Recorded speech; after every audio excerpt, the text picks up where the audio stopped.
Ich halte dich in meinem Arm umfangen. Wie ein Saatkorn ist die Hoffnung aufgegangen.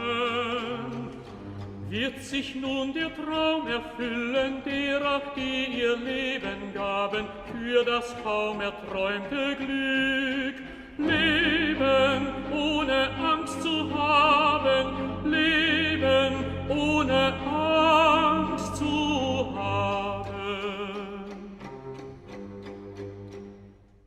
Was Hobbes and Atheist? The Legalization of Boy Circumcision as a Fatal Answer to the Wrong Question. By Arend Heinlein. A mother from Turkey brings her 4-year-old boy to the emergency room of a hospital because of bleeding after a recent ritual circumcision. Employees of the hospital press charges for assault.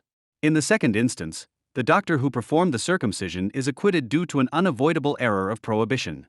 In other words, the court conceded that the doctor could not have known that his actions constituted bodily harm. Since then, the whole of Germany has been discussing the Jews.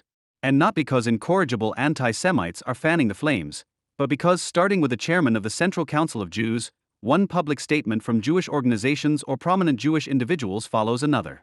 They are joined with particular verve by the anti-Israeli press. The Frankfurter Rundschau, for example, recognized a connection between opposition to circumcision and the ritual murder legend, and the assistant public prosecutor from the Süddeutsche Zeitung, Heribert Prantl, declared unrestricted parental custody to be the highest constitutional requirement. An alliance of Jewish organizations did not shirk from calling for a demonstration in Berlin. We call on the vociferous opponents of circumcision to take a closer look at Jews and Muslims instead of making rash demands for a ban. We demand respect for our cultural and religious traditions. And we demand respect for Jewish and Muslim parents who love their children no less than parents in the German-majority society do. We refuse to be criminalized or portrayed as archaic and bloodthirsty. End of quote. Everything about this is simply wrong. 1. Since July 2012, it is not the opponents of circumcision who have been vocal, but those who present themselves as the persecuted. 2. There is no demand to ban ritual circumcision. 3. Respect for the cultural and religious traditions of any collective has taken on almost religious proportions in Germany since resentment against, necessarily Western universalism has once again become an integral part of popular culture. 4. There was never any talk about parental love for a whole debate. 5. Circumcision is not criminalized, but rather hectically legalized. 6. Circumcision is not presented as archaic, it is. Representatives of the calling organizations never tire of proudly emphasizing that the circumcision commandment is at least 4,000 years old, i.e., dates back to prehistory. 7. The word bloodthirsty did not appear anywhere for a whole debate, but circumcision is necessarily bloody. In September 2012, one is somewhat astonished to discover that the perfidious equation of anti-Semitic and anti-Muslim prejudice and exclusion, originally invented by anti-racist racialists and Israel haters, has also been declared by Jewish organizations to be an integral part of the prevailing ideology in Germany. One can only marvel at the giant strides Jewish lobbyists are taking to ethnicize themselves and no longer want to explain their covenant with God in any other way than through theologically superfluous access to the male genitalia. The practical consequences of the circumcision debate have been known since July 2012. The ritual circumcision of Jewish and Muslim boys, regardless of whether the child is an 8-day-old infant or an 11-year-old boy, will be legalized through appropriate legislative steps. All parties and institutions are in favor of this. The doubters, especially the doctors among them, will remain silent. When Nekla Kalek published her book Die Verlorenen Sohn, Plädoyer für die Befreiung des muslimischen Manns in 2006, it was not foreseeable that the criticism of Muslim Turkish circumcision of boys contained therein would be indirectly responsible for the hysterical social debate that has been raging since the end of June 2012, the result of which is the explicit legalization of the traditional religious custom, albeit in a regulated form. For Kalek herself, the change of perspective in her work from the oppression of women to the question of what the Islamic patriarchy actually does to men and whether overcoming it might not also be in their own interests will not have been a big deal. In this context, it was empirically obvious to look at male circumcision as a primarily Muslim practice. According to the WHO, around 30% of men worldwide are circumcised. Around 70% of these are Muslims, just under 1% are Jews, and almost 13% are American men who do not belong to these religions. The remaining 16% must therefore be distributed predominantly among men who were circumcised as boys in the context of initiation rites in the African and Pacific regions, and secondarily among those circumcised for purely medical reasons.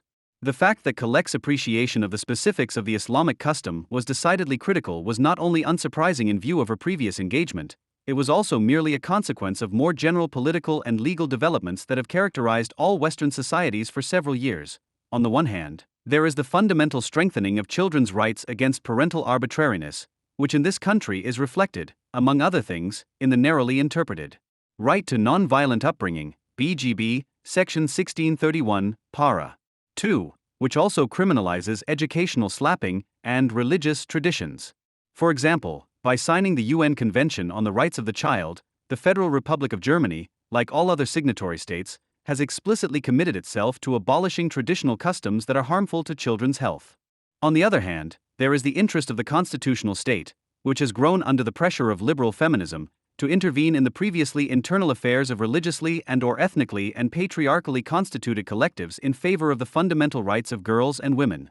In recent years, this has primarily affected Islamic practices in all civil societies. For example, bans on headscarves in schools for female teachers and/or pupils and effective legal measures against arranged marriages have at least been discussed, if not introduced. In future, cultural rules and traditions based on Sharia or the Quran should no longer be used as mitigating circumstances for honor killings or as the basis for acquittals for husbands who beat their children. Against this backdrop, the term mutilation as an official term for all variants of the modifying access to the genitals of girls and women largely prevailed over the term circumcision, and thus also the international outlawing of this ritual as a crime. The liberal protagonists of these social changes always attached great importance to the fact that they were not concerned with a Eurocentric devaluation of other or foreign cultures, but merely with defending the freedom of the individual against the claims of repressive communities or universal human and children's rights, which in turn also include boys. Nevertheless, until the publication of Kalek's book, the circumcision of boys for religious reasons was largely ignored in legislation and legal literature in Germany. It either did not appear in standard legal commentaries or was rather succinctly excluded from the offense of bodily harm as socially appropriate. This changed when, from 2008 at the latest, the criminal law dogmatist Rolf Dietrich Herzberg and his student Home Putzka, two legal scholars who are recognized and influential in legal circles, by their own admission inspired by Kalek's criticism of circumcision, discovered the topic for themselves and began to produce a wealth of corresponding literature. This essentially consists of the derivation of two provisions. 1. Medically non-indicated circumcision of boys is indeed a criminal, i.e. punishable, bodily injury, regardless of its possible social appropriateness. At least the Fisher commentary, which is often found on judges' desks, has now adopted this view by correcting the relevant entry with explicit reference to Herzberg/Putzka. 2. The consent of the parents cannot have a justifying effect, because the parental right to education is committed to the best interests of the child, and circumcision without medical indication does not correspond to this. Herzberg and Putzka's argument can be summarized as follows. As long as, according to previous case law, medically indicated circumcision, like any medical healing intervention, has to be justified as an act of bodily harm via the patient's consent, it would be absurd to remove a non-indicated intervention in bodily integrity, such as circumcision, from the need for justification via social adequacy. The fact that circumcision without indication is a health-damaging violation of bodily integrity is already clear from the sober description of the act itself. The irreversible amputation of a healthy body part. The physical damage consists of the loss of 1. Foreskin or 2. Foreskin and frenulum, erogenous zones, with the immediate consequence that another, glans, is left unprotected and very probably loses sensitivity. Such damage is therefore not in the best interests of the child or the objective interests of boys who are not capable of judgment and consent. Parental consent, one would actually have to speak here, also against Herzberg/Putzka of inducement, could therefore only have a justifying effect if the circumcision were indicated or, in the case of non-indication, would bring advantages for the boy concerned that could outweigh the immediate harm, as is the case with indication, and thus make the bodily harm appear to be in the best interests of the child. Aesthetic preferences of the parents are out of the question. The argument that circumcision prevents possible diseases of the foreskin or penis is questionable in general, because it is not in line with contemporary medicine to remove healthy body parts or organs for the purpose of health care. In particular, the probability of having to suffer those treatable diseases in the future that foreskin amputation could supposedly or actually prevent is in a similarly low percentage range as the more serious complications that are part of the risk of this operation under optimal conditions. Since the indirect possible positive and negative consequences thus cancel each other out in the best case, the immediate harm of circumcision cannot be outweighed by any subsequent benefit. The actual hygienic advantage of simplifying and shortening the washing process would also be disproportionate to the disadvantage of losing a body part. Finally, although religious education, the parental introduction of the offspring to a religious community, may contribute to the child's well-being and be a good protected by law in the abstract, the fundamental right to physical integrity is not subordinate to this in principle. So far, there has been no mention of the more or less severe suffering caused by the wound healing process, which lasts at least several days, such as pain when urinating. The serious negative consequences that circumcision can have for the development of the remaining organ with regard to its metabolic and sexual functions if it is carried out under less than optimal hygienic conditions and is not performed professionally. The acute pain it causes if it cannot or should not be anesthetized, which becomes relevant wherever the pain is understood as a necessary part of a masculinity ritual, as is sometimes the case among Muslims, and decisively, i.e., to be weighted more heavily than in Herzberg/Putzka of the possible psychological consequences of the overwhelming incision into the boy's already developed ego-body genital consciousness, playing on his castration fears, even if he is physically pain-free and the procedure is carried out professionally. Herzberg and Putzka's jurisprudential intervention then unfolded its practical effects at the beginning of May 2012, when the Cologne Regional Court judged the medically non-indicated, professionally performed circumcision of a Muslim boy to be an unjustified punishable bodily injury and referred to Fischer/Herzberg/Putzka in the decisive passages of the grounds for the judgment. Fischer/Herzberg/Putzka, but at the same time acquitted the accused doctor due to an unavoidable error of prohibition, according to Section 17 Sentence 1 StGB, thus expressing the legal uncertainty that had prevailed until then and indirectly calling on the legislature to act. Instead of disappearing into the archives unnoticed by the national public, as is usually the case with non-legally binding local and regional court rulings, the Frankfurter Allgemeine Zeitung and Financial Times Deutschland published the ruling on June 26, 2012. So much for the unagitated, legally objective, essentially to a certain extent critical of Islam and universalist, secular but by no means anti-religious prehistory of a debate that would sooner or later have imposed itself on any modern bourgeois society, but which in this country would henceforth revolve primarily around Jews. The fact that Holm Putzka is said to have launched the relevant articles himself via personal press contacts, was the only legal expert consulted on the ruling to use wording that could be interpreted as a deliberate provocation of Jewish communities and is a member of the obscure Giordano Bruno Foundation, from whose scientific advisory board Nekla Kalek only resigned in 2007, changes this finding as little as it does Putzka's legal classification of circumcision. On July 19, the Bundestag passed a resolution calling on the federal government to present a draft law in autumn 2012, taking into account the constitutionally protected legal interests of the child's welfare, physical integrity, freedom of religion and the parent's right to education, which ensures that medically professional circumcision of boys without unnecessary pain is generally permissible. End quote. The mandate was therefore not only to finally create legal certainty, the result was already clear, because Jewish and Muslim religious life, it says, must continue to be possible in Germany, as if religious life, whatever that is, depended in its entirety on legalized access to the male genitalia. Sometimes the word religious disappeared from this formula, so that the legalization of circumcision was declared to be the elementary prerequisite of Jewish and Muslim life in Germany par excellence, according to Guido Westerwelle, for example, which equated a possible ban on circumcision with a forced castration or sterilization of Jews and Muslims. The constitutional law expert Reinhard Merkel, a member of the German Ethics Council, a body that advises the German government on issues such as this, is faced with a completely different and entirely new weighing up of interests, which he interprets as an expression of a legal political emergency that goes beyond the scope of pure jurisprudence. Quote, in an eminent sense, this is a question of legal policy that clearly even affects foreign policy. It would be disastrous for politics in Germany if the occasional Jewish announcements that they would leave the country if circumcisions were banned were to come true. And that is the real problem of legal policy. Masking it is pointless, because it is only with this provenance that its weight becomes clear. Because of the most atrocious mass murder in history organized here, German politics certainly has a globally unique duty to be particularly sensitive to all Jewish concerns. Circumcision is obviously one such issue of particular importance. It is here, not in the sphere of fundamental rights, that the normative conflict lies. And it actually forces us to weigh up the issues. No one will deny the difficulty of this for the legislator. The dilemma can be called a legal political emergency without false pathos. It is impossible to see how it could be solved in a completely satisfactory way. For the duties that collide here are in truth incommensurable. What criteria of reason could be used to balance the political imperative to take special care of Jewish interests in Germany with a constitutional and human rights imperative to protect all young children, including those of Jewish parents, from significant injuries that are deliberately inflicted on them. In the long run, a keener eye will not be able to ignore the fact that the announced regulation, despite the generality of its outward form, is in fact a Jewish-Muslim special right. This is a fall from grace of the constitutional state. Of course, the legal regulation is formulated in abstract and general terms. Every circumcision of boys, however motivated, must then be permitted.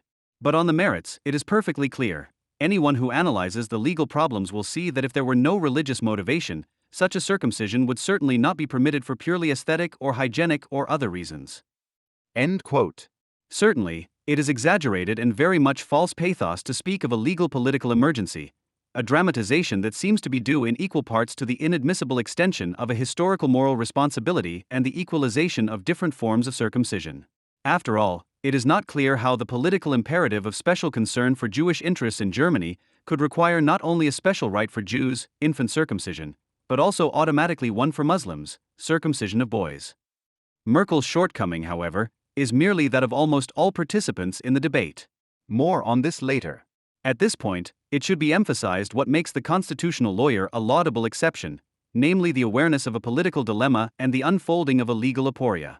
Actually, i.e., according to current law, and Merkel shares this view with Putzka, ritual foreskin circumcision violates the fundamental right to physical integrity without justification, for extra-legal reasons of historical responsibility and morality, and this insight separates Merkel from Putzka. It may nevertheless have to be permitted to certain social groups in the form of a special right, as a fall from grace of the constitutional state.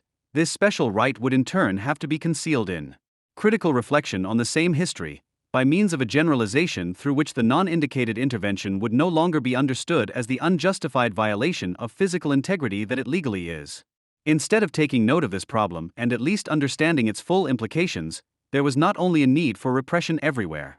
At times, Merkel was even openly ridiculed, a discipline in which even a circumcision critic like Alan Posner excelled. Quote, strong words. And sheer nonsense. Surely you don't even need a keener eye to recognize that this is a special right for Muslims and Jews, not a Muslim or Jewish right. But you have to be completely blind to recognize this as a fall from grace of the constitutional state. After all, there are special rights for the various Christian denominations everywhere. For example, the right not to apply the labor laws that otherwise apply in the Republic in the charitable institutions they run, the right to have the state collect their tithes, the right to teach in public schools on their own responsibility, the right to have a say in the programming of state-run media in broadcasting councils, and so on and so forth. It may be that the relevant laws are formulated in general terms, but in fact they only apply to religious communities that are constituted as corporations like the larger Christian churches. The planned law on circumcision will also be formulated in general terms and yet will be used almost exclusively by Jews and Muslims. End quote. What Posner is criticizing here, and not without justification, are symptoms of the fact that the Federal Republic of Germany is secular but not secular. And one could certainly think of other not generally concealed special rights, e.g. the exemption of the unemployed from GZ fees, quotas for women, etc. On the one hand, however, there are reasonable reasons for these, in contrast to the Christian special rights, which still and precisely refer to the principles of generality and equality, as they are ultimately intended to compensate for existing inequalities to some extent.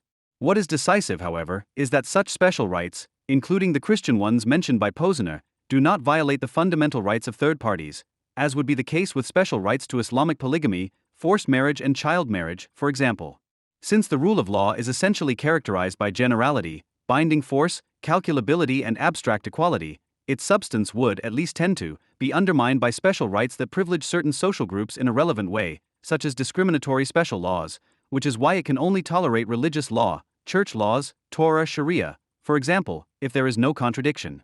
Unsurprisingly, Article 3.3 of the Basic Law also categorically excludes special rights and special laws, not only religious ones. No one shall be disadvantaged or favored because of his sex, descent, race, language, homeland and origin, creed, religious or political opinions.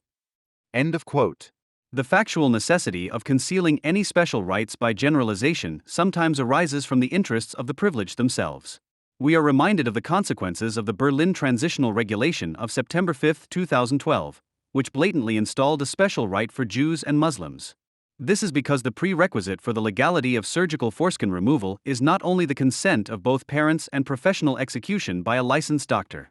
Proof of religious motivation is also a condition for circumcision to be exempt from punishment.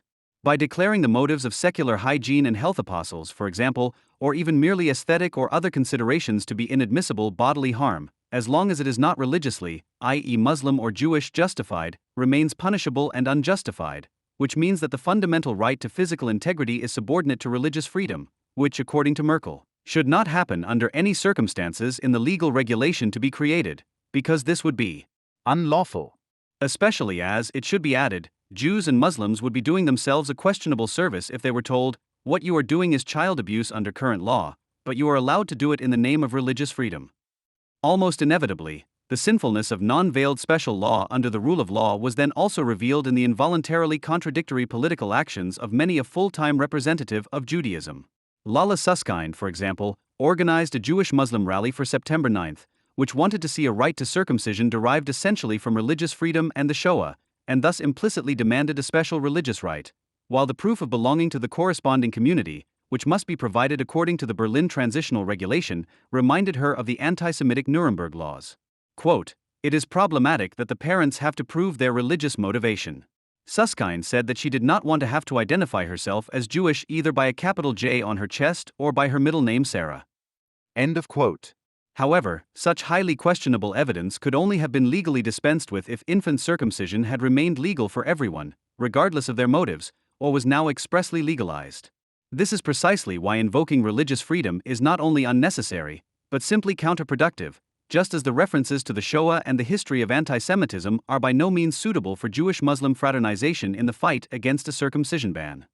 The legalization of the Jewish and Muslim ritual demanded by the Bundestag thus presents the legislator with the challenge of masking the special legal character in general in such a way that circumcision is no longer defined by positive law as a non-justifiable bodily harm. Since it is not possible to shake up the external facts of the procedure, for example its social adequacy, without creating an absurd parody of case law, as shown above, the only remaining option is to define bodily harm as justified by parental consent/initiation, i.e., as compatible with the best interests of the child. It is precisely with this in mind that the new regulation on circumcision of boys, as announced by the Ministry of Justice at the end of September 2012, is not to be placed in the criminal code, but in the civil code as a supplement to family law. The first projection presented on this occasion is likely to set out the rough direction, despite all the expected improvements in detail. According to this, a new Section 1631D is to be created with the following wording: personal care also includes the right to consent to a medically unnecessary circumcision of a male child who is not capable of consent and judgment, if this is carried out in accordance with the rules of medical practice. End of quote. This solution obviously presupposes, whether formulated or not, a different legal consideration of parental rights and the risk to the child's welfare than that undertaken by Putzger et al. The Basic Law, Article 6, Paragraph 2, deals with the parental right to education and its possible limits. The care and upbringing of children are the natural right of parents and the duty first and foremost incumbent upon them. The state community shall supervise their activities. End quote. Section 1666 para. 1 of the German Civil Code specifies and limits state intervention in parental rights to cases where a child's welfare is at risk. If the physical, mental, or emotional welfare of the child or its property is endangered and the parents are unwilling or unable to avert the danger, the family court shall take the measures necessary to avert the danger. End quote.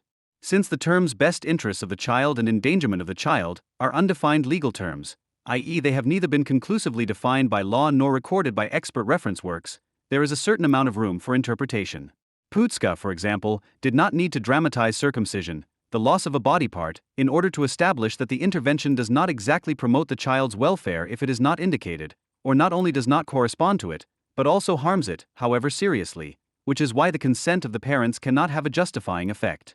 On the other hand, a definition of child endangerment in favor of parental custody could be constructed if the language of child protection organizations, which clearly deviates from Putzger's style, is applied to the issue of circumcision.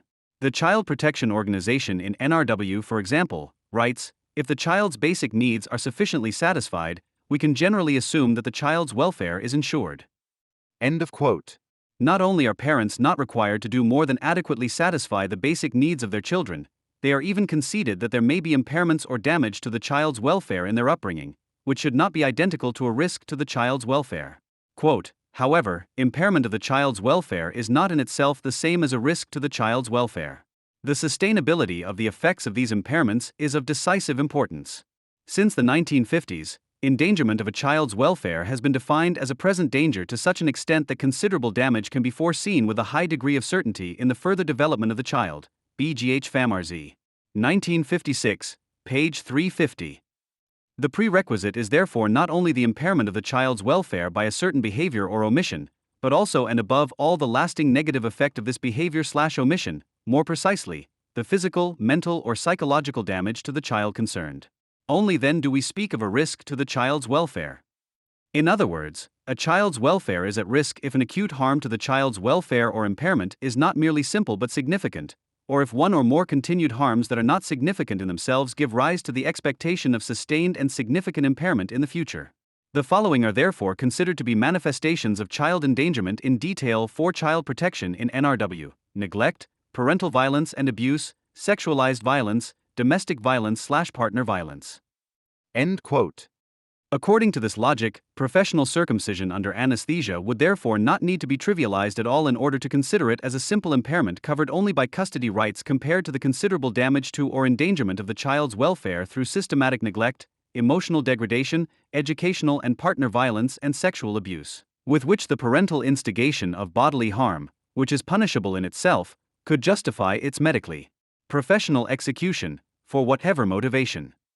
Incidentally, the lawyers Holger Brock and Matthias Weidling, who prepared the legal opinion on ritual circumcision for the Berlin Public Prosecutor's Office, argue in this direction against Putzka and the judgment of the Cologne Regional Court. However, in the end, they do not manage without trivialization. The damage caused by foreskin circumcision is not only trivialized to an abstract loss of substance, but also equated with unhealthy nutrition, parental smoking, and non-participation in vaccinations as damage to the child's welfare that falls under parental rights.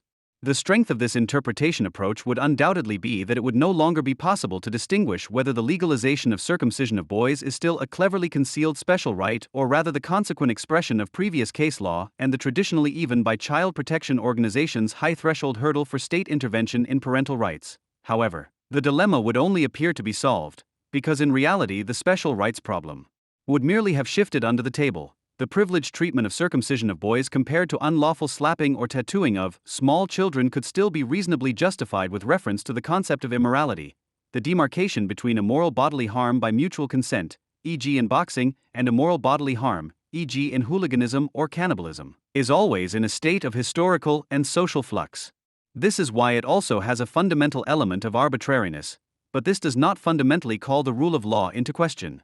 However, this does not apply to the special gender law that necessarily arises with the legal masking of the religious special right, namely the privileging of girls over boys.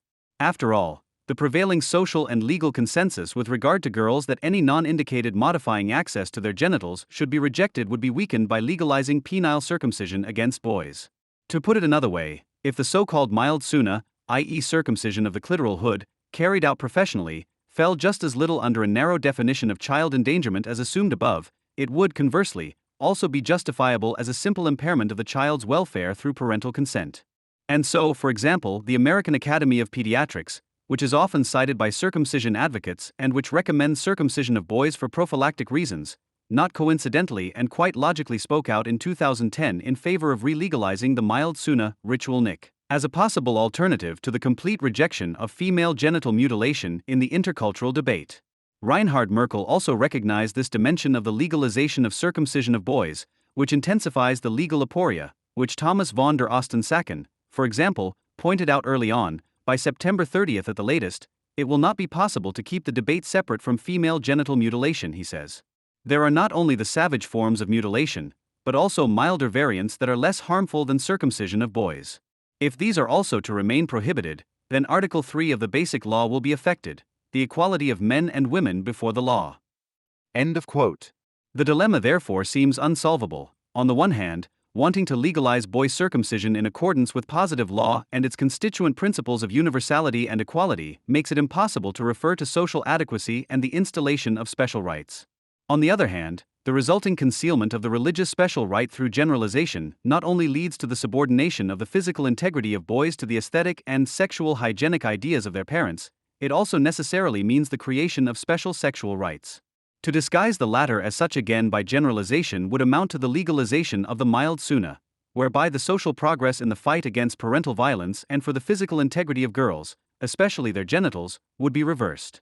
In order to avoid this fall from grace, Merkel, one would have to sin again, to stay with the image, either against the truth, by trivializing the circumcision of boys and claiming a difference between the foreskin of the penis and the clitoris that is relevant to the welfare of the child, or against the rule of law, by advocating a non-disguised religious or sexual special right after all.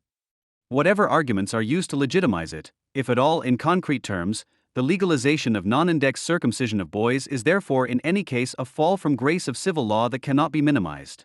However, the only way out, namely the prohibition that positive law urges of its own accord, is also blocked, because this would mean sinning against the special moral responsibility that the history of anti-Semitism demands, which brings the argument back to the beginning, Merkel's reason going astray in itself. It then finds its counterpart in the pragmatic proposal to accept the legalization of circumcision of boys in public awareness of its contradictory and temporary nature as a compromise without alternative to pacify a right-wing political emergency. As plausible as this approach may seem in view of the situation, and as vastly superior as it is to political pronouncements, the constitutional law expert fails to realize that the price of the compromise was driven up unnecessarily and entirely of his own making, to the extent that the critical reflection on the Holocaust that was actually required became, as is customary in Germany, a Wegen Auschwitz, rhetoric devoid of any concrete content and itself bearing ritualistic traits. It is evident that the Shoah obliges the German state and non-Jewish Germans to be particularly sensitive to all Jewish concerns. From this follows the absolute inconceivability of forbidding the Jews, for example, in unbroken reference to the Enlightenment, from above rituals that they, comparatively consensually, consider essential, and even to allow a mass exodus of Jews to occur. This is where morality and reason of state coincide. Those who dismiss this, such as the SPD MP Marlene Rupprecht, as a manslaughter argument, reanimating the infamous Auschwitz cudgel, or otherwise believe they can ignore it, must be resolutely opposed. A sensible discussion about the anything but German difficulties that the Brit Mila also poses for civil law in the form of its modern state of development would nevertheless have been just as unavoidable as assuming a categorical inflexibility on the part of Jewish theology and jurisprudence with regard to the Torah's commandment of circumcision. It may be that at the end of such a discussion process there would have been a need to legalize infant circumcision in a generalized form, i.e., concealing a special right for Jews. This is supported, for example, by an interview that Stefan Kramer, Secretary General of the Central Council of Jews in Germany, gave to Die Zeit on December 10, 2012, i.e., after the publication of the first draft law on the legalization of circumcision. In it, he makes some concessions not only to the debate as such, but also to the critics of circumcision. Quote, "The situation is not as black and white as many believe. Circumcision is objectively a bodily injury, just like any blood sample or vaccination by a doctor. It is also idiotic to dismiss criticism of it with the argument that it doesn't hurt. It does hurt. It's also stupid to trivialize the matter by saying that a man doesn't need those few centimeters of skin after all. We also need to explain how we justify the fact that corporal punishment of a child is rightly forbidden, but cutting off a piece of his foreskin is supposed to be okay, to avoid any misunderstandings. For me, circumcision is a religiously constitutive, physically visible seal of the covenant with God, the ritual performance of which on the 8th day after birth is not an option for a male Jew. And yet I must at least find an answer to the factual arguments of the critics and make sure myself. I have asked several rabbis, we have abolished so many things that are written in the Torah. Why not this too? Most of the arguments don't really convince me. It creates identity and has been done this way for 5,000 years. That alone cannot be a justification that satisfies me. Of course, they say that a Jew who is not circumcised cannot marry, read from the Torah or take part in a Seder. But I've never seen the genitals checked at the entrance to the synagogue. No, seriously, I think we can, indeed we must, talk about many things. In this respect, you could even take something positive away from the debate, because there has never been so much talk about circumcision, even in the Jewish community." End quote. On the other hand, Kramer says that although he does not give an argument against overcoming circumcision in the entire interview, he himself is convinced. Quote, "The current Jewish circumcision practice does not contradict either the bill or the protection of the child's welfare in general, which incidentally has never been in question for Jewish parents for thousands of years. We will continue to try to make this clear with factual arguments and transparency." End of quote. The contradictory nature of this attitude is then indirectly explained by the perception of non-Jewish society.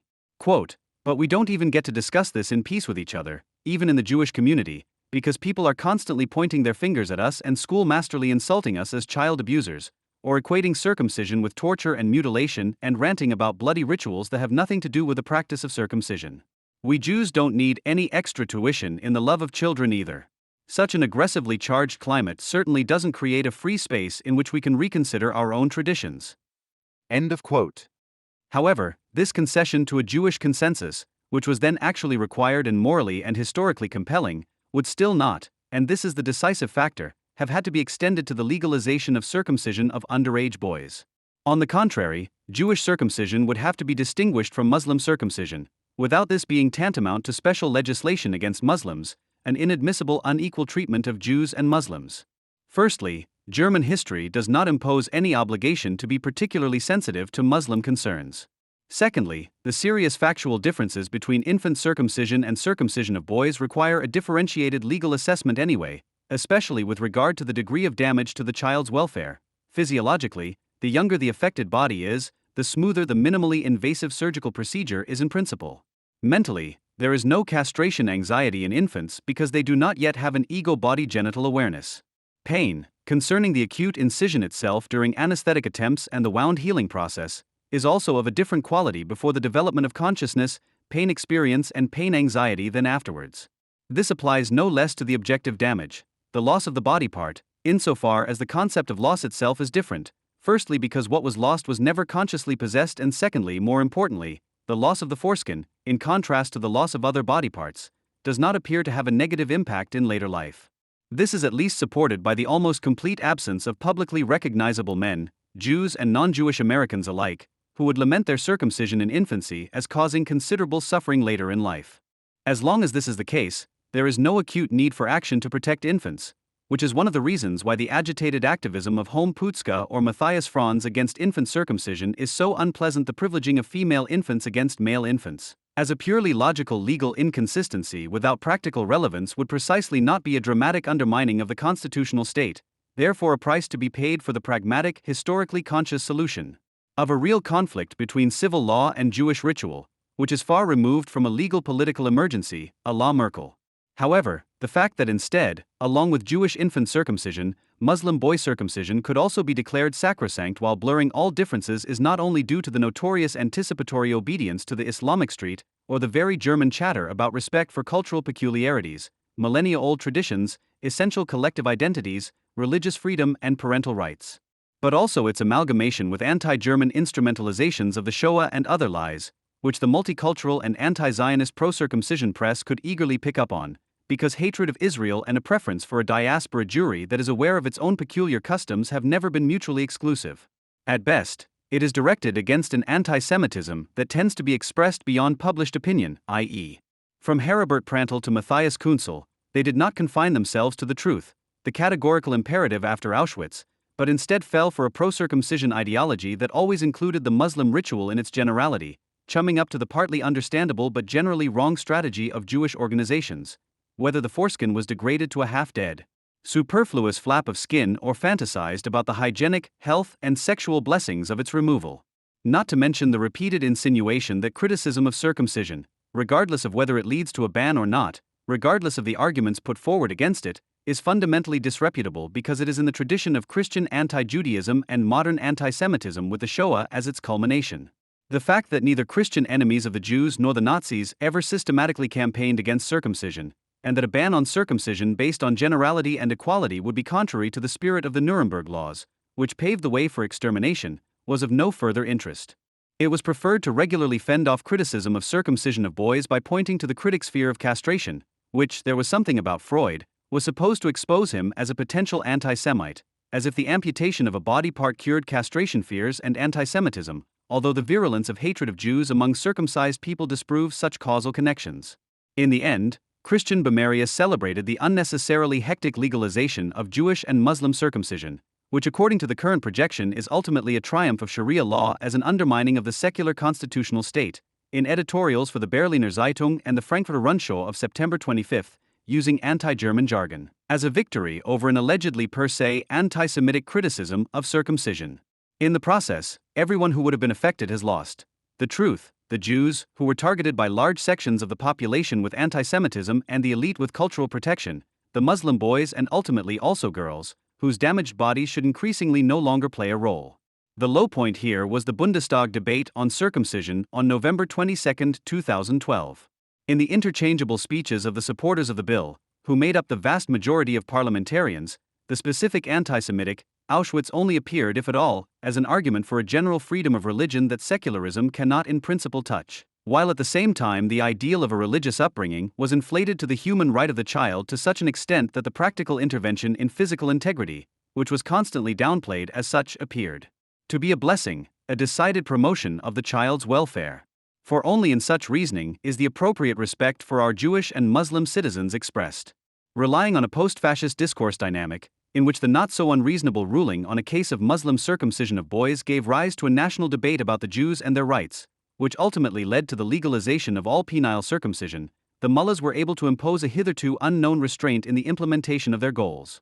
Every little boy knows that the penis is a very special thing, regardless of whether he is circumcised or not. He knows it because the girls don't have it, because perhaps you shouldn't play with it so often after all, because the rumors about its miraculous function reach him. And he learned very early on that it can give him pleasure. But he is not free from fear. The fear that he could lose it, that it could be cut off, has diminished in the West since parents or nannies no longer openly threaten to do so. The ban on masturbation seems to have been largely dropped there, and with it the threat that anyone who does it could lose their thing, it could become unusable or their body would be poisoned with bad juices.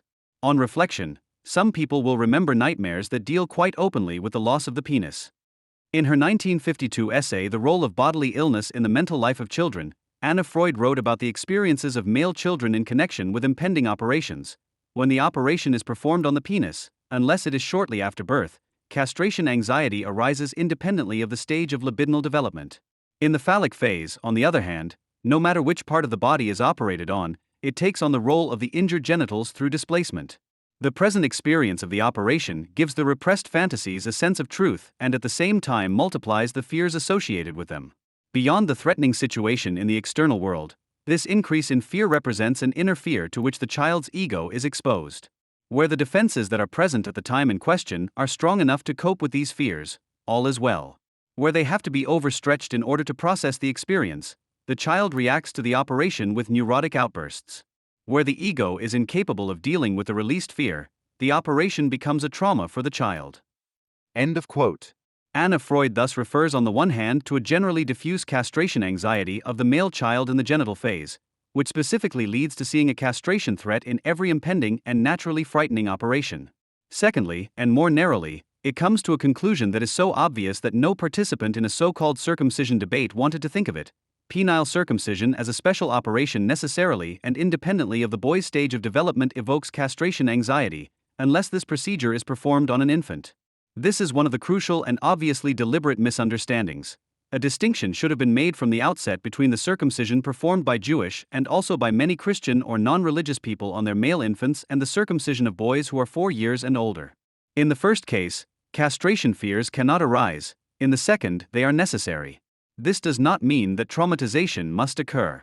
This also depends on conditions in the 4 to 13-year-old boy, which lie in his own personal development as well as in the social or religious mediation of the procedure.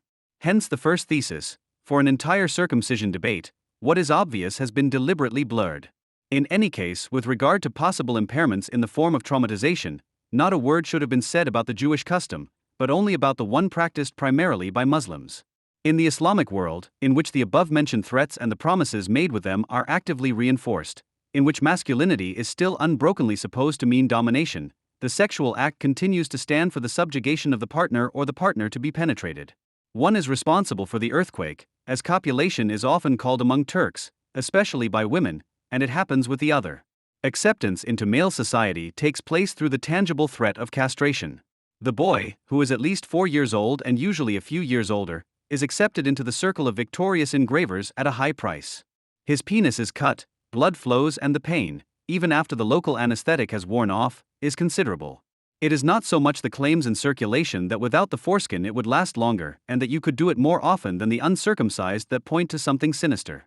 What is uncanny is the blood brotherhood that lies in the act of the boy's essentially voluntary self-surrender.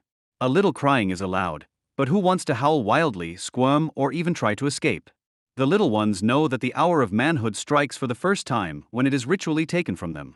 They know that the path to becoming a prince and ruler runs via self-surrender to the male horde, and just as the foreskin naturally represents the whole penis, it has always stood for the head, because circumcision also represents the human sacrifice that is still recognizable in the ritual. Apart from the pain, which is hardly comparable between an 8-day-old infant and an 8-year-old boy because the latter has already experienced pain and cultivated a fear of pain, the two are separated by the whole world of already knowing, of having to process the highly symbolic and extremely threatening act in advance, which plagues the Islamic boy. This difference in the execution, and thus also in its effects on children of the ritual, which is only the same in terms of its prehistoric origin, did not matter during a German debate.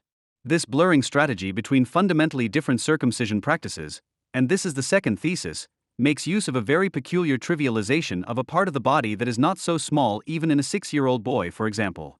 According to Heribert Prantl, it's just a piece of skin. Others say there is no difference to piercing little girls' ears, and a Jungle World writer says it is also annoying and dangerous when parents get very young children into the habit of skiing. How important the foreskin is for male pleasure may remain an open question, but it should be obvious that it is not a rudiment forgotten by nature that refers to preforms of man.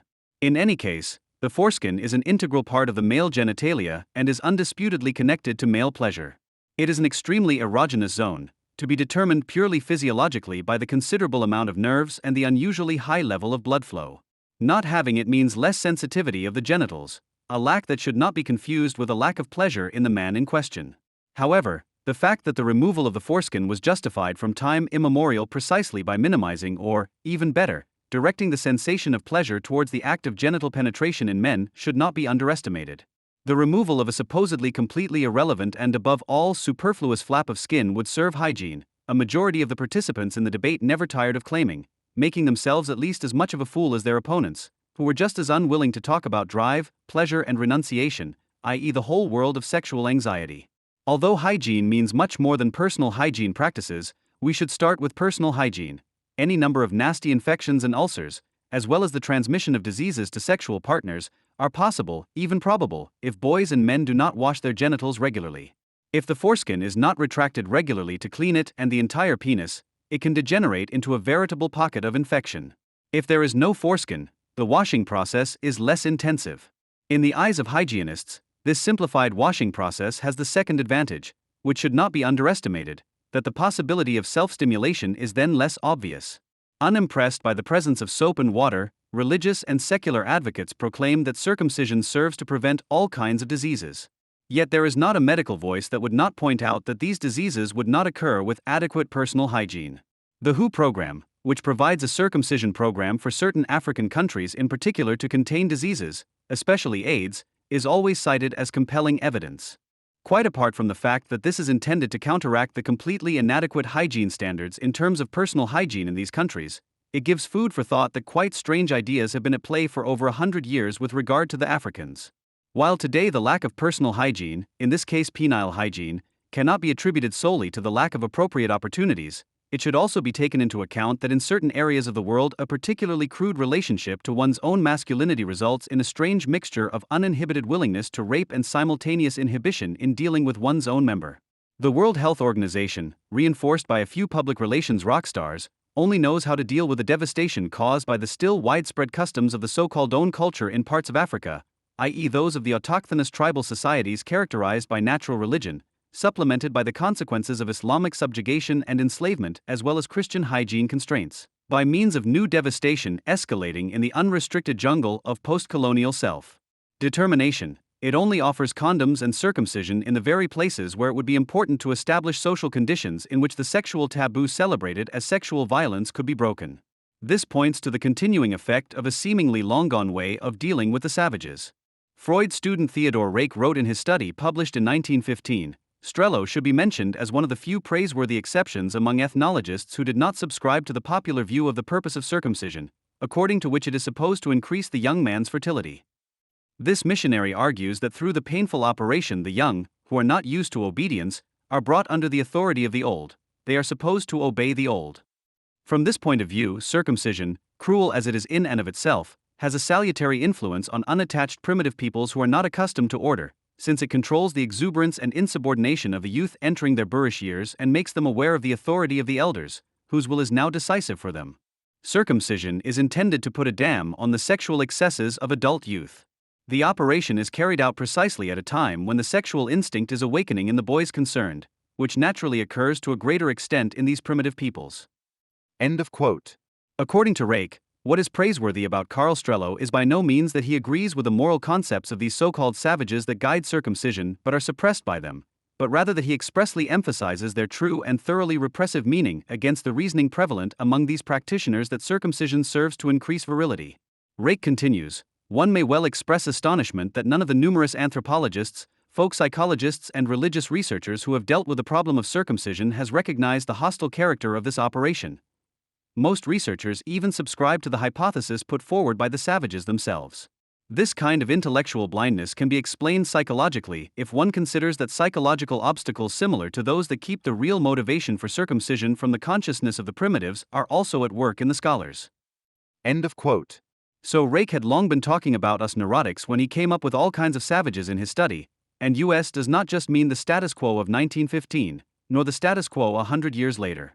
He includes what has permeated human history beyond the scriptural religions and has left its traces all too clearly. What the Jewish ritual on the infant, which keeps the horror within narrow limits, stands for is, in its origins, the same as the tangible connection of the young to the laws, i.e., the rule of the fathers among the so-called savages of Australia, which Strello deals with. The savages cannot be denied that their brutal customs also counteract a possibly even more brutal disinhibition. The realm of the unregulated expression of instinct is not one of peace. In living out without rules, in the discharge of urges without sublimation, no criticism of the rule of the fathers is expressed, but rather the opposition to every form of society. Adolescents know only themselves as their goal and will try to achieve it without consideration. In the so-called orgy lies the germ of the merciless establishment of the horde or even herd principle, which excludes the majority of males from sexual activity completely or to a large extent under threat of death. The acting out of instinct in practices that are not least branded as perverse, which is assumed in the orgy and is as hallucinated as it is rigorously pursued, is also not contained in the circumcision ritual in a sublimated form. Nevertheless, the preoccupation with the orgy always resonates with a longing for what the primitive people supposedly had ahead of us tamed ones, a longing that is to be punished all the more mercilessly on the body. The third thesis is therefore, the advocates of the hygiene argument for circumcision want to revive an old brutal custom. The law of the ancients is being replaced by a seemingly completely new one, which serves the sole purpose of repressive drive regulation in a more contradiction-free and less memorable way. In a medical journal in the USA in 1860, Athol A.W. Johnson noted the following about the psychological obstacles mentioned by Rake, which are also effective in scholars. In cases of masturbation, I believe we must break the habit by bringing the parts of the body concerned into such a state that it is too much trouble to continue the practice. For this purpose, if the foreskin is long, we may circumcise the patient with present and probably future advantage. Nor should the operation be performed under chloroform, so that the pain suffered may be associated with the habit we wish to eradicate. End quote. There is no doubt that this blatant example has been overused in recent times and regularly appears in all publications on the subject of circumcision, including questionable ones. In Germany, these are those of the Giordano Bruno Foundation, an association of atheists of the most vulgar character. However, there was a flood of similar proposals in the late 19th century, even if the intention of preventive punishment through the prohibition of anesthesia was not always the guiding principle. The circumcision ban, which was initially justified on religious grounds and later on hygienic grounds, resonated with the intention of controlling the exuberance and unruliness of young people entering their boorish years and making them aware of the authority of their elders, whose will is now decisive for them, as the missionary Strello, quoted by Rake, put it. While this idea, which also guides the Jews, has been highly sublimated from the very beginning, i.e., it expressly renounces the infliction of pain that the child becomes aware of. The Muslim world and for a long time, also Christian rationalists and agnostics, along with all kinds of peoples attached to their natural religions, have held on to or still hold on to the ritual of submission branded by the threat of castration and the pain inflicted. Over the course of the 20th century, they have moved further and further away from the original prohibition of masturbation. Apparently, on the contrary, they argue with the aesthetics so close to hygiene and openly fall back on what the German missionary did not want to accept in the argumentation of his savages: he would be longer to the circumcised. A study conducted in the USA among 269 mothers, including 0.7% Jewish, 67% Christian and 29% non-religious, who had their sons circumcised immediately after birth, under local anesthesia, of course, found that they found the circumcised male member more attractive than the uncircumcised one. They stated that it was cleaner, smelled more pleasant, and was more natural. A study carried out among female students at an American college, during which the test subjects were shown photos of uncircumcised and circumcised penises, also revealed a clear preference for the circumcised member. As the difference is hardly noticeable when erect, they are obviously talking about the uncircumcised penis. The completely or largely covered glands, the lobed, useless-looking foreskin, can give the impression of an unformed, only partially fit, perhaps infantile atrophy. In any case, this penis is currently not ready for use.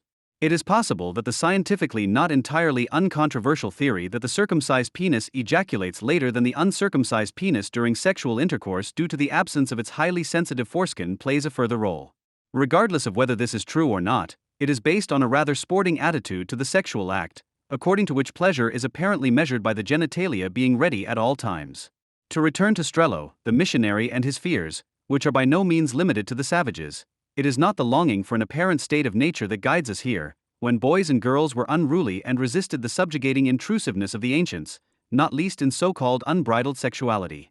What the ancients and their law once were, is today internalized and therefore presented as nature's performance principle and should remain so.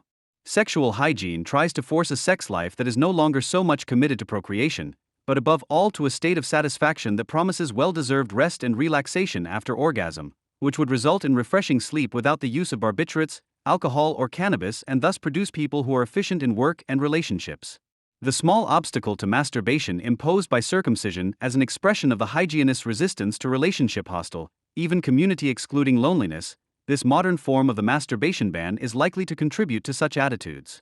From the Frankfurter Rundschau to the most pompous Israel Soli chat room, from Deutschlandfunk to the Central Council of Jews, across parties, churches and institutions, it has been suggested for months that all critics of circumcision openly or unspokenly use anti-Semitic stereotypes. In the always Israel-critical Berliner Zeitung of September 26, 2012, this sounded quite representative of the majority of published opinion in Germany in the words of Christian Bemarius. Since the end of the Second World War, since the destruction of the Nazi dictatorship, the Germans have not had a more pathetic, cynical and crazy debate than this summer about the criminalization of circumcision. As if the Holocaust had never happened, as if the Nazis' 12-year frenzy of hatred and bloodlust against the circumcised, against world Jewry, the majority of the nation, suddenly gripped by compassion for Jewish male infants, demanded the punishment of the bloody archaic ritual, in the name of protecting physical integrity and religious self-determination. The Jewish community's argument that the Brit Milah was not only a millennia-old tradition, but constitutive of religious identity, and that a ban this time would not wipe out the Jews, but Judaism in Germany, was dismissed as an expression of religiously blinded eccentrics who wanted to escape the regime of the Basic Law under the guise of religious freedom. End of quote. The fourth thesis is that the German debate on circumcision was not consistently anti-Semitic, even if people whose fanatically presented atheism can all too easily lead them into anti-Semitic waters were involved. Rather, it is indebted to a longing for a new covenant that falls far short of that of the Jews, precisely because mindless advocacy of circumcision conceals the fact that the Jewish religion, if it were taken seriously, could easily dispense with dogmatic references to the old rite. The accusations of anti-Semitism against all circumcision critics are an authoritarian outcry for the protection of every identitarian community, to which the Jewish community should then also belong.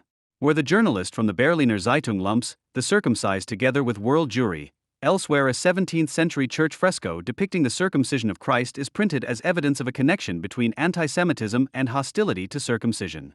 For the most part, Michael Schilling's comment in Concrete October 2012 that the Germans had forfeited the right to persecute Jews because of the customs of their community through their millennial empire, at least for some time, let's say for 1,000 years, was sufficient. Yet the Germans did not persecute the Jews during their 1,000-year empire precisely because of the customs of their community.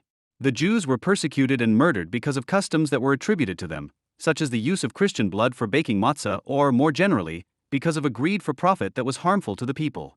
The program of the older, Christian-influenced and newer, so to speak secular anti-Semitism did not include ostracizing or defaming Jews because of the circumcision ritual. The accusation of being circumcised has always been countered by the no less derogatory accusation of being uncircumcised. No legislation has banned circumcision in the last few centuries, or more precisely in the last 1,700 years. While Christian painting up until the 17th century often featured the most disgraceful depictions of the Jews in the ridiculous robes and headdresses of the ghetto imposed on them, supplemented by grimacing faces, in the contemporaneous depictions of the circumcision of Christ, the infant Jesus is always surrounded by his mother and a few worthy archfathers, in whose depiction nothing contemptuous can be recognized. What's more, Christ's sacred foreskin can be admired in dozens of reliquaries, and certainly not as a testimony to his first martyrdom. Christianity has never elevated the distinction from Judaism on the issue of circumcision to a dogma. The Apostle Paul does not even recommend renouncing it, but expressly declares the whole question to be irrelevant. The renunciation of circumcision became established in Christianity quite undramatically, without all Christian communities adhering to it. In the first centuries of the new era, riots against Jews were also riots against Christians, who were still circumcised at the time, and it was the pre-Christian Romans who banned circumcision. Modern anti-Semites had long been aware of the supposedly beneficial effects of secular circumcision. They did not have to accept it, but they never explicitly rejected it either. They are under the spell of two prejudices. Firstly, in the old tradition, the Jew as a circumcised man hardly seems like a real man to them. On the other hand, the Jew appears in their fantasies as an insurmountable sex offender who is always able to escape. This dilemma of the anti-Semite cannot be solved by a ban on circumcision or simply by getting off on the lack of foreskin. Although there have been months of heated debate, there has been no call for a ban on the practice of circumcision in both its infant and infant boy forms. Nothing more than a warning against premature legislation explicitly legitimizing circumcision through parental custody has been issued. And even these warnings, which are mainly voiced by doctors and lawyers, only represent a minority of published opinion. It seems strange when warnings are issued against a dictatorship of reason by the state and medicine using the means of criminal law, as Oliver Tolmine did in concrete August 2012. The fifth thesis, in the circumcision debate, the last relic of old left-wing hostility towards the state emerges as a rancor against the rule of law in favor of celebrating reasonable and self-confident individuals, and thus a resentment that advocates the re-establishment of the autonomous horde against bourgeois society. Tolmine essentially supports his assertion historically by referring to the history of euthanasia under National Socialism, from where he uses analogies to denounce three practices in the Federal Republic of Germany that are legitimized by law or jurisdiction, thus suggesting that National Socialism continues to have an effect. Firstly, there is the probable diagnosis of disabilities of the embryo made possible by early detection and the subsequent facilitated abortion of the probably disabled fetus. Secondly, there is the legal surgical determination of the sex of so-called hermaphrodites in early childhood, and thirdly, the possibility of sterilizing disabled people who are incapable of volition. These are certainly questionable decisions, but they are not able to confirm the impending dictatorship of reason. This is simply because there are reasons in each case that by no means solely follow the assumed state purpose of abolishing deviations in order to create streamlined, universally usable subjects. Parents may feel unable to raise a disabled child, for example because they already have one. Whether the endowment of a person with clearly developed characteristics of both sexes is conducive to their love life can at least be disputed. And doubting that a woman with Down syndrome will survive as a mother is not to be equated with general discrimination against people with Down syndrome. All three interventions are no more related to criminal law than euthanasia was under the National Socialists. At that time, there was no law that made it a criminal offense not to hand over a disabled relative to the extermination agencies, and it is certainly not a criminal offense today to carry a child that is probably disabled to term, not to have a gender determination carried out, or not to have disabled people sterilized. So there has never been a dictatorship of reason by means of criminal law, nor is it intended. What Tolmine and others really mean by the dictatorship of reason by the state and medicine is related to justified doubts about the meaningfulness of state interference in parental custody. A recourse to National Socialism is not at all wrong to sharpen the focus. There, the actual extra-legal pressure exerted by the authorities and doctors on the guardians of disabled people was such that many did not dare to object. Irrespective of the fact that the temporary or permanent withdrawal of custody nowadays almost always takes place in cases where the neglect of children is already well advanced and state intervention simply has to take place for the sake of the child's welfare, the emphasis on parental rights against undue interference is based on a concept of the responsible citizen as a mother or father that is no longer shared even by the most ardent of warners. In the 18th century Enlightenment, society was supposed to be an assembly of rational citizens who came together to regulate issues that the individual could not deal with alone. This meant investigating crimes as well as building roads or settling disputes when the parties involved could not reach an agreement. The establishment of the monopoly on the use of force was needed to deal with such issues. A contradiction between state action and the will of the individual citizen was believed to be ruled out with due vigilance by the assembly of citizens. The reason guiding action was to be objectively determinable and committed to the freedom of the individual and their property.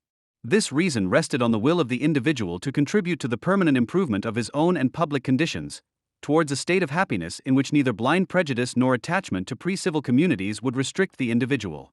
In this respect, the upbringing of children was left solely to parental rights, because a contradiction between their care and the general reasonable ideas of right and wrong represented not least by the state was inconceivable.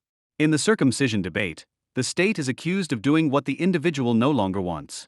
Precisely because the bourgeois state, and this is particularly true of the judiciary in Germany, is still unable to provide what is expected of it, a covenant that guarantees meaning and security beyond calculative reason, the hatred against allegedly totalitarian state intervention in parental custody is expressed as an outcry from responsible citizens. In reality, what is meant is the strengthening of the rights of the voluntarily immature citizen, when the pinnacle of parental self-determination is described as being unconditionally bound to a moral collective that acts before or against the state. The convulsive bowing to a self-determination that is only brought into position against the state by the collective is intended to discredit the efforts of the constitutional state to draw boundaries against parental arbitrariness. This abolishes that remnant of the responsible citizen who does not want to do to his child what is contrary to reason, which here stands for the child's welfare. Where there are warnings of state arbitrariness in the form of a terrorist dictatorship of education in the case of the circumcision debate without good reason, the word has long been spoken of great and unquestionable arbitrariness. That arbitrariness whose advocates withdraw from the discussion by virtue of their own dignity, since criticism violates the great intercultural principle of respect. Where the sensible citizen has lost himself in the citizen and can no longer think of his own affairs beyond the purpose of the state, the ever-present spooky figure of the omnipotent citizen appears against the state, who summarizes his limitations and helplessness in the simple proposition, "The way I think it is, or the way I feel it is the way it is." Since the corresponding figures usually cannot think of anything except hatred of the reason they have long since ceded to the state, which is still partially present as a calculative residual reason, especially in jurisprudence and the judiciary, the individual delusion seeks support in the unconditional moral collective. The sixth thesis, the Jewish religion and, beyond that, everything that distinguishes the history of Judaism from mob rule, disappears in a pro-Jewish turn in a celebration of ethnic identity. The Jewish religion, the Jewish communities in the history of the diaspora and the Jewish state with its citizens are all unsuitable as a template for authoritarian capers. The Jewish religion is all too much one of doubt and constant self-examination with the means of logic and argument. Its worldliness is astounding in view of the hope of redemption at work within it. Its rituals are astonishingly compatible with those of secular, law-bound statehood, without Jewish religion having acted as a co-executor of the raison d'etat, as Protestantism in particular did in the Christian world. In the diaspora, the laws of religion and tradition were often applied dogmatically and rigorously against doubters by the self-governing bodies of the ghetto, the marginalized community or the shtetl. The doubters knew how to use the Torah and its interpretation against the blind authority in order to ultimately evade it. Alongside the traditional Jews, with the onset of Jewish emancipation in the Netherlands, later throughout Western Europe and, beginning at the end of the 19th century, also in Eastern Europe, a breed of people emerged that Isaac Deutscher aptly described as the non-Jewish Jews. And yet today the same people who proudly attribute dissidents such as Baruch Spinoza, Sigmund Freud and Rosa Luxemburg to the Jewish people interpret criticism of customs that these three vigorously rejected as a threat of extermination. Jewish emancipation from Judaism came to an end with the Holocaust because the murderous power to define who was a Jew forced people together, many of whom only had a biographical connection to Judaism. All the compromises between traditional and non-Jewish Jews, which had to be found in the face of the premonition of the repeatability of the Holocaust, led to the establishment of a nation that has produced a highly pragmatic society in which tradition and emancipation coexist without those who want to dogmatically enforce a religiously based Jewish identity being able to assert themselves. As is well known, there is no consensus among Jews as to what constitutes a Jew, not even the determination of the chief rabbinate as to who is a Jew genealogically and who may be a citizen of Israel against this background. Rather, it is undermined by the assumption that anyone who is persecuted as a Jew, regardless of how they define themselves, has a right to citizenship. Of course, Israeli pragmatism also proves its worth when it comes to the dogma that has been trumpeted in Germany for some months now that only a circumcised boy or man can be considered a Jew. In Israel, this is not worth much discussion. It is true that the reference to the rite of circumcision is also widely regarded by non-religious men as a testimony to their own Jewishness.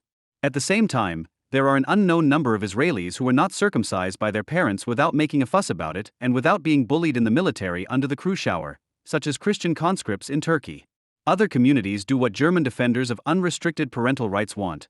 They present themselves as a community with unquestionable rights that are bluntly based on the assertion that they are a community, and declare more or less mischievously that they would stand up against the secular state in case of doubt. In practice, these are the professing Muslims who are not at all loved in Germany, at least in the form of their spokespersons. They receive the respect they demand because they create a partly real and partly imagined backdrop of the threat of guerrilla warfare. They succeed in doing this by asserting a collective identity along religiously shaped constraints, mainly in an authoritarian manner, in conjunction with a will to permanently consolidate the lawless space in the diaspora and worldwide. The Protestant regional bishop Johannes Friedrich heard this call and reiterated it when he seemingly jumped to the side of the German Jewish communities and announced, "It is also important to consider the integrity of a child's psyche. It can be much more hurtful if a child feels that it does not belong to a religious group." End quote. This background is what makes the Central Council of Jews in Germany's claim to defining power, that the Brit Milah is a millennia-old tradition and therefore constitutive for the identity of all Jews, so unpleasant. The claim that circumcision should be banned and that Jews should thus be virtually driven out essentially reveals the dwindling demand from Jewish communities and associations. The majority of Jews in Germany and elsewhere do what is the case everywhere in post-religious times. They define themselves privately or leave it at that. There seems to be no demand for a binding cultural identity. So why should we attach as much importance to the cries of alarm from Ms. Knobloch and Mr. Grauman as the enemies of Israel from the left liberal combat press are doing right now? Surely one cannot seriously participate in answering the question of what a Jew is, which is posed and answered by association politicians. It should be forbidden to ascribe common characteristics, culture, tradition, and thus essence to a number of people. And not only because it is not objectively possible, if one did not want to resort to racial definitions, which then of course work just as little, but can lead to the most terrible execution. Regardless of this, we can see what talk of Jewish identity has already achieved. Significantly, a refreshingly taboo-free discussion between Mika Brumlich and Judith Butler took place in the middle of a circumcision debate on September 12, 2012 in Berlin. The Jewish Museum and the ICI Kulturlabor Berlin, which had invited guests to the discussion, presented the Adorno Prize winner as an all-Jewish woman at the height of the discourse, Judith Butler, whose theory of performative gender poses forced sexual orientations, racism and universalist ethics, stands as a woman, Jew and intellectual, against the narrowing of Judaism to a nation-state understanding of Zionism. At the same time, the radical pacifist is committed to movements that use peaceful but sensational strategies to work towards a political solution that creates a basis for the equal coexistence of all peoples in the region, Israelis and Palestinians alike. End quote. Supported by their hosts, Brumlich and Butler presented a distorted image of the non-Jewish Jew, and outdid each other with alternately identitarian and seemingly critical volts against Israel. Both attested to each other that they were Jewish, that they were terribly serious about it, and that they would take on all authorities in accordance with this identity. As such, the Zionist state structure, which Ms. Butler fights with its mortal enemies and whose inhabitants Mr. Brumlich finds most sympathetic, are those who, like Ms. Butler, wish for its downfall, Moshe Zuckerman for example.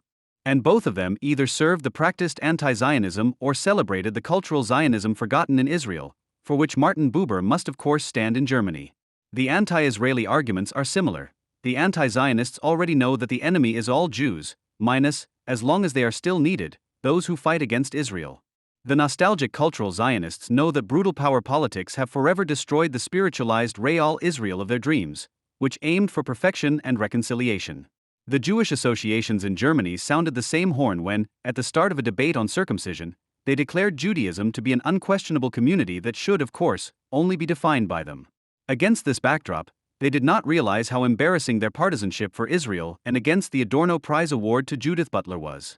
The fact that one can only speak of Jews in general insofar as their enemies set out to define a certain number of people as Jews by virtue of whatever definition and consign them to the fate they have determined calls for discretion towards all those who, for the most diverse reasons, positively define themselves as Jews. Their self-definitions are nobody's business as long as they do not derive from them the legitimization to do injustice to other Jews or, see Butler and Brumlich, to the truth. In the preface to the Hebrew edition of Totem and Taboo from 1930, Sigmund Freud positively acknowledged his Jewishness while explicitly rejecting all the identity-creating characteristics compiled in the circumcision debate. None of the readers of this book will be able so easily to put themselves in the emotional position of the author, who does not understand the sacred language, is completely estranged from the paternal religion, like everyone else, cannot participate in nationalistic ideals and yet has never denied belonging to his people, feels his distinctiveness to be Jewish and does not wish it otherwise. End quote. Freud knew the objections to his attitude and pleaded for the unclear answer. If one asked him, "What is still Jewish about you when you have given up all these commonalities with your people's comrades?" he would answer, "Still very much, probably the main thing." But he would not be able to put these essentials into clear words at present. It will certainly be accessible to scientific insight later on. End of quote. Freud's frequent reference to later verification of his unproven theses by the exact sciences was probably meant least seriously in this case. As he continues, for such an author it is therefore a very special experience when his book is translated into Hebrew and placed in the hands of readers to whom this historical idiom means a living tongue. A book, moreover, that deals with the origins of religion and morality, but knows no Jewish point of view, makes no qualification in favor of Judaism. But the author hopes to meet with his readers in the conviction that unconditional science is not alien to the spirit of the new Judaism. End quote. The unconditional science he was referring to is the criticism of people, nation, and religion, which he hoped would prevail against prejudice and blindness, especially in the emerging Israel. Freud himself had to experience that his alienation from the national aspirations of many Jews after 1933 could no longer be considered criticism of the Jewish nation. The fact that Israel was a nation that was so old in essence that it had nothing to catch up on and therefore treated all essential self-attributions, be they Zionist, religious, or socialist, with disbelief would probably have reconciled him with the new state. While the history of anti-Semitism, contrary to the arguments of the agitators and perpetrators, best shows that blood is not the deciding factor when togetherness is decreed, in Germany in 2012, of all places, Jewish lobbyists and designated left-wing enemies of Israel are falling for the fascination of blood. Just how far Jewish associations, but also official voices from Israel, fell behind Freud's defiant confession that he was nevertheless a Jew was demonstrated this summer by the Berlin-based American Jewish Committees. It is about the personality-forming creation of identity for the child. Circumcision is important for the formation of religious and cultural identity. End of quote. This sounds as if the German racial ideology, this right to life and extermination conveyed by common blood, was to be retroactively overridden by allowing Jews to be considered the same race as others. The fact that this tacitly defines what is expected of a real Jew is no longer noticeable. In future, what is expected of all true members of moral societies will also apply to Jews who step out of line. The regime of the basic law Bamarius is to be sicked on them all, should they continue to adhere to a rootlessness promoted not least by this regime. Whereas in the past, circumcision was the most sensitive threat to an enforced society against the horde, today it has been transformed into a call to form a counter-society, documented by a bloody ritual. Where sublimation used to be enforced through the ritual threat of castration and decapitation, repressive desublimation today does not want to help prepare what community alone can only mean in an archaic, but rather in an authoritarian and anarchistic way, the fight of all against all. What used to be called blood ties in relation to the closest family relationships is to be replaced by blood brotherhood in the gang. The fascinated view of Islam in Fear and Admiration shows what the resistance against the dictatorship of Reason Tolmine, which was established in Germany under pressure from the Western Allies, is aimed at. The fact that the Jews found themselves at the center of a debate about the highly dangerous question, what holds us Germans together at our core, is largely due to Jewish association bureaucrats who, like the unfortunate Grauman or Charlotte Knobloch reciting text modules, only inherited the job from their great predecessors Galinsky, Bubis, and Spiegel. In a debate about blood, however, even smarter people would probably have lost out. For as long as Israel exists, no Brit Mila will help the Jews to make their identity appear as rooted as that of other peoples. After the fulfillment of the apparent prerequisite for belonging in the world of blood ties, the demise of Israel, it would turn out that in reality it was never about this small state. Then neither Butler nor Brumlich and their fellow campaigners would be in a position to use a ritual that has long since become superfluous against those who are using the same apparent ritual to reorganize the world, as proof of their right to survive. The seventh thesis is therefore, any attempt to use tradition, religion, or ethical characteristics to determine what a Jew or his appropriate community is must be disgraced by the only true definition of people and community, over which the anti-Semites have sovereignty of interpretation. The dialectic of the Enlightenment has lost none of its topicality. Reason, which abstracts from the fact that it is based on exploitation, only because this exploitation has been placed on the basis of contracts and takes place through universal law, does not want to admit its failure, which shows that the perennial unreason that occupies the particular and itself becomes universal unreason, anti-Semitism. It is part of reason to assert the right to inviolability of the body against all odds. This right arises, as is easy to recognize, from a social relationship that consists of the buying and selling of labor power. Its bodily preconditions are declared inviolable insofar as the use of labor power under contractual conditions serves a single purpose: the production of surplus value. It is precisely this form of wealth production that makes the particular social relationship between people appear phantasmagorically as a relationship between things, in which no connection, no transition seems possible between the universal and the particular that could be reasonably understood by the subject. This is the root of the enduring religious need that literally fantasizes connection and transition at the drop of a hat. Under the given conditions, the inviolability of the body can only be claimed as a right, i.e., in the name of a false generality, not realized in a materially concrete way. Like all rights, it cannot be had without a simultaneous affirmation of the generally prevailing injustice, which is decided in the mere existence of states. Their relationship to each other, and thus the essence of sovereignty, is necessarily based on the violation of the body, which can be legitimized at any time and in any way, on the killability of the individual. Even if it corresponds perfectly to the logic of exploitation mediated by contract, the right to inviolability is therefore by no means automatically enforced for everyone within the state when this relationship is enforced. Rather, the constant threat of the withdrawal of contractual relations is part of the logic of the crisis, which is as inherent to capital as surplus value is eternally uncertain. Exploitation, which has become universal, produces of itself the tendency to revoke the law, which is nevertheless one with it, and to switch to the regime of coercion, to immediate exploitation and the use of force, to unleash the state of nature, the relations of violence between states, also within the state. Thus, in bourgeois society, it remains a promise of happiness, like the just exchange itself, in which the universal and the particular were reconciled. The relations of people were transparently mediated by those of things. The promise that the body will not be harmed, whatever conflicts the individual gets into. A symptom of this is that it can no more be formulated in the pure language of universalization, in legal propositions, than a world liberated from exploitation could be positively defined with the concept of labor power.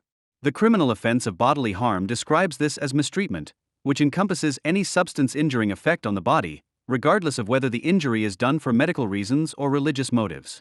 Only by examining whether it was carried out on the basis of effective consent and therefore lawfully, are the various offenses subsumed in this way differentiated in more detail.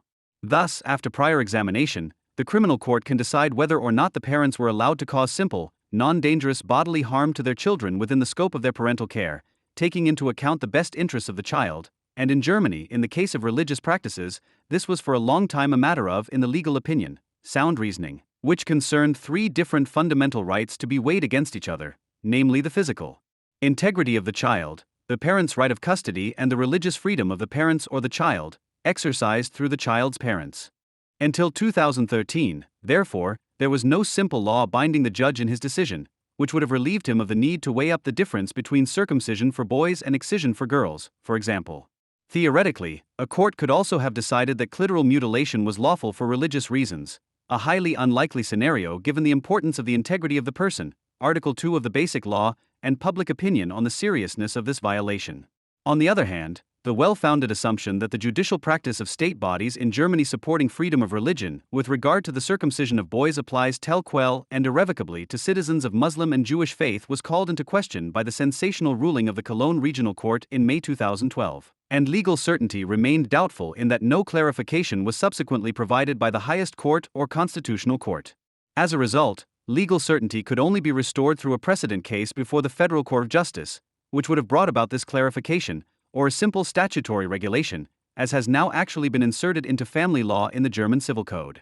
The crux of the matter is that such a commitment to a law must ultimately be made in the name of religious freedom, mediated via the parents' right to raise their children. One fear is that this freedom could also be invoked by those who want to mutilate the clitoris. And they can be found to varying degrees in all four Sunni schools of law, which continue to be authoritative for the majority of Muslims, probably more so than ever before. For the Shafi'ites, this terror against women's lust is even a religious duty. Of course, the Shafi'ites, who per se make no distinction between the circumcision of boys and girls, now also argue in a very sophisticated way, as Thomas von der Ostensacken, rightly insisting on precise clarification of the enemy, has pointed out. They assert that they are only concerned with the removal of the tip of the clitoris, which they regard as a kind of foreskin of the woman, and they object to this intervention, which they demand, being compared with other forms of genital mutilation, especially those practiced in Africa, which they also condemn. It seems possible that they could exploit religious freedom and use a law that regulates the ritual circumcision of boys to enforce the mutilation of women insofar as religious freedom, by definition, requires that religions, insofar as they are recognized as religious communities by the state, be treated equally. Conversely, those German lawyers and doctors who oppose the ritual circumcision of boys in principle are openly attempting to place this procedure in the same category as the excision of the clitoris. Just as in the case of circumcision itself, no distinction is usually made as to when circumcision is carried out, at what age of the boy, according to the respective religion, and if it is, then to present circumcision in infancy as particularly reprehensible. There is general talk of the high risk of permanent damage and psychological and sexual impairment associated with medically unnecessary, irreversible genital circumcision. Since everyone knows that excision of the clitoris prevents pleasure and that this barbaric practice is intended to fix the exclusive availability of the woman for the man, while proper circumcision in infancy does not restrict either pleasure or potency in boys, this can only be a matter of projections that must not be recognized as such. In this context, it is hardly coincidental that people shy away from touching on the differences between religions, which should be determined not least by their relationship to circumcision. The preamble to the open letter signed by around 700 lawyers, doctors and psychotherapists in Germany in the summer of 2012 therefore seems downright grotesque. Religious freedom cannot be a license for violence. This violence is refrained from because the differences between religions are not addressed. Religions appear in civil society as advocates of particularity. This appearance is permitted to them by the freedom of religion that applies within it, which at the same time pushes them back into the realm of the private, i.e., into that sphere in which, as in a pre-capitalist enclave, the contractual relationship only touches on the immediate personal forms of rule, but does not penetrate them, the family. Religions, however, also represent the particular in the name of a universal, except that this universal is called God and not freedom of contract or capital. Thus it remains open in each case how the unity of the individual and the whole is conceived and practiced through them, covered by religious freedom.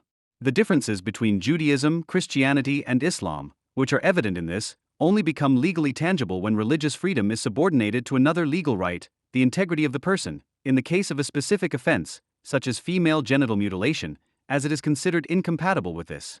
In this case, however, from the point of view of law, something of the historical conflict between religions is even repeated here.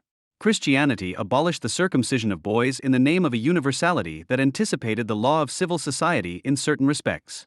The confinement to the unity of the Jewish tribes in a hostile environment, as it takes place through the imaginary contract with God and to which ritual circumcision is supposed to bear witness, still means a postponement of universalization and a concept of humanity, which Judaism had already developed internally.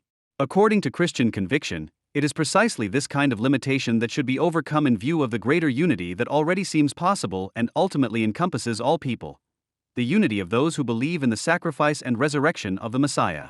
However, the overcoming of those boundaries, which in the Christian community is guaranteed solely by the belief in sacrifice and resurrection in bourgeois society, in work and fair exchange, is at the same time, psychoanalytically speaking, the enthronement of a universal narcissism that can live itself out in the identification with the Son of God.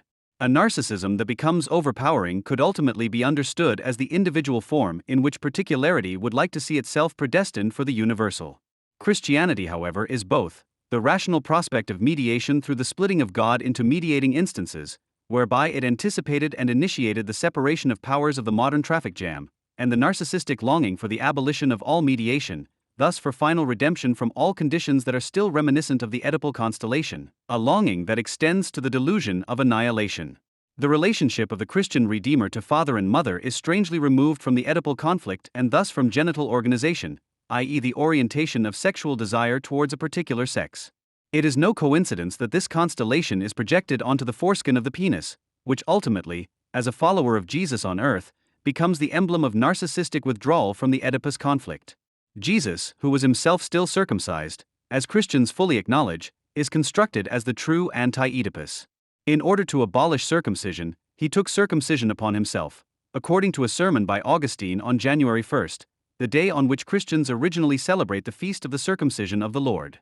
What is performed on the boy thus only appears as a prefiguration of the death on the cross, through which Jesus took upon himself the human sacrifice in order to abolish it.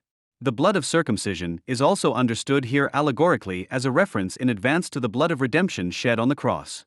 This anticipation of the sacrifice projected onto the circumcision of Jesus naturally retracts the meaning of the Brit Milah, as circumcision is called according to the Jewish rite.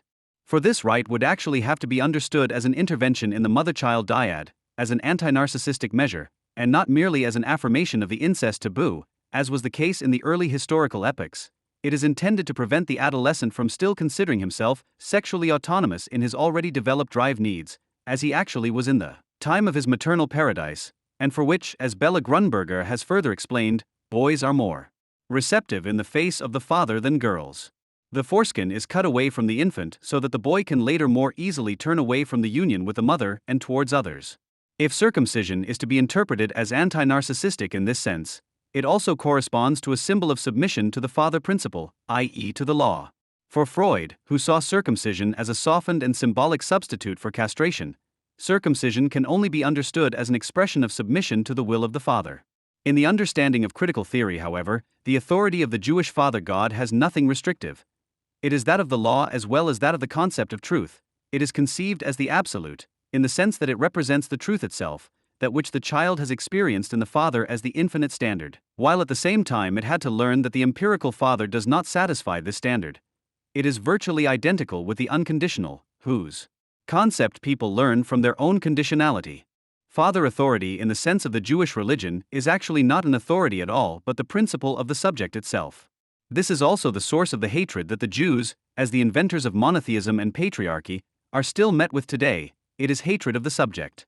Thus, ritual circumcision in Judaism is not an archaic act per se, but an act of civilization, albeit of the oldest origin, and as such it could not exclude the mutilation of female genitalia more categorically. The Brit Milah is intended to separate men and women and thus have the effect that man, in the face of the unconditional set with God, experiences himself as conditioned and sexually heteronymous in his drive. It emphasizes that an individual is either man or woman, can only have one of two different genders. In this, Judaism refers to the unreconciled state. And the false redemption in Christianity has to stand out from this in order to appear as reconciliation at all and to pretend autonomy. The fact that reconciliation is false and autonomy regressive is also felt by Christians themselves, and they act it out not least on the Jews, whom they blame for this. The very ritual with which the Jews emphasized the sexual heteronomy of boys and integrated the threat of castration and narcissism is fantasized either as a ritual murder of the Christians or as a literal castration in their own ranks, so that the Jewish men are portrayed as feminized, as if to deceive themselves into thinking that saving the foreskin does not necessarily mean saving them from the threat of castration. In Judaism, circumcision appears as a commitment to the religion of the father, i.e., to Jewish law, without rationalizing what is unreconciled in it in a psychoanalytical sense. Disclosure of the threat of castration and Oedipus, which cannot be avoided and must therefore be overcome. As a sign of unity, it gains all the more significance the more the Christian persecution proves to the Jews the falsity of universalization, the abolition of Oedipus in narcissism, the apparent overcoming of the threat of castration. But here, too, Islam is nothing other than the limit of Christianity's universalizability, as a religion in its own right. The ritual circumcision of boys is not abolished, but rather reintroduced in direct competition with the Jews.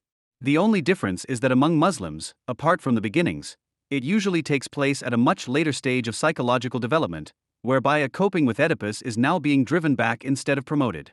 The timing of the physical intervention essentially determines its psychological effect. While the Jewish boy who is circumcised according to the Jewish rite on the 8th day of life can perceive it as a mere sign of irreconcilability, a memento of sexual heteronomy, during the later transition into the phase of sexual latency, primed as it were by the probably quite indistinct memory of pain, circumcision in the Muslim boy, on whom it is usually only performed at the beginning of the latency period, appears so unmitigated as a substitute for castration, as if it were not symbolic. Practiced much later, it must here virtually impede entry into the latency phase or cause its sudden termination, provokes in this way the regressive escape from the re-emerging Oedipus complex as from submission to the father principle into pure narcissism, back to the mother-child dyad that has become imaginary, or rather, serves as initiation into the clan-male bond that replaces this dyad.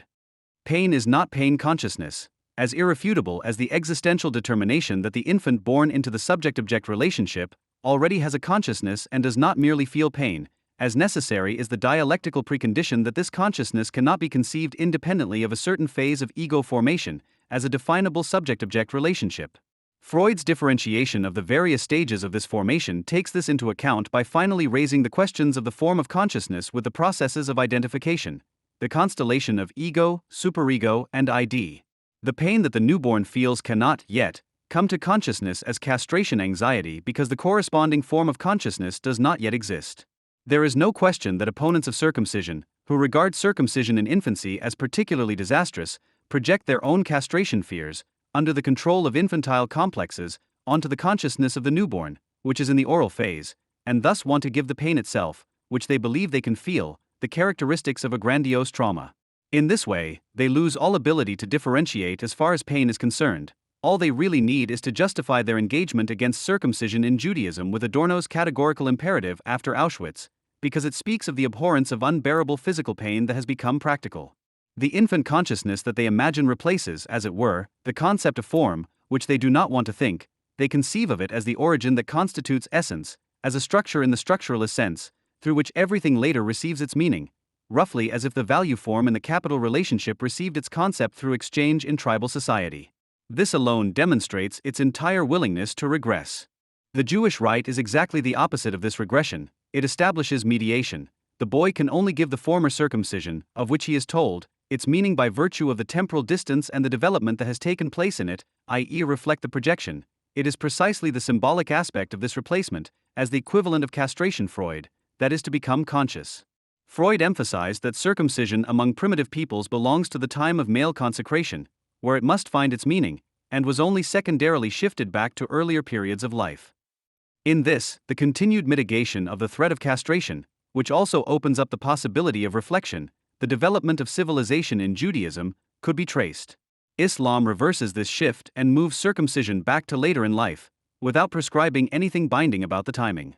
Thus, after the original tribal structures have long since disintegrated, it can once again become a means of fueling fears of actual castration without hesitation, however much the parents themselves may be aware of it, so that sometimes we really do have to speak of trauma here.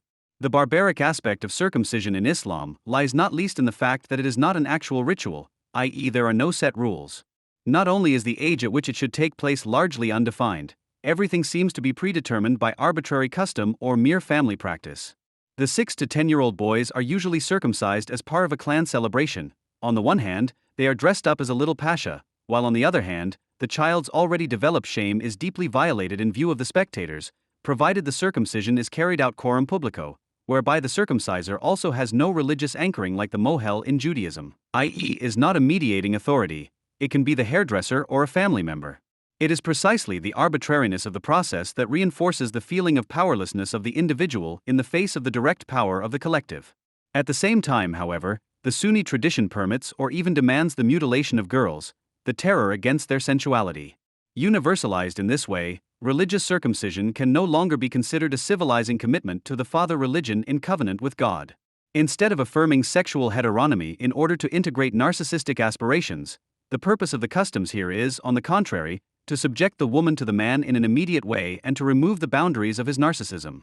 What is explicitly or implicitly denied by the Sunni schools of law is fundamental to circumcision in Judaism, that there is no equivalent for the girl, because she has no penis.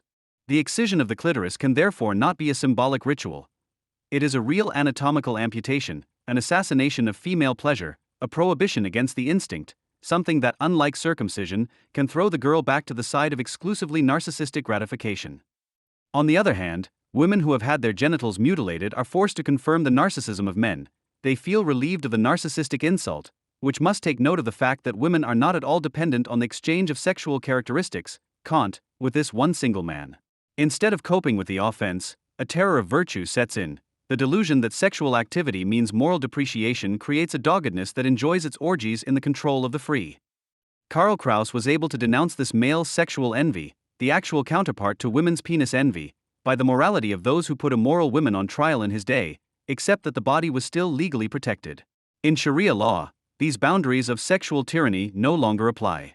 The revenge on nature, which for Kraus results from sexual envy, can be executed immediately on women's bodies. Their circumcision serves to weaken desire and increase their modesty, according to the instructions for women by the Shafi'ite scholar Ibn al-Jawz from the 12th century, which are still considered authoritative in Arabic-speaking countries today. Circumcision under Islamic auspices is therefore literally archaizing. By not excluding excision here, it fulfills a function of jihad. The commandment to amputate a woman's lust is, as is well known, not originally Islamic, but has been adopted in whole or in part by the barbaric voices to be converted, so that the missionary urge does not come up against tribal boundaries, so that jihad does not have to remove these boundaries, just as, on the other hand, it is part of the nature of this war that it tends to prevent the integration of the tribes into a larger unit under a recognized monopoly of force, i.e., state formation. The universalization of circumcision is secondary to the universalization of the unstate of Islamic rackets and is at the same time intended to complete the demarcation from Christianity, i.e., from the competing form of universalization that promoted modern state building. Religious freedom itself has a religious origin. It is of Christian-Jewish origin, admittedly not in the way that Christians want it to be understood, not least to camouflage the uncertain origins of National Socialism in Christian anti-Semitism. In truth, it made it possible for Jews to live in the Christian state to the same extent that the capital relationship presupposes the equality of citizens. In this form, it should be possible to find a regulation for the ritual circumcision of boys which, based on the principle of the integrity of minors, takes into account the civic equality of men and women as well as their different physiological constitution, and which also takes into account the psychological development of the child by determining the age at which the circumcision of boys may take place.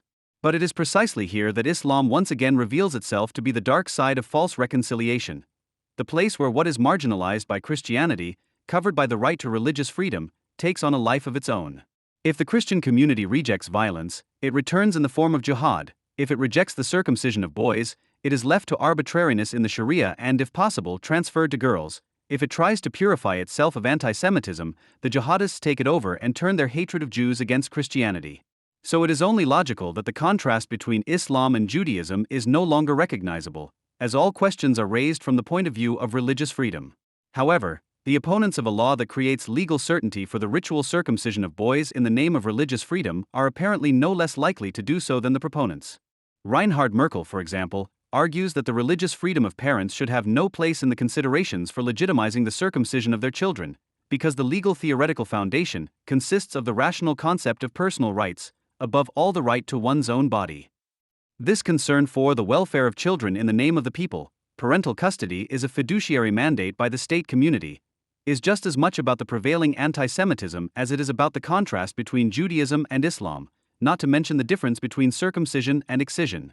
The skin of the tortured person and the foreskin of the baby are one and the same in this argument, as can be seen from the title chosen by the concerned person proponent, incidentally, of Peter Singer's ideas on the killing of disabled infants, thus predestined to become a member of the German Ethics Council, for his expectorations in this regard, the skin of another. Abstraction from real suffering through the law and substantialization of the law in the name of the child's welfare are one and the same. The respective arguments correspond to each other. Because the newborn feels pain, the infant's foreskin should not be circumcised. Because the disabled newborn experiences no satisfaction, no certain amount of happiness, it should be killed. In both cases, it is denied that the infant already has a consciousness. Singer's engagement to ensure that animals also have human rights follows logically from this. Just as on the one hand it is ignored that human rights represent a social form, on the other hand it is ignored that pain and consciousness of pain are not identical, that consciousness itself cannot be considered independently of its form, its stage of development. If, in the face of such representatives of the people's welfare, Jewish organizations decide to demonstrate together with Islamic organizations for the establishment of legal certainty in matters of circumcision, they are behaving in accordance with the legal form in which they are dependent on the law of religious freedom. However, to the extent that the basic idea of Jewish traditions is still alive here, which contradicts Islam, and the anti-Semitism stirred up by Islamic clerics is not ignored, there is of course also the option of demanding legal certainty and rejecting the equation of religious freedom in a decided distinction from Muslims. However, those who criticize them for insisting on this legal certainty and continuing to adhere to the Brit Milah instead of replacing it with some spiritualized form are turning the whole matter into a question of cultures, which should always be used to avoid any clarity in matters of law, any possible concept of state, in order to avoid having to understand anti-Semitism as the shibboleth. Precisely by accusing the Jews of insisting on their identitarian culture when all they want is legal certainty and, to put it perhaps more politely, talk of respect for faith, the universalism of the enlightened becomes incapable of reflecting on its own particularity, and nothing but Christian narcissism is renewed in atheistic garb. The obsession with which the anatomy of the male member was discussed in the German circumcision debate provides not least information about the extent of the disintegration of narcissistic aspirations that must be reckoned with here. Saving the Jews from the Jews is the philo-Semitic formula. On the one hand, one wants to save them from Israel, on the other from circumcision. On the one hand, one wants to fight the Muslims with Israel and help the anti-Semites in one's own country. On the other hand, one presents oneself as a friend of Jewish uniqueness and supports the anti-Zionists. In this sense, the universalism of the Enlightenment is invoked as an international right for the Palestinian people or as a personal right for Jewish babies. Equality with all other citizens before the law and all other states before international law is intended to make them so defenseless that at some point others can decide about them again. However, there is one crucial difference. The danger posed by Israel's enemies is the decisive danger. The German engagement against circumcision can also argue anti-German and cite its own solidarity with the Jewish state as legitimization in protest against the Jewish right, which is not without a certain comedy. About 98% of Israelis of Jewish origin are circumcised. The delusion of anti-imperialism on the right and left, on the other hand, which approves of every circumcision practice if it only serves the unity of the tribal association, helps to prepare a second Auschwitz in solidarity with the Palestinians. Against this background, however, the whole debate looks like a macabre diversionary tactic. The greater the real danger to Israel becomes, the more important what happens to the Jews' foreskin seems to the non-Jews.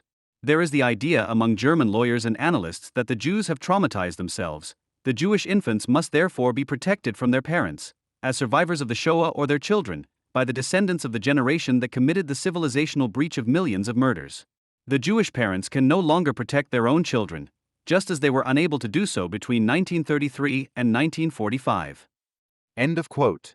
It is significant, however, that the critics of this furor of German opponents of circumcision deliberately avoid distinguishing between the practice in Judaism and in Islam, and thus directly or indirectly affirm the Islamic fighting term Islamophobia. Zulfikar Çetin's, Heinz-Jürgen Voss and Solly Alexander Walter's interventions against the circumcision debate drastically illustrate the extent to which this whole jargon of anti-racism, which entrenches itself behind religious freedom, is suitable for creating a mood for the barbaric tendencies in Islam. But the sovereign is not a legal positivist. It does not necessarily follow the logic of religious freedom and does not equate religions without exception. For the time being, it is still part of the German raison d'etat that it cannot prohibit Jews from circumcision in domestic policy, just as support for Israel, however ephemeral it may be, counts as such in foreign policy. However, unlike in foreign policy where it is merely confronted with international law, in domestic policy this reasoning must itself be subject to legal justification, and therefore, on the one hand, the legal interest of religious freedom is weighed against the principle of the physical integrity of minors. On the other hand, in this weighing up, which ends either with the judges in Karlsruhe or in the Bundestag, the social, historical, and substantive considerations, which are already evident in foreign policy, unintentionally come into play and tip the balance.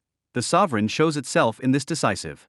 The weighing up should therefore be as discreet as possible. The sovereign should disappear into the law as far as possible. Reinhard Merkel addresses this openly. The real reason why circumcisions are not yet banned in Germany is the worldwide singular duty of special sensitivity towards all Jewish concerns, in view of the most hideous mass murder in history organized here. The German lawyer does not ask himself why circumcision has not already been banned in America, England, or France, because the German ideology that guides him has already answered this question, because outside Germany there is a lack of the necessary spirit to care for the welfare of children.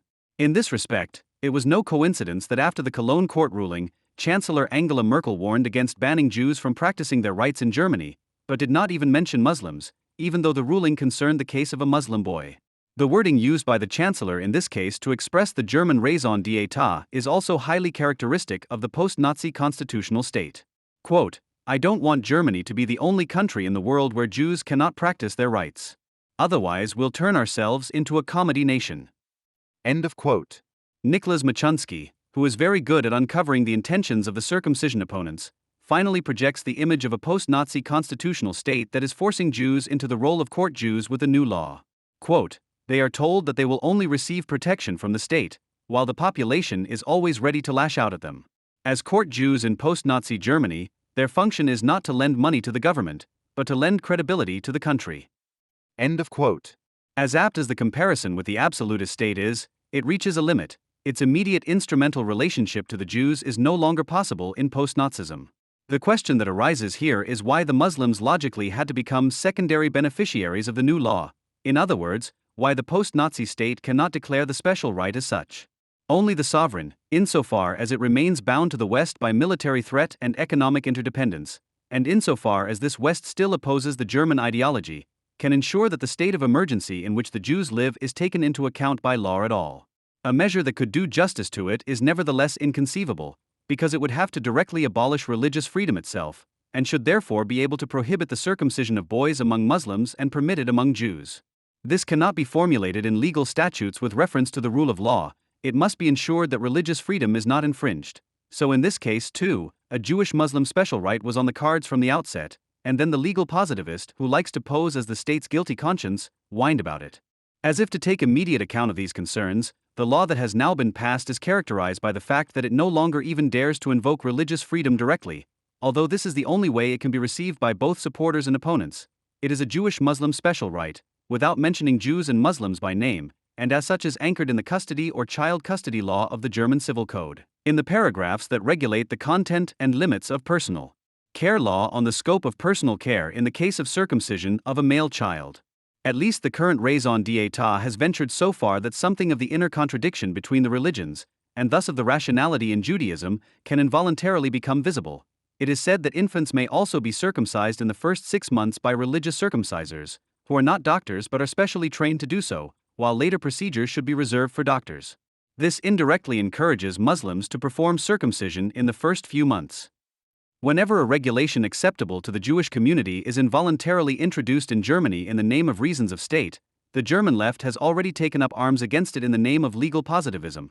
A countermotion tabled by members of the SPD and the Greens argued that the physical integrity of the child is a high constitutionally protected good that cannot be trumped by parental custody rights.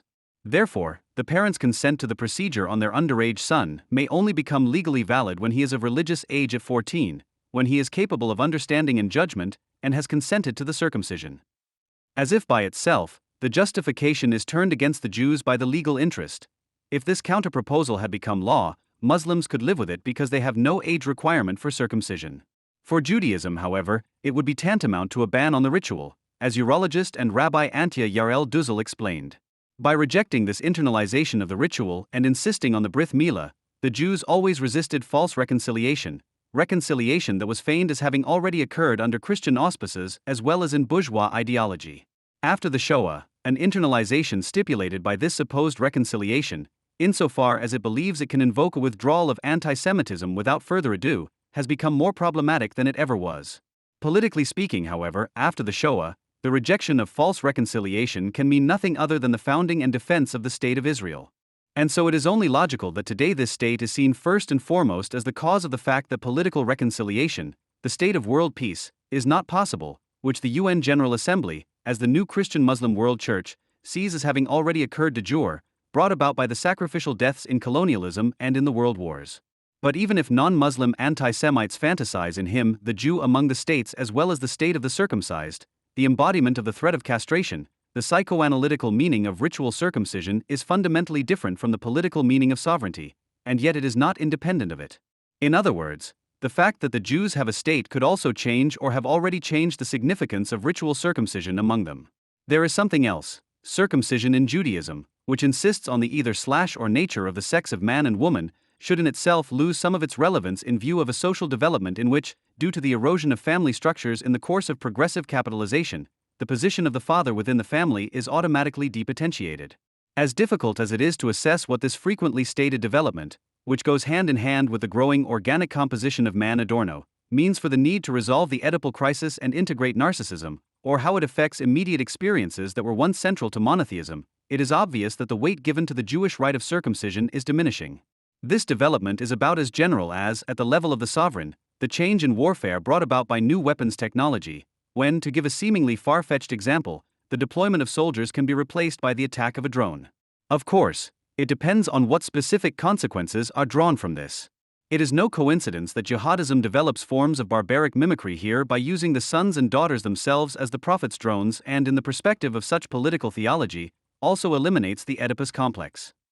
For the defense of the Jewish state, these incalculable advances, which affect private and public life, family and collective institutions, even if they can only be described in the abstract as totalizing reification, mean that in one respect something like heroism, and in another the ritual affirmation of the father principle, can become increasingly superfluous. The latter is supported by the fact that the ritual circumcision of male offspring has been maintained in Jewish communities for so many centuries precisely as a surrogate for state independence and could therefore really lose its value through the existence of the Jewish state. However, it is also evident that Israeli citizenship or dual citizenship cannot simply take its place one-to-one, and if the existence of this state is once again endangered in a particular way today, then the sometimes violent reaction on the part of the Jewish communities in the diaspora when the circumcision debate was launched in Germany is all the more understandable. As long as the negative primacy of anti-Semitism prevails, the only conclusion that can be drawn from all this is, it is none of the non-Jews' business what of these general developments is already positively reflected in the ritual life forms of Judaism. This is by no means dictated by respect for religion, but by reason in view of Judaism and its history. An enlightenment, on the other hand, which reflects on its own particularity without positing the universal as God, cannot stop at the unreconciled state.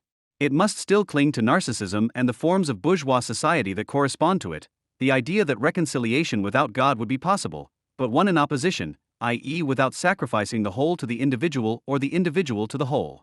It knows false reconciliation from within, as it were. Only in this way is it at all capable of understanding the uniqueness of Jewish tradition and at the same time the extent of the threat to the Jews socially, of declaring solidarity with them instead of glorifying their uniqueness philo-Semitically and playing down the threat. When lawyers, religious representatives, professional ethicists, politicians and doctors alternate between legal, theological, moral, etc. When legal, theological, moral, etc. considerations and the results of the latest studies are exchanged in a simulation of a situation in which supposedly only the compelling force of the better arguments prevails, then you have usually ended up in a German political talk show or in a meeting of the Ethics Council. For critics of society and ideology, there is actually neither an obligation nor an opportunity to take part in such a mostly boring exchange of opinions and ideologies. Participation would not be possible, if only because the debates mostly revolve around ethical or sometimes even legal antinomies whose social preconditions are not up for discussion, i.e., are set as unalterable natural conditions. It is therefore indeed important to insist that the categories of such debates are not given by nature, i.e., are ultimately, however mediated, to be understood as the results of human forms of thought and actions, and that the validity and rejection of these categories can and must be attributed to individual freedom. In this context, an awareness of the difference between a decision for or against the categories and a decision for or against a position within these categories would also be fundamental. This difference must be systematically blurred in order not to bring the rampant ethical enterprise to a standstill. This enterprise is untrue because its concepts are all based on the repression of exploitation and violence in the categories of political economy, which are assumed to be timeless. By regarding the conditions of social totality as naturally given quantities, the ethical enterprise systematically violates its own axiom, which has been fundamental to all moral theory and philosophy since Hume, namely that no ought can follow from being. As a rule, these antinomies are only interesting as indicators of a social trend. At the end of an Ethics Council meeting on the question of the legality of religious circumcision of Jews and Muslims, which was conducted for weeks in all German newspapers, it was clear what had been clear from the beginning and had been its driving motive, that all participants in the debate, with the exception of the Jews, would emerge victorious. However, this can only be seen if this debate is not seen as a harmless exchange of arguments based on the division of labor, i.e., legal, ethical, etc., whose participants are concerned with the matter under discussion itself, but rather understands as its core what constitutes every debate in Germany about Jews as well as about national identity, even if it is not expressed publicly. The reference to Auschwitz. The anti-Semitic impulse of the so-called circumcision debate is therefore less likely to be rooted in traditional anti-Jewish and anti-Semitic stereotypes than in the need to be allowed to talk about the Jews again as if Auschwitz had never happened. The majority of Jews who want to adhere to the practice of circumcision for religious or traditional reasons must have come across as stubborn fanatics in the course of the debate simply because religious acts can only be justified on religious grounds, but in the prevailing concept of the exchange of opinions, these cannot claim to have any truth content whatsoever. The fact that atheists now claim to have finally found an empirical example of the power of religion in the legalization of circumcision turns the debate on its head. It was legalized for political, not religious reasons. From the outset, the official representatives of Jewish interests were faced with a dilemma of having to take part in an ideological debate that they could not win. Because once circumcision had been dragged before the public Qadi, they either had to out themselves in the eyes of the audience, like many a rabbi invited to talk shows, as stubborn religious people who regard circumcision as a gift for the infant, or they had to resort to questionable non-religious justifications for circumcision, which was easy to see through as a tactical evasive maneuver. The references to benefits for hygiene, health, or sexuality are, of course, at least empirically disputable and, more importantly, ideologically charged, but one thing they are certainly not is religious, and for this reason alone they are not suitable for justifying a practice that is essentially religious. Because the prevailing mind cannot recognize the truth content of religions, the only option left to the religious, as soon as they enter into such a debate, is to flee into, by no means religious ideologies, mostly that of unconditional respect for religious and, above all, cultural pluralism. This ideology, however, is itself the abandonment of religious truth by turning religion into a commodity on the market for the hygiene of the soul. Pluralism means not taking the claim to truth seriously, its ungrund is the commodity form. The self-ethnicization of some Jewish institutional representatives, which certainly has ideological potential, should also be seen from this dilemma. In this respect, Justice Wertmuller is correct when he counters the positive culturalist attempts to determine who is Jewish with a materialistic criterion of Israeli citizenship law in the best sense of the word, that anyone who is persecuted as a Jew can become an Israeli citizen. From this point of view, Israeli discussions about how Jewishness defines itself not only fail to establish any official positive criteria for this, but it is also essentially part of the character of Zionism, as a reaction to anti-Semitism, not to be able to establish such positive criteria. However, the argument overlooks, at least insofar as it relates to the circumcision debate, that the retreat, for example, to the supposed significance of circumcision for Jewish identity is itself a reaction to a discussion about Jews in Germany. Israeli President Shimon Peres, who can hardly be accused of wanting to replace Israeli citizenship law with any positive criteria, wrote to the German president, Brit Milah, circumcision is a Jewish ritual that has been central to Jewish identity for thousands of years and defines a Jew. The fact that Peres says this certainly doesn't make the sentence true. It's just that once you get involved in such immediate political disputes, it's no longer primarily about truth in the only legitimate sense, namely as emphatic, but about lobby politics. Of course, the Cologne ruling put pressure on Jewish association politicians. It is completely normal for politicians, whether Israeli or representatives of Jewish associations, to try to build up counterpressure and, unlike ideological critics, are not forbidden from resorting to lies and untruths. The non-Jewish proponents of circumcision, such as the majority of the German Bundestag, can now take credit for conceding to the Jews, as a gesture of tolerance from above, something that they took for granted before the ruling of the Cologne Regional Court. The fact that professional anti-Zionist critics of Israel were also able to mime the pose of the anti-antisemite in this way certainly says nothing about the subject matter itself. Firstly, it does indeed cost little to defend something that was just an unquestioned matter of course. Secondly, it is part of the basic repertoire of the anti-Semite after Auschwitz to pose as a friend of the Jews, whether as a defender of the Jews' right to circumcision or in the interest of Jewish children. Against circumcision. Thirdly, the circumcision debate in particular has in fact played into the hands of those who want to see Muslims as the new Jews, ultimately to turn Israelis and Americans into the new Nazis. The representatives of the Islamic associations have also been successful in this unpleasant spirit, because they were probably rather accidentally caught up in a discussion that was essentially directed against the Jews, but were then able to present themselves once again as a persecuted minority in line with their usual political arguments. On a smaller and admittedly less bloody level, they pursue a policy that is proving highly successful, particularly with Palestinian terrorist gangs, by trivializing or justifying their own violence through the invocation of their own victim status. The insulted we are being discriminated against gesture in turn always contains the threat of violence. The fact that hardly any newspapers in this country printed the completely harmless Muhammad caricatures from Jyllands-Posten, which were the subject of a lengthy public debate, can only be understood by the successful policy of Islamic associations, which rely on an interplay of self-victimization and the threat of violence. Precisely because quite a few attacks on Jews in this country are now committed by members of Islamic communities who feel that they are constantly being treated unfairly, the aspect of the formal equal treatment of Jews and Muslims in the circumcision debate is proving to be particularly fatal. This happened regardless of the fact that Islam was repeatedly praised by opponents of circumcision in the course of the discussion for the fact that circumcision is carried out relatively late here and that it would perhaps only need to be postponed a few years further in order to meet the requirement that circumcision be carried out at an age of free decision-making ability. However, it is obvious that an already developed ability to reflect in experiences of pain makes circumcision at an older age much more anxious and therefore more painful compared to circumcision performed in infancy. It is not disputed that infants can also feel pain. However, pain is always mediated by individuality and experience, which is why the quality of pain cannot be determined purely empirically, e.g. by observing brain waves or similar. In contrast to the Jewish circumcision of infants, circumcision after the Oedipal conflict is likely to be directly motivated by the threat of castration that inevitably accompanies circumcision. In the case of infant circumcision, however, the fear of castration would have to be absent. However, this could only have been the issue and should only have been the issue if the circumcision debate had actually been about circumcision itself. Apart from a few exceptions, however, this was only simulated. The threat of castration in the case of circumcision of boys is probably the decisive aspect that actually sets the act of circumcision apart from harmless procedures such as ear piercing and the not-so-harmless competitive sport in adolescence. This aspect is rightly emphasized. Wertmuller emphasizes that one of the decisive and obviously deliberate misunderstandings of the so-called circumcision debate lies in the lack of differentiation between infant and boy circumcision. Thomas Moll also makes this distinction.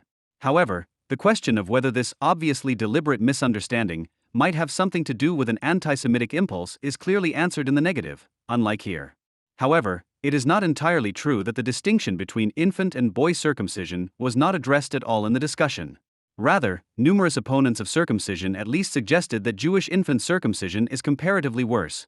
Firstly, precisely because it is performed so early, and secondly, because circumcision in Judaism is a clear regulation from Genesis, whereas there are no such clear regulations in Islam. The central demand of the opponents of circumcision was precisely to move circumcision to an age at which a decision can be made according to legal definitions, i.e., an age at which a contract can be signed. The threat of castration therefore played no role at all for them. It is also remarkable that not once during the entire debate was the questionable medical circumcision practice discussed, but only the non-indicated religious circumcision was in question. One would certainly think that in the course of such a debate, organizations and websites that had already voiced criticism of the circumcision practice long before the Cologne ruling would also receive public attention. Although they had also repeatedly criticized religious circumcision, their main focus was on the fact that the majority of medical circumcisions performed for foreskin constriction, phimosis, are by no means necessary. For example, even in cases of mild phimosis, the foreskin or parts of the foreskin are often removed at the age of 8 to 10 years, although there is a high probability that it will grow back during puberty. Numerous medical circumcisions could also be avoided by therapies with harmless ointments and stretching exercises, which promise a high chance of healing or at least alleviating the symptoms of the common mild phimosis to such an extent that it is possible to live without problems. However, although a large part of the German feuilleton has temporarily turned into real circumcision experts, just as it regularly turns into Middle East and international law experts during Israeli wars, circumcision for phimosis, which is not even that rare, has played no role at all. This makes it clear how little it was about the act of circumcision itself. However, it would not have been possible to stage an uprising against the Jews and, above all, a German coming to terms with the past. On and will, after Angelika Kaulwas had flawlessly secured her speaking place by referring to her murdered Jewish grandfather, for various reasons, I identify differently with Germany than perhaps other people, but I feel German.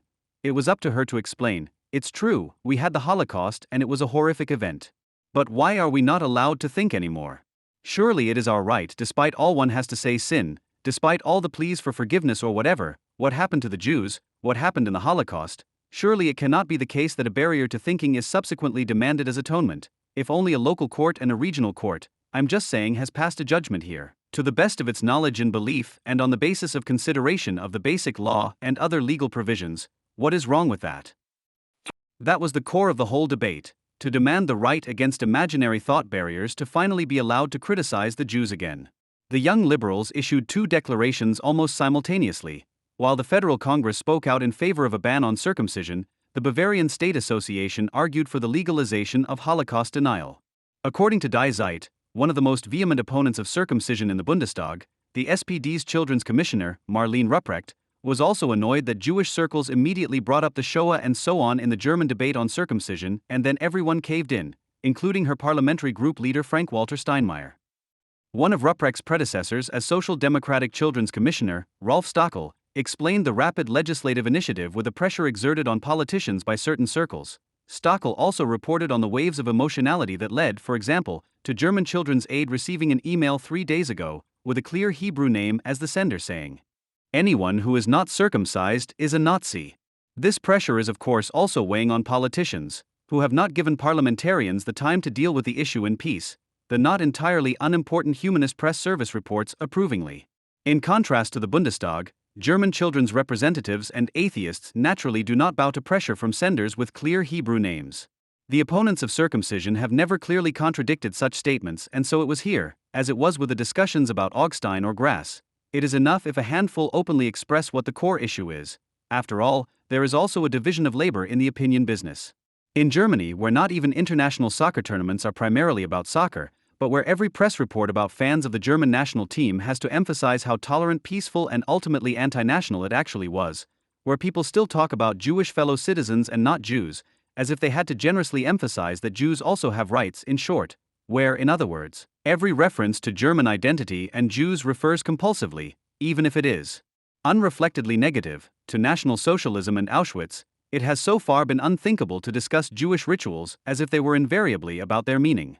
Only under the condition that it was exclusively about the meaning of circumcision and not about the relationship between the Germans and the Jews would it even be possible to weigh up all the medical and legal etc. arguments. Arguments would even be debatable. However, it is questionable why such attention should be paid to this topic. If, for example, it had been a psychoanalytical debate about the possible psychological consequences of circumcision on infants and adolescents, it would probably have been just enough for a short report in the feuilleton. As an internal Jewish debate, it would hardly have gone beyond the relevant Jewish newspapers. A dispute between theologians would probably have received even less attention than the discussion about the medical and health consequences of circumcision, which has been going on for several years in specialist journals. For an ideology-critical critique of Islam, the connection between the threat of castration and political Islam would have been of interest, making Jewish circumcision practice uninteresting from the outset. However, a text about this connection would probably not even have made it onto the weblogs of xenophobic opponents of Islam, for whom psychoanalysis probably causes almost as much discomfort as the paranoia about the Islamization of Europe. Of course, they have not kept quiet about the so-called circumcision debate either. Michael Sturzenberger, Bavarian state chairman of the Die Freiheit Party, wrote for the PI weblog, "Christianity can be credited with having made a new covenant through Jesus, which has led to a relativization of the Old Testament. It can be conceded to Judaism that its writings are no longer taken literally today, which has also led to the only democracy in the Middle East, modern Israel. But when Jewish associations and organizations cling to the age-old rule of circumcision, for example, they show that they are no different from Islam on this point. I am firmly convinced that this kind of thing has no place in our country." End of quote. The reader is free to decide whether the such a thing means the Jews and consequently Jews out, the Jewish associations and organizations mentioned, or only the practice of circumcision. The only sensible ways in which circumcision itself could have been debated would hardly have had the potential for a public media battle. However, the debate was based on a legal problem that nobody had noticed for decades until law professor Hom Putzka and his mentor Rolf Dietrich Herzberg recognized the existing gap in the law. Although no one was bothered by this either, Putzka took advantage of this gap in the legal academic discussion and began to publish eagerly on the subject. Not only did the Cologne Regional Court refer to Putzka in its ruling, which led to the corresponding debate, but it was also Putzka who informed the Financial Times Deutschland and the Frankfurter Allgemeine Zeitung about the ruling, which started the debate. In the very first article on the subject in this country, dated June 25, 2012 in the FDD, Putzka is quoted as saying, "Unlike many politicians, the court was not deterred by the fear of being criticized as anti-Semitic and anti-religious." Putzka had already praised the courage not to be intimidated by the eternal anti-Semitism admonishers at a time when no one had even had the opportunity to accuse the ruling of anti-Semitism. Putzka also introduced his first publication on the subject of circumcision with the gesture of a courageous fighter against alleged prohibitions of thought.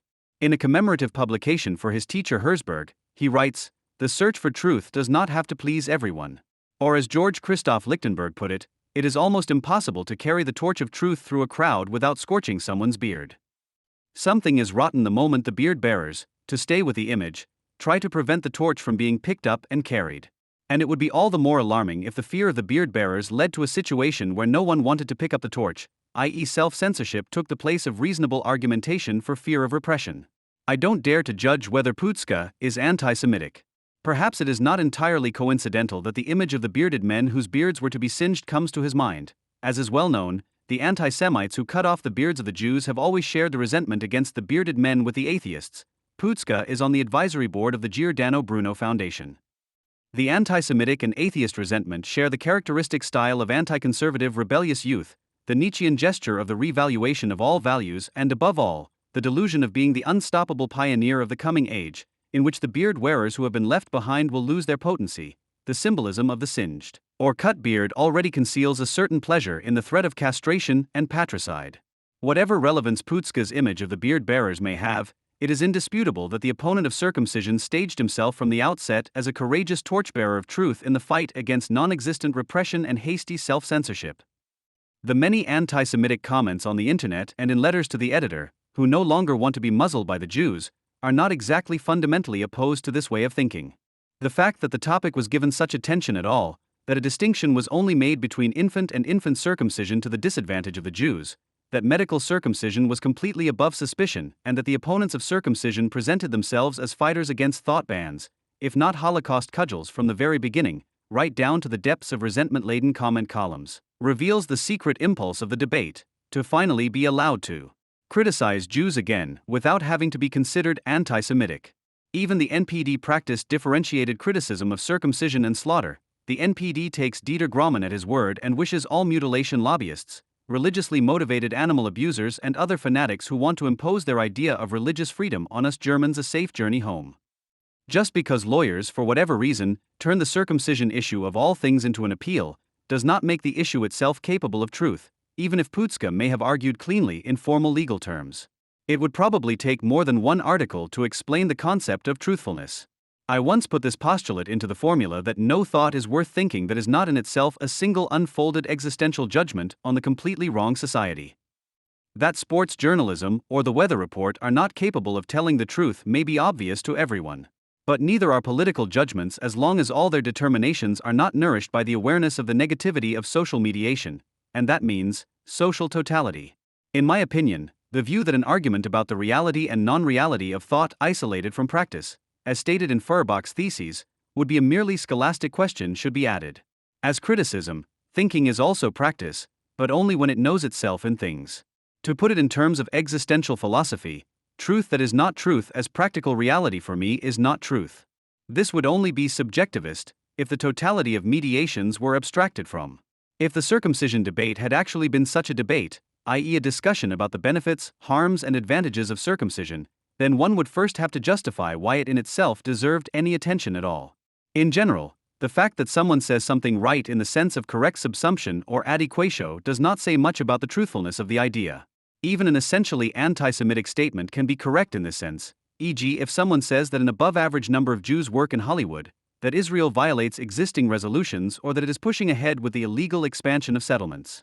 Contrary to a common prejudice, the law does not help the truth to prevail, at least as long as one does not want to limit truth to the successful subsumption of a concrete fact under a general abstract proposition, i.e., the facts of the norm. Adorno, who made remarkably few comments on the law, noted the proximity of scientific rigor to the common sense of the people that became apparent in the results of jurisprudence. While otherwise the scientification of the world progressed so relentlessly that expertise confiscates every possible insight, a discipline that prides itself on its scientific rigor as much as jurisprudence elevates common sense, with all the murkiness inherent in it, down to common sense and average opinion, to a central criterion. It is precisely where the claim to reason in jurisprudence becomes emphatic, where it goes beyond its already established institutional sphere, that this gives access to those destructive instincts which psychology has discovered behind the authoritarian need to punish. Numerous judgments by the German judiciary in cases in which former forced laborers sued for pensions to which they were entitled on the basis of social benefits paid by their employers, irrespective of claims for compensation, are impressive proof of this. The judges simply went to Wikipedia and downloaded an incomplete list of ghettos from there.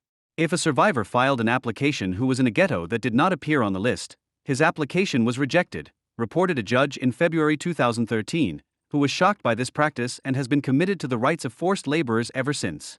Because the law cannot, in principle, distinguish between truth and opinion, which, from a pragmatic point of view, certainly represents the advantage of law based on generality, equality, and duration over any attempt to align state rule with a positive purpose to be fulfilled, it must systematically remain below the level of any emphatic concept of reason and truth, no matter how much it could be defended against negative sublation in case of doubt.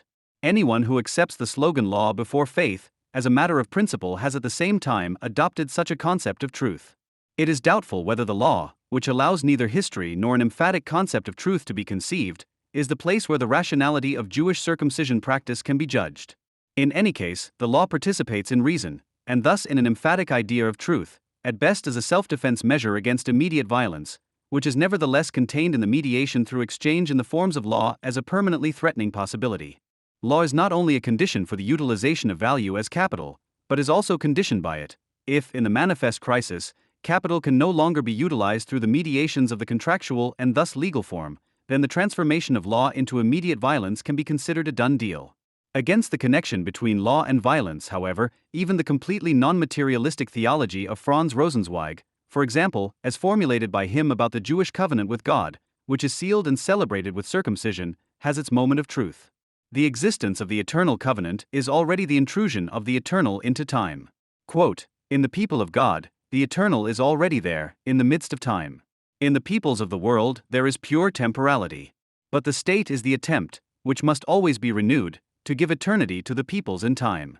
The fact that it undertakes and must undertake it makes it the rival of the people, eternal in itself, which would no longer have a right to its eternity if the state could achieve what it longs for. Rosenzweig, The Star of Redemption.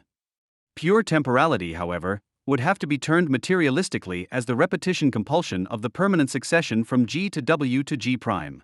Then the state comes and hangs its law over change, but ultimately only as a bad infinity, because as if the Jewish theologian had a concept of crisis, he concludes, law and life, the permanent and the changing seem to diverge. This is when the state reveals its true face. Law was only its first word. It cannot assert itself against the change of life. But now it speaks its second word, the word of force. It is the purpose of all violence that it establishes new law. It is not a denial of the law, as one might think, banished by its subversive posturing, but on the contrary, its justification. End quote. In the face of the First World War, the Jewish theologian, schooled in Hegel's philosophy of law, not only recognizes the bad theological aspect of law and the state, its pseudo-eternity, which is ultimately only based on sheer violence, but by opposing the state to the Jewish covenant with God, he also preserves the thoroughly materialistic aspect of messianism, namely the hope of liberation from violence, which would only be possible as liberation from the state. At the same time, state violence, which to this day demands the lives of citizens as a potential sacrifice, perpetuates the pagan practice of sacrifice under conditions of capitalist totality, from which the covenant with God repeated in circumcision sought to emancipate. As long as people are prepared to sacrifice their lives for pagan idols such as capital, people, and nation, it is not Jewish circumcision that is archaic, but the willingness to die and kill of the so insanely enlightened citizenry. It would certainly be wrong to turn this insight against Israel of all countries. For while all other states are indeed pagan in this sense, because they cannot give a rational reason for their concrete existence, and must therefore deify the state itself to an unquestionable absolute, the state of Israel is objectively the necessary and pragmatic response to antisemitism, not a deified end in itself. Although 4,000 years old, the utopian content of Jewish circumcision, in the best sense of the word, has still not been realized. The Jewish people, Rosenzweig continues, must not recognize the solution of the contradictions in the present, because this would make them unfaithful to the hope of the final solution of the contradictions. In order to preserve the image of the true community intact, it must forbid itself the satisfaction that the peoples of the world continually find in the state. It is quite possible that Rosenzweig's criticism of the state also referred to Zionism. However, this does not mean that it should be unreservedly attributed to ordinary, anti-Semitic anti-Zionism, which is characterized precisely by the repression of the violence that Rosenzweig focuses on.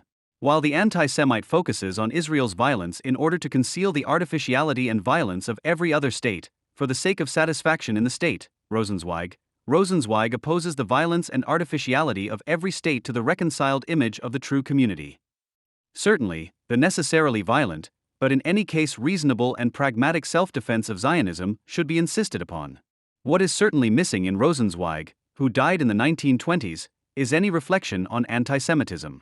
After Auschwitz, this makes his reflections on the concept of the state half-truths on the one hand, because he specifically cannot think of the Jewish state as a self-defense measure. On the other hand, however, it underlines his insight into the untruth of Hegelian world history, which he denounces as a bad, i.e. unreconciled, violent infinity. Formulated at a time when the whole of Marxism was still fatally saturated with the Hegelian philosophy of history.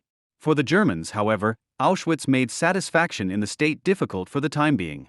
Hence their repetitive compulsion to exorcise Auschwitz against the Jews and Israel, even if only by declaring their allegiance to Germany precisely because of Auschwitz. Last but not least, the law is also conspired with the threat of castration as long as it does not sin against the monopoly on the use of force, because not only are marriage and family under the special protection of the state order basic law art. 6 para. 1. But the monopoly on the use of force in the form of the law cannot do without it either. For it is only within the state, according to Hegel, that the family can develop into a civil society. And if you take away the apologetic tone here, it says, law forces people to become a family, i.e. to identify themselves as a person in the form of the family, to make out a person, to give up their natural and individual personality in that unity. Freud explains how people cope with this identification of personalities, whereby the family is a person. The allusion to castration is something like the paradigm of the threat of violence that underlies the unity of the family and guarantees it in the long run. The afterlife of Nazism in democracy would be far too short-sighted if one were to locate it only in the abstract rejection of the law. The prerequisite for killing someone with a clear conscience is the green light of the traffic light. Adorno noted with unsurpassable succinctness about the connection between legality, the desire to kill, and the need for punishment. The same people who would rather give up positive law immediately than later in the case of sexual offenses in favor of immediate violence are all too happy to make use of the highly developed density of legal regulations, especially in Germany, without noticing anything. Instead of fighting for living space in the East, they are fighting with their immediate neighbors over the height of their garden fence. Presumably, this is hardly less existential. In one of the first FAS editorials published on the Cologne ruling, the issue of circumcision was also declared a conflict of principle. Quote, "A culture or a religion that has regular bodily harm to minors in its program is in permanent conflict with essential goals of the constitution of a liberal and secular state." FAS, June 29, 2012. What no one had been interested in a short time before suddenly became a threat to the liberal and secular constitution of the state. The Germans' love of the law, in which no paper fits between right and left, is probably less the result of advanced civilization and resistance to immediate violence than an expression of the Germans' uncanny ability to cobble together an existential conflict out of really anything. In 1998, the Federal Green Party conference called for the price of petrol to be raised to 5 Deutschmarks per liter in the interests of the environment. Not only the obligatory politicians and journalists took part in the public debate that ensued. In contrast to the usual summer slump debates, almost every German citizen seemed to feel the urge to add their 2 cents to the Eco-Party's proposal. The letters to the editor columns were filled with comments on the environmental Solitanken for several months. The hotlines of the relevant talk shows were permanently overloaded, and passers-by interviewed by camera crews showed genuine emotion for once. The broad participation in this controversial discussion was hardly surprising. After all, it was not just the relationship between 2 of the German central substitute religions that was up for debate, the car and the environment. The Greens' proposal was also aimed at the wallets of German citizens. Hundreds of thousands of commuters would only have driven to work to cover their travel costs after the price of petrol tripled. The popular vacation on their own 4 wheels would have been cancelled due to unaffordability. And there would have been no alternative, at least for the less affluent sections of the population, due to the prices and service offered by Deutsche Bahn. Low-cost airlines were not yet on the market. The reputation of coach companies, which was never particularly good anyway, had been further ruined as a result of a series of serious accidents. After the Cologne Regional Court declared the religiously motivated circumcision of boys unlawful in May 2012, the countrymen behaved once again as if the tripling of the price of petrol had been negotiated again. Apart from the European rescue package, hardly any other topic was discussed as intensively in the summer as the circumcision of Muslim and Jewish boys. Neither the editors of the Märkische Allgemeine nor the friends of the heavy metal magazine Rock Hard wanted to stand on the sidelines. The columns and internet forums of all major newspapers and magazines were filled for weeks with commentary on the Cologne ruling and the issue of circumcision. There have never been so many experts on religious traditions, Torah and Sunnah, high and low cuts, phimosis, surgery, and urology. It was not only the number of participants that was astonishing, but also the intensity with which the debate was conducted. Even people who had been through thick and thin together for years were suddenly at loggerheads over the issue of foreskin. The religiously motivated circumcision was indeed a debate about one of the foundations of the bourgeois republic, the relationship between state and religion. However, unlike the price of petrol, the relationship between civil law and tradition, as important as its purpose may be, does not affect the wallets of German citizens, nor is it one of the things they are particularly interested in on other occasions. Federal President Gauck had an explanation ready for the intensity of the debate. According to the head of state, the discussion offered those involved the opportunity to act out anti-Semitic and anti-Muslim attitudes. The left-wing publisher Edition Assemblage seconded this. According to the blurb of the anthology Interventions Against the German Circumcision Debate, the debate was interwoven with racist, anti-Semitic, and anti-Muslim attitudes. These statements were surprising not only because of the unusual proximity between the head of state and the far-left publisher and the almost identical choice of words, but also because of the matter itself. For although the Cologne District Court had discussed the case of a boy who had been circumcised according to Muslim custom, the debate dealt with Muslims only marginally at best. The focus of the discussion was not Islam, but Judaism. However, Judaism did not face any particular furor either. Anti-Semitic undertones could be heard in the notorious internet forums and social networks. Here, the discussion was readily seized upon to talk about supposedly bloodthirsty Jews or Jews as perpetrators. However, especially in the organs of debate themselves, the major daily newspapers, the Spiegel, Spiegel Online, etc., there were hardly any anti-Semitic outbursts, at least in comparison with reporting on Israeli politics, for example. Despite the harshness of the debate, even opponents of circumcision regularly expressed respect for traditions, respect for cultures, and understanding for religious feelings. In any case, a different ruling would have been far more suitable as a catalyst for anti-Semitic sentiment, because at almost the same time as the Cologne Regional Court announced its circumcision ruling, the Gießen Administrative Court was hearing a case brought by a Muslim butcher who was claiming the right to slaughter animals. He had previously been denied the exceptional permit that the law provides for special cases. Just a few weeks after the circumcision ruling, shortly after the Cologne judge's decision was made public after some delay, the Gießen Administrative Court upheld the man's claim. He was allowed to slaughter 30 sheep a week in the traditional way from then on. Just as in Cologne, the relationship between state and religion, law and tradition was also negotiated in Gießen. Just as in Cologne, an issue concerning both Judaism and Islam was also brought before the court in Gießen with regard to Muslim rights. Nevertheless, from a historical perspective, debates about slaughtering have far stronger anti-Semitic connotations than the issue of circumcision. The ban on ritual slaughter was not only the first major anti-Semitic measure taken by the Nazis. Slaughter is also at the center of the most notorious scene in the film, The Eternal Jew, the most famous anti-Semitic film of the Nazi era alongside Judd Sus. The slaughter scene in the film is deeply engraved in the cultural patterns of Germans.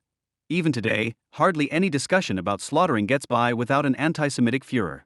In addition, the welfare of animals is traditionally far more important to the Germans than that of Jewish and Muslim boys. Jewish children only become interesting when they are long dead and fall under the care of full-time remembrance workers. Children of Muslim parents are gladly left at the mercy of those communities, neighborhood managers and unmotivated teachers who make them fit for the second job market or the neighborhood economy without detours. Despite such predispositions, the Gießen Administrative Court's ruling on the circumcision did not attract any attention from the secularists, laicists and traditionalists who took part in the discussion about the Cologne circumcision ruling.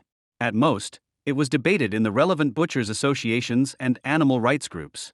Far more striking than the anti-Semitic undertones of the circumcision debate was the arbitrariness with which even serious people took part in the discussion. It seemed almost random who took a stand for or against the Cologne ruling. Die-hard critics of culturalism suddenly justified their rejection of the Cologne ruling with the identity of Jews, Jewish tradition and culture. Professional admonishers, who on other occasions always call for Germans to be particularly sensitive towards Jews, simply ignored the concerns of Jewish interest groups in Germany when taking sides with the Cologne judges. Supporters and critics of the ruling hastily ignored the good arguments of their opponents. Nobody wanted to talk about an aphoretic relationship between state and religion, universalism and particularism, in this matter. More important than the content of the statement on the Cologne circumcision ruling seemed to be the statement itself. The arbitrariness with which the position on the Cologne ruling was taken suggests that the discussion was at best superficially about the relationship between state and religion, tradition, or modernity. In particular, the fervor with which almost all participants, referring to serious scientific studies and investigations of course, talked about masturbation, steadfastness, sensitivity to stimuli, aesthetics, glands and erectile tissue suggests that the secret center of the debate was rather the corpus delicti itself, the male member. In fact, the urge to talk about the male genital area was far greater for most participants than the need for consistency and logic in their own arguments. Sometimes not only a cigar is just a cigar, Freud, but also a penis is just a penis. For example, longtime friends told us without being asked that they had been circumcised as children due to foreskin constriction. Distant acquaintances who otherwise always complain about the sexualization of society exchanged views on their stability at barbecues and asked each other how they were down below. And journalists pestered their audience with details about their sexual organs via newspapers, magazines, blogs or Twitter. The whole world now knows that Spiegel author Hasnan Kazem and Konkret author Oliver Tolmine are circumcised. Alan Posner, on the other hand, still has his foreskin. Entire internet forums were filled with comments about erection and ejaculation frequencies. The circumcision debate was, in other words, less a political debate than a pornographic one. Just as the reports on breast augmentation that the relevant tabloid programs like to come up with are a surrogate for pornography, the circumcision debate was a substitute for lusty public talk about dicks. While the early evening formats particularly appeal to the obligatory senior audience and give them the opportunity to take a quick look at a bare bosom without shame or violating age conventions, the circumcision debate offered heterosexual men in particular the chance to talk publicly about their own genital area and that of their peers. In this way, the discussion, and this is probably the reason for the intensity with which it was conducted, subliminally touched on one of the last social taboos. Even though sexuality has long since been released, it is still unusual for heterosexual men to confess their homoerotic fantasies and desires. Heterosexual women talking about the attraction of a female breast has been just as uncommon since the 1970s at the latest as a sedate gentleman professing the beauty of the female pubic triangle in a television discussion. A family man, on the other hand, talking about the pleasure he gets from looking at a shapely cock in the same place is still hard to imagine. The extent of this homoerotic need is not only demonstrated by the cock comparisons that most boys take part in during puberty at the latest. Here, the competition motif is usually at best the excuse to be able to deal in depth with the genital area of friends or classmates. The popular porn films in particular, which continue to cater to the wishes and desires of heterosexual men, show the attraction that the male member exerts on their target group. Even if the majority of male porn consumers are probably firmly convinced that their lust is for female porn stars and starlets, it is noticeable that they are not at the forefront of the films. Instead, the main role is played by the primary sexual organs of the male performers, which are shown in all poses, perspectives, and aggregate states. Anyone watching conventional heteroporn for men will see fewer breasts, labia, and female buttocks than penis parades. This focus may, as is often claimed, also serve the purpose of allowing viewers to identify with the performer and imagine themselves in their place. However, the difference between a Rocco Siffredi's privates and the 14.48 European average centimeters is likely to require some effort from the imagination. In any case, the conventional porn film not only offers the viewer the opportunity to watch one or more couples having eccentric, sporty sex. At the same time, it allows heterosexual men to enjoy themselves with other men's cocks without having to admit their need for it. The circumcision debate has now brought this need out of the office, the main place of reception for pornography since the triumph of the internet, and into the public domain. Participation in the discussion is likely to have been so intense because it offered a large and communicative section of the population the opportunity to live out their own unacknowledged desires coram publico, hidden urges strangely like to find public expression in coded form. Despite all the rhetoric about the welfare of children, the lessons of history, or the secular state, the circumcision debate was above all one thing: the journalistic version of a traditional comparison of dicks. At the end of September 2019, the Federal Ministry of Justice launched an elaborate image campaign.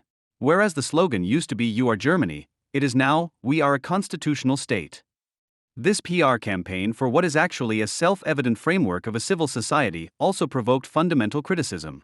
The federal government provoked a particularly strong headwind by courting Ayman Maziyek, the chairman of the so-called Central Council of Muslims in Germany, ZMD, a representative of Islam who is completely unsuitable as a figurehead of the constitutional state. The argument of critical voices, for example from the CDU, was his proximity to the Sunni Islamic Muslim Brotherhood, which is classified as Islamist.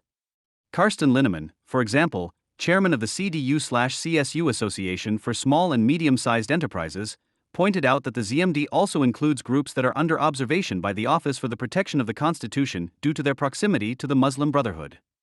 However, it is not necessary to refer to the findings of the Office for the Protection of the Constitution in order to recognize that the relationship between the Central Council and the constitutional state is of a purely strategic nature.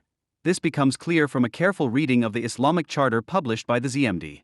In reaction to the terror of September 11, 2001, it informed the majority society on February 20, 2002, 17 years ago, how Muslims stand by the foundations of this constitutional state, its basic law, democracy, pluralism, and human rights.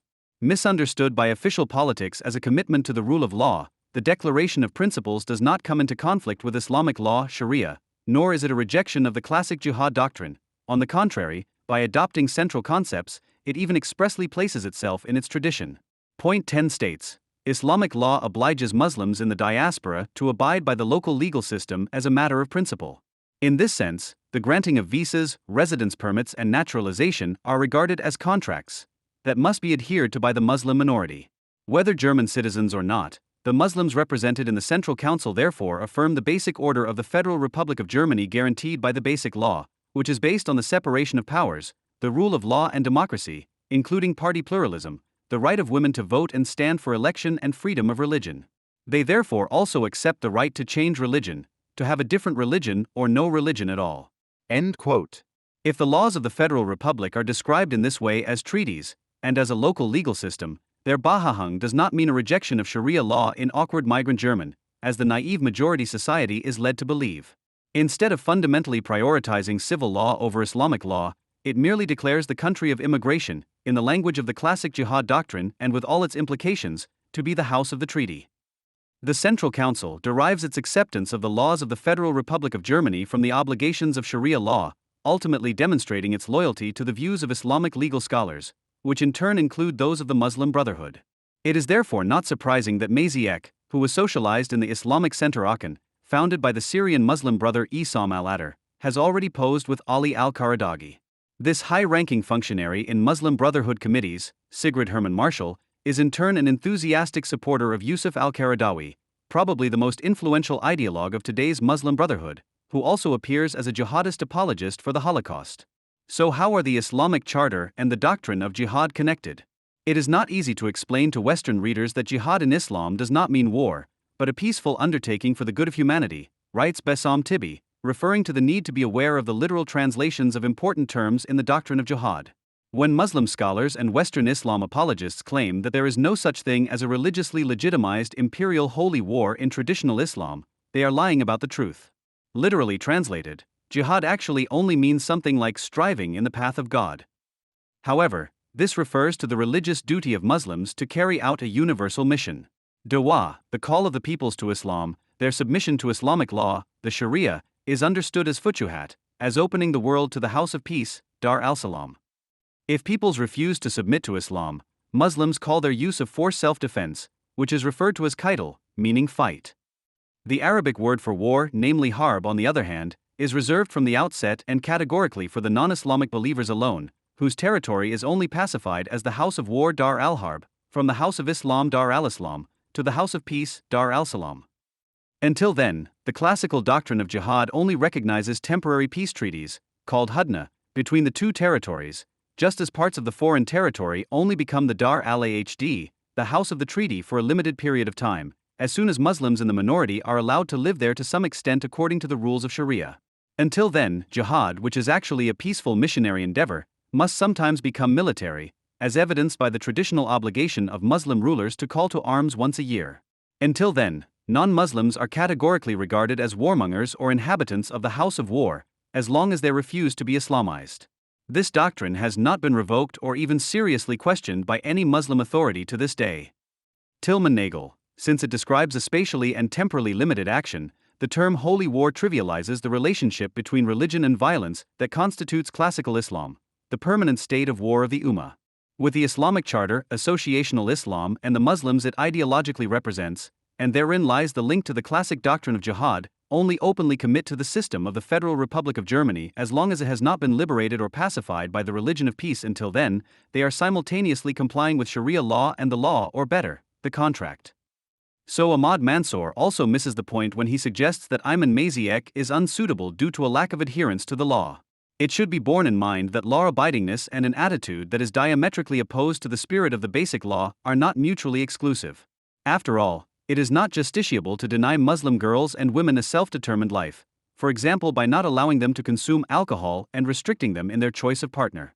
In any case, what is done less by individual, legally prosecutable persons is done by social pressure and permanent surveillance by the community, which makes it possible for individuals to adhere to the local legal order and still collectively form themselves as an Islamic counter-society.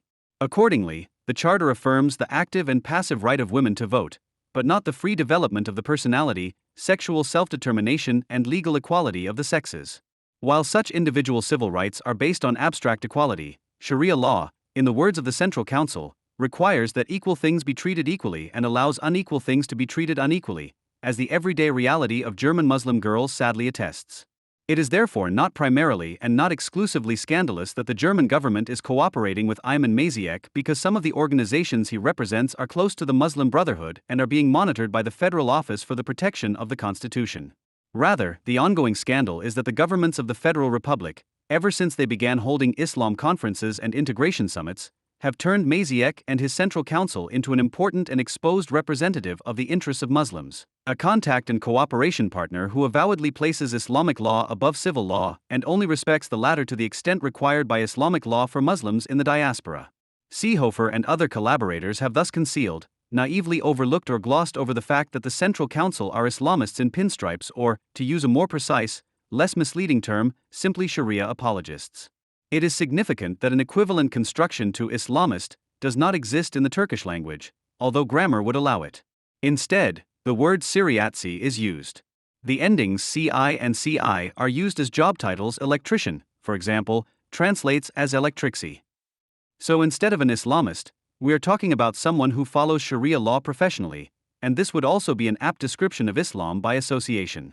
It is concerned with the Sharia adaptation of the local legal system, an improvement of the contracts in favor of Orthodox Muslims. The fact that the Federal Republic of Germany is welcomed by the Central Council in its charter, contrary to fact, as a system in which state and religion are harmoniously related, because although it is not secular, it is still decidedly secular, and at the same time, just as contrary to fact, a compatibility of the individual rights granted by God and anchored in the Quran and the core of the Western Declaration of Human Rights is claimed, can only mean wanting to establish harmony between state and religion in the future, as a Shariatization of the civil order. Consequently, Maziek also explicitly proclaimed the compatibility of Sharia and democracy in the Welt. In this sense, for example, his statement seconded by the SPD, racism is not an opinion, but a crime should be understood, with which he announces the criminalization of statements critical of Islam, as Islamophobic and therefore racist, provided for in Sharia law, a practice that is already so advanced in France that the term jihad juridique is already circulating there. The Islamist terror, which the merely conservative Islam of associations rejects, is part of a conscious or unconscious division of labor strategy in this demolition of Western society, which relies on the following logic in state integration policy: the better the Muslims are integrated, the greater their distance from Islamism. And this is where the lawyers of the Central Council, for example, come into play. The more concessions to Sharia law, the better the integration. Otherwise, it would make no sense at all to classify German citizens and migrants of Muslim faith as being in the diaspora in equal measure. The Islamic definition of Muslims as legal subjects primarily subject to Islam is accommodated by official state multiculturalism, in which society is conceived as a mosaic of different population groups, which are then supposed to stick together for the sake of overall peace. In June 2018, this forced harmonious and anti-critical minority kitsch found expression in a campaign in which imams and rabbis rode happily and tolerantly through Berlin on a tandem to demonstrate against hatred that Muslims and Jews could learn from each other after all. From the Jewish side, for example from the American Jewish Committee, AJC, and the Working Group of Jewish Social Democrats, the action was criticized for questionable partners, as the participating Imam Mohammed Taha Sabri is considered to be close to the Muslim Brotherhood. As expected, however, there was nothing to stop the German government from building on this campaign with the current campaign. A poster from We Are a Constitutional State shows such a tandem. A Muslim wearing a prayer cap and a Jew wearing a kippah are cycling happily and carefree, their legs joyfully stretched out in the direction of travel. This moment of interfaith harmony is captioned with the words "We believe in freedom," and in the freedom of faith. While the motto of the 2018 initiative campaign, working together to counter anti-Semitism and Islamophobia, suggested that these were analogous phenomena that could be eliminated with more encounters and the elimination of prejudices, the German government is now also transforming the problem of Islamic anti-Semitism, which primarily targets Jews but threatens the very foundations of civil society as a hatred of civilization, into a question of recognizing freedom of faith.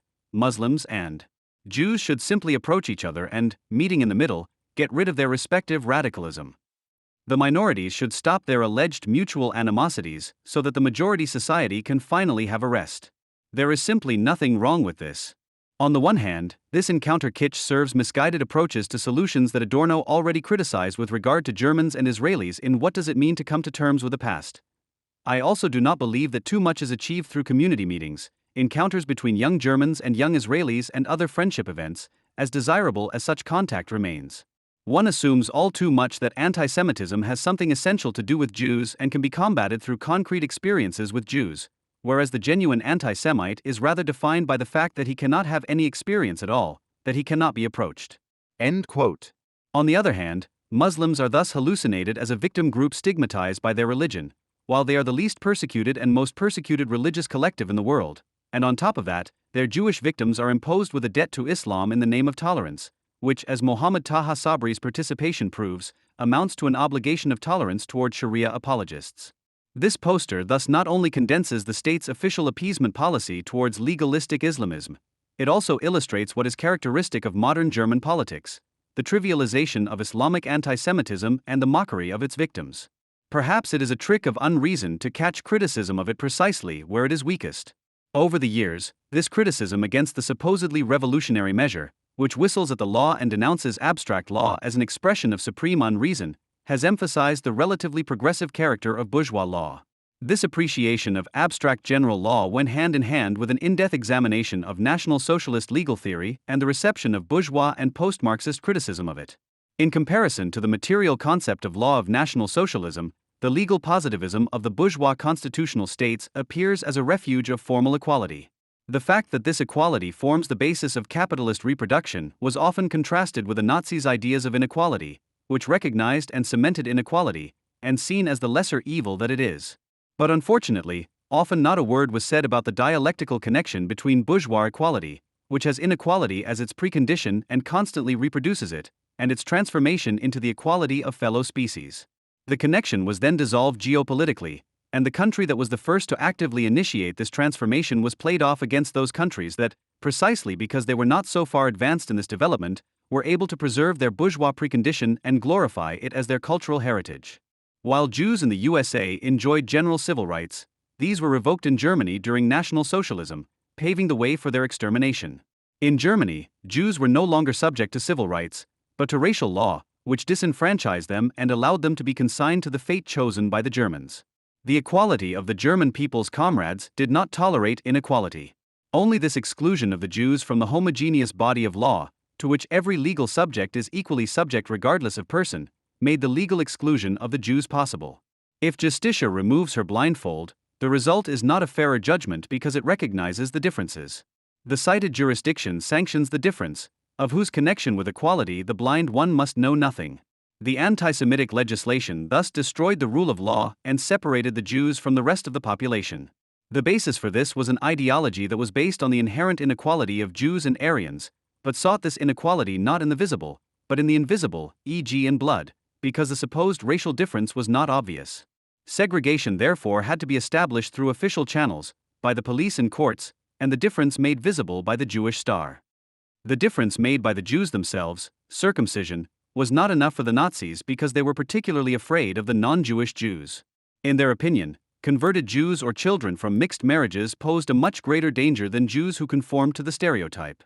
For even more than the Jews who were recognizable as Jews by attributes of their faith, the anti-Semitic paranoia was fueled by the Jewish world conspiracy, by the non-Jewish Jews who were not recognizable as Jews according to the definition of the Nuremberg race laws.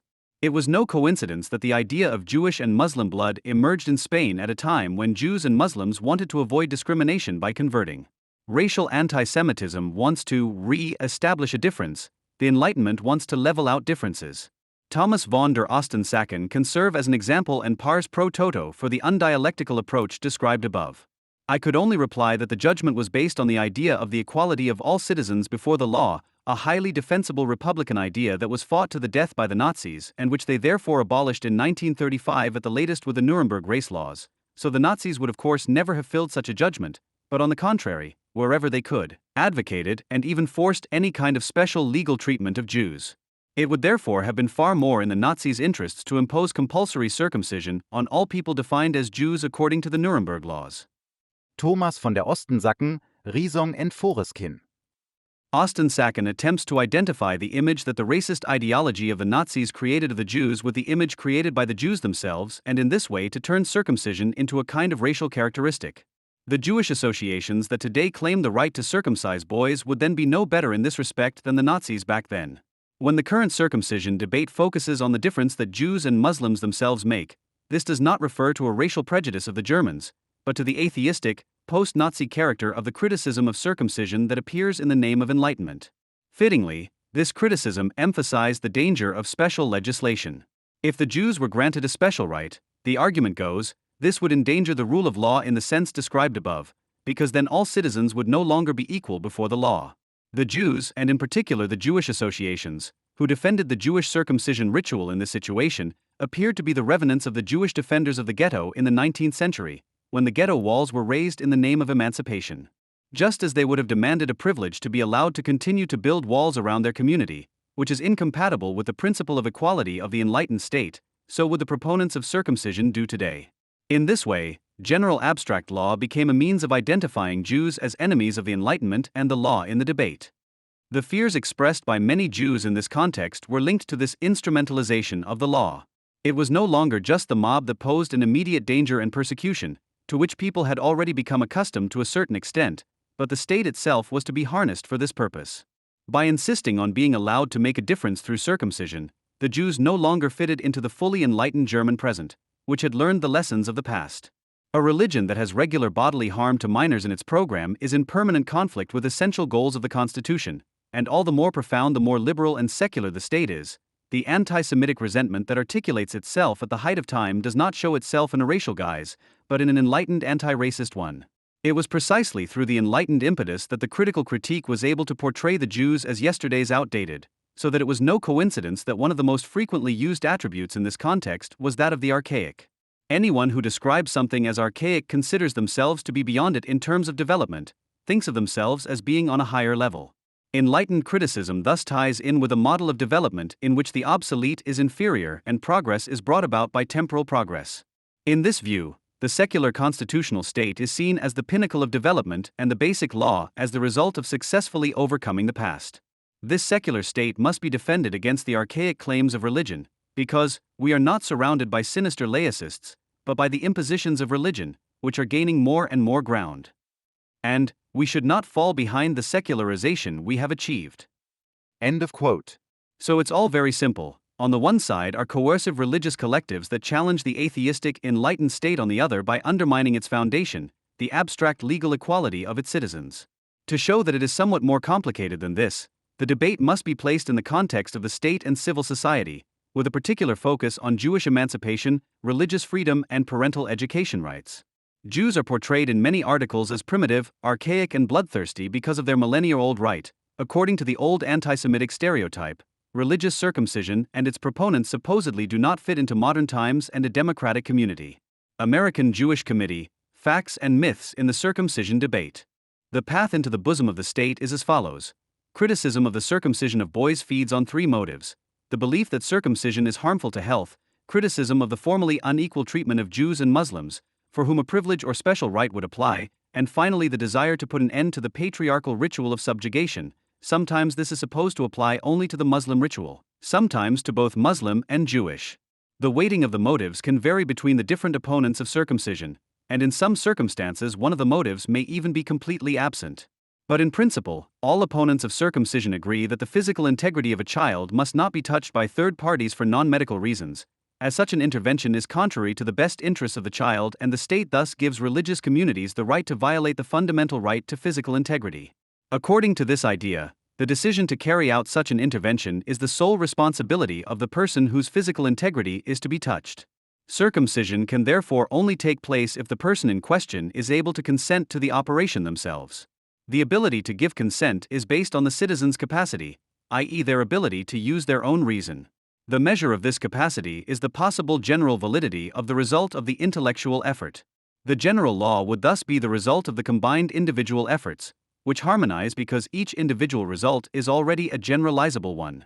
If a democratic vote of the legislator, i.e., the demos or its representative, is nevertheless required, it is only because errors are possible in individual cases, but not in the majority.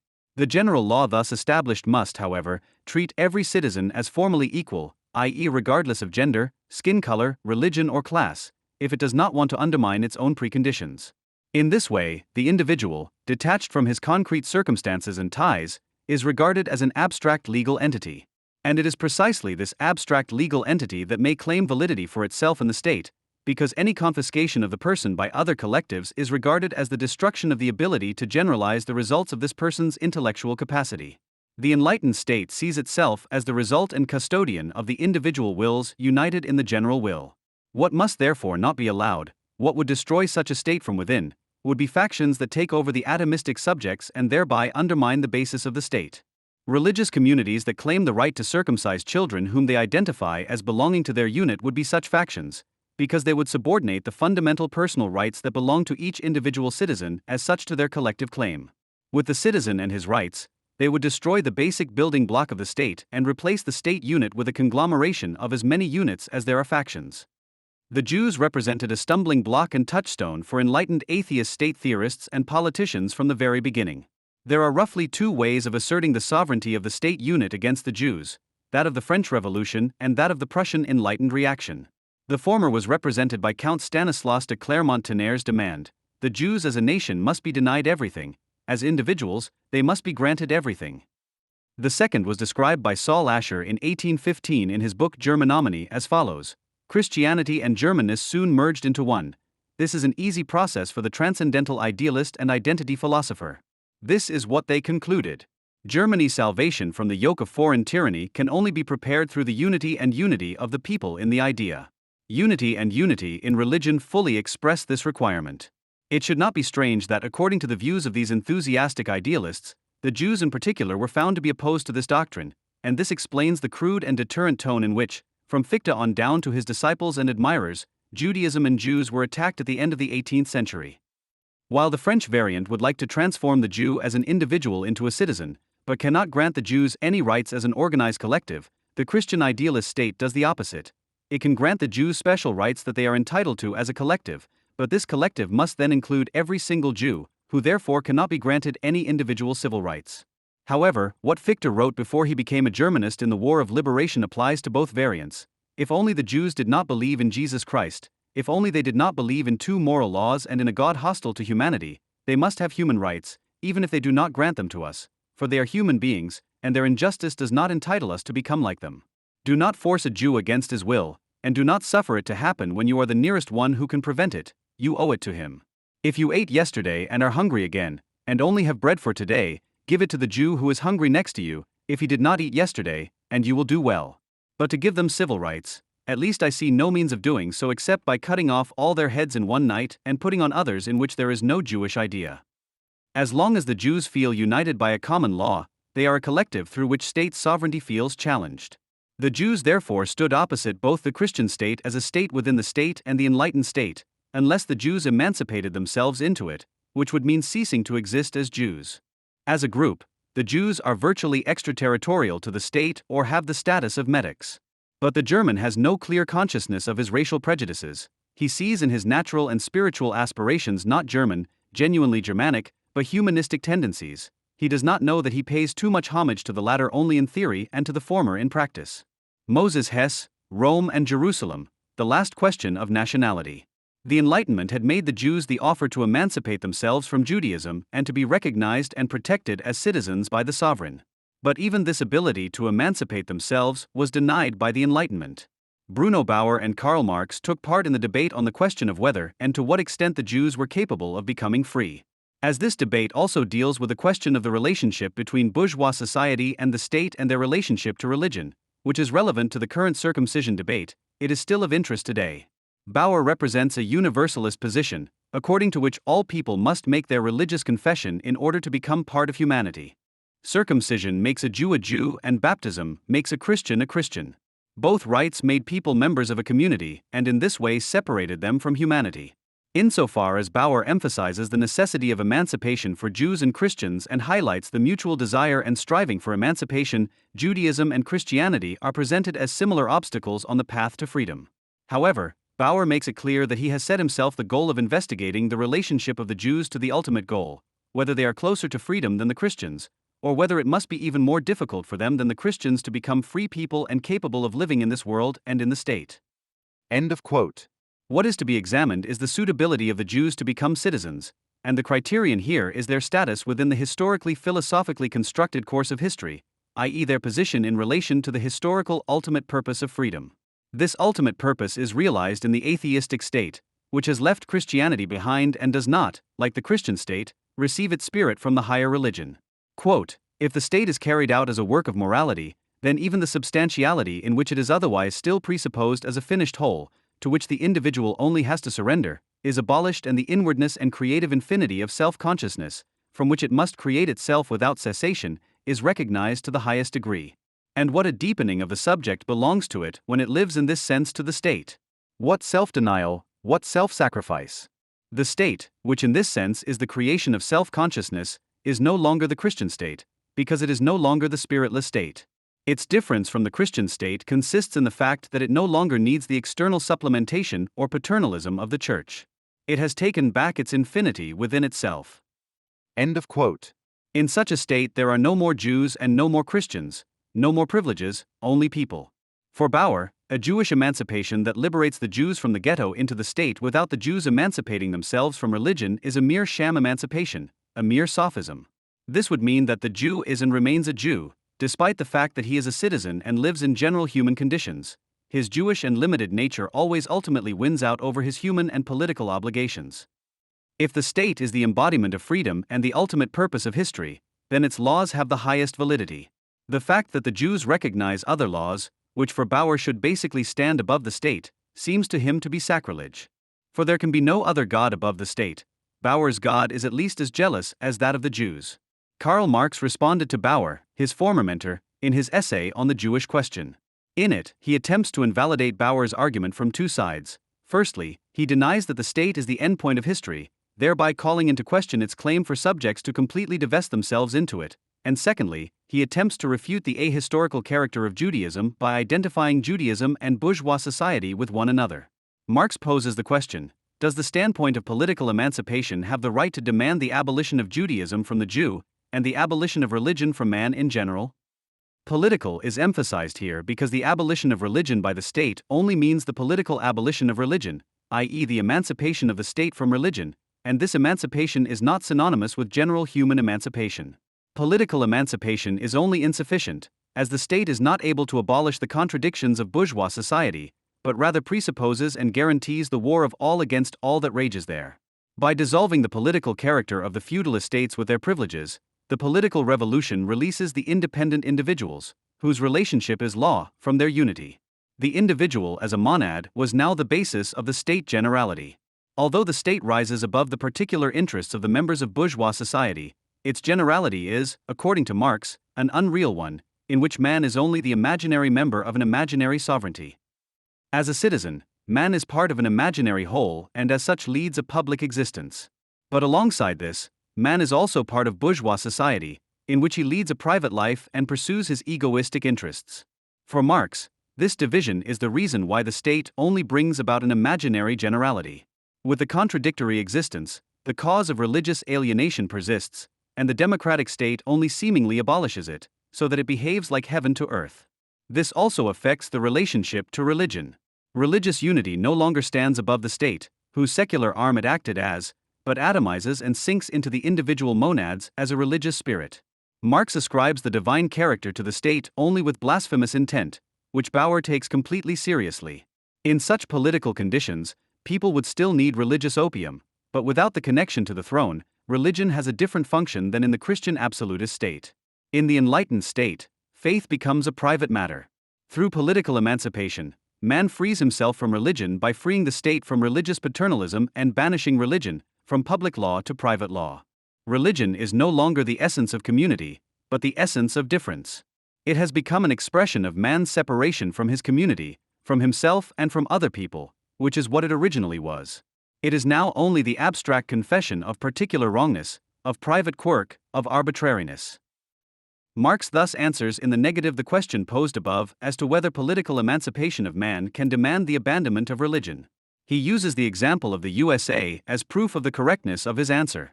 For the USA had developed the political state most completely, yet North America is preferably the land of religiosity, as Beaumont, Tocqueville, and the Englishman Hamilton assert from the same lips. The political state is neutral towards the religion of its citizens, whose religious freedom it legally guarantees. For Bauer, the existence of formal law was proof that the generality can only be an abstract, inadequate one. Like Marx, he would have emphasized the inadequacy of such an emancipation and insisted on a more far-reaching one. But unlike Marx, for him the perfect generality is to be realized in the state. Bauer strives for a state that dissolves individuals and integrates them as moments of its own movement, whereas Marx seeks to protect the private sphere against state intervention. He thus defends the right of individuals to unite in religious communities below the sphere of the state. For Bauer, the state becomes a church, a whole animated by a spirit that gives meaning to the existence of the individual. Bauer, who only wants to know people and no more Jews and Christians, must identify them and especially the Jews, who are denounced as archaic and obdurate, all the more doggedly as enemies. The enlightened secular state, following the example of the USA favored by Marx, does not behave in a know-it-all manner towards the individual religions, but neutrally. It can only behave towards them in this way because it cannot know anything specific about a higher being. The God in whom the state may trust, as in the USA for example, is an empty formula for all possible gods in which the subjects may privately believe. Believers believe that they have privileged access to this being and that there is no meaning in the world without the knowledge revealed by this being. The secularized state does not deny this knowledge, it just knows nothing about it. If it were to profess a faith, the state would have to subordinate itself to this religion. Freedom of conscience, freedom of confession, and freedom of worship are inseparable. Once the state has recognized that it is not up to it to judge the correct faith, it must refrain completely from passing judgment and treat all cults and confessions equally. It must be indifferent to the different approaches to knowledge. The same applies to atheism, whose belief in a purely scientific answer to the question of the meaning of the world and human existence is not to be favored, but treated in the same way as religious answers. If the secular state crosses this boundary, it is no longer neutral, it becomes a quasi-religious state that claims to be a moral, meaningful whole, regardless of whether it chooses a religion and becomes a Christian state, for example, or whether it opts for the enlightened atheistic worldview. However, religion does not stand outside the state, and religious freedom ends where this right to freedom comes into conflict with other freedoms and laws. In individual cases, the various freedoms must be weighed up against each other. However, freedom of religion does not cover bodily harm. For believers, it is a problem to live in a secular state that does not draw on higher knowledge. They live in a divided world, in a world in which there is the possibility in their private sphere of turning to religion, of knowing themselves to be part of a meaningful whole, and on the other hand, of being forced to participate in a public sphere that keeps its reason in abeyance because it is not allowed to know about such an approach.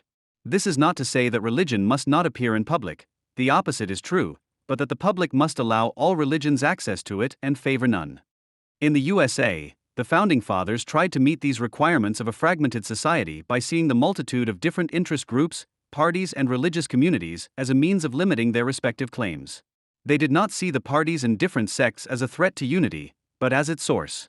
The task of the Constitution is to create an architecture of power that prevents one party or group from occupying all the power.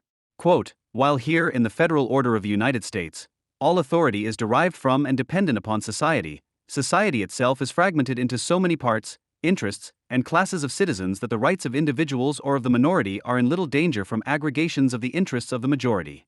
In a liberal political order, the protection of civil rights must be the same as that of religious rights.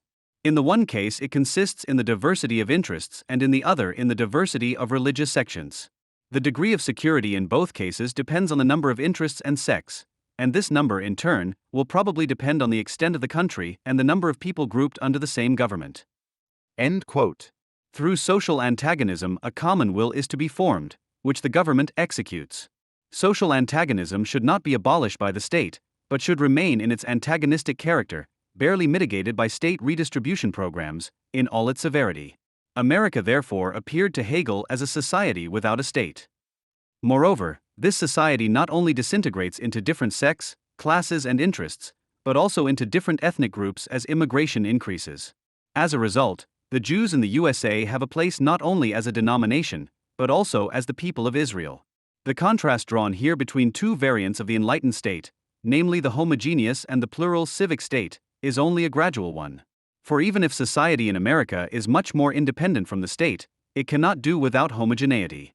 Equal rights exist only for equals, i.e., only for those people who are recognized as citizens. The unity determined by the Constitution in its plurality presupposes the equality of citizens as citizens. And it is precisely this equality, together with the separation of powers and the prohibition of retroactivity of the law, that ensures the subjects of law a minimum of freedom, Franz Neumann. But on the other hand, this equality has its basis in the sovereign. The sovereign is not the other of the law, but its ground. By equating individuals as legal subjects in and through the sovereign, homogeneity is created, which is the basis for the plurality that rests on it. The freedom of the legal person, which the law safeguards, is tied to the reproduction of society. If this no longer succeeds, the law recedes and the sovereign emerges. In a crisis, the Constitution can no longer ensure the unity of society. The Constitution cannot do this because the rules of social coexistence, to which the Constitution binds the various social groups and individuals, can become the subject of conflict and thus disintegration. The discussion about the rights enshrined in the Constitution, their scope and weighting transcend the framework set by the Constitution, as legislation and interpretation must always adapt the law to the changing situation brought about by social dynamics. The Constitution can no longer serve as a reliable guideline if the conflict between social groups extends to the interpretation of constitutional norms. The centrifugal force of social dynamics, which the Constitution is unable to keep in check, must be joined by a centripetal force. If the Constitution defines the field in which content can be argued about, the question of who is allowed to argue at all, who belongs to it, becomes virulent in the crisis. Claiming civil rights presupposes recognition as an equal, which the crisis calls into question. As long as society is able to reproduce itself more or less successfully, the appearance can be maintained that everyone can pursue their own happiness and thereby promote the common good. In a crisis, when different interests can no longer be united through mediation, unity depends on mobilization against a common enemy. The enemy's communally damaging characteristics are as inherent to it as the individual's legal subjectivity. They are the product of a false consciousness produced by an inverted society. Because social relations are already fetishized as natural in the course of normal capitalist intercourse, the pretense can be cashed in on in a state of emergency. The horde is not a relapse into the old barbarism, but the triumph of repressive egalitarianism, the unfolding of the equality of the right to injustice by the equals.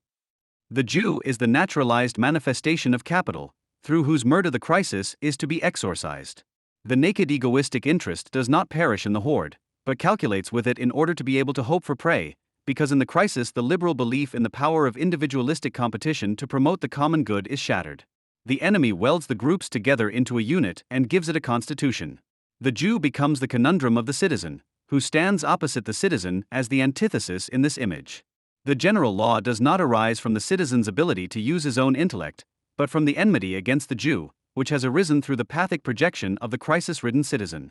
In the state of emergency, the sovereign emerges, synthesizes the citizens into a striking unity, and derives its legitimacy from the fact that it satisfies the unleashed egoisms through the community-building goal of fighting the enemy of equals. The sovereign transposes the social struggle of all against all onto the Jew and thus prevents disintegration. In Germany, this envelope is the basis of the federal republican state, and the experience with the legal predecessor provides the German state today with the leap of faith that helps to ensure social peace. Even though Germany went back to business as usual after 1945, the constitutional state was re-established and the men returned home from the war. The experience of radical crisis resolution, as it was practiced for 12 years, remained etched in the collective memory and formed the basis of the German constitution. No matter how many tears are shed in the process, the much praised Erlimmerungspolitik, even abroad, keeps the memory of this possibility alive. The comforting shudder at what is possible when a nation strikes out like a man against the enemy and takes what it believes it deserves is the basis of the success of the legions of Nazi documentaries on television. The German citizen trusts in the sovereign measure at the right time, and in trusting in it he puts up with a lot. The fact that this measure is no longer even necessary, because the law in Germany has degenerated into a technical instrument and the state of emergency has been incorporated into the law, makes it possible for the government to always maintain the appearance of normal enforcement. It was precisely the government's sovereign position that was used in the circumcision debate to protect the Jews from another instrumentalization of the law. When Thierry Chervel from the Perlentaucher website writes, "It is perhaps a characteristic of religious disputes that they should not be raised in the first place, because the very question of the existence of God scratches at the authority of priests," he is quite right to do so, as he sees the aim of the debate in the debate itself. But the debate was held because a court wanted the authority of priests to be restricted in its judgment, so the dispute about the authority of priests already had a legal dimension. And Chervel has misjudged the depth of the dispute in this case, because even the answer given by those who consider themselves enlightened has a religious character. The religious imposition of which he speaks in his article, therefore, goes much further than he thinks. Holm Putzka, a member of the advisory board of the Giordano Bruno Foundation, can serve as an example of this kind of religious imposition, whose legal work on the subject of circumcision first got the ball rolling. The Cologne Regional Court relied heavily on his work in its ruling. This judgment and the debate that broke out afterwards, which focused in particular on Jewish circumcision, made it necessary to pass a law regulating circumcision. In these same works by Putzka, atheism is a mythical belief in science. What benefit does religious circumcision promise? Asks the criminal law expert Holm Putzka, only to then brashly postulate, it must be measurable and rationally justifiable, otherwise religious acts could be justified by, for example, the salvation of the soul after death, rendering any consideration arbitrary. This formulation must make you wonder. The fact that people invoke concern for the salvation of souls after death, a classic motif of Christian pastoral care that has long since congealed into a cliché, when they demand respect for their religious beliefs and practices within the legal system, is simply swept aside here as legally irrelevant. There is a serious category error behind this. Of course, a court cannot itself take a position on theological questions of salvation, which must remain outside of legal argumentation. However, the point of the human right to freedom of religion is precisely that a corresponding religious conviction, including the life practice it supports, should be taken into account within the legal system. In this way, the legal system opens itself up to respect for basic human convictions without, as is often feared, giving up its own normative claim to validity and organization in blind tolerance. Therefore, freedom of religion is of course not, as is often assumed in the public debate, a carte blanche for the violation of other high legal interests. Considerations and, if necessary, restrictions of religious freedom are possible, but must satisfy all the criteria laid down for this, such as those in Article 18(3) of the International Covenant on Civil and Political Rights. If, on the other hand, the logic formulated by Putzka were to prevail, according to which only those religious or ideological motives can be taken into account within the legal system that can be transposed one-to-one into generally comprehensible rational arguments or into a measurable calculation of benefits, this would be nothing less than the end of religious freedom. However, Putzka's argument not only calls religious freedom into question, as Heiner Bielefeld has correctly noted here, but also assumes a very loaded concept of benefit. For how is the benefit of an action to be judged? Whether an action is useful can only be judged by whether it serves the intended purpose. But only if the purpose were a general, objective one would it be possible to reliably assess whether an action is useful in achieving it. In contrast to what salvation is within a rationalized faith, benefit is not a final end, not a telos that can be oriented towards objective knowledge, but a subjective category that everyone can only assess for themselves. By denying individual citizens the ability to correctly assess the benefits of their actions, Putzka denies them the ability to be citizens. Citizens who are incapable of perceiving their own interests must be represented by a guardian, and in this case that would be Father State or a state, scientific body such as the National Ethics Council. Those who do not determine their benefit in the interests of the state, which guarantees the common good, should be determined. Or, what is useful for each individual is determined by the state. However, scientists or politicians could not objectively decide on true and false needs either, but their authoritative decision would end the social dispute and ensure unity. Auctoritas non veritas fecit legem, HOBBES. Quote, "Today we first of all create the necessary equality, only then can a reasonable and just equality prevail again, only then can formal norms take their course again, which contain a meaningful legality in themselves." Carl Schmitt, The Good Law of the German Revolution. Quote, "Law is the primal phenomenon of irrational rationality. In it, the formal principle of equivalence becomes the norm, it lumps everyone together. Such equality, in which differences are submerged, secretly encourages inequality, a lingering myth in the midst of a humanity that has been demythologized only in appearance." Theodore W. Adorno, Negative Dialectics. In line with the Giordano Bruno Foundation, Putzka's argument aims to undermine religious freedom and to establish freedom from religion as the highest norm. Under the guise of enlightened law, an anti-secular position is advocated here. Higher legitimacy is played off against legality, not in order to deny state law its right in the name of reconciliation, but in order to substantialize state law. In the circumcision debate, this was done by the proponents of the circumcision ban in the following steps. Firstly, freedom from religion was declared to be the highest norm, which subsequently enabled a strictly legal positivist argument to be made. The problem becomes clear here that interpretation can also be used to set norms, meaning that the interpreting jurist in the form of the judge exceeds the competence provided for by the rule of law. In the next step, the law was interpreted on the basis of this norm, and this interpretation was then applied to the case of the religious circumcision of boys. In order to fully understand the process of this reinterpretation and its application, further arguments of the proponents of the circumcision ban must be included. This is because the attempt to replace the previous interpretation required a means by which the state's access to the child could be ensured. In the circumcision debate, the opponents of circumcision used the general clause of the best interests of the child to achieve this. A general clause is a standard that is very broadly worded, so that its application to a specific set of facts can lead to far-reaching evaluations. As these assessments are open to interpretation, general clauses open the door to arbitrariness. Although the welfare of the child is of course a valuable asset, it remains unclear what is best for the welfare of the child. Parental authority is the hinge between religion and the child, which the opponents of circumcision wanted to undermine in order to achieve a ban on circumcision. The welfare of the child was the appropriate lever for this, because in addition to religion, they would have had to restrict the rights of the parents above all, because circumcision of boys is based on religious convictions that the parents of the boys have. Since parents also have the right to decide on the religious upbringing of their children, this is where the proponents of the circumcision ban come in. As an example and illustration of the argumentation of the opponents of circumcision, the plea of Reinhard Merkel, who sits on the German Ethics Council as a legal philosopher, should be cited: every active development of one's own freedom, be it of religion, art, conscience, or that of swinging one's own arm, ends at the nose of the other, not to speak of his foreskin. In truth, the religious freedom of parents has no place in the considerations for legitimizing the circumcision of their children. There is nothing to weigh up here. This follows from the foundation of legal theory, the rational concept of personal rights, above all the right to one's own body. There is no need for the Federal Constitutional Court to state this. The common objection is obvious: circumcision requires consent, that of the parents. And as custodians, they are entitled to do so. Perhaps. But not by virtue of their religious freedom, but at most by virtue of their right of custody. As a right to upbringing, it naturally allows numerous interventions in the fundamental rights of children, including, and admittedly within narrow limits, that of physical integrity.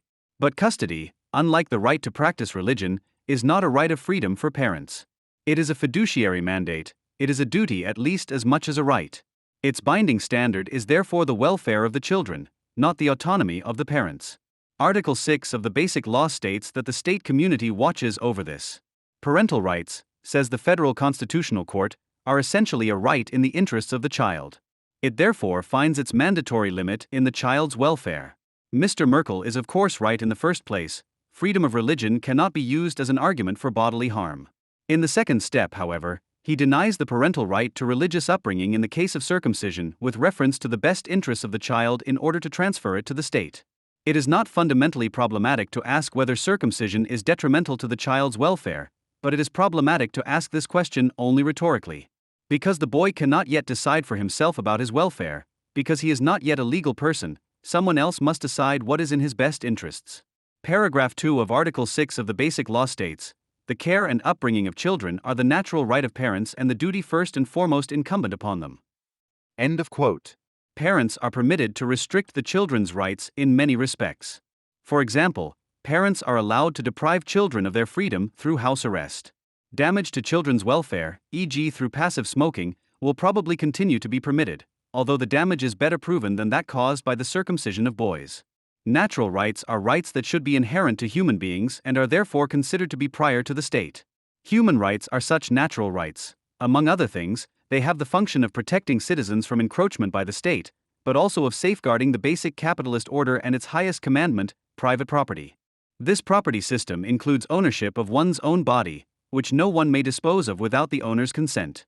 The legitimacy of the constitutional state is based, among other things, on the fact that it transforms natural rights into positive law and thereby sets itself limits. Its crux lies in the fact that it limits its own powers and that state institutions monitor compliance with the limits set. According to Article 6 of the Basic Law, parents have the right to raise their children, which is ultimately due to the fact that parents are the owners of their children, over whom they have fiduciary power. However, the restriction this places on the state's authority is qualified by the following sentence from paragraph 2 of Article 6: the state community shall supervise the parents' activities. End quote. This means that the final decision is in the hands of the state sovereign. Through the guardianship cited by Reinhard Merkel, the state lays claim to the bodies of its underage citizens. The anti-racist character of the criticism of circumcision is underlined by this claim to the Muslim and Jewish boys. But precisely because these critics claim the boys for the German state, they cannot bear that anyone other than the state collective lays claim to the children. There is a direct connection between the welfare of children and the state's power of disposal over the lives of its citizens, which was more evident in the past than it is today. For example, the ban on child labor in Prussia only came about because the generals saw the new recruit suitability for military service dwindle as a result of child labor. The protection of children's welfare was intended to ensure that children reached the age of fitness for military service in a better condition to fulfill their duty of sacrifice in an emergency. The citizen is no longer the judge of the danger to which he shall expose himself at the demand of the law, and if the prince has said, "Thy death is necessary to the state," he must die, since it is only on this condition that he has hitherto lived in safety, and his life is no longer exclusively a boon of nature, but a gift of the state conditionally granted to him.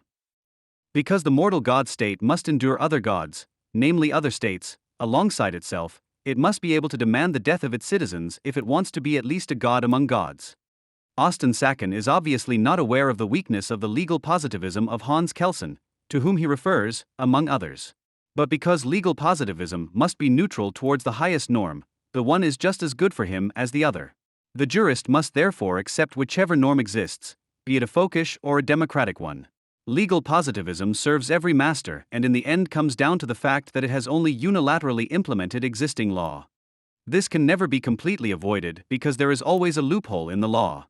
However, case law that follows the letter of the law as closely as possible still offers the best guarantee against the arbitrariness of the judge. The classic formula for opening the door to arbitrariness is the spirit, or the substance of the basic law. This formula is an attempt to counter the necessary indeterminacy in the law by recourse to the spirit underlying the law, which cannot be precisely grasped. But if the spirit of the law is recognized as a source of law, a group of people, in this case the judges, is granted privileged access to this spirit. Thomas von der Ostensacken cannot resist this temptation either. It would not have been the first time that the welfare of the child became a gateway. It was not until the National Socialist regime that parental autonomy was almost completely relinquished and the state took over the determination of educational goals to a large extent. The orientation of upbringing in line with National Socialist ideology became an obligation for parents, and the welfare of the community had unrestricted priority over the individual interests of both children and parents. The existing general clauses, which were open to value judgments and changes in values, also served as an instrument for the state's increase in power over parenting. They enabled the courts to implement the National Socialist ideology to a large extent and to make decisions that corresponded to the state standards and served the purposes of the state government. In no other time has child education been so abused as a means to an end and the welfare of the child so emptied of content. In history, however, the general clause of child welfare was instrumentalized in an unsurpassed way under the rule of the National Socialists. The best solution for the state's interests from an ideological perspective was equated with the best interests of the child, regardless of the individual case. At least as a thought experiment, it should also be possible for an atheist to consider that there is a God who has demanded circumcision, for example. Parents who believe in this want circumcision for the good of their boy. Of course, this does not mean anything. Contrary to what Merkel claims, there is indeed something to be weighed up, and the talk of the child's welfare becomes problematic as a result. What needs to be weighed up are the consequences of circumcision for the boy with the guaranteed rights of freedom, which are also and precisely rights of defense against the state. Contrary to what the opponents of circumcision want, the research findings to date regarding the consequences of circumcision for boys are not clear, and this will not change anytime soon. In addition, the researchers are not neutral with regard to the subject of their research, which makes the results of their research questionable from the other side. What remains questionable are the long-term consequences of circumcision. The German debate on the welfare of children has focused on circumcised penises because the consequences of a violent intervention seemed clear. But if it were really about the real consequences of circumcision for the child, the boy's penis should have been considered less than the respective rituals. The main difference between Jewish circumcision and Muslim circumcision is the age of the boy and the shift in the meaning of the ritual associated with his age.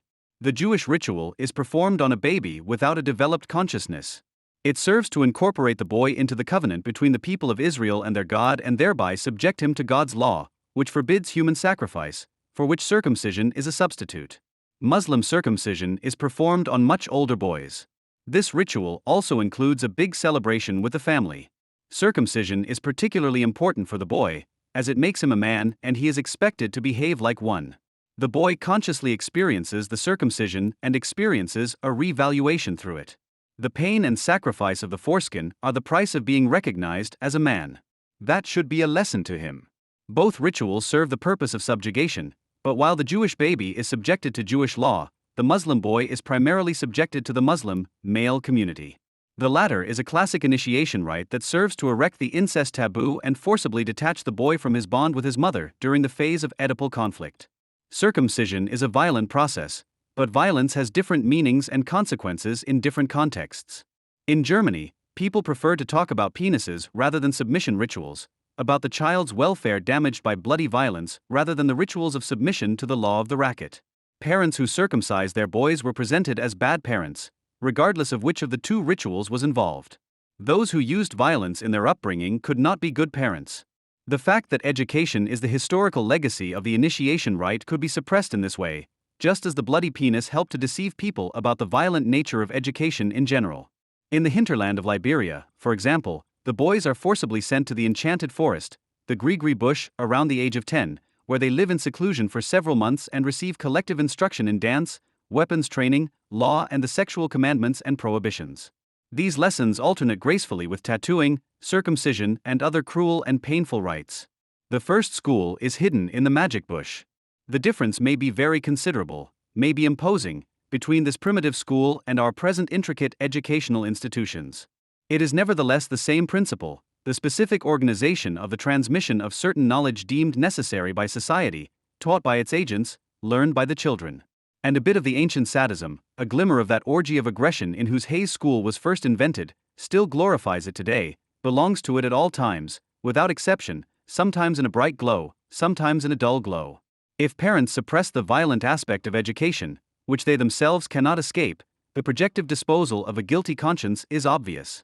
This becomes all the more likely where love alone is supposed to reign. Prosecution of the Jews by the monopolist of violence in the name of the welfare of the child would be a stage victory in the battle against patriarchal reason for such Germans who have been purified into love. In order to avoid this, the Jews are required to sublimate circumcision into a symbolic act, which would enable them to attain the civilizational status of the average German. They are promised that this second circumcision, as it were, would allow them to become part of the modern bourgeoisie without reservation, but this adaptation would be to a bourgeoisie that had already progressed inexorably towards a relapse into bare oppression, towards its reorganization as a 100% race, and was progressing again. It would therefore be tantamount to sheer suicide. It would hardly have been possible for the constitutional state to ban only Muslim circumcision, which is why the critics should have refrained from calling for a ban on circumcision for this reason alone. The older age of the Muslim boys would even have been more in line with the constitutional idea of the power of disposal over one's own body. But even those who called for a general ban on circumcision and primarily targeted Muslims have at best accepted the new criticism of Jews as collateral damage on the way to an enlightened state of equals. Nor is criticism in Germany faced with the option of choosing between an enlightened constitutional state and the threat posed by Muslim rascals. For as the overall course of the debate has shown, from its inception to its termination by the Circumcision Act, critics find themselves confronted on the one hand with Muslim rackets and on the other with the post-Nazi German constitutional state. Quote, "The Jew remained dependent on the alliance with central authority even in the 19th century. General law, protected by the state, was the pledge of his security, the exceptional law was his fear. He remained an object, at the mercy of mercy, even where he insisted on the law." Theodor W. Adorno, Max Horkheimer, Dialectic of Enlightenment. The opponents of circumcision have not been able to assert themselves. The Bundestag has passed a law to legalize circumcision under certain conditions. The wording of the law is tailored to the requirements of Jewish circumcision. Based on the course of the debate and the text of the circumcision law, it can be assumed that Muslims are merely secondary beneficiaries. The process can be interpreted as the granting of a special right that the Jews have extorted from the legislator with reference to German history. It is precisely this image that fits in with the anti-Semites' view of the power of the Jews, who are on good terms with the rulers and obtain privileges for themselves. But there is a different story behind the compliance of the government and parliament. It was not the Jews who enforced this law, but the state willingly and hastily granted it to them. Angela Merkel summed up the actual purpose of the legislation as follows: "I don't want Germany to be the only country in the world where Jews can't practice their rights. Otherwise we'll turn ourselves into a comedy nation." End quote. The majority of the population, who are against the circumcision law, are right to be displeased with the government and the political caste, because in this case they were indeed acting against the will of the people. But the legislators did not act against the people's interests. In fact, politicians know how to recognize this collective interest better than the people, because the government takes the international environment of German politics into account and is not merely guided by short-term pleasure like the common rabble. When Angela Merkel speaks of Israel's security, which is part of Germany's reason of state, it is precisely this German foreign policy interest that is meant, and it is precisely this interest that Reinhard Merkel is referring to when he speaks of a legal political emergency in connection with the Shoah and circumcision, which also affects foreign policy. It is a question here of a well-founded consideration of Jewish interests, which is necessary for image reasons for an export nation active in all markets of the world, if it wants to get rid of the stigma that Auschwitz represents, at least in the Western world. But this puts the Jews in Germany in a precarious position. In this way they are driven into the lap of the state, whose personnel might, under other circumstances, find it convenient to throw them to the people. The purpose of courting the Jews is to force them into the role of court Jews. They are told that they are only protected by the state, while the population is always ready to lash out at them. As court Jews in post-Nazi Germany, their function is not to lend money to the government, but to lend credibility to the country. Germany needs the Jews as a pledge of its redemption. The fact that Jews live in the successor state of the German Reich is proof that Germany has learned from its past and can therefore once again play a decisive role in the family of nations. Without Jews in Germany, there can be no sovereign German politics. The state, as a real total capitalist, is therefore more willing to give the Jews a place in the multicultural corner than the population, which is looking for a short-term drive. And it is precisely in this corner that state-supporting journalists such as Prantl and Bamarius push them. Of course, there are also Jews who see this corner as a welcome offer and want to dissolve the Jewish paradox of being a nation, people, religion, culture, denomination, etc. all in one through self-ethnification in order to at least be recognized by the people as an ethnic minority with bizarre and sometimes quite picturesque rights. However, when Charlotte Knobloch sees the vanishingly small Jewish existence in Germany called into question by the circumcision debate, she has recognized the gravity of the incident. Quote, "Although the Jews want nothing more than equality before the law, they must particularly want it, because for them the constitutional state is existential, whereas for the Germans it is proven not to be. That the Jews remain objects, at the mercy of mercy, even where they only insist on their rights, this remark by Theodore W. Adorno and Max Horkheimer remains valid." End quote. They were granted mercy, but this time it was not the mob or individual citizens, but a state authority that carried out the attack, and its means was the law. Ms. Knobloch recognized that. Quote, "However, the Cologne judge sees neither an unreasonable interference with the parental right to raise children nor an inadmissible restriction of the fundamental right to freedom of religion. His questionable reasoning ignores religious aspects in a way that has nothing to do with the degree of neutrality required by the rule of law. The Cologne judge criminalizes Jewish parents who want to give their child a religious home. In him, the criminal lawyer Home Putzka, who is literally obsessed with circumcision, has finally found a comrade in arms." End quote. Only this explains her drastic statement that Jewish existence in Germany is endangered. And she is right in this assessment of the situation of Jews in Germany. For the statement that Uli Krug made about Mrs. Knobloch in another context still applies. Mrs. Knobloch stands, pars pro toto for the German Jews, for better or worse, under the protection of an increasingly fickle and, at the latest after Schroeder's well-calculated advances of the past 1.5 legislative periods, once again over the top German sovereign.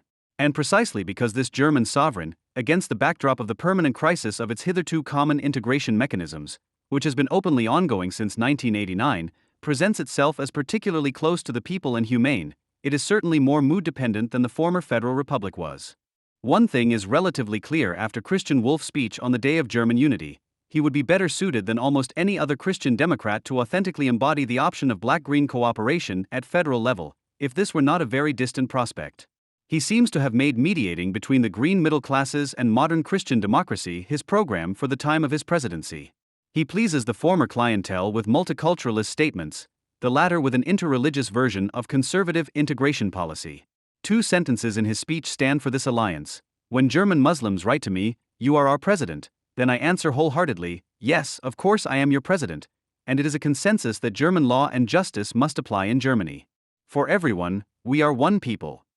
On the one hand, Islam belongs to Germany, but on the other, anyone who despises our country and its values must expect resistance." The opposition was prompt, but mainly came from the CSU. On their behalf, Norbert Geiss complained that the federal president had equated Islam with Christianity and Judaism, and Bavaria's Social Affairs Minister Christine Haderthauer warned that religious freedom should not be turned into religious equality. Renate Kunist, on the other hand, had nothing to criticize and found Wolff's speech okay. In fact, many of his suggestions sound as if they had been dictated to him by a Green Party press spokesperson. He called on the federal states to set up Islamic religious instruction by teachers trained here, and he supplemented the suggestion that anyone living in Germany must learn German by calling for more teaching opportunities in native languages. His polite plea against the cementing of prejudices is also likely to have pleased both the Greens and ecumenical Christians. They are all united in their invocation of a culture of tolerance, in which Muslims respect German culture, just as much as Germans respect their Islamic roots. Wolff's critics, who justify their skepticism towards Islam not with its relationship to state sovereignty, but with reference to Germany's Christian-Jewish culture, also use culturalist arguments. In this way, the practice of religion is transformed from a private matter into a question of reason of state, as religion seems to be the prototype of culture for both Wolff's defenders and his critics. What is forgotten is that the secularization of religious practice into a private right is largely unknown to Islam, in which religion and state authority coincide. For this reason, and not because of its cultural foreignness, Islam cannot in fact be equated with Christianity and Judaism. However, Wolff is less concerned with a secular constitutional state than with the people, who are held together by values, which in this country include German law and justice. Those who profess to belong to this people are also allowed to live out their culture. In reality, however, there is only one indivisible civil right and law. Anyone who turns it into a German one has already given up half of it. Sometimes problems really do seem to dissolve into pleasant nothingness.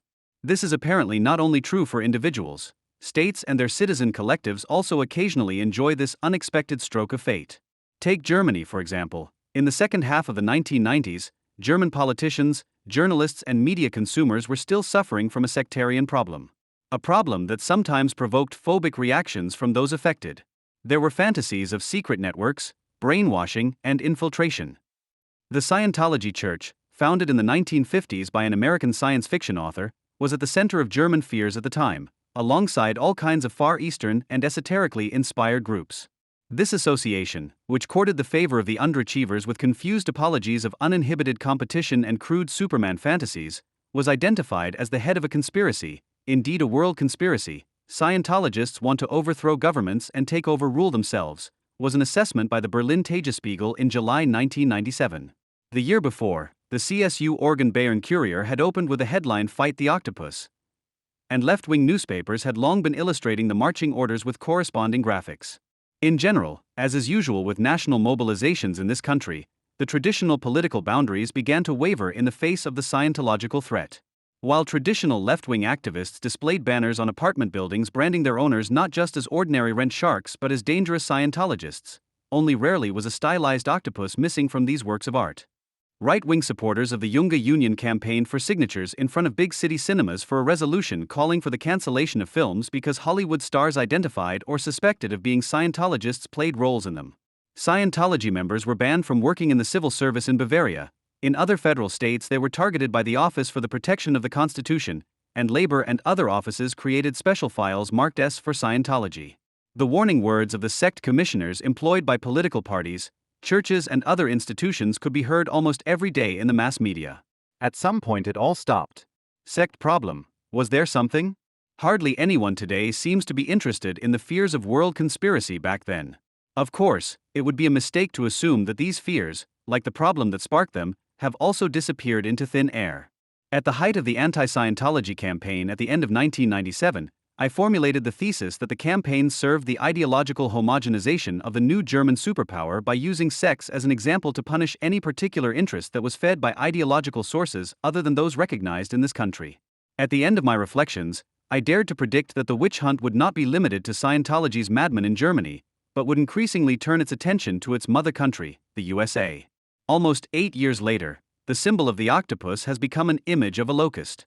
Last year, the Social Democratic Party soldier Muntefering succeeded in transforming the monster, which makes itself useful on the political fringes, right-wing CSU organ, left-wing activists, into an agricultural pest, thus creating a symbol of grabbing U.S. capital that is now used by almost everyone without hesitation. The romantically charged idea of the infamous Scientological conspirators has been transformed into the literary and cinematic fantasy of unscrupulous CIA agents.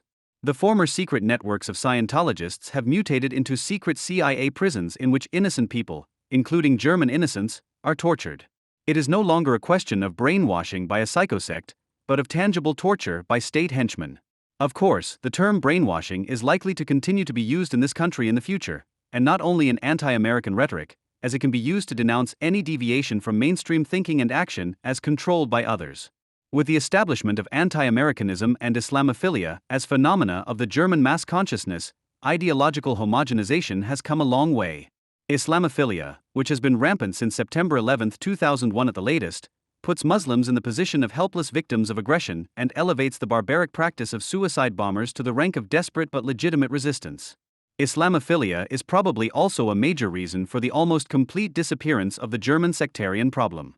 For those who feel called upon to gloss over, relativize, and legitimize Islamic practices in everyday life as well as in the exercise of state and quasi-state power, the psychoterror practiced by a sect by common consent can hardly be a major bone of contention.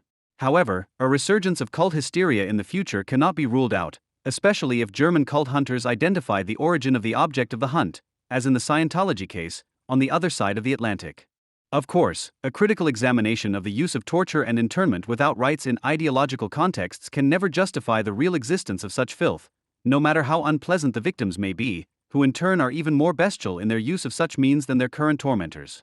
Nevertheless, there are signs that point to gaps that still exist within the ideological homogenization that has already taken place. The behavior of the German political elite towards the USA, which is increasingly perceived as childish, and Islam, which is defined as sympathetic, is still by no means uniform. However, the actions of the German Foreign Ministry during the war in Iraq, which have only recently come to light, are no indication of such gaps. The fact that BND agents were at least active in Baghdad and assisted the US Air Force in the bombing merely expresses a temporary contradiction between current and longer-term interests. After all, the balance of power was clear, and there could be no doubt about the victory of the US-led troops. In such a situation, it is not in any state's interest to rely exclusively on the declared loser and to support it strategically, even if only indirectly by withholding information. After all, Germany did not want to spoil its chances of exerting political influence in post-war Iraq. However, signs of unclosed gaps in ideological homogenization can still be found in the German discourse on the USA and Islam, especially among the active personnel of the traditionally right-wing parties CDU and CSU. A negative image of the USA, as it is now accepted and uninhibitedly reproduced by the social majority, does not seem to meet with unanimous approval so quickly. The reason is most likely to be found in the pro-American history of the official FRG until 1989-90. The golden age of the European junior partner of the American world power ultimately paved the way for many a political career that continues to this day, as well as the international success of the FRG. Above all, this success legitimized the criticism of the traditional right-wing parties of the left-wing rejection of the Iraq War.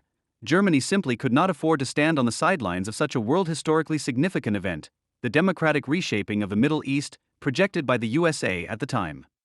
The slightly more skeptical view of some right-wing politicians towards Islam is probably also due to reminiscences of the Cold War. It is true that these people, like all other relevant political actors, with the exception of the Greens in their initial phase, were always prepared to support all measures taken by the US-led West against the communist threat.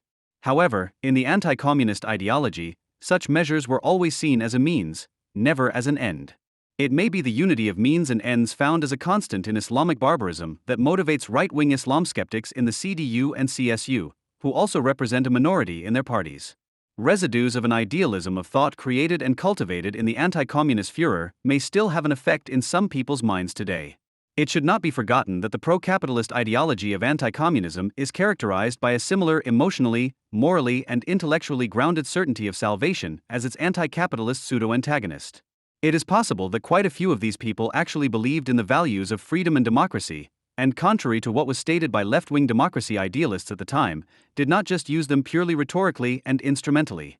If this is indeed the case, it is also possible that among those formerly regarded as conservative, there is now at least partially a greater appreciation of the civic ideals of the autonomous and self-responsible individual, the equality of all citizens under constitutional law, and the rejection of inequality based on gender, skin color, and sexual orientation than among former progressives.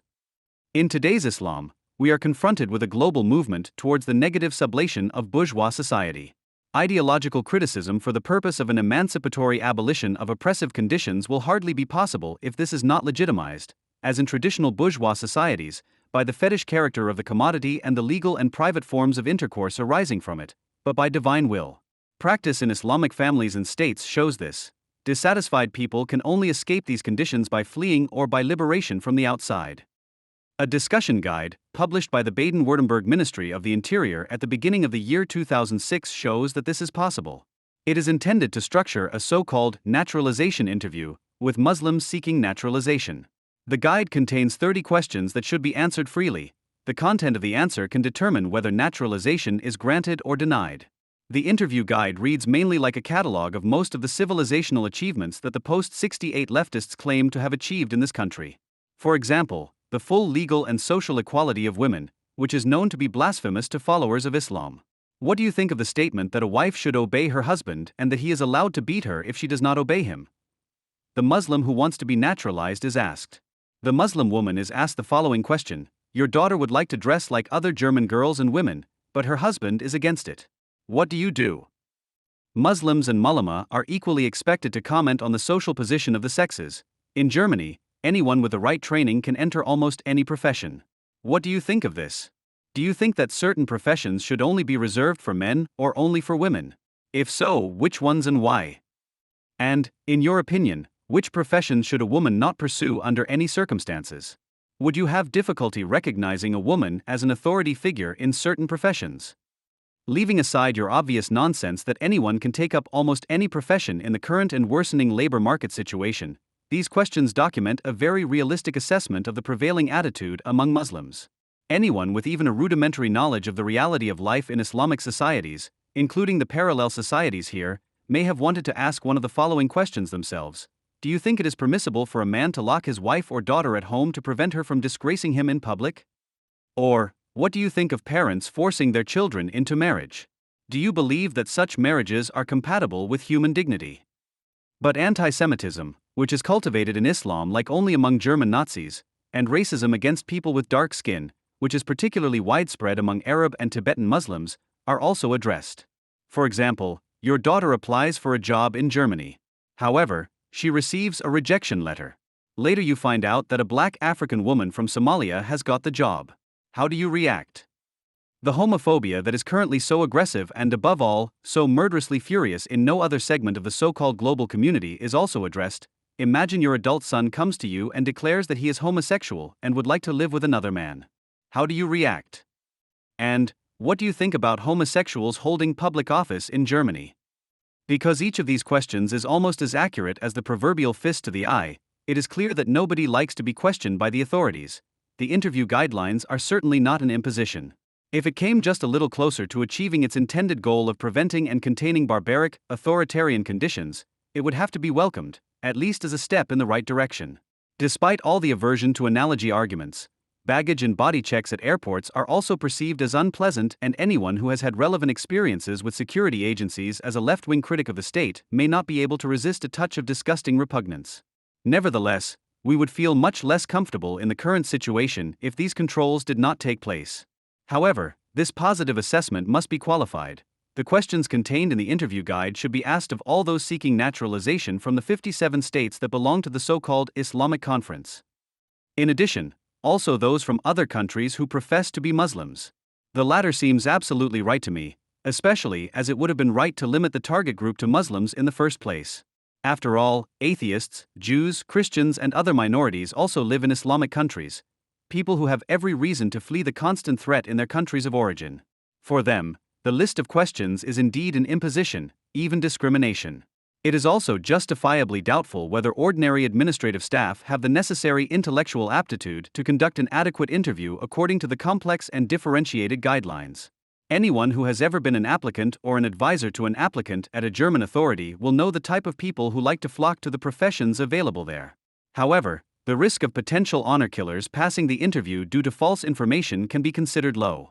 The self-image of followers of Islam includes unconditional conformity of thought, speech, and action. One says what one will do and one also does what one has said. This is the only reason why the Sharia's global claim to validity can be practiced just as effectively in the Arabian quarters of Western metropolises as it is in Tehran or Ramallah. The discussion guide was a good idea and a good initiative, but unfortunately it will probably be withdrawn even before the first discussion based on it has taken place. The federal states of Hesse and Saarland, which had initially announced its adoption, rode back in mid-January.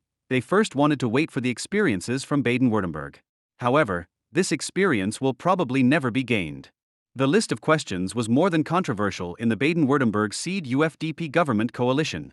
At federal CDU level, the initiative of the Baden-Württemberg Minister of the Interior was only supported by a minority. This is not surprising, because in view of the mass media outcry that went through the country after the announcement of the discussion guide, the initiators may also have been afraid of their own courage. After all, political careers are at stake. It was not only newspapers and broadcasters close to the former red-green federal government that spoke of a test of opinion or snooping. The FAZ warned against suggestive questions about worldview, while Springer's Welt am Sonntag even hallucinated an attack on liberalism. However, the TAZ was undoubtedly the most successful in denigrating the initiative. The term it created, Muslim test, was adapted by almost all other papers, as was the smug tone. Contempt for women, hatred of Jews, hostility towards gays, lesbians and intellectuals also exist in the majority non-Islamic segments of German society. Would it therefore not be arrogant to ostracize the esteemed Muslims because of these common idiosyncrasies? From the logic of the matter, there is little to object to. The Taz proves that normal people's comrades need have no fear of naturalized Muslims, as they are just as anti-Semitic and anti-American as those at the regulars table, by asking German Muslims in short interviews to take the Muslim test without stress. The German-Turkish comedian Feridun Zaimoglu, German-Turkish because of Turkish parents, was the first to do so. Taz readers and defenders also admit this. This is an aging comedian who has prematurely frittered away all somehow funny powder back in the late 90s and is in urgent need of a crowd-pleasing refresher. Currently, at least, he finds the solution to his problem in anti-Semitism. In response to the question manipulatively adapted by the Taz from your interview guide, Mr. Zaimoglu, some people blame Jews for all the evil in the world and even claim that they were behind the September 11th attacks. What do you think of such claims? The interviewee replied as follows: I don't think it's any use getting upset that our world is so bad. Personally, I want to become a better person. That's much more important. On German Nazi websites, this answer is already being traded as a kind of model response against Holocaust cudgel wielders. Particularly in view of the failure of the discussion guide, the question of how the campaign came about is a relevant one.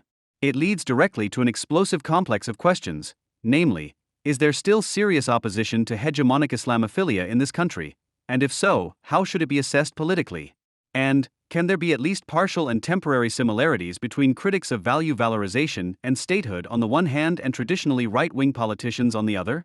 The current situation seems to be decisively characterized by the fact that the overall social acceptance of authoritarian and barbaric models for a chimerical coping with a crisis in which capital finds itself is clearly moving in the direction of cultural relativism and Islamophilia. This also means that those who are hallucinated as troublemakers of such a solution to the crisis are being given the boot. This situation should be reason enough to consider the question raised about possible commonalities with traditional right-wing politicians. When a death threat was issued against the Islamic researcher Hans-Peter Raddatz a few weeks ago by the operators of the Shiite internet portal Muslimai, this did not cast a good light on German Islam, which is repeatedly certified as being fanatical, extremist or fundamentalist, only in exceptional cases. Although Muslim market is considered such an exceptional case, the fact that none of the larger Islamic associations distanced themselves from the call for murder, but at best played it down, called the chiefs of the Islamic studies discipline onto the scene.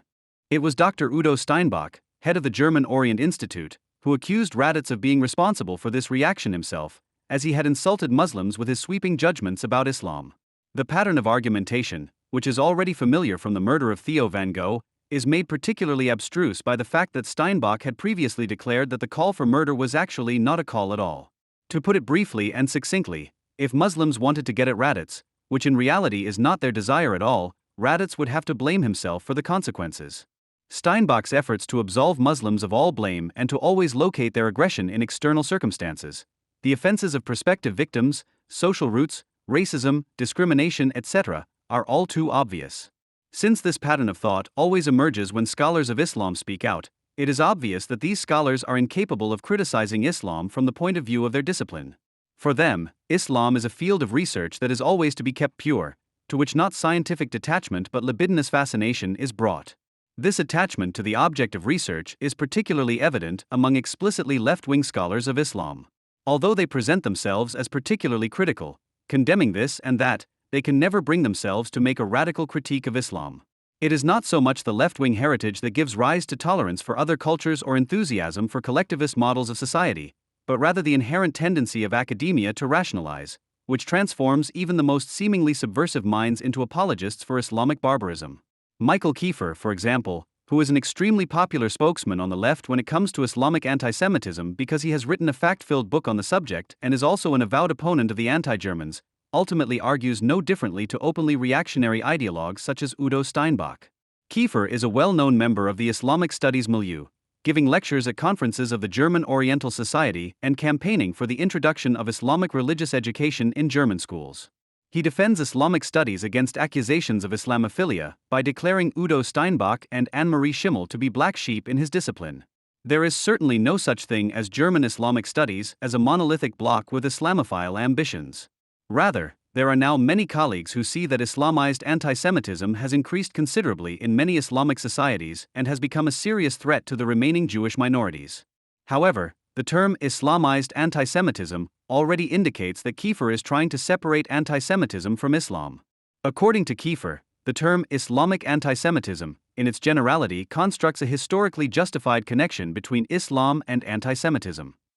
Kiefer substantiates why the claim of a connection between Islam and antisemitism is merely constructed and therefore unfounded with the argument that the supposed new antisemitism is by no means new, but uses the same images and stereotypes as classic modern antisemitism from Europe. Therefore, the Islamic part of this antisemitism is merely ornamental. In truth, it is a European invention that was deliberately exposed by Nazis, colonialists, and other villains. To gain further insight into this argument, it is advisable to read Kiefer's book Antisemitism in Islamic Societies. There he wants to trace the transfer of an enemy image.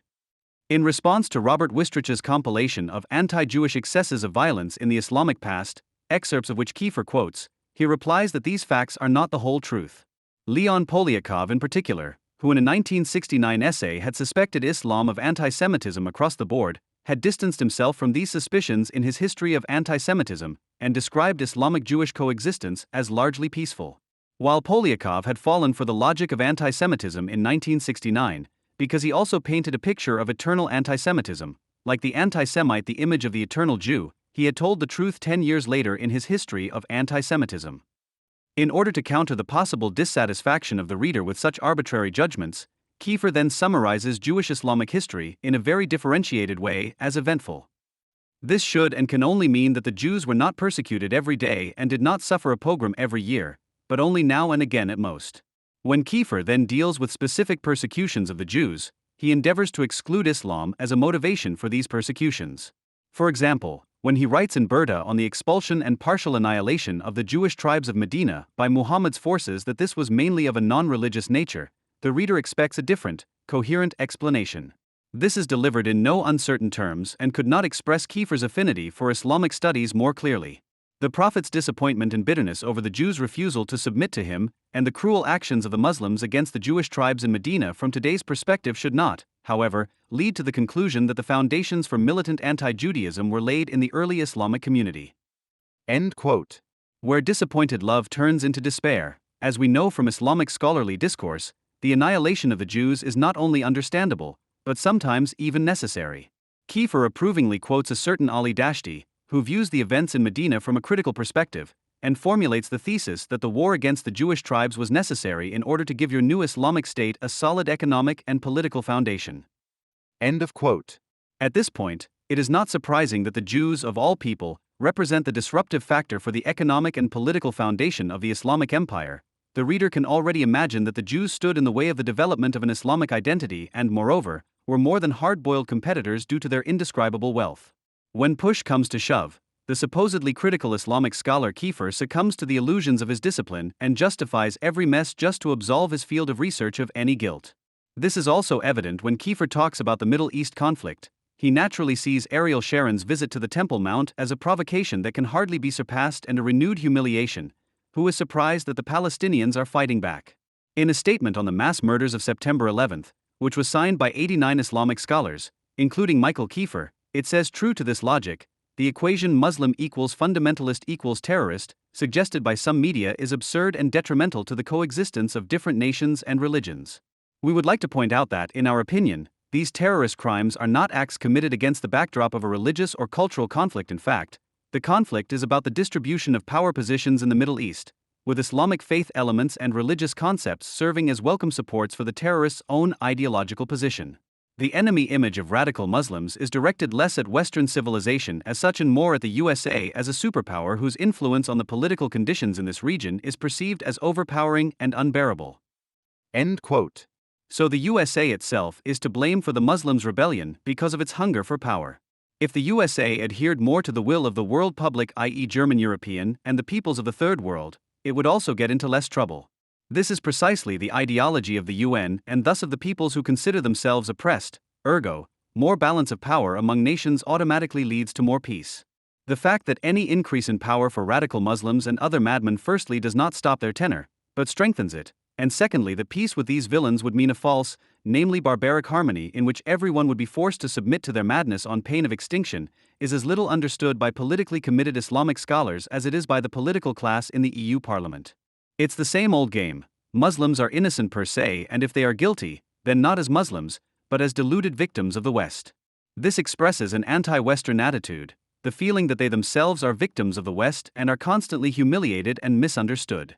For scholars of Islam, their own unease with Western civilization seems to be the driving force behind their preoccupation with the Orient, into which all yearnings for resistance and a pious return to the pre-modern order are projected.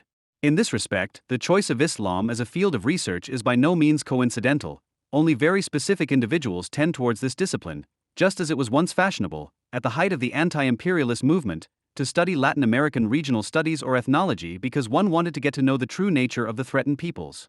Back then, this yearning was expressed in slogans such as "learning from Cuba means learning to win." Today, when the Cold War is a thing of the past, the old heroes have faded and are notorious everywhere for their corruption and collaboration with the West, the real resistance is taking place in the Middle East. This is where the great source of identification for people's comrades weary of civilization resides. Islamic studies form the academic framework for a project in which everyone can feel at home, because it is not about science and research anyway, but about the discovery of authentic Islam. Resentment is naturally more in demand here than critical penetration of the subject matter. Scholars of Islam form the intellectual avant-garde of this anti-Western mob, in which they act as propagandists of doom. It is hardly surprising that it is not Kiefer or any other Hansel, but Hans-Peter Raditz in particular, who stands for a type of scholar who has not yet left his mind in the reception room for young politicians willing to engage in dialogue. This can be seen first and foremost in the accusations against Raditz and the fact that radical Muslims have chosen him as their enemy. Raditz is accused by his opponents, Islamic scholars and Muslims alike, of being anti-Islamic. Raditz replies that he is merely maintaining the necessary distance of a scholar from his subject. The fact that Islam is fundamentally violent and absolutist is not something he says about Islam. I say it about the legal political part of Islam, which is not just a religion, but also a universal legal system. As in every religion, there is of course a spiritual part that must be protected by the right to freedom of belief. But the koan is more, it is the constitution of Islamic society, and in this respect Islam is actually incompatible with our legal system to a considerable extent. Where Islam demands legal and political validity, it is often not only incompatible, but also partly violent. Sharia law requires believers to ensure that Allah's community expands. This also includes biological reproduction, which is reflected in the unbelievable conditions regarding women's rights. End quote. Raditz does not focus on Islam as such, but takes Islamic practice as his starting point. He looks at Islam from the outside and does not even try to understand it. He sees his task as a scholar in analyzing the historical and social development of Islam. He aptly outlines this process as a conflict between the Islamic claim to rule and the universal rule of the bourgeois state, which arose in the face of the fall of the Ottoman Empire. During this period, Islam restored and organized itself as a meaningful revivalist movement against the often superior West. Islam had to constitute itself as a reflection of the pre-modern tradition if it wanted to survive and not simply be washed away by the wave of secularization. Precisely because it was a question of modernizing Islam in the sense of adapting it to the new political and economic conditions, the literal implementation of the Quran became immensely important. Quote, the increasing pressure of the European occupation had brought other traditionalists onto the scene who demanded a reaffirmation of the traditional faith. Theologians such as the Syrian Ibn Abidin and the North African As-Sanusi once again confirmed the doctrinal rule that the religious heritage of Islam with the Quran, prophetic tradition and Shariat exegesis was of unassailable validity. Faith and reason, inner right and outer struggle were in definitive harmony, which the religious knowledge of Islam had established as an unchangeable truth and iron standard for all time. A reformist movement was clearly beginning to secure itself here, which wanted to arm the unassailable roots of Islam against the approaching waves of Western unbelief. End quote. The Quran became even more central than before. Any deviating, for example allegorical, interpretation of a surah was seen as a Western delusion and was therefore cruelly persecuted. The result was a peculiar standstill in the Islamic world, whose potential for violence was able to unfold magnificently in this standstill because all the blame for the missed progress was placed on the West. Based on Raditz's analysis, it is possible, if not imperative, to define Islam as a movement of counter-enlightenment, which is essentially directed against the universality of the freedom of the individual. By fighting this universality, Islam becomes ever more deeply entangled in barbarism, because from then on every individual impulse appears to it as potential hostility. The purely spiritual practice of the Islamic religion as envisaged by Raditz becomes impossible at the moment when the majority of Muslims and their religious leaders elevate this fight against the individual jihad to the highest religious duty, and therefore excommunicate Muslims who merely practice for themselves and brand them as collaborators with the West. This is why the persecution of apostates is so important in today's Islam. Raditz grasps this connection when he points out that as a Muslim, you cannot leave the community without being threatened. Hans-Peter Raditz is hated not only by radical Muslims, but also by other representatives of his guild, precisely because of his distance from the subject of his research. For them, he is constant proof that they are actually completely incapable of gaining critical insights into Islam. They have to portray him as a provocateur or a Christian fundamentalist because, as a troublemaker on his own turf, he constantly disparages their beloved object and openly denounces their lies. Raditz has repeatedly appeared as a relentless critic of the so-called cultural dialogue, and has thus exposed the business basis of Islamic studies as a fiction. The message of this dialogue bears all the characteristics of a substitute reality, a cognitively rigid and at the same time obviously salutary fiction, which is, however, not without political explosiveness. End quote. Raditz sees the vocabulary of multicultural Europe as an expression of the already largely completed collaboration with Islam. The concept of tolerance forms the central virtue focus of social orientation, which has now taken on the role of an identity-creating fetish. Anyone who is not willing or able to renounce their inalienable rights reveals a fundamental deficit and feels the bite reflex of the guardians of virtue.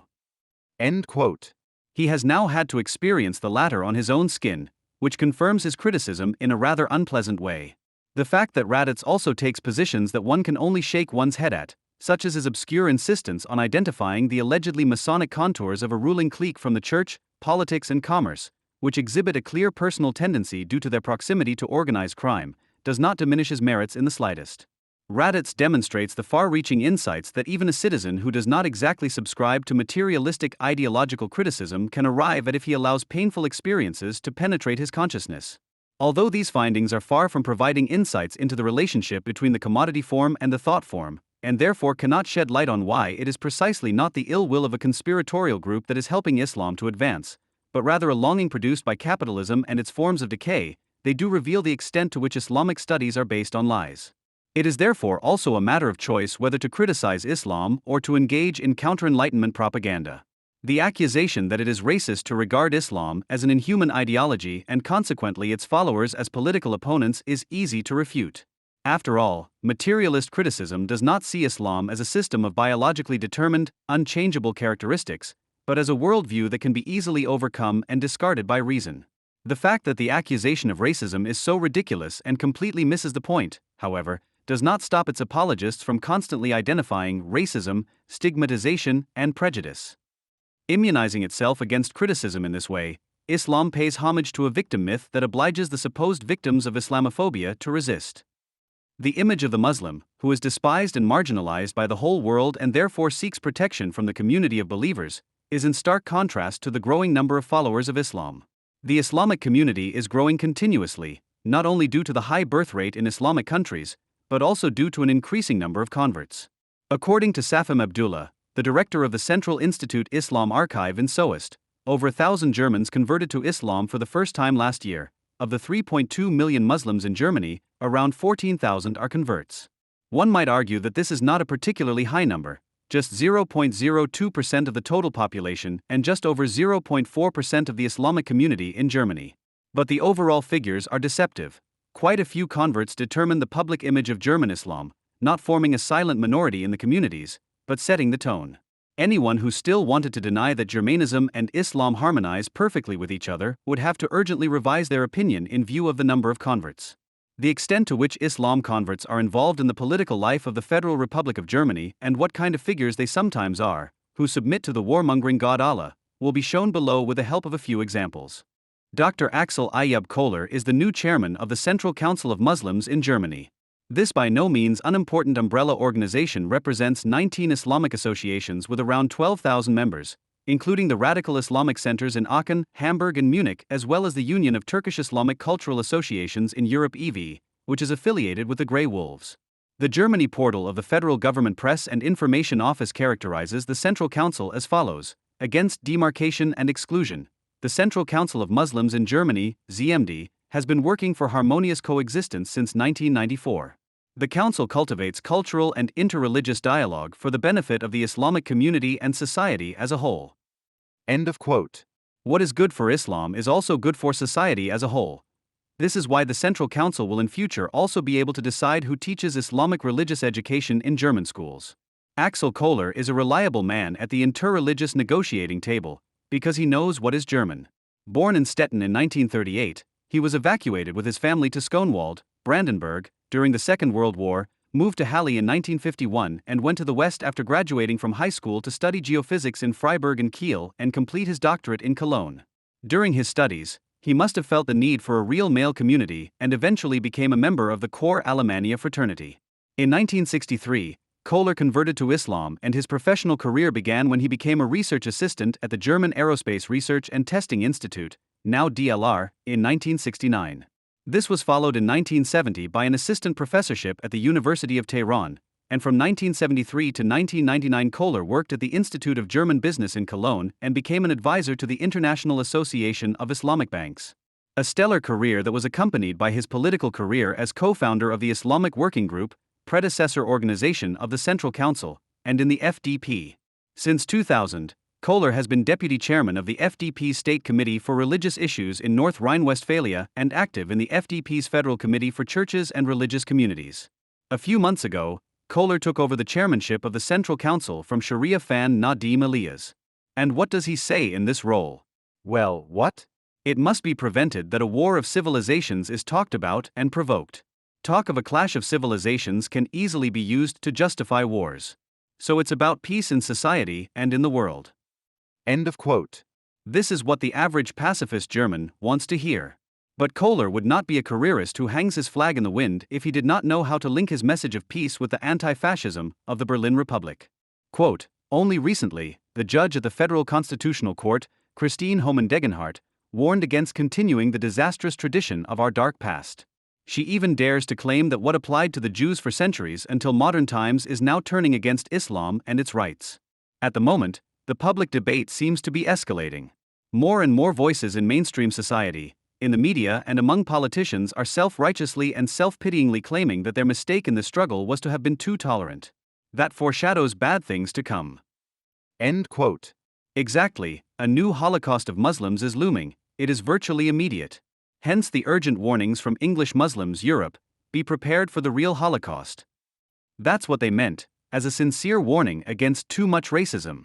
But Kohler would be just another anti-racist mastermind who could be safely ignored if he didn't combine his drivel with a healthy dose of Islamic propaganda.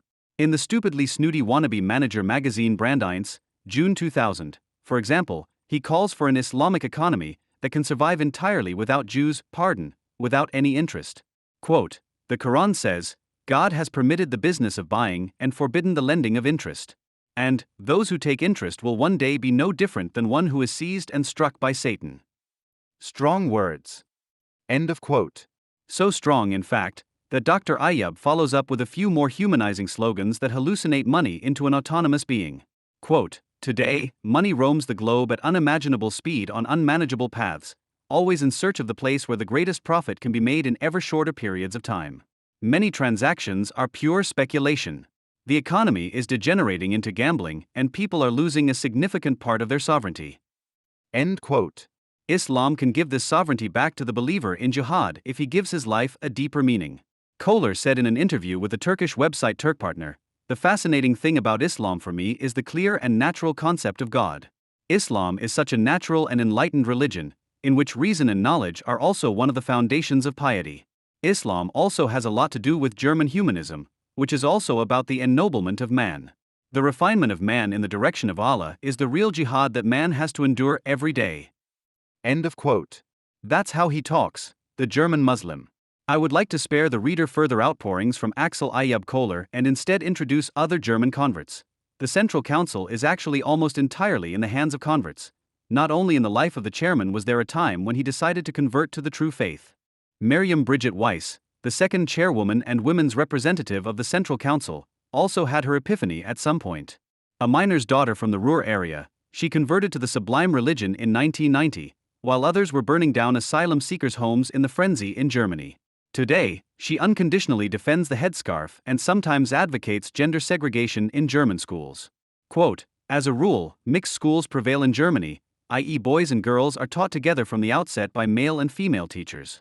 This certainly has advantages in many areas.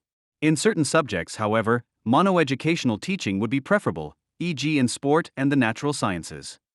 End of quote. She currently works as a teacher, primary and secondary school, and is a member of the expert committee of the Central Council for the creation of curricula for Islamic religious education. How she wants to design these religious education lessons will probably depend very much on what she is currently learning by distance learning at the state-recognized Islamological Institute in Vienna. This institute describes the learning objectives, including an introduction to Sharia, as follows. The Islamological Institute has dedicated itself to a special task in order to remedy an academic deficit for Muslims and all those interested in authentic Islam in German-speaking countries. An analysis of the current range of courses on the subject of Islam at German universities has shown that the main focus of the so-called Islamic studies or Oriental studies courses lies neither in the Islamic religious, theological, field nor in the classical subjects of Islamic studies, but rather in the philology of Oriental languages and in the cultural and literary studies of Islamic countries. The fundamental religious content of Islam and the classical Islamic scientific subjects are completely ignored in these courses. The aim of the Institute of Islamology is therefore to make classical Islamology, 1. Based on the authentic sources of Islam, 2. Islam compliant, 3. Taught by qualified Muslim specialists, 4. Systematically and scientifically accessible to all interested parties in German. End of quote. Highly scholarly, namely Islam compliant, i.e., the distanceless Islamophilia already inherent in Islamic studies is also elevated to a principle here. The Austrian state obviously has no qualms about recognizing this course of study. Miriam Bridget Weiss is a member of the German Muslim League, which issued a press release in light of the so-called caricature controversy, in which it criticized not the acts of violence committed by fanatical Muslims, but the caricatures in a way that was completely in line with Islam. Blasphemy violates freedom of expression, as can be seen from the Sturmer caricatures. The Jews had also been dehumanized and caricatured. It's the same old story. Anyone who makes fun of the gang guru Muhammad is preparing a new Auschwitz. The fact that the preparation of a new Auschwitz, for example by Iran, could be the very reason for mocking the idols of the Islamic religion does not occur to Muslims. They hold on to their delusions of sacrifice, come what may. Muhammad Aman Illerhert Hobboem is not only an honorary member of the Central Council, but was also managing director of the Saudi-funded Radical Islamic King Fahd Academy in Bonn in the mid-1990s. Hobboem joined Islam in 1939 and today likes to say that there were no problems for a convert to Islam at school in Nazi Germany. His classmates called him Haji Halef Omar. But it wasn't really difficult for the Muslim Herbert Hobboem at school, BZ, September 1605. During the Second World War, he served in the Navy as an ensign and eagerly wrote letters to 16 other converts in the army whom he had met. At an event organized by the Islamic University Group IHG at the University of Cologne in the winter semester of 1999/2000, the contemporary witness described his impressions of the National Socialist era as follows. The last time I saw the Berlin Mosque as we know it from postcards, I had no idea that I would never see it like this again. And if someone had told me at the time that I would be an imam in this mosque, which was not the same mosque, just 7 years later, I would probably have dismissed such a prediction as completely utopian. If I remember correctly, it was on the occasion of the festive service on Eid al-Fitr, the feast of breaking the fast, in 1361/1942. It was perhaps the most memorable fasting prayer that ever took place in this mosque. Over 500 Muslims from many different countries had gathered for the celebration.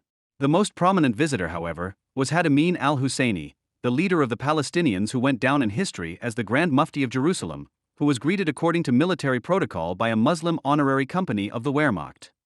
End of quote. The festive service so devoutly admired by Hobboem was also a Nazi event. However, this obviously didn't bother him in the slightest, because Hobboem identified completely with the German war in which he was involved. Quote, a small group of 9 young German Muslims may serve as an example of the sacrifices that German Muslims made for their homeland for Germany during the war. 1. Hassan Kasso, Field Post No. 009422. Sharif Neubauer, Field Post No. 22580A3. Abdul Qadir Moore, Hamburg 4. Private K. Müller, Stralsund 5. Mohammed Ahmed Massaler, Field Post No. L506005, 6. Obergefreiter, H. M. Richter, Field Post No. 30735E, 7. Obergefreiter Ahmed Said Nowak, Field Post No. 040088. Gefreiter Amin Wolf, Field Post Number L132999. Sea Cadet MH Hobome, 5/1 St. Al. End of quote. So people knew each other, from Wehrmacht Muslim to Wehrmacht Muslim. And indeed, the enthusiastic Germans organized themselves within the Wehrmacht. Quote, in a letter from Muhammad Ahmed Mossadegh to the other 8 brothers it says, "We are particularly active Muslims, and the German Muslim Abdul Qadir Moore gave us the following suggestion. We young active Muslims want to unite to form a working and fighting community for Islam in Germany and the Orient and vow to live and die for this religion, keeping our whole lives together as brothers in a Tariqa Mohammadiyya. Now please write to us if you are willing to spend your whole life working for Islam." End quote. Hobome became a member of such a fighting community. Quote, the Tariqa was founded in the late fall of 1942. The first bad news came on January 16, 1943. Brother Herbert Mohammed Richter sent me the sad news that our dear brother Ahmed said Noack has fallen in the east. Blessings and peace on him, he went ahead of us fighting. May he be an example to us. Let us hope that the genocide will soon come to an end and that we can get on with our real work, fighting for Islam. Only a few months later, he too was no longer alive, killed by the enemy. And on June 14, 1944, Brother Amin Wolf's laconic message, particularly shocking because of its brevity and sobriety, came, "The Tariqa consists only of you, Hassan, Kasso and me." But even he and Hassan were not to survive the war. In the end, only I remained. Only years later, after an adventurous odyssey in the Balkans and years of imprisonment in the notorious Soviet concentration camps of Sachsenhausen and Botzen, did Ahmed Mossadegh finally return home. Just like our small brotherhood, the Tariqa, the Muslim communities and their institutions in the shattered Reich were in the same situation. Most foreign brothers and sisters, diplomats, journalists, students, political leaders and refugees from Muslim countries had left Germany before the collapse, as far as they were able. Only a few had stayed. Others, such as Brother Ahmed Mossadegh and several Arab and Indian employees of the Reich Ministry of Propaganda, were imprisoned or deported by the victorious powers. End of quote. However, Hobome was not deterred by these bitter setbacks in the fight for Islam. Despite losing the war, he stuck to his cause. After 1945, he first became Imam of the Ahmadiyya Mosque in Berlin, and in 1954 he had the Pakistani ambassador choose a wife for him. That's how it's done in diplomatic circles. Hobome maintained the arranged marriage for 20 years, until his wife's death. Nevertheless, he is of course aware of this in official interviews. Quote, total veiling is degrading for women. The same applies to forced marriages. This is not covered by Islam at all. The Islamists' interpretation does not do justice to the greatness and grandeur of the religion. End of quote. The good contacts with the Pakistani ambassador paid off. Hobome became an employee of the Federal Foreign Office, attaché in Pakistan, Somalia, Sri Lanka and Saudi Arabia, as well as head of a branch of the Goethe Institute in Bandung, Indonesia. Probably the best-known Islam convert in Germany is Dr. Murad Wilfried Hoffmann. Hoffmann worked in the diplomatic service for the FRG for 30 years, including at the Consulate General in Algiers during the Algerian War and as head of the NATO and Defense Department at the Federal Foreign Office in Bonn. He converted to Sunni Islam in Bonn in 1980. He is a full member of the Al-Bayt Foundation for Islamic Thought in Jordan, an advisor to the Central Council of Muslims in Germany and a member of the Sharia Council of the Muslim Bosna Bank International in Sarajevo. Hoffmann was born in Aschaffenburg in 1931 and was a member of the Hitler Youth Jungvolk from 1940 to 45, but was also a member of the illegal Catholic youth organization Congregatio Mariana. Today, Hoffmann openly promotes an Islamic democracy, in which Sharia law is the basic law. Of course, anti-Zionism, which Hoffmann may have learned as a young boy in the Hitler Youth, is a must. Hoffmann claims that Israel, not the Palestinians, is pursuing a terrorist policy. Hoffmann knows how to defend himself against the accusation of stirring up hatred against the West, as he believes that it is important to distinguish between the good sides of the West, i.e. the rule of law, human rights, social welfare, economic success, and its ugly sides, namely the many symptoms of moral decay, crass materialism and a relativization of all values. But the danger of black and white thinking certainly exists, just as it does in Europe. The West should be careful not to fall prey to the polarizing worldview of Christian Zionists in the USA. End quote. The extent to which Islam is a repressive religion that threatens to eradicate every shred of individuality can be seen from the fact that Islamic masterminds always say the same thing.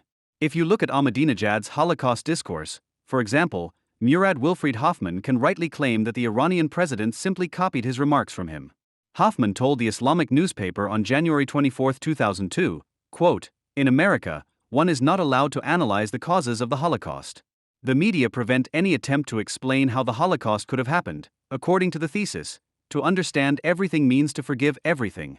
And so, of course, the stifling of any analysis in America also benefits Israel." End of quote. Let's leave Hoffman behind and move on to another figure in the German Islamic Cabinet of Horrors.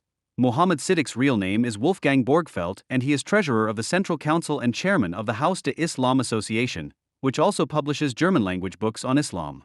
He is also the founder of Muslim Youth, an anti-Semitic organization which Ferechte Luden headed for 2 years and whose assets are to be transferred to the Hamas offshoot Al-Aqsa e.V. in the event of its dissolution, according to the association statutes. In 2001, Siddiq publiziert a Book entitelt Weltanschauung und Leben im Islam, Informationscenter Darussalam. In it, he openly expresses the essence of Islam. As soon as man frees himself from serving God, he automatically becomes a slave to an idol, whatever its name may be, mammon, sex, one's own self, ego, or whatever else. End of quote. According to Siddiq, the individual belongs in the dustbin. All that matters is the community. You are nothing, your people are everything. In such a community, equality can only be established as repressive. Siddiq writes, "Becoming a Muslim means rejecting all material, worldly, and non-divine standards and only measuring oneself and others against the only valid divine standard. Differences such as rich and poor, white and black, master and servant, German and Indian become unimportant and are declared null and void. And in their place comes the distinction according to the divine standard, according to the fear of God, useful knowledge, and good deeds. And no one may be favored or disadvantaged on the basis of other distinctions." End of quote. This is what Islamic anti-racism looks like. Everyone is equal as long as they submit to Allah and His terrible laws. If they do not behave according to the divine standard, if they are not God-fearing, have no useful knowledge for jihad and do not commit any good deeds in the sense of the Quran, then they must be fought as infidels. Such equality is that of the Volksgemeinschaft, which is concentrated in the will of the leader. All morality must be thrown overboard, only the will of the leader is decisive. Quote, "Becoming a Muslim also means recognizing God as the only source of all laws. Even the government elected by 90% of the population never has the right, not even with an absolute or 2/3 majority, to forbid something that God has permitted or to permit something that God has forbidden. Every ruler, every government, every individual is always only an executive power, because only God has the right to make laws." End of quote. Another convert is called Muhammad Abdul Karim Grimm. Born in Hamburg in 1933, he converted to Islam in Cameroon at the age of 21. On his return to Berlin, also in 1954, he visited the local mosque and quickly found himself in good company. Quote, "In the Berlin mosque community, I met several Germans who had become Muslims in the period between the First and Second World Wars, but also older ladies and gentlemen who had served as subjects of the German Kaiser in the Ottoman Empire and were in some cases highly decorated and extremely respected personalities in the social order of the empire. For me as a young person, it was a great feeling to belong to this society." End quote. He began to admire Hassan al-Banna during his student days. Quote, "At this point I would like to say something about the personal lives of these students. They had decided as high school students to be practicing Muslims and they had been educated by Islam in the process. Their teacher, Murshid, was Hassan al-Banna. Since I participated in their lives and ideals, today I consider us together as the sons of Hassan al-Banna." End of quote. Like Maryam Bridget Weiss, Grimm, a true Muslim brother, is now active in the German Muslim League, the oldest Islamic organization in Germany, which is universally regarded as a prime example of interfaith dialogue and is a member of the Central Council. Enough examples. The list is endless. Converts are at the forefront of almost every Islamic organization in Germany. Be it the Islamic newspaper run by Abu Bakr Rieger, be it the other major German-language Muslim newspaper run by Wolfgang Wegener, be it the director of the German Islamic Institute for Scientific and Cultural Cooperation in Celle, the CDU politician Abdul Hadi Christian H. Hoffman, or be it the suicide bombers Christian Gangsarski, Gerber Attack, and Stephen Smirek, wanted to blow himself up in Israel and was arrested just in time. They are all part of the German Islamic and global Ummah. The bourgeois parties from right to left can only think of one way to fight Muslims against the West: deportation. But not only is deportation an inhumane practice that must be criticized under all circumstances, it can also do nothing at all against Islam. The increasing number of converts indicates that there is a social need for Islam, i.e., that it has a particularly attractive utility value on the market of worldviews. This regressive need needs to be addressed if Islam is to be abolished as a political ideology. This means nothing less than that anti-Semitism, sexism, communal ideology and devotion to God/fate must be countered with radical criticism, regardless of whether the delusion calls itself National Socialist or Islamic. Beyond this, however, a social relationship must fall victim to criticism that remains unrecognizable as abstract rule for the individual subjects and therefore constantly produces anew precisely that reactionary anti-capitalism that only needs to be called up by subjects tired of civilization. For if the critique of Islam remains on the surface, i.e., if it does not ask about its social preconditions, it will never be able to explain its appeal. Superficial criticism of Islam is either reactionary itself, in which case it transforms into racism, or has something apologetic about it. Only those who realize that misery can actually be eliminated instead of terroristically extending it to the whole of humanity know that Islam is a decision against possible general human emancipation. Anyone who insists on the status quo or longingly remembers times when the Western value system still sat firmly and unchallenged in the saddle has not understood that this society will continue to follow the objective tendency towards barbarism until people decide to make the daring leap from the train of history. Walter Benjamin. Islam, like fascism, is not a necessary consequence of the failure of liberalism, but it is an obvious one. Where real liberation seems unthinkable or is becoming increasingly unthinkable, the subjects of capital yearn to merge with the supposedly original community that releases them from all responsibility. The gang is the future of self-liquidating capitalism. The currently ugliest form of gang ideology, Islam, must therefore be confronted with all determination. There are situations that one would never wish on the worst enemy, that nebulous figure in a masochistic idiom of older Germans. Such situations need not only be characterized by physical or metaphysical torment. After an absence, even after a vacation of several weeks, it is often enough to find oneself faced with a pile of incoming mail, the treacherously flickering answering machine display and the overflowing email box and the automatically arising questions of from whom, how much and until when. For good reason. The cell phone was largely switched off during his absence and visits to internet cafes and the like were avoided as far as possible. Deviations from this principle can be disastrous. This also applies to people whose material reproduction and social reputation seem to be almost unassailable. Anyone who cannot resist a cell phone ringing while on vacation and is initially told by the caller that they love the person's job, that they often drive past it and don't want to see it gone is startled and rightly fears at least the loss of their source of material reproduction. Kirsten Harms, the recipient of such an instruction, must have initially thought of the fate of neighboring jobs. After all, she is the artistic director of the Deutsche Oper Berlin, and diagonally across the street is the former Schiller Theater. A stage on which the old frontline city of West Berlin had imagined a lot, where the Berlin frontline city myth could sometimes be spit in the face in a coquettishly provocative manner. Here is freedom. But only as long as the frontline ran in Berlin. The Schiller Theater was closed in the 1990s. The building now serves as a stop for package tourists, who are carted there by coaches for cheap musicals and all kinds of promotional events. However, it was not the possible disappearance of the Opera House due to the Berlin Senate's red pencil policy that the caller wanted to address, but its highly material destruction through the physical violence of religious zealotry. It was Erhard Kortang who picked up the phone, as the city's interior senator, head of a department neither affected by budget cuts nor responsible for opera matters. The senator, who occasionally reads the Quran in his study, and also occasionally attaches importance to being photographed praying together with the esteemed Muslims in various mosques in his area of responsibility, was concerned about the peaceful coexistence of Muslims and non-believers. The reason for his call was Kirsten Harms' planned revival of the Mozart opera I Dominio by director Hans Neuenfels in the Deutsche Oper program, which had not been performed for 2 years. Neuenfels may have wrested some remarkable aspects from Mozart's subject matter, whose central concern is human self-assertion against divine arbitrariness and infamy, but in any case added them impressively to the production.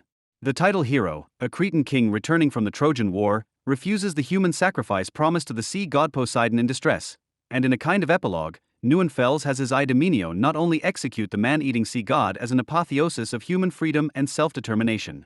The Cretan also cuts off the heads of Buddha, Jesus and the Prophet Muhammad, in precisely this historical chronological order, and finally presents the revered heads as veritable popansies to the piqued, outraged or enthusiastic audience, as the case may be. It goes without saying that such apotheoses of freedom and self-determination are to be seen as ideological and must be subjected to the weapon of criticism. The material existence, the social misery that gives birth to the popansies beheaded by I Dominio, is not addressed by Neuenfels either, let alone their metamorphoses into the fetish of commodities and money criticized. But Erhard Kortang, dear friends of dialectical, historical, and other materialism, did not pick up the phone as a critic of ideology. He feared the wrath of a different kind of populist, a demon commonly known as the War of Civilizations, whose fatal predictability the Senator of the Interior documented in a dossier from one of his police authorities, LK5. Among other things, it states, the Neuenfell staging could lead to associations in Muslim circles with existing beheading videos by militant Iraqi Islamists. This could be understood as a call for the beheading of the Prophet Muhammad or the destruction of Islam. Furthermore, Jesus is also considered a messenger of God in Islam. Muslims also see his defamation as an attack on Islam. End of quote. The production could, it goes on to say, if it is made a national topic in the press, have an impact on those responsible for the performance as well as to a greater, previously unforeseeable extent, the security situation in the Federal Republic of Germany and thus endanger German institutions abroad. End of quote. A threat scenario, in other words, which is developed here by the police pros, admittedly completely untypical of the genre, with the utmost sensitivity for the sensitivities of the potential perpetrators. This sensitivity produces fantastic results. It stands to reason that the symbolic beheading of a historical religious founder on stage may lead to associations with the real practice of his most determined contemporary followers, certainly not only in relation to Muslim circles. If, on the other hand, an association, which is a highly personal achievement of the person making the association, is understood as a call, which can only meaningfully emanate from an entity external to the person being called upon, it is at the very least a serious misunderstanding, but probably a symptom of mental dysfunction. However, the content of the statement far outweighs the formal nonsense. If one tries to deduce the connection between the sentences formulated in the discrete subjunctive, as asserted by the word this at the beginning of the second sentence, the following statement emerges. Because a Muhammad figure is beheaded on stage, the dear Muslims almost automatically, association, think of the bestial crimes committed by their Iraqi co-religionists against infidels, apostates, and other disliked people. This kind of association makes them decide to search for the corpse of the instigator of these crimes, who rode to heaven more than 1,300 years ago, in order to cut off its head in a magical act of post-mortem justice. If this does not succeed, which is indicated by the likelihood of this being against all magic, they fall for the idea of putting a definitive end to the legacy of the dead man, annihilation of Islam. But because it can rightly be doubted that the authors of the Berlin police dossier were thinking here of the means of argumentation and persuasion, but rather actually associated mass murder, the esteemed Muslims have no choice but to adopt the intention and practice of the Iraqi Orthodox believers. And then there is Jesus, whose defamation could also be interpreted by the Muslim clientele of the Berlin Senator of the Interior as an attack on Islam. The beheading of Buddha in the Neuenfell's production is not addressed in the police dossier, perhaps because it may well appear to the Orthodox as an act pleasing to God. After all, the Taliban had also seen Western technology as a lesser evil when it came to fulfilling the divine will to pulverize ancient Buddha statues in the Afghan mountains by using such works of the devil. But Jesus, oh my God! Was not his biblical execution the apotheosis of his life, the fulfillment of a divine plan? Was Jesus not crucified, but defamed? Do Christians commemorate an attack on Islam on Good Friday? The reference back to Jesus is a reference back against the excesses of the ecclesiastical inquisition, claimed Robert Redeker in the conservative French daily Le Figaro on September 19. One may rightly doubt the general validity of this statement by the former left-wing radical, current philosophy teacher and co-editor of Les Temps Modernes, founded by Jean-Paul Sartre. But not the addition, referring back to Muhammad on the other hand, reinforces hatred and violence. End quote. After a rather long series of biblical and Quranic references, Redeker concluded logically, Jesus is a master of love, Muhammad a master of hate. End quote. He had studied the Quran in particular, from which Redeker gained a precise portrait of the Prophet Muhammad. He was the leader of a merciless war, a plunderer, a mass murderer of the Jews and a polygamist. The inevitable happened. Redeker and his wife were threatened with death by Muslim Orthodox believers, had to seek police protection and go into hiding after the Islamic news channel Al Jazeera broadcast a cleric's diatribe against the wayward editor. Last year, the German Islamic scholar Hans-Peter Raditz, one of the very few representatives of his profession in Germany who maintain a critical relationship with the object of their research, had a similar experience to Redeker. In an interview published in the Swiss Weltwoche on April 16, 2005, Raditz commented on the difference between Christianity and Islam. We must separate the core of Christian thought, i.e., individual redemption and personal responsibility before God, from the profane, violent ideology of clericalist Christianity, which was politically overcome during the Enlightenment. We should also take note of the fact that Islamic existence cannot be separated from the fight against non-Islam. To put it simply, a Christian abuses his religion when he uses violence, and a Muslim abuses his religion when he does not use violence. End of quote. Because of these and other statements, the following curse appeared in the form of a prayer on the internet portal Muslim Market. If Islam is as Mr. Raditz always imagines it to be, then may the Almighty Creator destroy all followers of that religion. And if Mr. Raditz is a preacher of hate and a liar, then may the Almighty Creator punish him for his crimes and those who still insist on it despite repeated references to the falsehoods spread by Mr. Raditz. End of quote. At the time, Raditz was not the only one to regard these sentences as a barely concealed call for murder. The responsible Oldenburg public prosecutor's office also stated that one had to assume the worst, that there was the danger of a second Theo van Gogh case. End quote. Raditz was subsequently placed under police protection, but the proceedings against the operators of the Muslim Market for public incitement to commit a crime were dropped in August of this year. The lack of interest in prosecuting Islamic insiders in Germany seems to be similar to that in France, but not the public debate. In France, the Rediker case became a scandal. Although voices can be heard there, too, attributing some of the blame for his predicament to the threatened man for his provocation, they are met with considerable opposition. Teachers' associations and trade unions were not the only ones to back the threatened man. On October 3, 20 prominent intellectuals published a much-noticed appeal for solidarity with Robert Rediker in the daily newspaper Le Monde. They took a harsh tone when they declared that the threats against the editor constituted an extremely violent attack on national sovereignty. And addressing the appeasers, they declare, a death threat is uttered with complete impunity in our country, and that is absolutely inadmissible. End quote.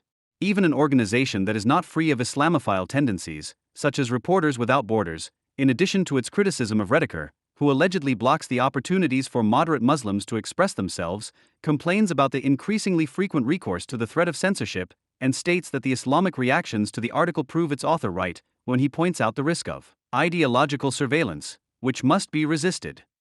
Everyday cases document the extent to which this surveillance is already in place and having an effect, especially in this country. For example, the postponement of a feature film from the main ARD program to a late evening slot, ostensibly for reasons of so-called youth protection. According to the Tagesspiegel on September 24, accusations of violent scenes and xenophobia were raised against the tough integration drama What?, in which a Turkish teenager bullies his classmates. For example, the closure of the typoskrepoint.net website, which is committed to combating Islamism and anti-Semitism, among other things, by its operators themselves. Quote, if you write journalistically against Islamists, terror apologists and their peace movement friends, explained the Typoscript editorial team in a recent message to readers, it can be unpleasant. It is not just the state's anticipatory demand not to provoke the Prophet's sensitive friends or their anti-imperialist allies, but precisely the extra state, illegal threat and intimidation that becomes a problem. In order to protect current and former authors and especially their friends and families, where only silence at least suggests protection, we have decided, Typoscript.net is going offline. End quote. The Ratzinger case, on the other hand, is less commonplace. Some thought the German Pope had made a clever move with strategic reach when he gave a lecture on the subject of religion, reason and violence at Regensburg University in mid-September during his tour of Germany, making a seemingly marginal reference to the violent spread of Islam. Benedict XVI had quoted from the dialogue between the late Byzantine Emperor Manuel II and an educated Persian in order to substantiate his definition of Christianity as a religion that counts enlightenment and reason among its pillars and therefore rejects violent proselytization, which is certainly untenable in terms of church history. According to Ratzinger, the emperor is said to have told the Persian, "Show me what Muhammad has brought that is new, and you will only find bad and inhuman things, such as the fact that he prescribed that the faith he preached should be spread by the sword." End of quote. The speculation that the representative of the Catholic God, knowing about the inevitability of the coming Islamic reactions, wanted to motivate the Christian Occident to be resolute in the defense of its values with a deliberate initiative did not seem unjustified. Because at first everything happened again as it was easy to predict. Papal dolls and occasionally even German flags were burned in the Islamic world, Christian churches were set on fire in the Palestinian territories, a nun was murdered in Somalia. The reactions of the legendary Occident were limited to calls for moderation and dialogue. Whether the initiator of these manifestations of godly popular anger was seized by a rather profane fear of his sacred courage or bowed to the secular reasoning of the culture he represented may be decided later. The man who, should there ever be a revision, could go down in Vatican annals as Benedict the Fickle, fell to his knees in spectacular fashion. Unprecedented in the history of Catholicism, which is so rich in oddities, a pope recanted what he had just said. The words of Manuel II are not my personal opinion, declared Ratzinger in a public address, general audience, in St. Peter's Square. In order to introduce the auditorium to the dramaturgy and topicality of the subject, he quoted a few words from a Christian-Islamic dialogue of the 14th century, in which the Christian interlocutor presents the problem between religion and violence to the Islamic interlocutor in a way that is incomprehensibly harsh for us. Unfortunately, the quote lent itself to being misunderstood.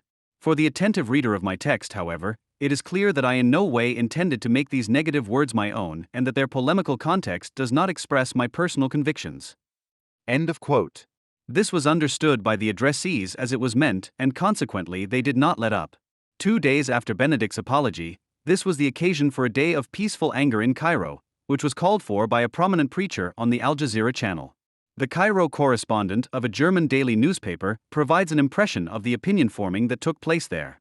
Quote, in a spontaneous rally, the Muslim Brotherhood addressed the faithful in the mosque courtyard after Friday prayers. The Pope's speech was not a mistake, but is part of the Crusades, announced the head of the Muslim Brotherhood in the Egyptian parliament, Muhammad Hilmi.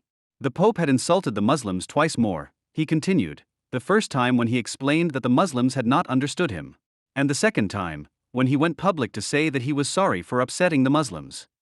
End quote. In another German newspaper, someone had presented the results of a review of Islamic reactions to the Pope, and also presented a bargain from the Muslim market, which supposedly sees itself as a moderate forum for Muslims in Germany. Reading it makes it clear that it is not enough for Christians to apologize for a single insult to Islam when Christianity as a whole is one. Quote, what Benedict XVI quotes has nothing to do with Islam. There are hardly any Muslims who believe that God acts unreasonably. Christianity is unreasonable, because an all-powerful God, who created everything anyway, has no son, and it contradicts all reason that God has to create a human being in order to load the sins of humanity onto him, when he alone forgives sins. And the fact that the Pope defames one of the holiest women of all time as the Mother of God, and thus blasphemes God at the same time, is something Muslims have always swallowed within the framework of mutual respect and tolerance. End quote. It is better to ally oneself with an enemy that one cannot, or does not want to, or is not allowed to defeat, an old saying goes, and perhaps the Vatican had made it its own when Benedict received ambassadors of Islamic states and representatives of Islamic associations in Italy on September 25 and made them the following offer of alliance. Quote, in a world dominated by relativism, which too often excludes transcendence from a universality of reason, we inevitably need a genuine dialogue between religions and cultures, which can help us to overcome all tensions together and in a spirit of cooperation. End quote. If this offer were accepted, the common enemy of a Catholic Islamic ecumenism could therefore be called relativism. This was also confirmed on the same day by an editor from Vatican Radio on Berlin's Inforadio. It is a mistake to believe that the Vatican and Islam are on different sides, rather they are on the same side against relativism. The relativist was able to breathe a sigh of relief when he learned the next day that the foreign ministers of the Conference of Islamic States had rejected the offer. The symbolic beheading of the religious founders in the Berlin performance of I Dominio is probably not only regarded by the Vatican as a prime example of practiced relativism. Nevertheless, the public in the capital was by no means pleased about the dismissal. From the governing mayor to the Minister of State for Culture and Media to the federal chancellor, almost everyone agreed that this was not the way to go. Various professional associations, even church dignitaries, and above all, the mass media joined in, with liberal daily newspapers occasionally forgetting their Islamophile commitment. Quote, in India and Iran, the first Mozart dolls are probably already being prepared for burning. After all, the composer is probably considered problematic from an Islamic point of view anyway. In his abduction from the Seraglio, the Muslims don't come off so well either. End quote. At first, the buck was passed to the opera director, who was accused of self-censorship and anticipatory obedience. Then it was passed on to the Senator of the Interior, who had caused a blind alarm with a misguided risk analysis. After all, apart from an anonymous caller to the federal police, who had caused all the fuss, no one, especially not from Muslim circles, had previously complained about the planned restaging of the production. One person did submit his complaint afterwards. Ali Kizilkaya, head of the so-called Islam Council, welcomed the cancellation because an opera in which the feelings of Muslims are hurt should not be on the program in the first place. But this was lost in the general hustle and bustle, and the complainant was also a respected participant in the first German Islam conference, which also began in Berlin the same week as the opera scandal. The excitement was surprising for two main reasons. Firstly, it was not only conceivable, but almost certain that the performance would not remain without militant reactions from an Islamic point of view, it was certain that in the current situation of an Islamic offensive meeting with little resistance in Europe, such reactions would inevitably follow. When the buck still stopped with the artistic director, the Tagesspiegel published the scenarios of a security expert. Quote, Islamists mingle with the opera audience and disrupt the performance. Muslims demonstrate in front of the opera. Or there's an attack, says the expert. Some Islamic sectarian from Berlin or someone sent from abroad attacks employees or visitors. Like what happened to Theo van Gogh in Holland. Or an assassin comes and blows himself up. End of quote. The paper adds, German security circles can easily imagine that the bloody attack in Amsterdam will be repeated in Berlin. End quote. Secondly, a new edition of the German stance in the so-called cartoon dispute was to be expected. In the spring of this year, the majority of the public was still prepared to at least partially accept alleged fundamental political values such as freedom of opinion, freedom of the press and freedom of art, if this would only alleviate the grief and anger of the dear Muslims. What was considered at least offensive because it was tasteless and irresponsible on the occasion of the Muhammad caricatures in the Danish newspaper Jyllands-Posten has now almost been elevated to a civic virtue. In a manifesto-like commentary in the Tagesspiegel entitled Kunst darf alles, art is allowed to do everything, the author declaimed, the freedom of art, the freedom, for example, to present Jesus and Muhammad on stage as cut-off cardboard heads, is merely the exaggerated form of a freedom that is self-evident for all of us because it forms the basis of our self-development. End of quote. Equipped with such verve, the commentator finally arrived at some remarkable insights into contemporary history. Quote, the inescapable weakness of the enlightened West is that it cannot counter the rigid demands of Islamism in discourse. With the Soviet system, it was possible to formally argue about freedom, because this was a value that Bolshevism also claimed for itself. With Islamism, there is no such possibility of discourse, even if it is only ritualized, because its own values are regarded as absolutely non-negotiable, as relativizable in the sense of freedom. End of quote. And at the end of the text it became quite militant. Quote, resist the beginnings. In this country, the admonition is closely linked to our own disastrous history. The horror of Nazi barbarism gave rise to an unconditional respect for individual liberties. They are more threatened than ever on a global scale. End of quote. Will the anti-fascist Berlin dreamed of by the defeated party communists now be realized by the victors of 89/90ths? Anyone who senses even a hint of such an idea should consider the central term of the above-quoted appeal by prominent French intellectuals for solidarity with Robert Redeker. It reads violent attack on national sovereignty. The fact that such sovereignty is connoted differently in France, a country of successful enlightenment, bourgeois revolution and anti-fascist resistance, than it is here, namely in a republican democratic sense, does not mean that the German elite wants to renounce the claim to its own exercise of power contained therein just as uncomplainingly as the German citizenry wants to renounce the fruits of the Cold War in the form of political and economic rights.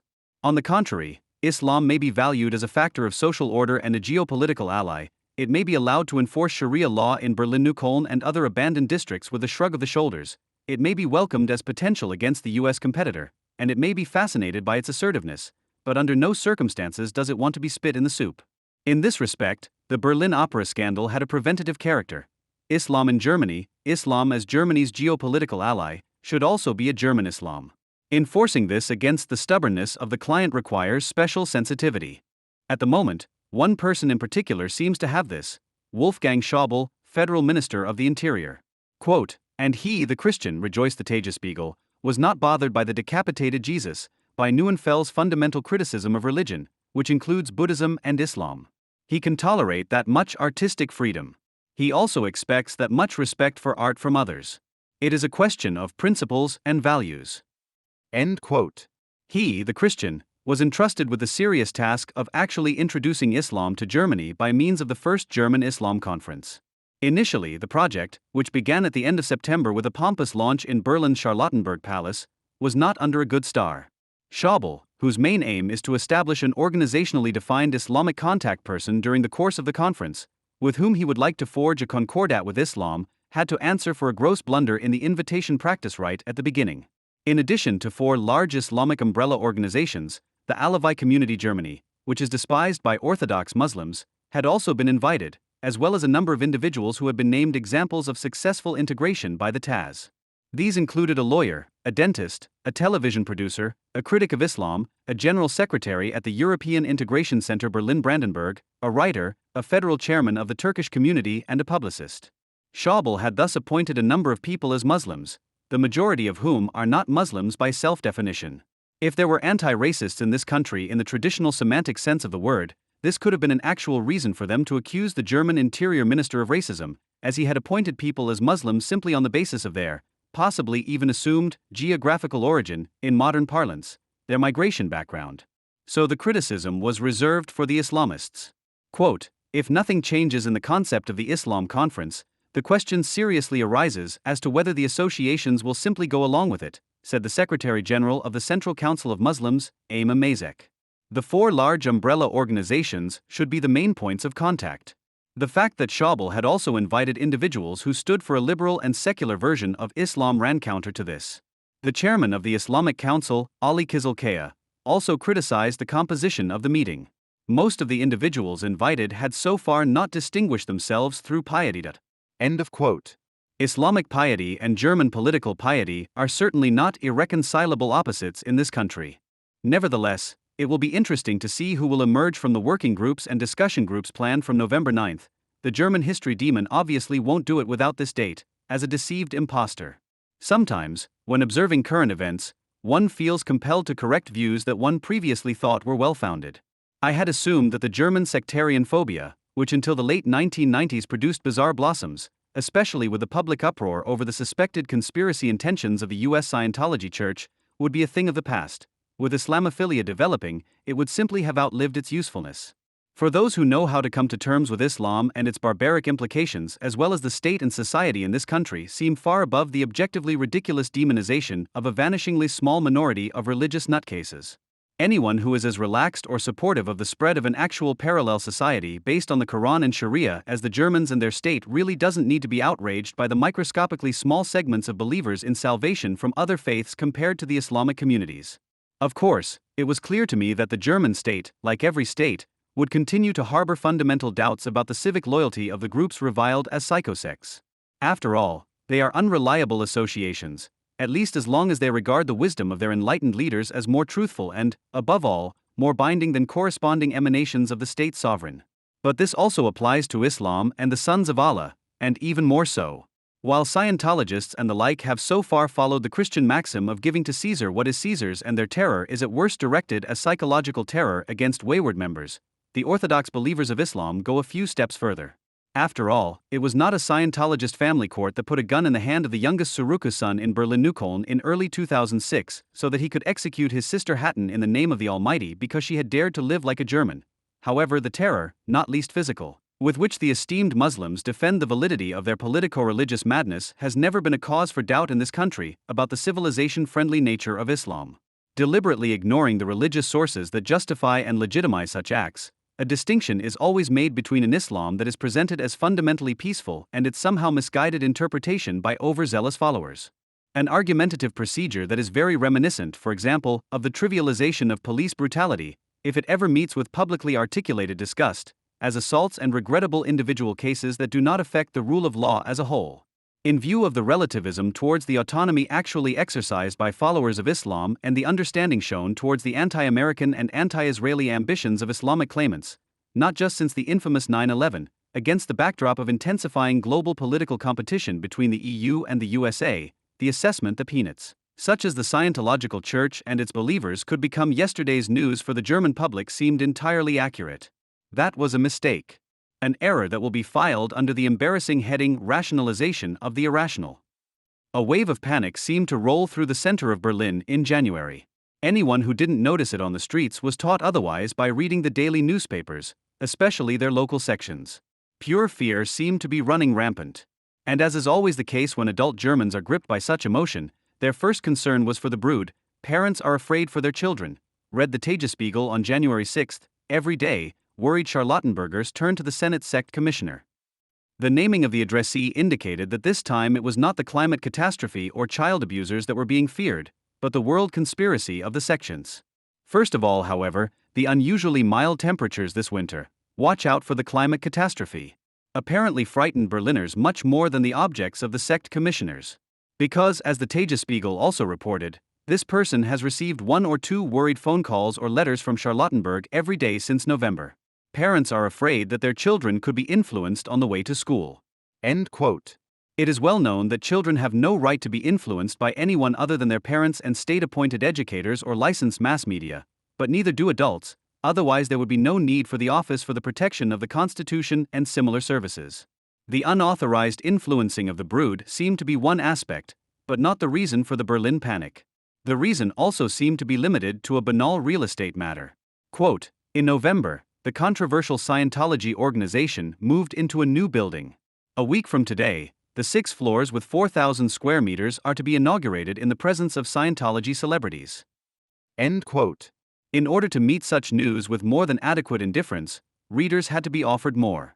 The Tagesspiegel did this by calling in a competent foreign authority, which always goes down well in Berlin because it emphasizes the cosmopolitan character of the city. Quote, it is to be feared that Scientologists from all over Europe will now be brought together in the new Berlin representative office, says Ursula Kaberda, who heads the Scientology working group in the Hamburg Senate's internal administration, the only one of its kind in Germany. End quote. With a board, so what after all, a few hundred more loonies in Berlin wouldn't attract much attention either. We were about to put the paper to one side, when we came across a retrograde chronology. A new building was opened in London just 3 months ago, in Madrid in 2004 and in Brussels 6 years ago. Not particularly explosive either, but then it got really tough. Quote, the new openings are part of a campaign that aims to Scientologize Europe once and for all, says Ursula Kaberda. End quote. Oh my God, is the downfall of the Occident coming after all, which Islamophobic machinations have so far tried unsuccessfully to pin on the dear Muslims? At least the source of all evil, the money and its dubious owners, speaks for this. The building, says the Tagesspiegel, was bought by a company from Copenhagen.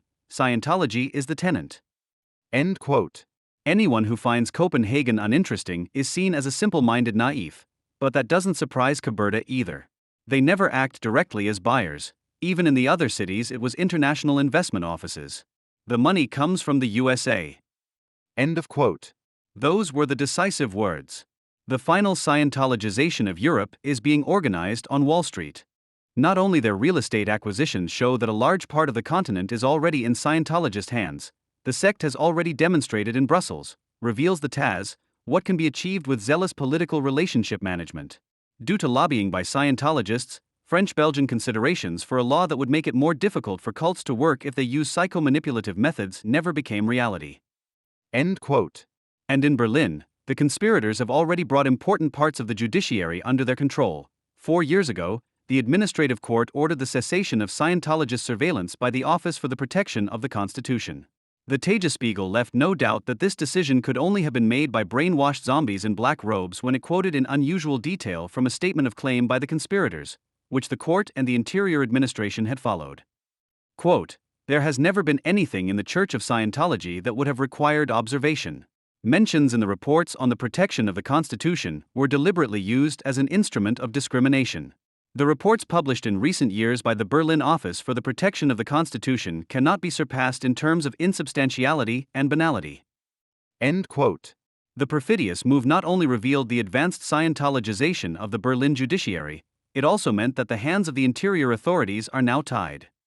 Since we are not observing the organization, the Tagesspiegel quotes a spokesman for the Senator of the Interior, we don't know anything. End quote.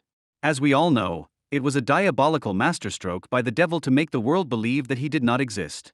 As was to be expected, committed resistance to the plot soon arose.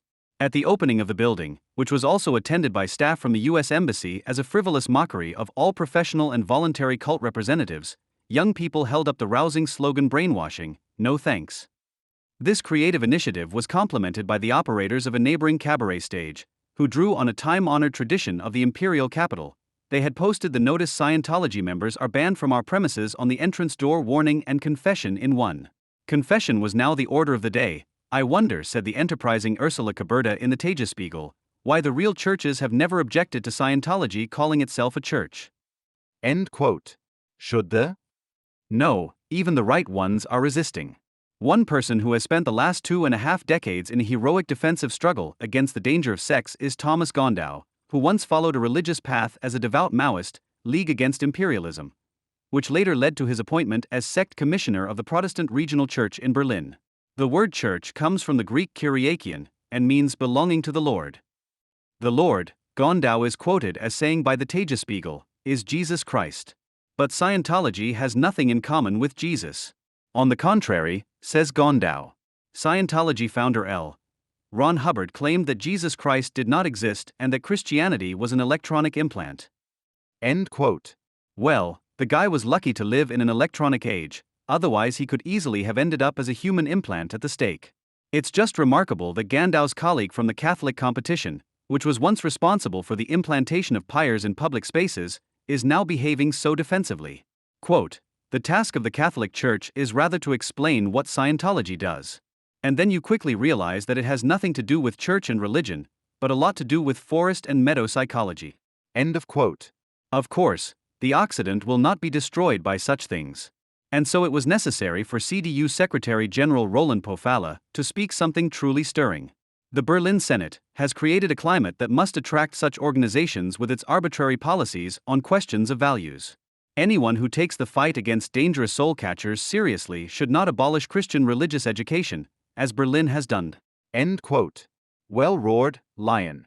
Perhaps the former frontline city of Berlin will become the starting point of an anti-Scientological reconquista of Europe. Whether this would take place under the sign of the cross, however, is questionable.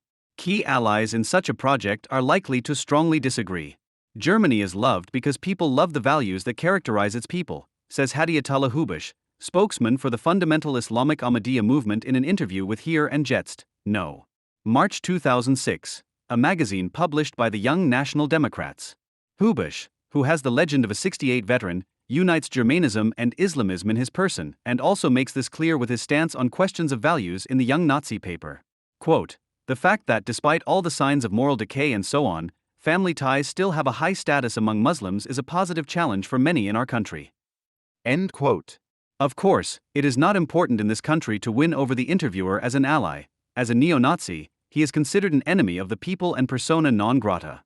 But the interviewee is held in high regard. At around the same time as the terrible extent of the Scientologization of Europe became apparent in Berlin, the Ahmadiyya movement opened a mosque in a northern suburb of the Berlin district of Pankow. In addition to all kinds of Muslim celebrities, representatives of local politics were also present, and the district mayor gave a friendly speech. Prior to this, there had been fierce protests from local residents against the construction. Although they made an effort to reproduce the general conformism in content and vocabulary and only modestly questioned whether Islamic values were actually compatible with those of an idealized West, they were consistently denounced in public as neo-Nazi. Their public distancing from neo-Nazis could not help them, on the contrary, it only seemed to make them even more suspicious. Parts of Berlin's shrinking left played a significant role in the denunciation campaign. Hoyers Verdau in Pankow was the headline in Jungle World, and the group critic UND Praxis even called for a pro-Islamic demonstration on the outskirts of Berlin.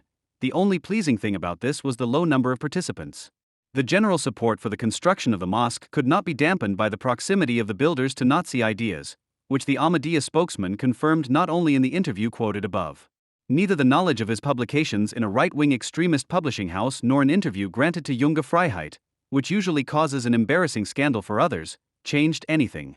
Interestingly, the Ahmadiyya movement is an association whose criminal charges against a critic of Islam for violating Section 166 of the German Criminal Code, blasphemy paragraph, were dismissed by a German court.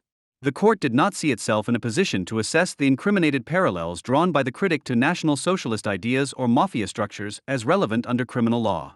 Rather, it was a dispute on the merits. The writings of the Ahmadiyyas are generally accessible on the internet. Anyone can find out what the members of this organization think about women, homosexuals, and Jews, for example, and how they intend to deal with them. Nobody needs to buy the Nazi magazine quoted above to read statements by the Ahmadiyya spokesperson such as, "For many Muslims, Hitler is still a great leader. Germans are valued for their proverbial virtues, reliability, punctuality, cleanliness, and willingness to make sacrifices." End of quote. Something similar can also be found in a broader form in the Ahmadiyya internet texts. But even those Scientologist hunters who claim to know these texts do not talk about them. Asked by the Taz interviewer about possible similarities between the protests against Scientology and those against Ahmadiyya, Frank Nordhausen, sect expert at the Berliner Zeitung, replies, "You can't compare the two. I know the Ahmadiyya community and know that it is not to be expected that they agitate school children and passers-by on the street." End quote. German sectarian phobia and Islamophilia are therefore not contradictory. On the contrary, they complement each other. Germans indulge in the demonization of small psychogroups for the same reason they indulge in the consumption of all kinds of novels and films about Illuminati, Knights Templar, and obscure conspiracies. It is a projective fascination. It is our own desires and fantasies of omnipotence that are transferred to the conspirators, who in all cases are fictitious. In times like these, who wouldn't want to participate in the possibilities of an organization that promises wealth, power, and influence, even though they are not equipped with the state-legitimized and guaranteed means to do so? Of course, the state sovereign is not only filled with abysmal mistrust of all parallel associations, it is also stronger than them and has the power to decide on the legality or illegality of their existence. This is why the fantasized role of a cult victim is more attractive than that of a real member. This achieves two things. You can live out your fantasies of omnipotence in the form of a pleasurable preoccupation with the bad guys, and as a victim, you can also speculate on the protection of the large German sect. This is usually crowned with little success, but that's how civic speculation works. For the resulting disappointment, German Islamophilia offers the hope of a simple and just solution. A solution that at least 4,000 Germans took advantage of between June 2004 and June 2005. They converted to Islam. In the previous registration period, the figure was just over 1,500, a rapid increase whose explosive nature is underlined by the fact that there is no standardized method of registration in Islam and the number of Muslims cannot be recorded as easily as that of Christians, for example. The number of converts could therefore be much higher. For the first time, less than 50% of Germans are church members. Olaf Scholz is the first non-denominational chancellor of the Federal Republic. But the loss of power of Christianity is not a sign of civilization. Article 64 of the Basic Law provides for the addition of "So help me God" to the oath of office when members of the government are sworn in. It took a long time for a German chancellor to dispense with this addition when taking the oath of office. Particularly in the early Federal Republic of Germany under the chancellorship of Konrad Adenauer, the use of the addition was, as it were, obligatory, not so much as a touchstone for the Christian convictions of the government personnel, but as a demarcation against the time of the Third Reich, which, despite the collaboration of both Christian churches with the National Socialist rulers, did not see itself as Christian, but as either pagan or atheist. Until the 1960s, the use of the divine formula during the swearing-in ceremony was seen as a rehabilitation of the democratic traditions of both Christian churches. It was not until Gerhard Schroeder, chancellor of a larger, progressive federal republic, took office in 1998 that he made use of the option, also laid down in Article 64, not to include the divine formula. He also justified his decision by citing the Bible, specifically the sentences of the Sermon on the Mount. "But I say to you, do not swear at all, neither by heaven, for it is God's throne, nor by earth." Even Schroeder's critics at the time, such as the Catholic Bishop Joachim Wank, who lamented the loss of the reference to transcendence in politics, did not notice that he was not only distancing himself from the reference to God in the oath of office, but also from this oath itself, and signaling to the sovereign through the flower that the oath he was taking had a rhetorical rather than a substantive quality for him. Schroeder was a Protestant despite his renunciation of reference to God.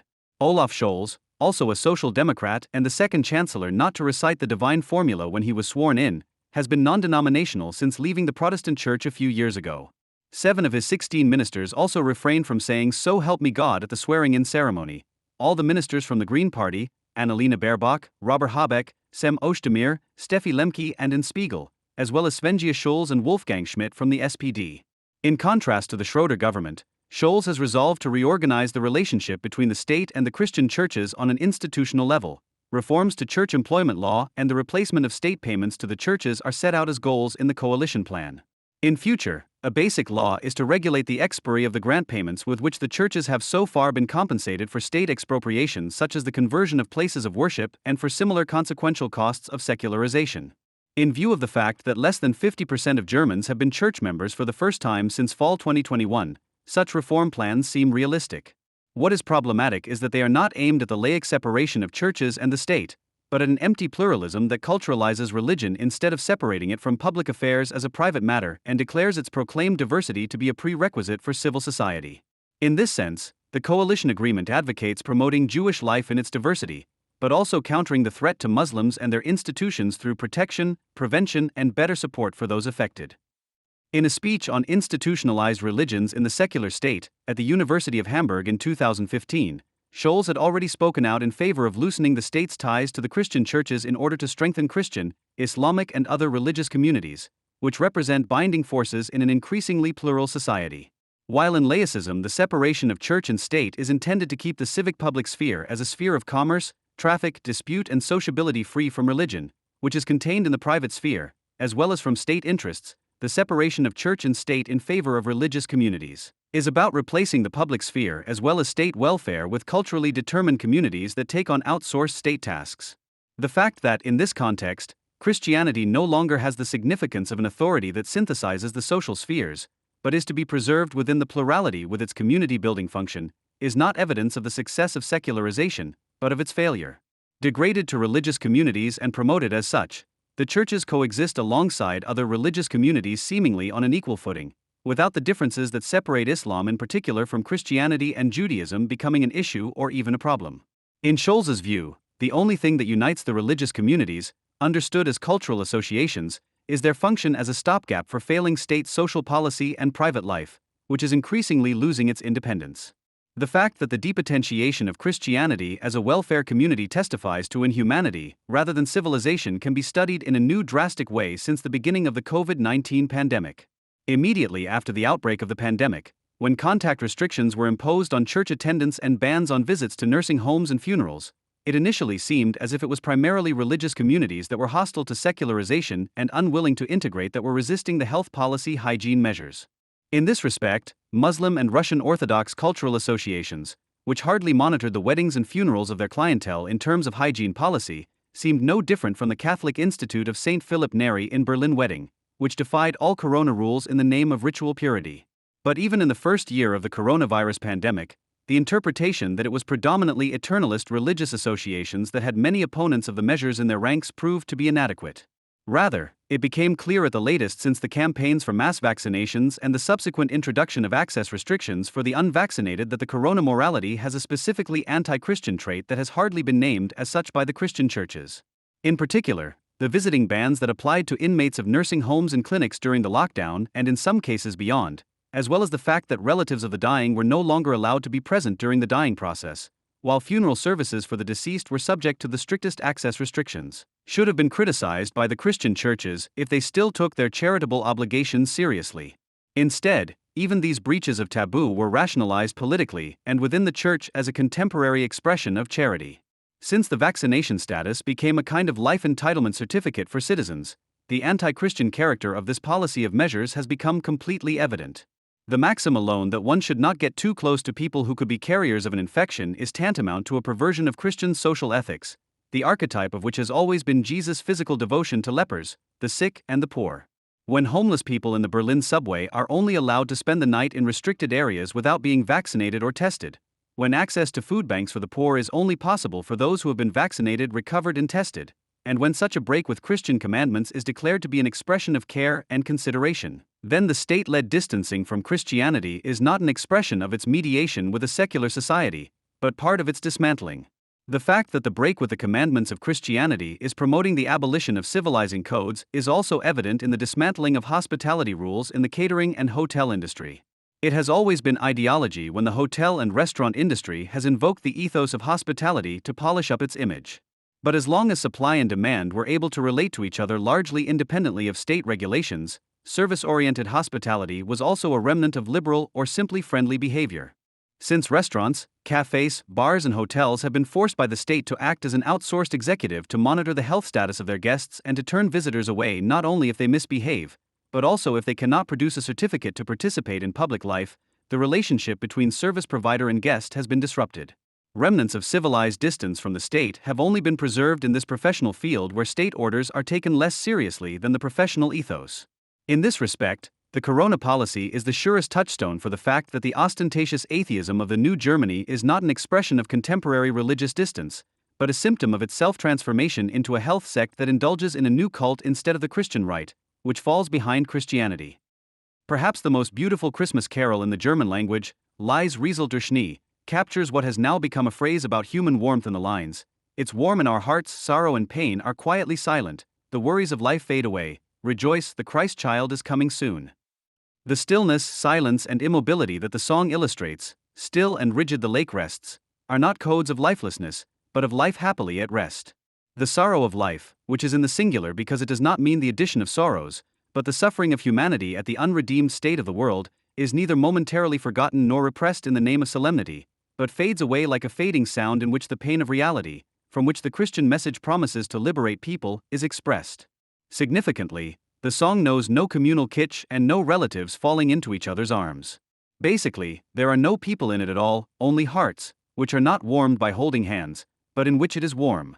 The stillness, rigidity, and silence that pervade the song are the flip side and form of expression of this inner warmth, which is not an external stimulus intended to cheer people up, but has become substantial and thus brings them closer together.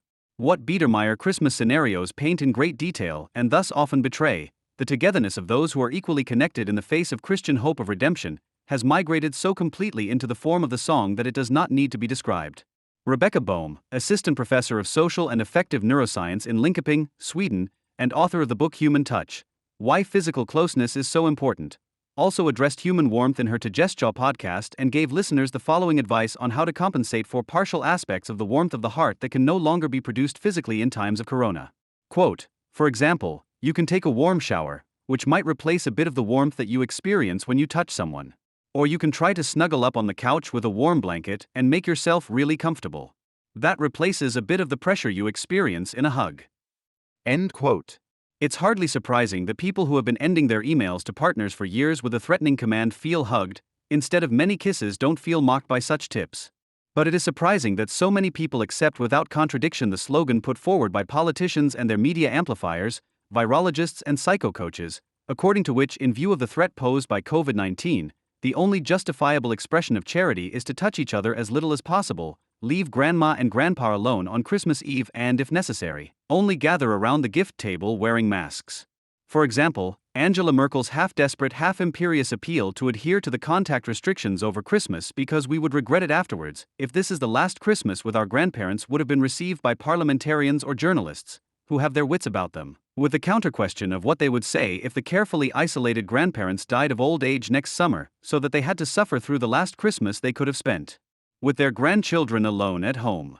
In any case, it should have been discussed with a broad participation of the risk groups whether the elderly and sick, who are particularly vulnerable to the virus, would prefer to lead a sociable life with their loved ones, accepting a greater risk, or live in self-imposed or externally imposed quarantine in order to protect their lives. However, such demands were preempted last spring when, during the first lockdown, campaigns by the federal government, the federal states and local authorities sold social distancing as a trendy way of showing affection and distancing oneself as a contemporary expression of charity. The now omnipresent health policy mass symbol, a combination of mask and heart, symbolizes this reversal, as do the vapid jokes about how church visits, walks, rendezvous, and other things that are still permitted despite collective self-anesthesia can be best enjoyed at a distance. As evident as it is that the health threat necessitates restrictions and changes in people's physical communication, it is just as inhumane to celebrate the avoidance of others, even the renunciation of meeting people who are dear to you or getting to know new ones, as an expression of love for one's neighbor. The remnants of the Christian churches by no means reveal a sense of civic responsibility, but rather social powerlessness when they seriously discuss the question, would Jesus have worn a mask? In the face of this situation, instead of saying what should be known to anyone who uses the Bible for more than just swatting flies, the Jesus of whom Christian tradition tells us shared his bread with lepers and his wine with prostitutes, touched the stigmatized and took the sick, who today would be classified as highly contagious, into his care. He lived with society's rejects and held out revelation to all those who kept a peaked distance from the ostracized as the promise by which their hard-heartedness would prove itself. The Christian concept of charity does not only mean affection for those with whom the individual is connected by family ties or by free choice, but also the ability to love the most distant, and proves itself precisely in dealing with those who are difficult to love. A Christianity that takes its dogma seriously would have to denounce the health policy rules decreed by Protestants such as Merkel and Söder, in Catholic Bavaria, as anti-Christian. But even people who celebrate Christmas atheistically, and most of them probably are, could take a little more offense at the relentlessness with which the government is seeking to forcibly nationalize not only private but also intimate spheres. Just as churches, as places that are both public and distinct from the bourgeois public sphere, designate a space in which the same and at the same time different laws prevail within the state, the private space in which family members and friends come together is also always removed from the public sphere to which it belongs. The private sphere as a space within bourgeois society that is distinct from the public sphere has developed along the lines of the sacred space of the church, which it has democratized and secularized. To speak of a desecration of the private sphere when state institutions seek to completely subsume this sphere to their norms is therefore not simply a metaphor. For there is a close connection between the unprecedented attempts by bourgeois states to regulate Christmas and the hygiene policy interventions in the privacy of individuals, whose sexual behavior is declared to be of immediate relevance to health policy. Both tendencies are aimed at nationalizing the physicality of citizens, who are now expected to act as immediate citizens in areas of life in which they previously thought they were protected by the state against encroachment by others. The fact that hardly anyone takes offense at the mutation of the concept of love of one's neighbor into a commandment of distance, with which the sensual aspects of Christianity are abandoned in the name of an unchristian social hygiene, is, however, also a reflection of the fact that Christmas has long existed only as a caricature of itself. The fact that a forced community whose members are bound together in hatred often enough gathers under the Christmas tree is not a malicious insinuation by enemies of Christianity, but the truth. And Rebecca Boehm's recommendation to replace the warmth of the heart collected by the state under Corona with a hot shower and cuddling with your own pillow is not as ridiculous as it sounds at first. Rather, it corresponds to a reality in which people rarely feel like starting something new together, discovering strangers in each other instead of themselves, or embarking on an adventure with an uncertain outcome. But the routine self-contempt that breaks out in the contempt of disruptive others is not the fault of Christianity, but of a world whose inhabitants agree that they could do without Christianity in the first place. Opinions differ as to whether Hobbes was an atheist. In fact, in the third and fourth parts of Leviathan, which deal with the Christian state and the kingdom of darkness and are usually skimmed over today, he does not argue from the condition of nature, as in the first two parts, but from God from the point of view of a belief and assumes the existence of a personal God. Hobbes also accepts the idea that the Jews had a special relationship with God, but turns it into a paradigm that is now valid for all states and sovereigns. He grasps something of the fundamental significance of the invention of monotheism by Judaism, which lies in the fundamental separation of God from man, as Manfred Dahlmann elaborates in his lecture. Hobbes retells the story of the Old Testament as if God himself had initially ruled over all people as a kind of world sovereign and had made a covenant with the respective progenitor, first Abraham, then Isaac. This means that even here he is not conceived as an immediate sovereign, but unlike in Greek mythology, for example, exists quite separately from people, and must be mediated between him and people through this very covenant, which must also be renewed again and again. However, the covenant can no longer be renewed so easily as soon as the father figure no longer coincides with the ruler function, or to use Freud's term, as soon as the horde of brothers takes the place of the father. This altered state, in which the human family has disintegrated into peoples who wage war against each other, is shown in the Bible in that the Israelites are enslaved by the Egyptians, but were subsequently able to free themselves from this rule. In the phase of the Exodus from Egypt, the idea of being chosen arises for Hobbes. The Jews, in contrast to the rest of humanity, had now become the special kingdom of God. It is precisely at this point that the separation between God and humanity takes on its full significance and becomes manifest in all its sharpness through the appearance of Moses. According to Hobbes, the reasons for the Jews' obligation to obey God must be examined. For the command of God could not bind them, since God did not speak to them immediately, but through the mediation of Moses himself. And Moses was no longer a progenitor, no longer had his quasi-natural authority. He is presented above all as the son and predecessor of the prophets. Quote, his authority, like the authority of all other princes, must therefore be based on the consent of the people and their promise to obey him. End quote. And so it was, says Hobbes, quoting from the Old Testament, and all the people saw the thunder and lightning, and the sound of the trumpet, and the mountain smoking. And when they saw these things, they fled and stood afar off, and said unto Moses, Speak thou unto us, and we will obey, and let not God speak unto us, lest we die. End quote. This was their promise of obedience, writes Hobbes, and by it they had committed themselves to obey whatever he would communicate to them as a command from God. The Jews' chosenness thus consisted in the fact that they anticipated something, were able to anticipate something, brought about by the liberation from the captivity of the Egyptians, something that later had to assert itself as a general rule for every other people. Or interpreted differently, through their special relationship to God, which had arisen because they were no longer directly ruled as they had been in Egypt, they express as a reflection what may already be true in other empires and among their rulers, but does not gain consciousness, the contractual character of the state, which can only become conscious when the separation from God has been so strictly implemented, when God is thought of as so consequent abstracted from everything earthly, that this very earthliness must only cause fear and panic. Of course, this can also be interpreted the other way round. The fear associated with liberation from direct rule could come to the fore in the strict separation from God and man, while the idea of being chosen expresses precisely this exceptional state, which was to become the normal state of the modern state. Since this normal state was established with Christianity, the Jews necessarily lost the status of being the chosen people of God. This shows what, against the background of David Nierenberg's study on anti-Judaism, could be described as cynicism in Western thinking on sovereignty. It is based not least on the expulsion of the Jews in Western Europe, and at the same time reflects what he owes to them: the rejection of the delusion of sacrifice, the importance of law and treaties as forms of mediation, as they are able to take the place of unity in sacrifice.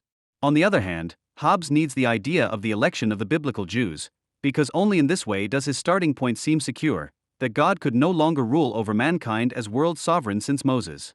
This is the only way for political philosophy to justify the necessity of Leviathan, which is based on the fact that states remain in the condition of nature in their relationship with each other, i.e., in a hostile relationship, as long as Jesus does not return and establish the eternal kingdom of God. Hobbes does not deny that he will return.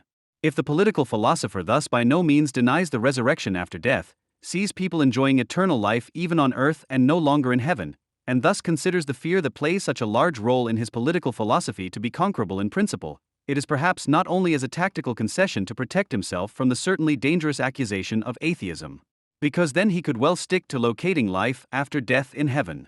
A connection between this biblical exegesis and the core of his thinking cannot simply be dismissed out of hand.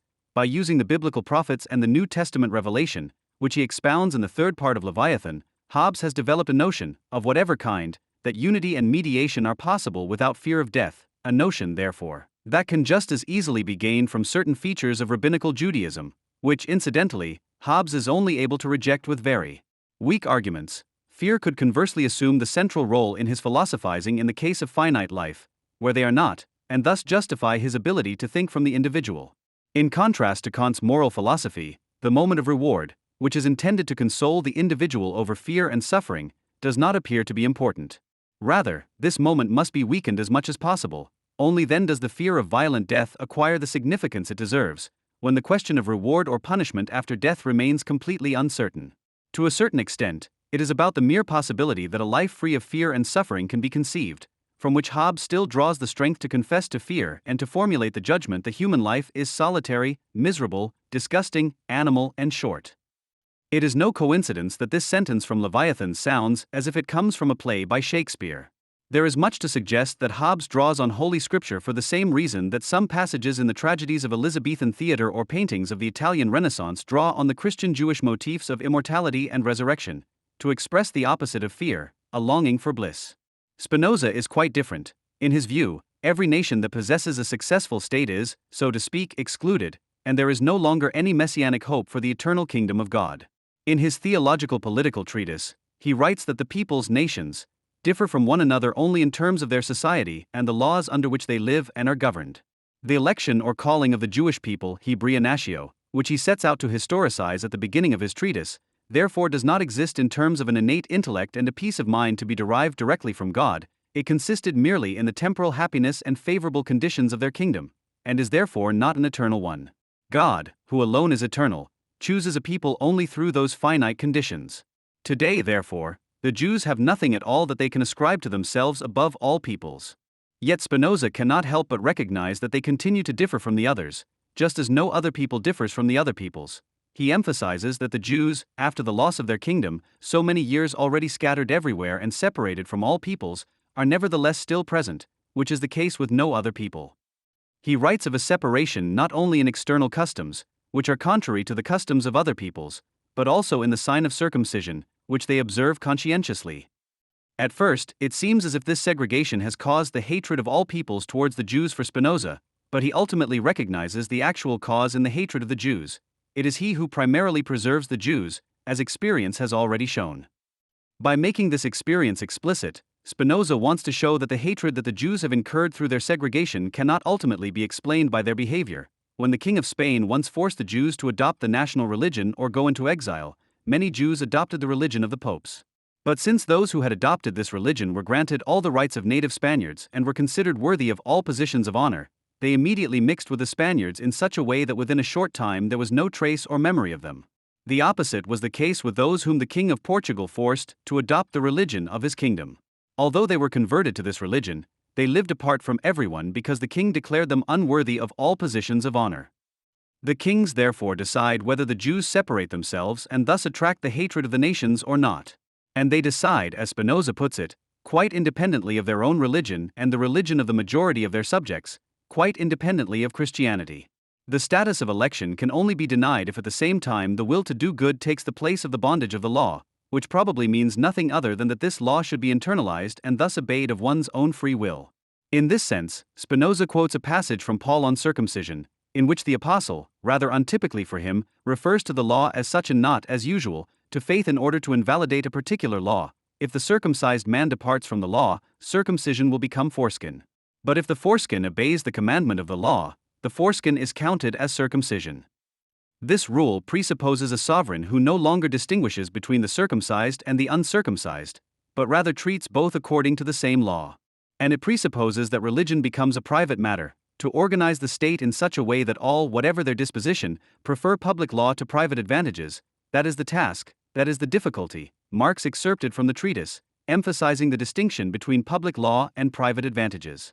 However, since such a true sovereign exists only occasionally, allegedly once in Spain, but by no means in Portugal, Spinoza cannot but consider circumcision and the segregation of the Jews to be necessary. To a certain extent, this necessity is also viewed from a political perspective, or, in other words, shifted into the political sphere. For the Jews, too, Spinoza ultimately sees only one perspective of a state nature. If the kings are not prepared to integrate the Jews, then their only option is to re-establish their own kingdom. Insofar as he defines freedom as an insight into the necessity of the state, Spinoza knows no imperative with regard to the situation of the Jews in bourgeois society.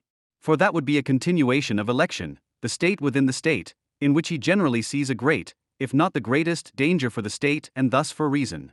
In this sense, he is the forefather of assimilation.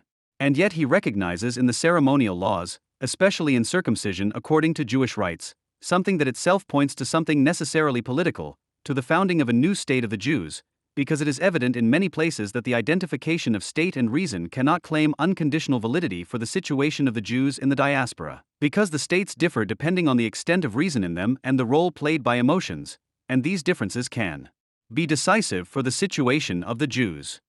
That they could also be decisive for the behavior towards a state of the Jews, that such a state does not necessarily mean the end of the diaspora, and for this reason even the ceremonial laws would not simply disappear with the existence of this state, just as little as the messianic traditions that developed in the diaspora. Quote, "It is no wonder that the readiness for irrevocable commitment to the concrete, which no longer wants to be put off, a readiness born of horror and destruction, which Jewish history only found in our generation when it began its utopian retreat to Zion, is accompanied by overtones of messianism, without being able to commit itself to history itself and not to a meta-history.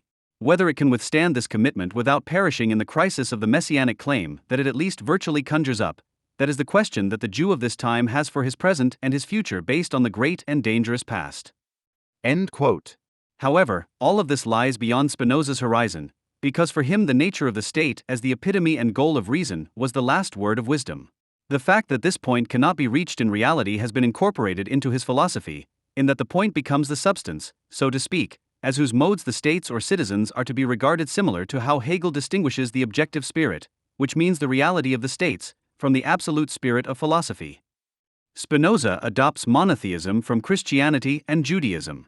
In contrast to the latter, however, he abolishes the separation of God and the world. Transcendence disappears in the immanence of substance that he posits. In contrast to the latter, he abolishes the Trinity and indiscriminately unites Father and Son, hypostatizing in his concept of substance the Holy Spirit, as it were, to whom no mediation is thus no longer due. On the one hand, this renders any messianic idea of a return of the kingdom of God obsolete. The existence of states, like the substance of which they are modes, appears to be eternally necessary. But if the Jews, as Spinoza recognizes, continue to be hostile within the states, it follows that they must re-establish their own state. Spengler's incantation of the decline of the Occident was already ambiguous, a warning of decadence and a barely concealed wish that Judeo-Christian civilization would finally come to an end. Where today the mouthpieces of civil society use the term freedom of religion to court Islam of all things, the only religion that is still not only unable to achieve the internalization and privatization of faith that turns a confession into a denomination, but aggressively refuses to do so, Spenglerian doom-mongering once again prevails, poorly disguised with a claim that they are defending a basic civil right, because it is precisely this right that Islam uses to establish its counter-society in accordance with the law. The obvious need for self-orientation of the Occident must be countered by the fact that no defense of the West can do without a defense of the Occident, because Western secularism and the internalization of faith as a private matter for the individual have been achievements of the great Western religions, which Islam, for which profession of faith and barbaric deed coincide, declares war on. This is precisely why criticism of Islam is not a variant of criticism of religion, but a defense of Judeo-Christian thought and life against a form of confession that has not yet managed to become theology, i.e., to elevate its own nature to an object of reflection and criticism.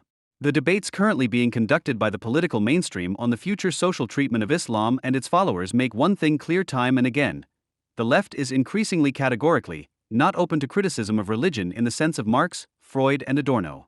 The real left is divided into two camps. On the one hand, there are those who, in the name of anti-racism, cannot get comfortable enough with the practice of Islam, whereby the Islamophilia on display corresponds to a pronounced anti-Christian resentment that suggests a good deal of self-hatred. On the other side, and the so-called left-wing anti-Germans also belong to this group, are village atheists, for whom laicism is the most advanced form of secular separation of state and religion, i.e., one that has yet to be realized, especially in Germany. This means a consequent equal treatment and thus also equalization of all religions and their symbols, whether one values the Abrahamic religions equally in principle, for whatever, against the background of Lessing's completely misunderstood ring parable, or rather rejects them equally in principle as obsessive neurosis, superstition, an expression of black pedagogy, etc. According to this camp, practical criticism of Islam, such as bans on headscarves in schools and public authorities, would only be tolerated or welcomed if the cross and kippah were also removed from the relevant rooms, if the state cleared up the remnants of the privileged status of Christianity, i.e., stopped collecting church tax, denied the churches the status of public corporations, removed their representatives from advisory boards and broadcasting bodies, and so on.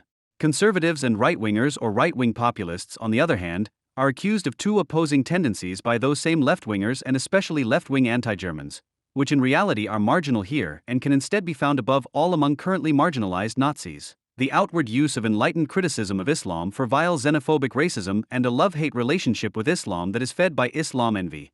That is, from the insinuation that authentic religiosity, or an intact gender relationship trivialized as conservative, still prevails in Islam at all, that Muslims still have something like a healthy cultural identity, and in general, that they are, as Nietzsche was already mistaken in Antichrist, who did not recognize their penis envy real men, uninhibited by a Christian conscience that effeminates.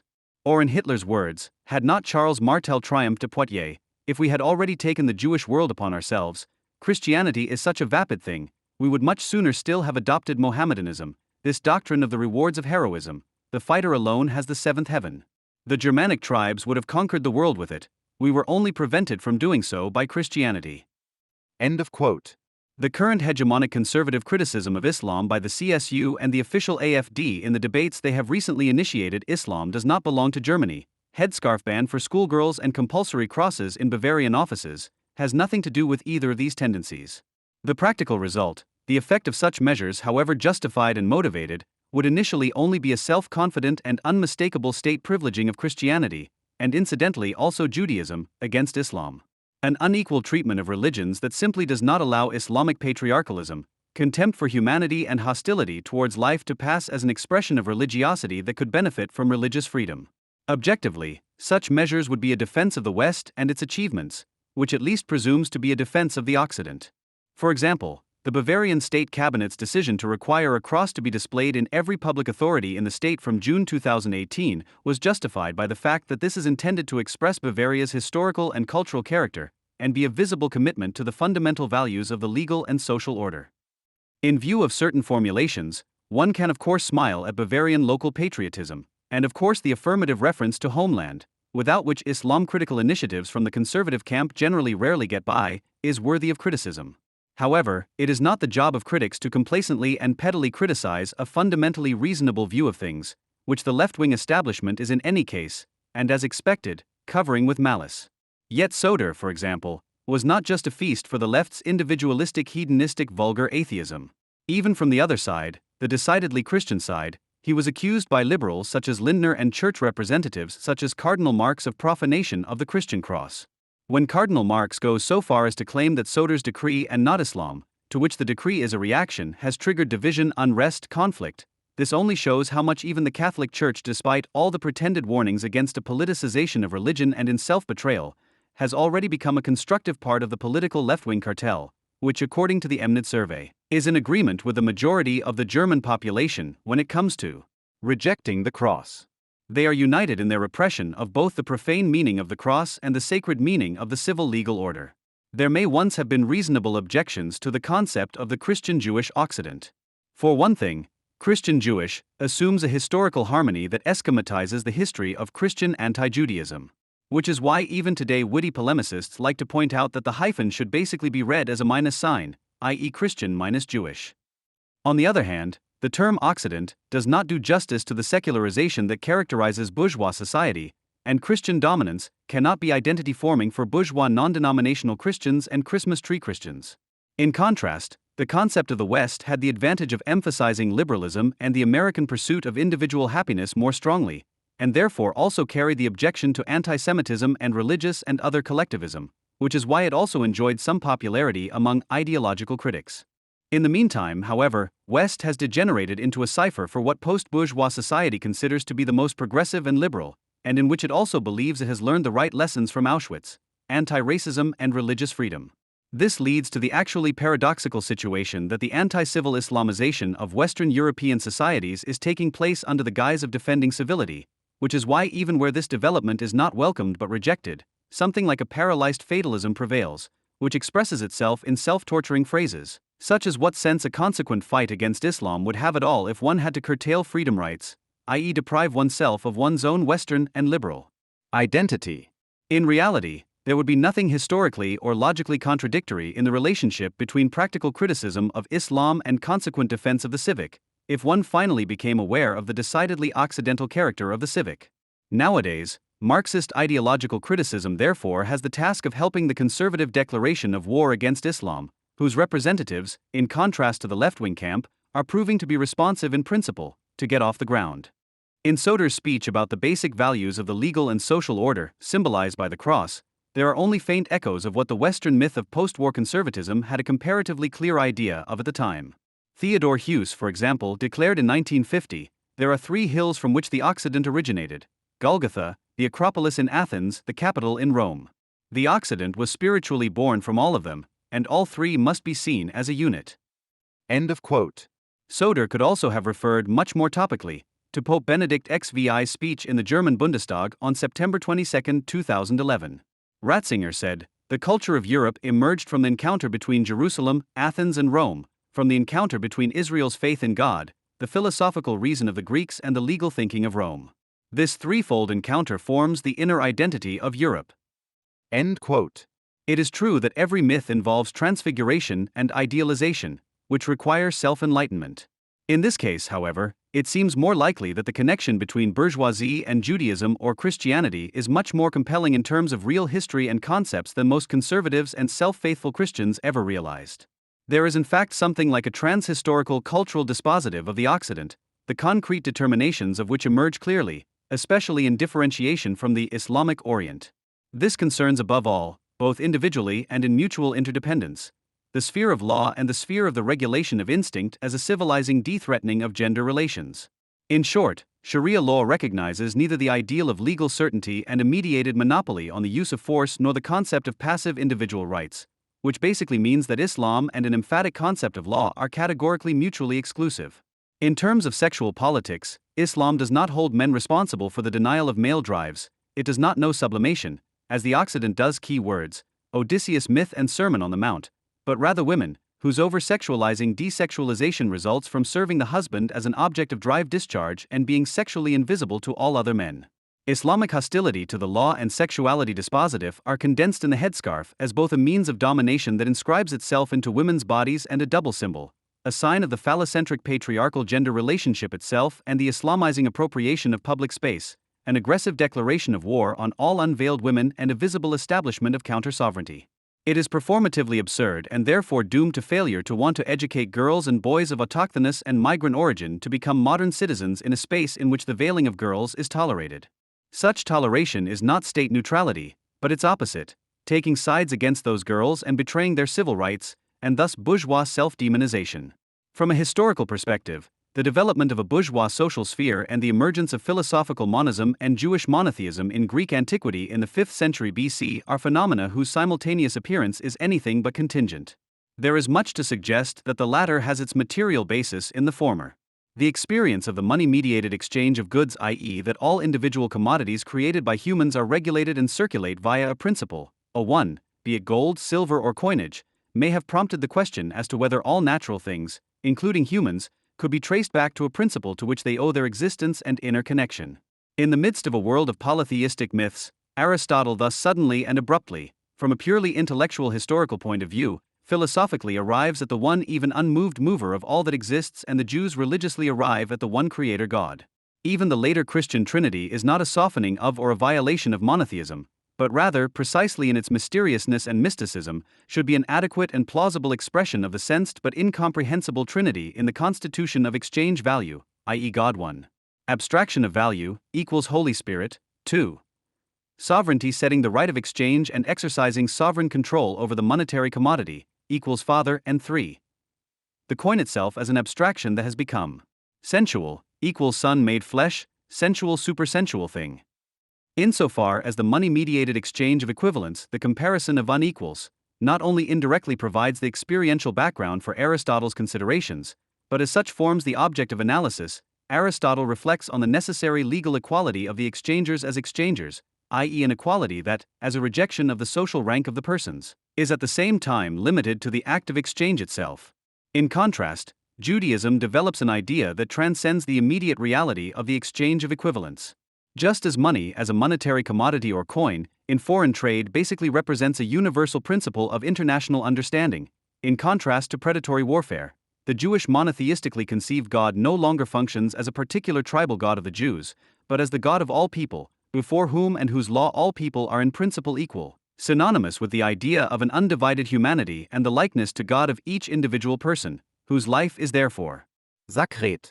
Thus the law, covenant and treaty, conveyed through the Hebrews' exodus from Egypt, always refer to a fundamental objection to the institution of slavery, indeed to the rule of man over man in general.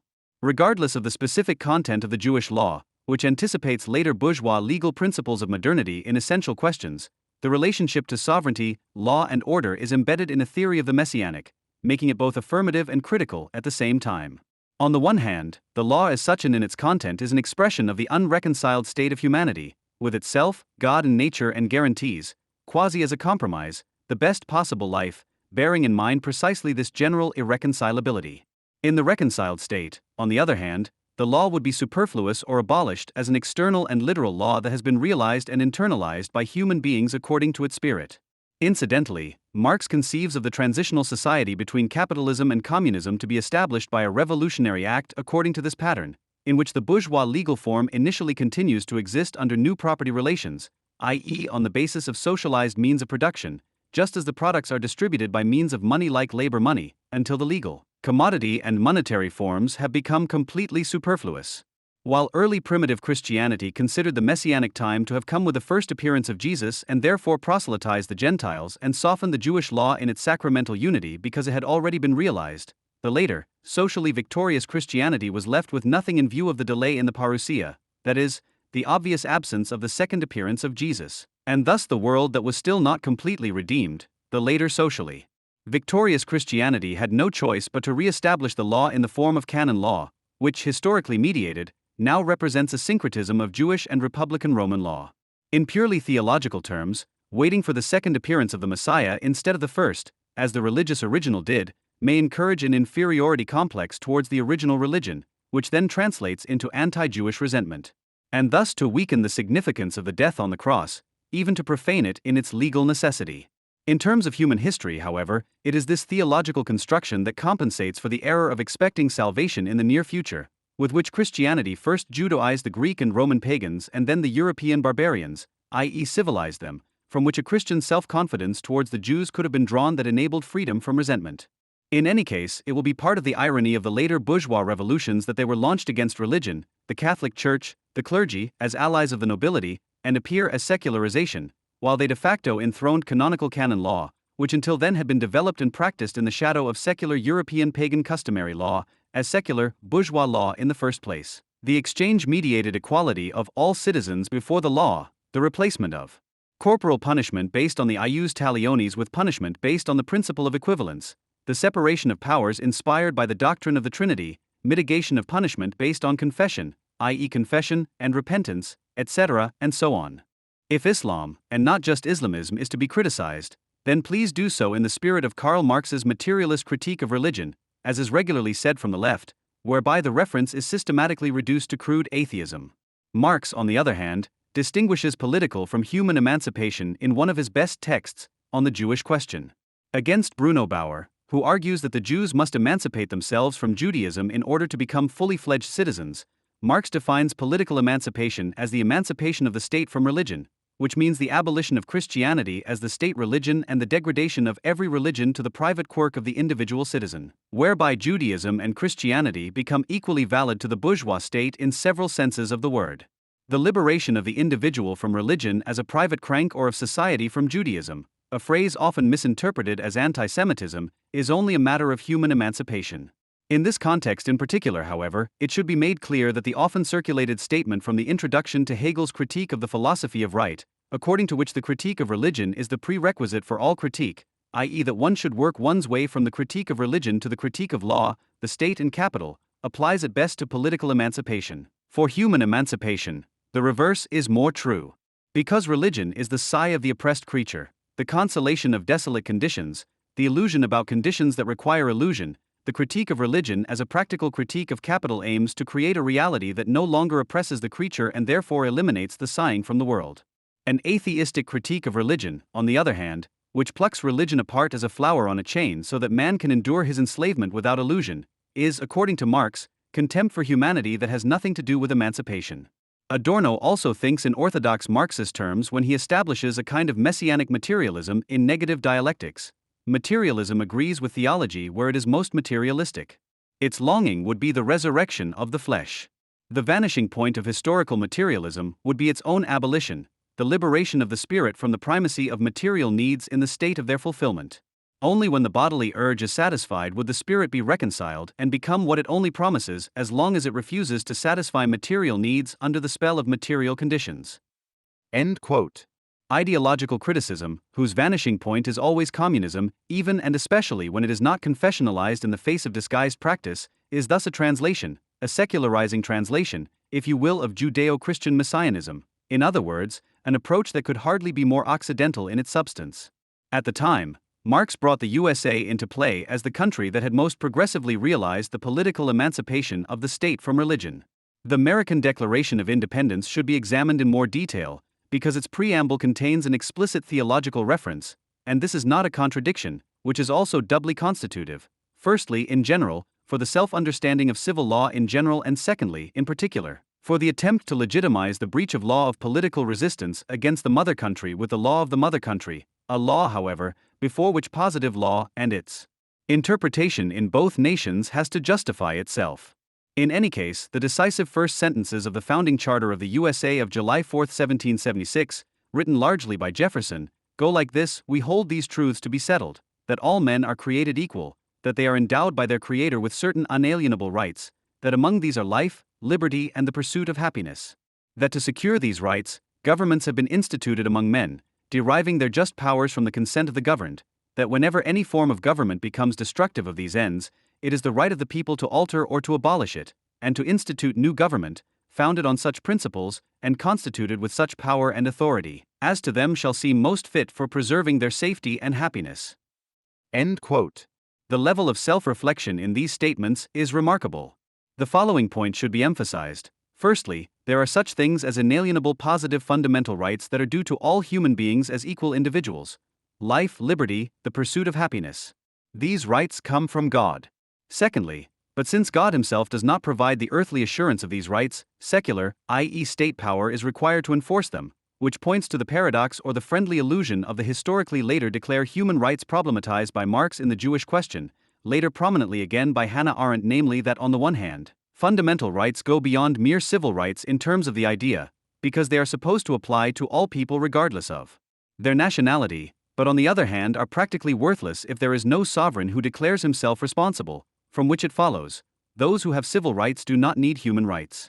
Thirdly, although secular power should derive its legitimacy from the consent of the governed, the right of resistance has nothing to do with a formally opposing majority will or voluntarism in general, because a resistant will of the people is only legally compliant if the government systematically violates inalienable fundamental rights, which legally excludes content-indifferent majority dictatorships against minorities, and in this respect sets itself apart from any formalistic democracy and electoral law drivel.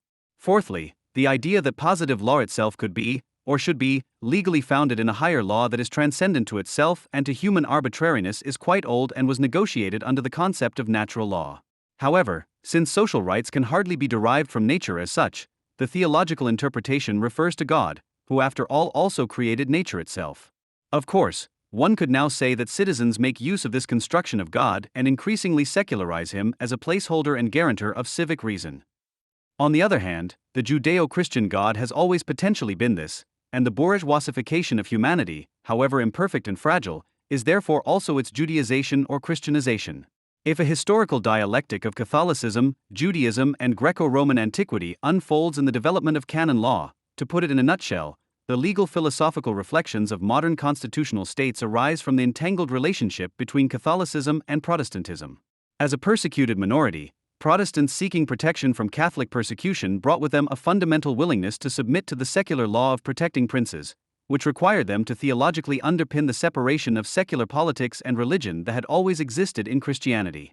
On the other hand, sects that broke away from established institutions often tended to have comparatively democratic internal structures, so that Protestant groups in particular, when they were among the first to establish political communities, as in the USA, transferred their quasi-internal civility into politics.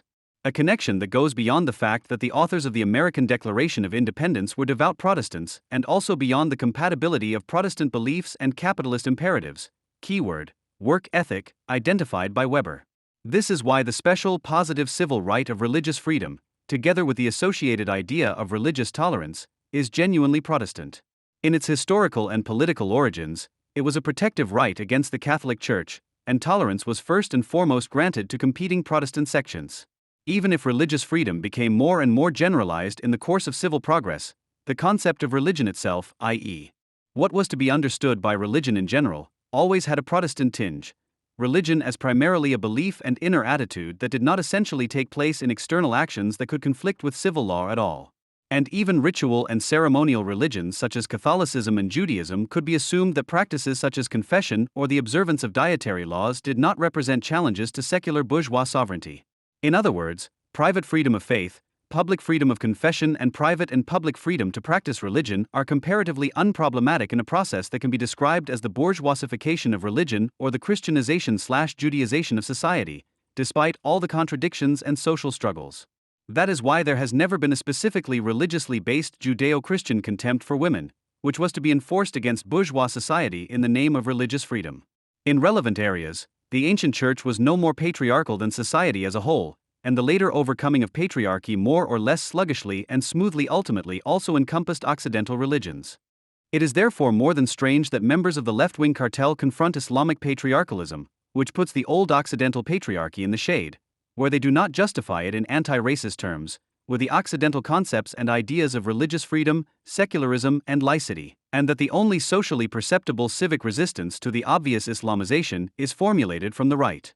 This, as well as Trump's election success and policies internationally, is driving the liberals among the Friends of Israel into a homemade identity crisis, the main symptoms of which are their hysterical engagement against right-wing populism and the denunciatory labeling of a critique of ideology that unwaveringly follows Marx, Freud, and Adorno and is therefore Occidental as right-wing.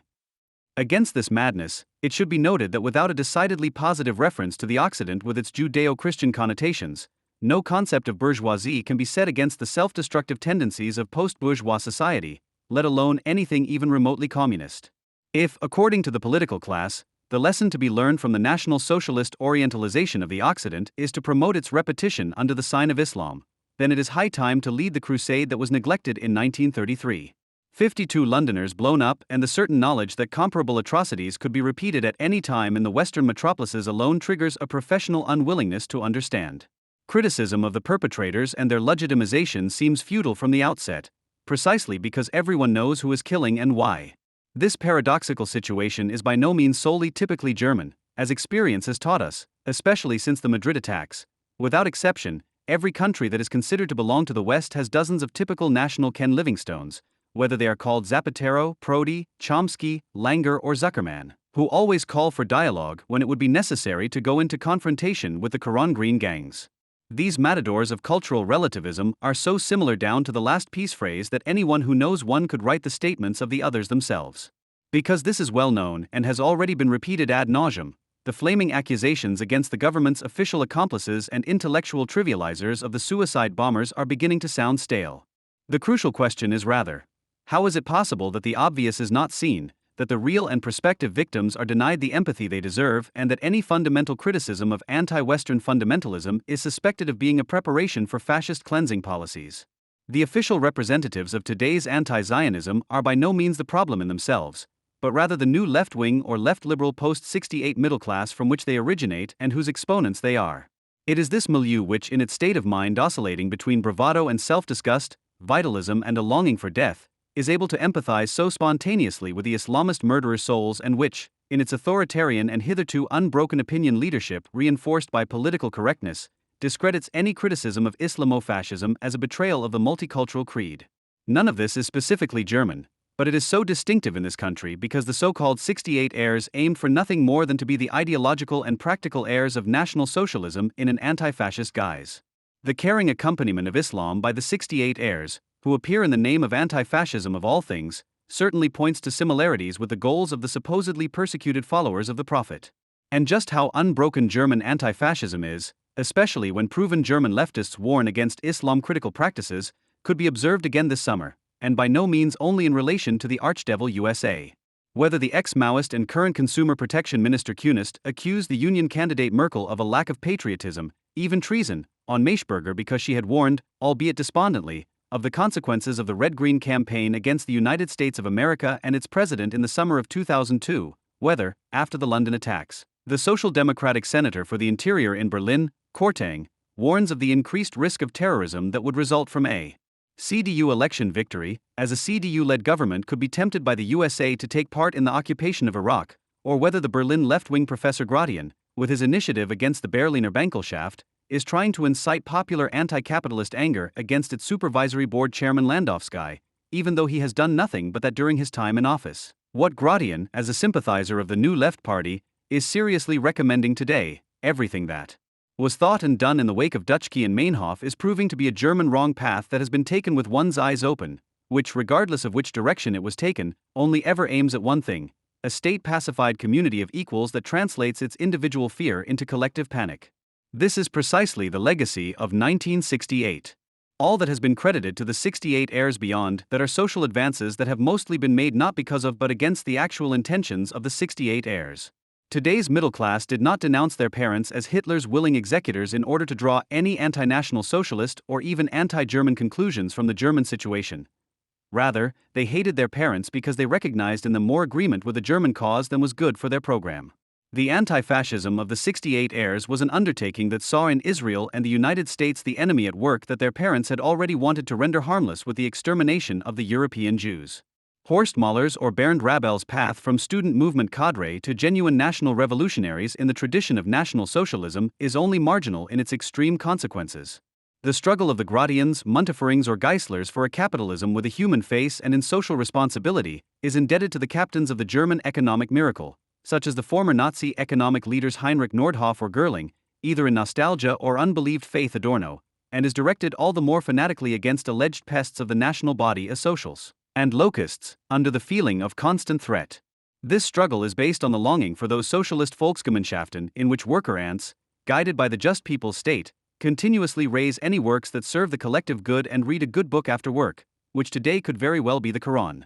In their reverence for the Red Terror, as it raged in the China of the Cultural Revolution, in Stalinist Albania and finally in the Kampuchea of the Khmer Rouge, the only substantial objection they raised against the Nazis was expressed: their disorderly relationship to the capitalists, whom they took to the state curb, but at the same time did not liquidate as personifications of their class. In the wake of 68, there was a tireless fight against authorities in state and society, and, for example, German civil servants were indeed finally made impossible. However, the actual 68 heirs had long since adopted a Stalinist barracks tone themselves and published leaflets such as execution orders or death fatwas, in which all kinds of enemies of the people were branded and initially only rhetorically released for firing. The so-called sexual revolution and the legal and gradually also economic equality of women was also only to a small extent the work of the political generation. The economy's growing demand for labor, together with the expansion of the culture industry, had a much greater impact here as a motor for the overdue dismantling of women's oppression and compulsory sexual morality. The political generation of 1968, unlike the pop generation of the same time, which only partially overlapped with it in terms of personalities and habits, was not preoccupied with lust and sensuality, but with life reform, which only fought against the authoritarian conditions of society in order to reproduce them against itself in all immediacy. A saying such as, "anyone who sleeps with the same woman twice is already part of the establishment," did not mean an attack on the narrow bourgeois work ethic, but rather on individual privacy, the only prerequisite for love and also lived sexuality. Denouncing the private retreat, this prerequisite for every dream, every inkling, every experience of happiness, as fascist is the sinister contribution of the 68 heirs to the sexual revolution. The slogan "The private is political" elevates this counter-enlightenment program to self-consciousness.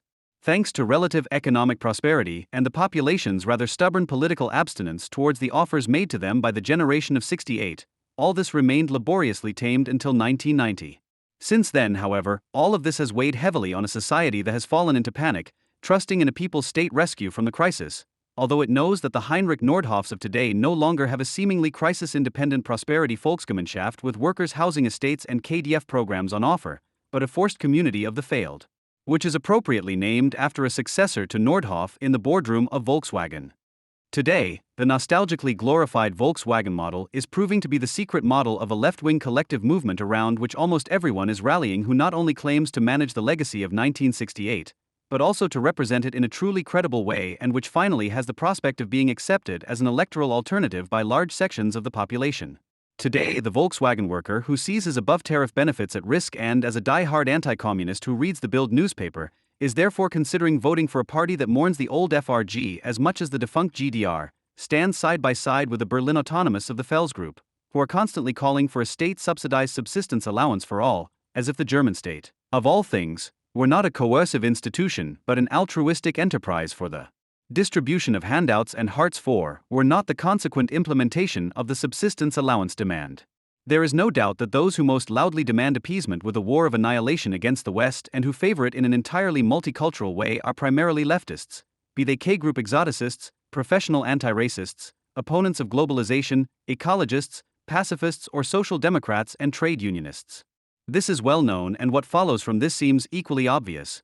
One makes the overdue liberation move and says goodbye to this milieu that calls itself the left without reassurance or restriction, expressing with this self-attribution that it is nothing more than a community for the mutual cultivation of convictions, which asserts its edifying certainties regardless of facts and interests when it has the power and opportunity to do so. One could leave it at that, enjoy the freedom from collectivist impositions that one has thus conquered, as well as the leeway thus gained, and finally pursue a critique that, according to Marx, fears neither the ruling powers nor its own results. Of course, something else can be observed. As soon as people have escaped the old community of convictions more or less happily, quite a few people start a new one, as if they simply cannot stand the new freedom without an overarching order and new collective principles. People are looking for spiritual shelter, new friends in a new home, in short, identity. Such a need is also noticeable where anti-German criticism seems most likely to be successful, in solidarity with Israel. In this spectrum, a notorious unwillingness has long since spread, a bad remnant from the left-wing movement years, to actually fight overdue feuds with anti-Zionists who are supposedly critical of anti-Semitism and suddenly also sail under the label of solidarity with Israel, as if a united front of the good guys for Israel should be forged at all costs. Even those strange specialists who cavort in the field of so-called anti-Semitism research and who are eagerly tapping their feet because they will soon be used in the ideological state apparatuses of the Berlin Republic by professors and foundations, authorities and parties, have never really made many friends of Israel suspicious. Instead of taking sides with Israel and its efforts to survive as a state in a hostile world, instead of essentially settling scores with the enemies of the Jewish state, it is increasingly a matter of maintaining such an intimate relationship with Israel's country and people, or rather, with what one wants to see in it, as if a replacement for the lost fatherland of the working people absolutely had to be found. For many, It is not enough to delegitimize any criticism of Israel as a tribunal against the Jewish state and therefore also to criticize any publicly proclaimed disappointment about social developments in Israel as the necessary consequence of an abstract philo-Semitism that is not interested in the real state of Israel and its inhabitants, because its supporters are busy searching their souls for their true homeland and claim to have found their regained paradise in the Jewish state, until at some point the fortunately pragmatic reality on the ground is cited as a betrayal of the cause and a reason to break off solidarity. Partisanship for Israel is not expressed in identification, for example in the form of pilgrimages instead of vacations to the Holy Land, nor in the constant invocation of the pleasant conditions in the Jewish state. Partisanship for Israel manifests itself solely in the negative, in criticism of the anti-Semitic international. This is the only form of support for a state that is independent of personal opinions and beliefs and the overpowering projective attitudes contained therein and therefore lasts a little longer than the currently fashionable political boom.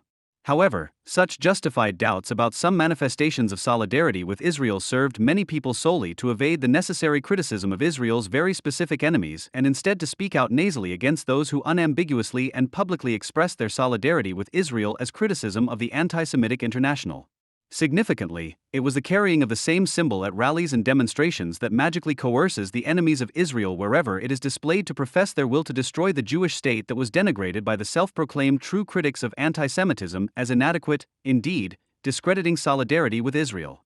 Anyone carrying the Israel flag was and is regularly recognized not as the fiercest and incidentally courageous critic of the mortal enemies of this state, but either as a Zionist nationalist provocateur or as a disguised Nazi who must necessarily run after a waving element guaranteeing state authority, be it the black, red and gold or the blue and white. Such anti-national criticism of the only radical critics of Israel hatred is still considered by many to be an expression of a seemingly theoretical effort to find the truth, but in reality, like any anti-national avowal, it is merely evidence of a lack of interest in the empirical object and thus the prerequisite for the fundamental disengagement from which the anti-Semites regularly profit. But it is precisely this negative aspect, criticism and polemics, that is evidently no longer enough for some. Instead of insights, they are looking for confessions. Instead of taking sides on a particular issue, they are looking for identification with the big picture. Whereas previously people traveled on the ticket of being left-wing, with which, as is increasingly recognized, they bought into anti-liberalism, hatred of Jews and the option for the people's state en bloc, the new ticket is now liberalism, the necessary implications of which one does not want to sign up to completely for the time being, but the ratification of which lies in the logic of the matter itself. The ticket mentality, identitarian self-assurance and principled rhetoric as such are not being rejected, the ticket is simply being changed. But this is precisely where, and this is the crucial point, German ideology is formally reproduced, even if the content is far removed from it. Being German means, if it means anything at all, denying interests and presenting all your thoughts and actions as selfless service to a higher common good. In this country, people obviously do not achieve the simplicity and self-evidence that Salman Rushdie achieved when, after September 11th, he catalogued all those civilized people who were not in the public eye. 2001, when he listed all those civilizational achievements and advances that he considered non-negotiable, and pragmatically seeks an alliance with those political opponents who are most willing and able to confront the current worst common threat, not dogmatically, but based on experience, knowledge and interest. As a German convert from being left-wing to being liberal, something you subscribe to must already be a watertight system from which everything else is derived, so now liberalism. The individual facts are therefore only of interest insofar as they illustrate the preconceived system. According to this logic, the fact that women are not oppressed, gays are not persecuted and alcohol is not prohibited in the Jewish state is not only remarkable in confrontation with people who either like to sweep such things under the carpet or even fight against these freedoms, but is otherwise a banality that is ill-suited to being continually celebrated. Some of Israel's friends do not simply cite the aforementioned minimum civilizational standards as evidence of how vastly superior Israeli society is to Arab society, but rather use them as a principled occasion to celebrate the rule of law and capitalism. Yet the history of the Jews would rather be an example of how Western civilization, under the banner of liberalism, merely tolerated their apparent integration, only to point reproachfully to the yellow stain that the Nazis finally put on them when the next crisis arose. The fact that a book by Paul Berman is imbued with great clarity and reason is, following such logic, not only worth emphasizing when compared with the completely projective and fact-resistant output of German peace ideologues or French Europeans, but is otherwise a triviality that is not worth mentioning. Berman's and others' publications should rather serve as proof of the alleged fundamental difference between positivist reason and pseudo-metaphysical delusion and the alleged superiority of the former. Finally, the fact that in the USA or Great Britain the National Socialist communal state is still not an option for rule, at least not to this day, is therefore supposed to be true and significant not only as an objection to the popular simple equation of capitalism equals fascism, but also as proof of what a human good the liberal rule of law supposedly is, if only it is in the right hands. The list could go on, but the result would always be the same. For the newly converted, every pleasing particular insight becomes an argument for a general one. But this devalues each individual insight by robbing it of its offensive and polemical quality and elevating it to a truth of faith and, moreover, disavows the truth content inherent in the newly discovered love of liberalism. For there is no doubt that a liberally constituted society is a prerequisite for all emancipation. Liberalism and a properly understood communism converge in the appreciation of the disenchantment of social relations under capital, in the rejection of an order prescribed for the individual and, consequently, of all abstract world improvement and human happiness, in the insistence on the category of individual interest and on the fact that all social association should be mediated by the interest and reason-driven actions of individuals. However, the insight into the emancipatory content of liberalism is identical with the insight that this does not exist unbroken, that this, contrary to its self-ideologization, is not a system at rest in itself, whose unconscious functioning ensures the balance of interests for the best of all, but that its dynamic is a thoroughly self-destructive one, a negative dialectic, at the end of which the progressive content of liberalism is either withdrawn or turns into the opposite in itself. The hard core of anti-Semitism, the view that world Jewry with its machinations and manipulations is to blame for the fact that society has moved away from its origins and is prevented from functioning naturally, is ultimately nothing other than the old liberal doctrine, which has become malignant and has in itself turned into complete madness, that society is a natural organism and functions for the benefit and piety of all, if only it is not hindered by unnatural external interventions.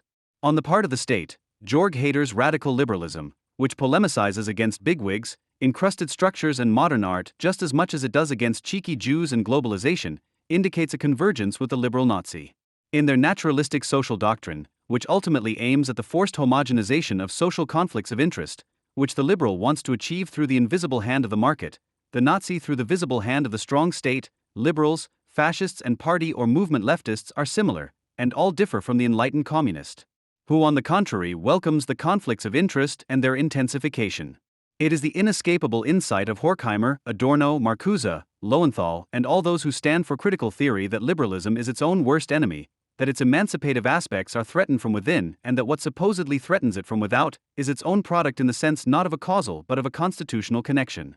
This insight is not, as German European believers in fate must automatically assume and as converted liberals would now confirm ex negativo, the call to abandon all hope because everything is in vain anyway, but the realization that the progressive content of liberalism, the civilizational standards it has set, can ultimately only be saved against the liberalism that has become a system and the social conditions that it expresses and on which it rests, that they have a precarious existence, are in constant danger of being withdrawn or taken away, and that their defense should be a matter of course as a minimum condition for any pursuit of happiness. Celebrating liberalism in a cheerful manner, assuming that it has an ancestral homeland in the USA or Great Britain, for example, a solid foundation, an overwhelming following, and is immune to authoritarian challenges, and even deriving hopes for a philanthropic renewal of the late capitalist economy from this, is, on the one hand, sheer cynicism in view of the fact that a recipient of the British minimum wage can be recognized by the gaps in his teeth or an American offender who has relapsed for the third time. Above all, however, it means almost deliberately playing dumb in the face of the ambivalence of liberalism and implies a fundamental misjudgment of the existing liberal potential, which in the current situation is not only naive but almost negligent. What still gives us room to breathe in today's world situation is the fact that the USA and Great Britain are two fortunately retarded communities in which the negative dialectic of liberalism has so far had no chance of reaching its totalitarian end, and which therefore lag far behind Europe in the natural progress of capitalist socialization towards barbarism, and hopefully will never catch up, and in which considerable remnants of instrumental reason can still be found. In this narrow sense, liberally organized bourgeois rule, as found in the USA and Great Britain, is currently the only effective potential against fascism, as it prepares to wage the eternal jihad against Jews and Americans in the name of Islam, the UN, and Europe. At the same time, this is a logically impossible undertaking, because liberalism is taking a stand against something that it itself has constitutively produced, a logical flaw that is all the more gratifying, however, precisely because the logically impossible is being done in practice and it seems so outmoded and challenging in its confidence that it can reshape social developments. In this sense, The popular projection of the feuilleton that the neocons are communists in disguise is definitely to be agreed with. To name this connection, to at least not lie into one's own pocket about the constant threat to liberal achievements, requires intellectual honesty even if one has abandoned further-reaching aspirations for emancipation. That would be a decidedly more realistic approach than to use critical theory as a legitimizing institution for a liberalism that has finally been correctly recognized, or to deny its findings altogether. All the more reason for all those who, with Winston Churchill, recognize the bourgeois constitutional state as the least unpleasant form of rule out of a well-understood interest in self-preservation, but go into confrontation with rule as such because it is the condition for social conflicts to be translated into collective rampages. The plaintiveness of liberal ideology, and certainly not its practice, which necessarily aims to eradicate all utopian ideas, cannot be saved. All that remains of the bourgeoisie is what the option of liberation once was, which was first demanded in its name. The legacy of the bourgeois age is the striving for undiminished happiness, which manifests itself precisely in unhappy consciousness, in falling out with the apparently self-consciously created social reality, and gives expression to self-consciousness in philosophy, where it succeeds cogently, and in art, where it succeeds densely and tensely. What was a complaint about unfulfilled promises of happiness must be an incentive for anti-German criticism in its advocacy of a society without fear. The naive, daredevil reference to liberalism is all the more disconcerting as it takes place in Germany, whose liberal tradition and whose current representatives of liberalism should rather give you the creeps. But those who believe they have discovered the intrinsically good principle in Anglo-Saxon liberalism will also find it where one would otherwise never suspect it. They will always know how to criticize a bad German liberalism as its alleged counter-principle, but will have to lie to their allies according to their wishes, for example using the method that although they are German liberals on the surface, they are actually, and intrinsically, somehow fighting for the true liberalism.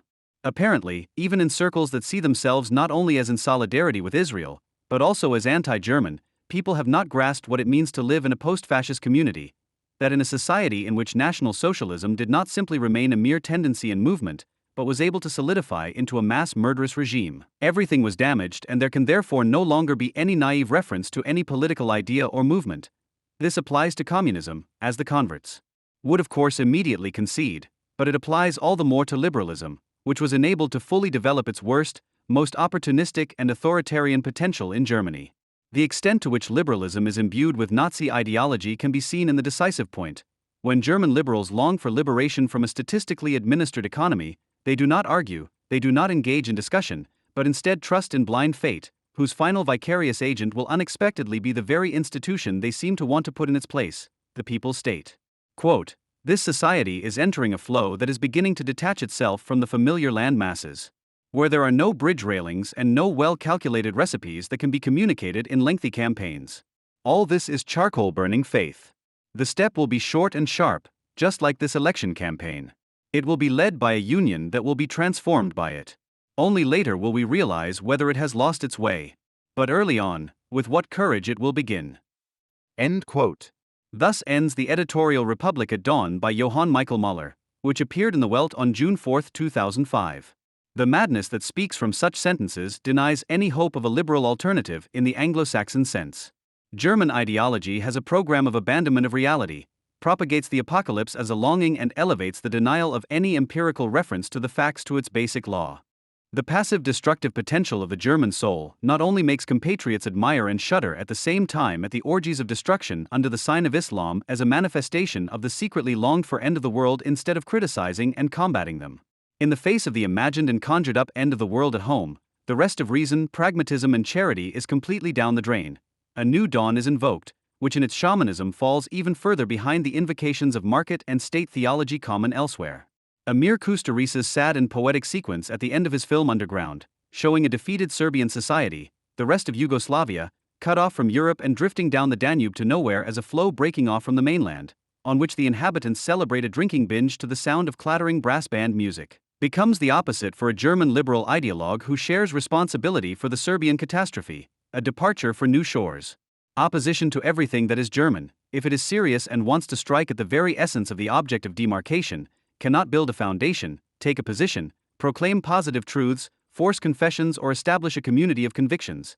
Its medium is criticism alone, its standard the determinacy and accuracy of the negation expressed therein, and its effectiveness also unfolds as criticism, i.e. as an essentially interest-driven activity to bring about conditions in which everyone can be different without fear. This is why it does not shy away from intervening and taking sides as a consequence of its considerations. In this, anti-German criticism with communist intent differs from Marxological or adoring endeavors that, not unlike biblical circles, have dedicated themselves to exegesis, whose truth content, however great it may be, is bought by the untruth that the texts are carefully scaffolded and the activity of interpretation is thoroughly stripped of all intervening character, which it does in fact carry with it. On the other hand, anti-German criticism strictly distances itself from all efforts at positive politicking, which instead of aiming at reasoned partisanship in the individual, necessarily aims at identification on a large scale and therefore cannot do without certainties of salvation. The counter-identification, Manfred Dahlmann, with certain foreign policy measures of the United States of America, for example, does not mean their glorification. Rather, it is based on the inevitability of clear and unambiguous partisanship in a conflict in which one side, political Islam with its suicide bombers at the forefront, has issued an unambiguous declaration of enmity, authenticated by acts of mass murder, and in which the other side, the USA, Great Britain, and Israel, have accepted this declaration of enmity by using all available means to fight the enemy aiming at destruction, while old Europe, with its policy of constructive dialogue, is de facto collaborating with the enemy. The measure of counter-identification is not what the war on terror is positive and creates, but what it abolishes and what it is not.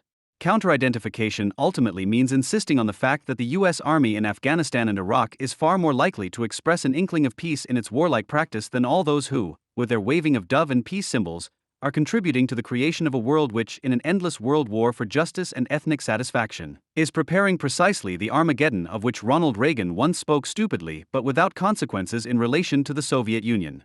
Public partisanship, the willingness to enter into alliances on important issues such as the defense of Israel against all criticism, even with people with whom one has nothing in common beyond that, was and is necessarily a practical demonstration of criticism that takes itself seriously. But partisanship means that no great commonalities are invoked and antagonistic differences are not concealed. The mere fact that there is far greater consensus with the average wealth subscriber on partisanship for Israel than with the average leftist should not obscure the fact that the same newspaper reader will have highly unsavory theses up his sleeve about shirkers on the heart's forefront, not to mention his statements on the German fatherland and the sacrifices made in the bombing campaign. If a sensible campaign of solidarity with Israel could be launched with them, there would be no reason not to work together. But this is unlikely to happen, and for good reason. Israel solidarity has existed in Germany for much longer than the anti-Germans. Its actual spokesperson is the German-Israeli Society, which unfortunately also speaks for many Jewish organizations in the country in a legitimate way, and its label is a sticker on which the German and Israeli flags wave amicably side by side in the wind. When it came to formulating solidarity with Israel in clear distinction to the real enemies of Israel, be it against the Palestinian mob on the so-called Land Day in Berlin in 2002 or against the friends of this very mob in the Federal Foreign Office, the Federal Agency for Civic Education, or in the numerous NGOs up to mischief in the autonomous territories, little was heard of traditional solidarity with Israel.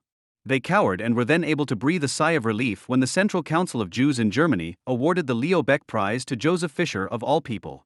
Too much nagging about the peace Joshka and the no less peaceable Islamic religion disturbs the course of business, which one has to imagine as a short trip to the foreign minister's antechamber, where the state-approved critics of anti-Semitism and representatives of Jewish organizations are waiting for a chat with the minister. What is then stylized as a success is the document of one's own unwillingness to criticize. When, for example, official government statements warn of anti-Semitism and racism and Islamophobia in the same breath. Anti-German criticism must and will necessarily unsettle every apparent partisan who is looking for a positive reference point to which one can adhere. Anti-German criticism cannot rely on a solid foundation, least of all those buzzwords from the early 1990s, when every unpopular phenomenon was labeled folkish, and a German imperialism with its own backyard in Southeast Europe was unabashedly imagined. Rather, precisely because it is critical of ideology and not ideological, it will not close its mind to the facts and even less to the critic's own experience, an experience that clearly shows that Germany no longer destroys militaristically, but allows itself to be destroyed pacifistically, but by its old friends. It is precisely the disdain for such facts and empirical reality, the tacit agreement not to deal with reality in general because it is not necessary, that characterizes German ideology to such a devastating degree. In the last 2 years, criticism of Islam, not of exaggerations, regrettable excesses or extremism, but precisely of Islam, has demonstrated how anti-German it is to deal with the matter itself in all its rawness and dirtiness instead of listening to ideologues or constructing ideologies oneself.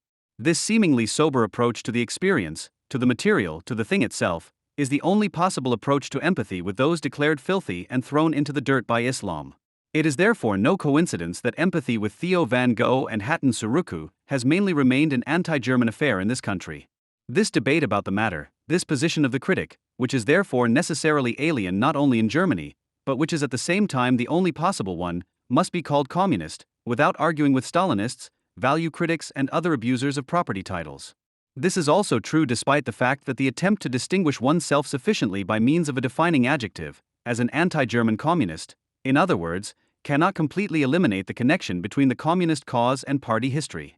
Precisely because anti-German criticism cannot say goodbye to a claim that the left has always wrongly claimed for itself, it cannot, even if it can and will never be constructive, give up the conviction that there is something better than the miserable conditions under which people have to eke out an existence even in the most liberal bourgeois republic. The inescapable prerequisite and urgent daily task of anti-German criticism is to take up the foreign place of criticism, from which one opens oneself to reality, precisely because it is seemingly remote from the world, from which one is able to intervene in social conflicts in a partisan way, precisely because one is not immediately entangled in reality at the non-place, but can face it with a proper distance. This also applies when one's own voice is not left-wing, but can hardly count on being heard and certainly not on approval in the liberal center, i.e. when the foreign place also proves to be a solitary one. The fact that anti-fascism has two negations, fascism and left-wing ideology, becomes all the clearer the more one engages with Floris Biskamp's thinking. The prerequisite for anti-fascist practice would be a materialist critique of ideology and society. He was never interested in such a critique, as the subtitle of his revised dissertation shows, Anti-Muslim Racism, from the perspective of post-colonial and recent critical theories. The aim of his thesis is therefore not to criticize a subject, but to enrich the academic world with a new perspective, which, as students who are looking for a topic for their term papers know, may result from the integration of different theories. Culture and Racism in Post-Colonial Supplemented Critical Theory is the title of the final chapter. He is concerned with reading both approaches together, but also with blocking potentials that stand in the way of a mutual complementation. The fact that theories are inevitably not identical, but have both coinciding and contradictory elements, makes this method the guarantor of academic text production, which brings something new into the world without, of course, having to penetrate an object outside of these theories. This approach also correlates with the central idea of his text production concerning Islam, the dilemma of public speaking about Islam. This is the title of the introductory chapter. It is not the starting point for extensive, urgently needed reflection on Islam as such, but on how to talk about Islam so that this does not, as far as possible, have any discriminatory effects. Even this systematic starting point, which formally dominates his thinking about Islam and will lead him to places that no one can hope to reach, could be countered with an objection by Paulette Gensler, which he directed against the hashtag Ausnahmslos Alliance. But no critic who rightly claims the difference between word and deed and has formulated his judgment precisely can be accused of willful or negligent misunderstanding of what has been written by third parties or even the practical implementation of what has been misunderstood. Since the performative turn at the latest, postmodern authors have tended to level out this difference time and again and even consider this to be a particularly innovative idea. From John Langshaw Austin's Hot to Do Things with Words via Judith Butler, who also refers to gendered first nature as a construction, to the equally radical constructivist theory of Grada Kalamba, for example, who no longer wants to think of difference in terms of social groups as anything other than a product of discrimination. Even if Biskamp does not go that far, but is always concerned with the mediation of postmodern theory and the critique of it, which is incidentally sometimes a reason for the difficulty in assigning him clearly contoured positions, he considers this leveling to be progressive. And so he is transformed from the theorist who can still be considered at least partially reasonable, which he allowed to shine through in an earlier text, into the saboteur of Islam criticism, and this is by no means a polemical exaggeration, as which he now intervenes in the debates. For someone who has only recently become acquainted with Biskamp's equally recent statements, reading this earlier text can only come as a surprise. But first things first, after ending an interview in Freitag in August 2016 with the uncertainly worded advice that in the current atmosphere of discussion, it would probably be better if there was less talk about Islam overall, in 2017 he called much more clearly for a ban on criticism in this regard for the Bundestag election, which is admittedly not of a legal nature. In order to put an end to right-wing populists being able to sell themselves as the only alternative, it is necessary to set and politicize topics on which non-right-wing populist parties occupy clearly different positions. Migration and Islam are just as unsuitable for such politicization as economic growth and internal security. If the former two issues dominate and are politicized, this will only help the AFD. In contrast, he sounded completely different in 2013, when he had already discovered his topic, Talking About Talking in Islam, the title of the essay now quoted, but still had the following heading: Anyone who speaks of anti-Islamic resentment must not remain silent about Islam. Contrary to what one might think from the title, which already heralds the shift from a critique of reality to an endless reflection on its representation, this essay is actually quite a sensible one. He writes, if Islamic reality is not allowed to be taken into consideration, negative statements about Islam cannot be examined and must appear as resentment or part of an Islamophobic or racist discourse. This also obscures one of the most important differences between anti-Islamic resentment and anti-Semitism, their relationship to reality. End quote. Accordingly, an examination of Islam is unavoidable for the critique of anti-Islamic resentment. What has happened in the meantime if he still considered an examination of Islam as an ideology and an examination of Islamic reality to be necessary in 2013, but in 2016 and 2017 is calling for both to be ignored? The answer to this is that Biscamp has since written his dissertation and, in the course of this, has incorporated post-colonial theory, conceived together with Habermas, into his thinking. As a result, he has arrived at a concept of racism that he explicitly rejected in 2013. At this point, he still wanted to avoid the term anti-Muslim racism, while instead he spoke of anti-Islamic resentment, i.e., he was still at precisely the level of consciousness philosophy that he later rejected. In his dissertation, anti-Muslim racism is no longer conceived as resentment, but as a systematically distorted communication relationship, in which intentions and consciousness are no longer relevant, but rather the effects of utterances, which he understands as speech acts. He no longer problematizes the anti-Muslim in terms of what the speaking subject consciously or unconsciously wants to do, but rather does, because racism is not a certain messed-up pathological projective outflow, but rather a social dominance relationship that is constituted discursively, i.e. via speech acts.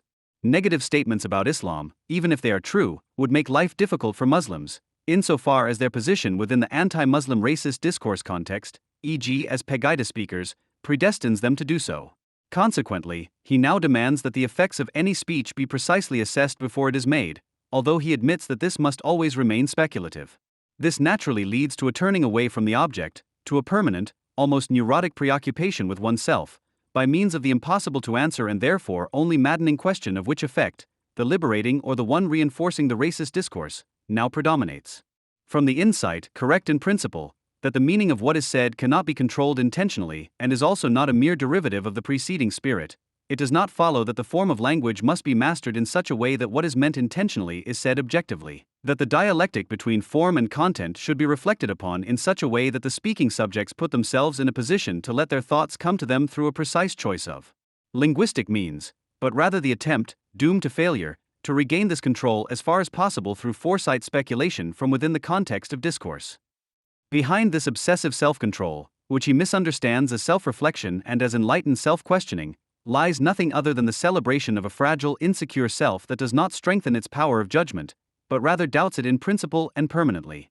To follow this path consequentially, i.e., to actually ask oneself before every speech whether this would not give a Muslim somewhere a worse chance in job interviews, would lead to a subjective hell that would not only be the sadistic flip side of one's own masochism to subject oneself to such a strict, theoretically rationalized superego, but would also have to be understood as the complementary, subjugation-inclined counterpart to the increasingly dominant appearance of political Islam. Ultimately, Biscamp dresses up political correctness, which he has no criticism of anyway, in a theoretical garment that gives self-censorship the appearance of scientific legitimacy, thus providing backing for Islamism. The general anti-racist complementarity to Islamization, which Biscamp personifies in particular, can also be seen in the fact that his development from his demand for criticism to his demand for silence is roughly inversely proportional to Islamization. Yet one would think that criticism of Islam would become all the more urgent after New Year's Eve in Cologne or the Berlin terrorist attack. The question of whether its development is due to a conscious intellectual process or whether it even represents the rationalization of an unconscious subjugation is left open at this point. In any case, the impression arises that the extent to which Biscamp is concerned about anti-Muslim aggression corresponds exactly to the extent to which Muslim, anti-Western aggression should be dealt with. It is as if concern for one's own physical well-being, which is certainly in danger in times of jihad and increasing everyday Islamic violence, is suppressed and shifted and thus becomes concern for Muslim well-being. Instead of criticizing the real Islamization, he complains about an alleged Islamization of debates, which is ultimately just a veiled version of the phrase, "This has nothing to do with Islam." Of course, Biscamp cannot deny the obvious, namely that Islamist terrorism also poses a real threat in Central Europe and that Jewish women, by which he also means male Jews, have particular reason to fear this, and also acknowledges feminist fears of an Islamic contribution to a cultural backlash, which is to be feared if Islamic associations, whose gender policy is more conservative than that of the major Christian churches in Germany, were to help shape Islamic education in German schools. However, what he stubbornly denies, and this is where his anti-racism finally turns into anti-feminism and this left-wing ideology proves to be a negation of anti-fascism, is the simple fact that mass immigration has not only worsened the safety of women. Perfidiously, he also wants such a diagnosis to be understood as a racist projection, in line with the title of his essay Angstrom, Angstrom. Biscamp makes it clear how one can lie with the facts by claiming that the crime statistics show no acute increase in violence and street crime that would justify talk of an ever-growing fear-space city. He is completely unimpressed by the fact, for example, that according to a survey at the beginning of 2017, when asked whether they felt safer or more insecure in the past 2 years, when many refugees have come to us, a third of female respondents said the latter. 62% said they avoided certain places, while a third said they had done so more often in the past 2 years. Around 1 in 3 identified foreigners and refugees as the most threatening group. Biscamp refers to the Report on Police Crime Statistics 2016, published in 2017. If you follow his reference, you can actually read, the number of recorded cases of crime overall has fallen by 134,868 cases since 2002. This corresponds to a decrease of 2.1%, Federal Ministry of the Interior 2017, 5.24. However, he has certainly also taken a look at the table of contents, where point 9 focuses on the subject of crime and immigration, which should be the focus of the assessment of fears in this regard. And there it can be seen that immigrants, which include asylum seekers, tolerated persons, contingent refugees/Civil War refugees, and those with unauthorized residence, which, quite insanely, does not even include recognized asylum seekers, account for 8.6% of all crimes, although these are suspicions. They account for 12% of crimes against life and 9.9% of crimes against sexual self-determination, of which 14.9% are rape and coercion. In view of the fact that these immigrants make up less than 2% of the total population, these figures can only be alarming.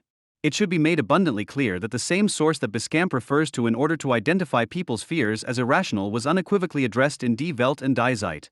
The former ran the headline "Number of immigrants suspected of crimes rises by 52.7%, and diagnosed that, if you put the number of immigrants suspected of crimes in relation to the total population suspected of crimes, they make up 8.6% of it. That sounds low. However, immigrants make up no more than 2% of the total population in Germany. And immigrants are particularly noticeable in some areas of crime. For example, they account for 35.1% of all suspected pickpockets. In the cases of dangerous and grievous bodily harm, rape and sexual assault, they account for 14.9% each. End quote.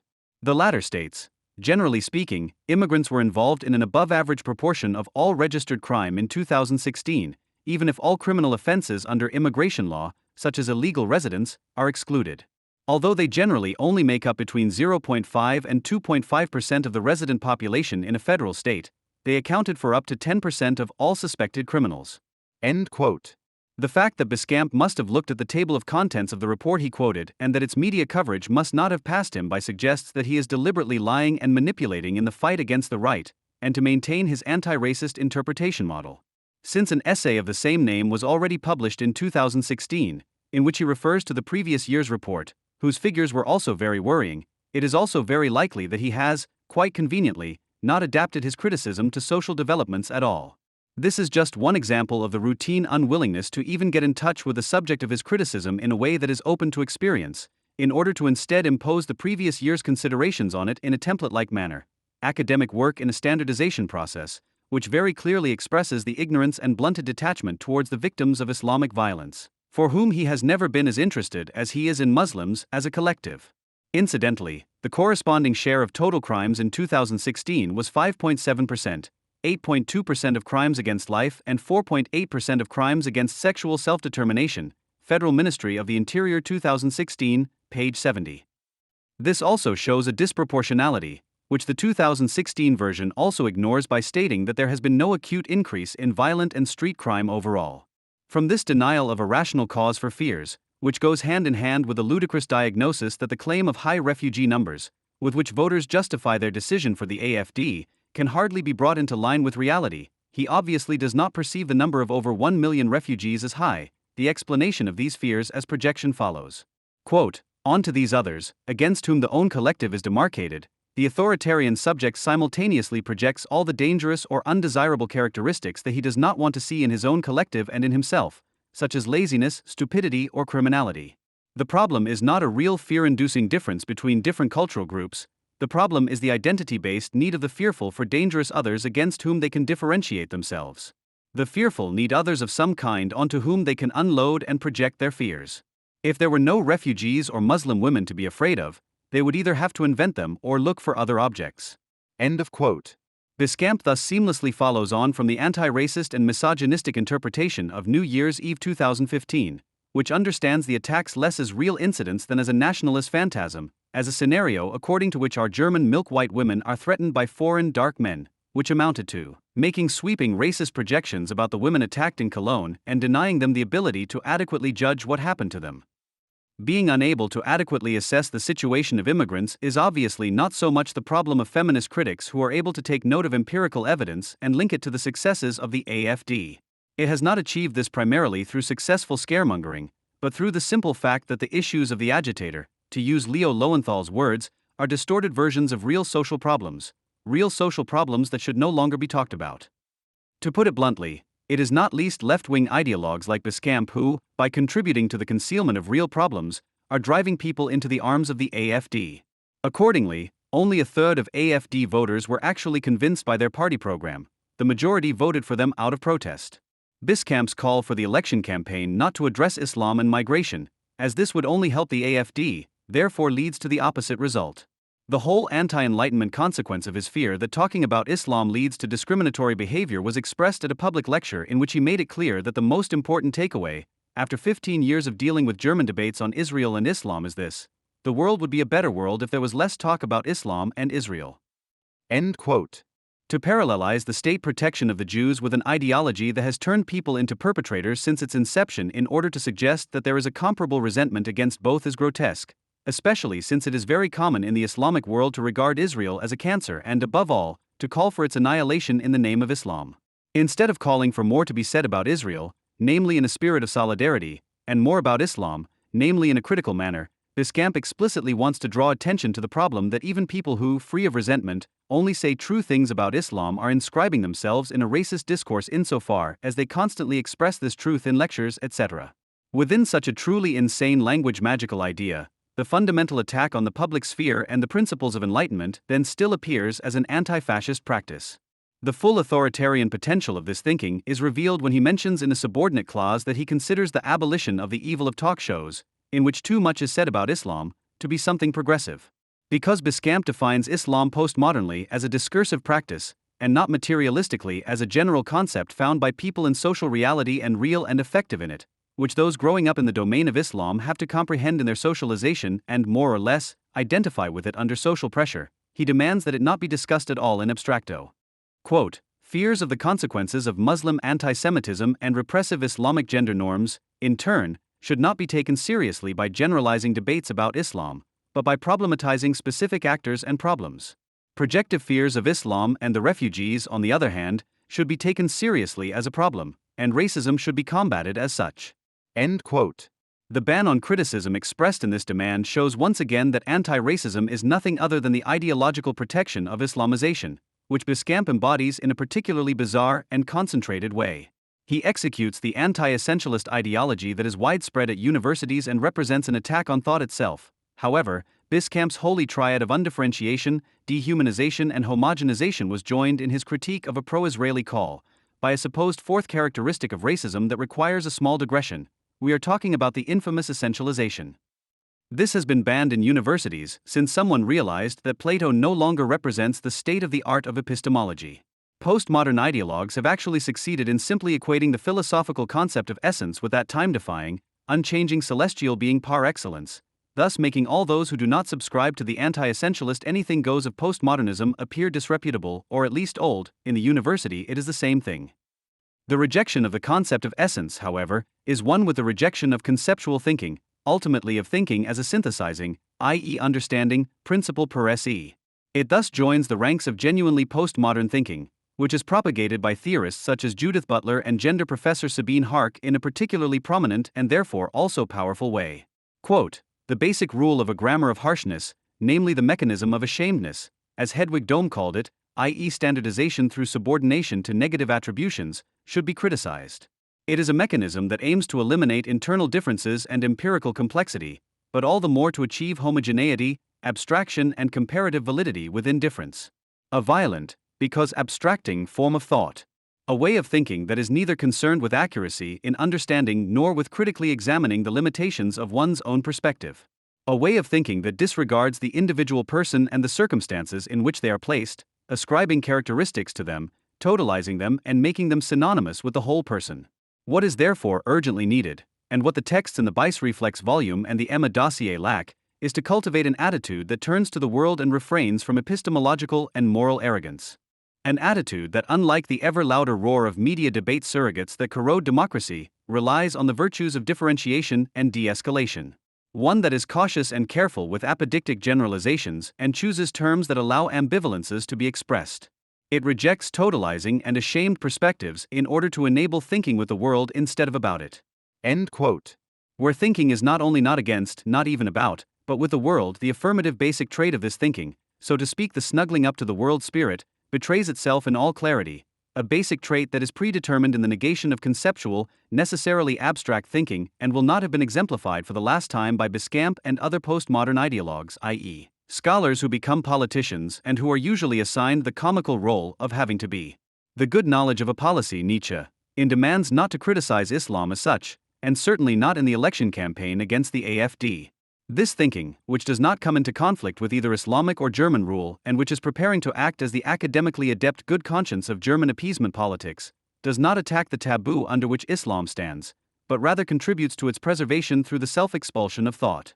Where abstraction is abandoned and instead the focus is on differences in which the matter itself always disappears. In other words, where it is about that esoteric interior of difference that, according to the enemies of reason, must not be made ashamed, where ultimately unanswerable, nonsensical questions, always recursively related to language, about how we can conduct a non-racist, anti-sexist discourse that is also a non-sexist, anti-racist discourse, force us to turn away from reality. That is where Islam as such is no longer touched and is found rational, for example, to doubt the long overdue debate about the violence against women by refugees in the Conn Island Scene Club. Biscamp, who states the perception of a dilemma as the starting point of his dissertation, does not reflect on what an irrational event this must be, when discussions about an ideology lead to terminated friendships, but arrives at theoretical considerations, which cannot solve the objective dilemma, but which can contribute to understanding it and dealing with it in a reflective way. Reflective handling then does not consist of rightly claiming the difference between word and deed and formulating one's judgment precisely, but, as can already be read in the conclusion of the dissertation and has also been the program since then at the latest, to remain silent in case of doubt, under certain circumstances, from the reflection that one's own speech must not contribute to anti-Muslim marginalization. The conclusion should also be drawn that in strongly distorting contexts, rational discussions about certain problems remain obscured, although the problems are real. The critical strategy should then be not to participate in these discussions in the relevant contexts, but to problematize them. End quote. So it is not a question of opposing alleged or actual racist discourses, but of submitting to them by making one's own speech dependent on the existence of such discourses, even if one is convinced of their truth. The fact that this makes one dependent on the folkish ramblings of Bjorn Hawk, whose discourse one does not want to reinforce, is no longer even noticeable in all the concern about discrimination. The fact that the AfD dominates the topic of Islam does not mean that there is a call to dispute it, but to leave it to them. The taboo remains untouched. He could find answers to the aforementioned question about the reason for the end of friendships due to divergent views concerning Islam in Freud, to whom Sama Mani, with whom Biscamp is having a debate, referred.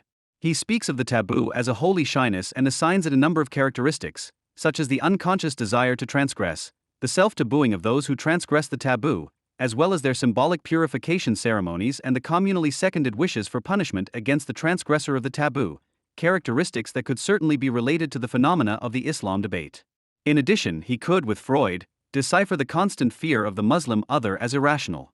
Surprisingly, The paternalistic relationship between Muslims and the person who always sees them under threat and is therefore particularly sensitive to any criticism of Islam resembles the relationship between the neurotic and his beloved person. Quote, how is one to explain the unexpected nobility of the neurotic who fears nothing for himself and everything for a loved one? Analytical investigation shows that it is not primary. Originally, i.e., at the beginning of the disorder, the threat of punishment was, as in the case of the savages, directed at one's own person. One feared for one's own life in any case, only later was the fear of death shifted to another beloved person. The process is somewhat complicated, but we overlook it completely. The basis for the formation of the prohibition is regularly an evil impulse, a death wish, against a loved one. End quote. The unpleasant realization that not only Islam, but also Orthodox conformist Muslims as its bearers pose a threat, and that this also applies analogously to German ideology and the Germans who perpetuate it, should be translated into sensible political practice, which included neither the demand for closed borders nor the declaration of deportations as a panacea, but also not the irrational and ultimately paternalistic warning and admonition that those who speak too confidently about Islam, without reflecting on the possible racist effects, run the risk of reproducing racism. Accordingly, and tellingly, he also puts the word criticism of Islam in quotation marks. The following seems quite plausible and worth considering: that the registration of the Muslim threat potential could result in an aggressive drive against Muslims, which combines with pre-existing xenophobic resentment and manifests itself in racist attacks, or that this aggressive drive falls prey to internal censorship and, instead of being sensibly sublimated, turns into its opposite, an irrationally frightened paternalism, which is a general phenomenon and is only expressed particularly succinctly by Biscamp. Quote, that's why I don't trust us leftists and liberals 1 meter out of the way. I don't trust myself, I don't trust Samamani, and I don't trust anyone else in this room, not to mention those outside this room. I don't trust us to talk about Islam any more actually or really than the right. I don't trust us to be free of resentment and projections towards a religious minority. And I certainly don't trust that our speech, no matter how actual, real, well-meaning, rational, and free of pathological projections it may be, is immune to reinforcing racist discourse. I would advise everyone else to be just as suspicious. End quote. Biscamp can claim as often as he likes that he has no objection to the discussion of real problems in Islam, as long as he doubts criticism of Islam as a whole and thus effectively and above all stabs those who have to suffer under his rule in the back. A completely different drive can be suspected behind the constantly emphasized concern about marginalization with Freud. If neurosis thus proves to be so tenderly altruistic, it only compensates for the underlying opposite attitude of brutal egoism. Quote, I am here, vowing to obey the Caliph Abu Bakr al-Baghdadi, whatever he orders me to do, even if it would be to my dislike, and to continue doing it unless I am ordered to do something that I know for sure is forbidden in Islam. I also pledge to work for Islam to rule, judge and be judged by its rules and work hard until the Islamic State is well established and founded. Finally, I pledge to actively participate in jihad against the enemies of Allah as much as I can. And to those infidels who bomb Muslims every day, I swear that we will hunt them down and kill them like pigs for what they do to these Muslims. Did you think that what you do to them will go unpunished? There are masses of Muslims all over the world who are ready to avenge the Muslims who kill them, and they will be avenged because we are strong and determined to pay the price for their actions against them. And I urge my Muslim brothers and sisters around the world to participate in jihad and fight for the dominance of this religion as much as each of you can. If you cannot join your brothers on the front lines, then fight for Islam in your countries. And if they live in Europe, then fight against these pigs, each to his own ability. May Allah give us success in this fight. I pledge myself to Allah and vow to shed as much blood as is necessary for Islam. I pray for Allah to pave the way for me to kill those infidels who fight Islam and Muslims. Anis Amri in Berlin, translated by Daily Mail.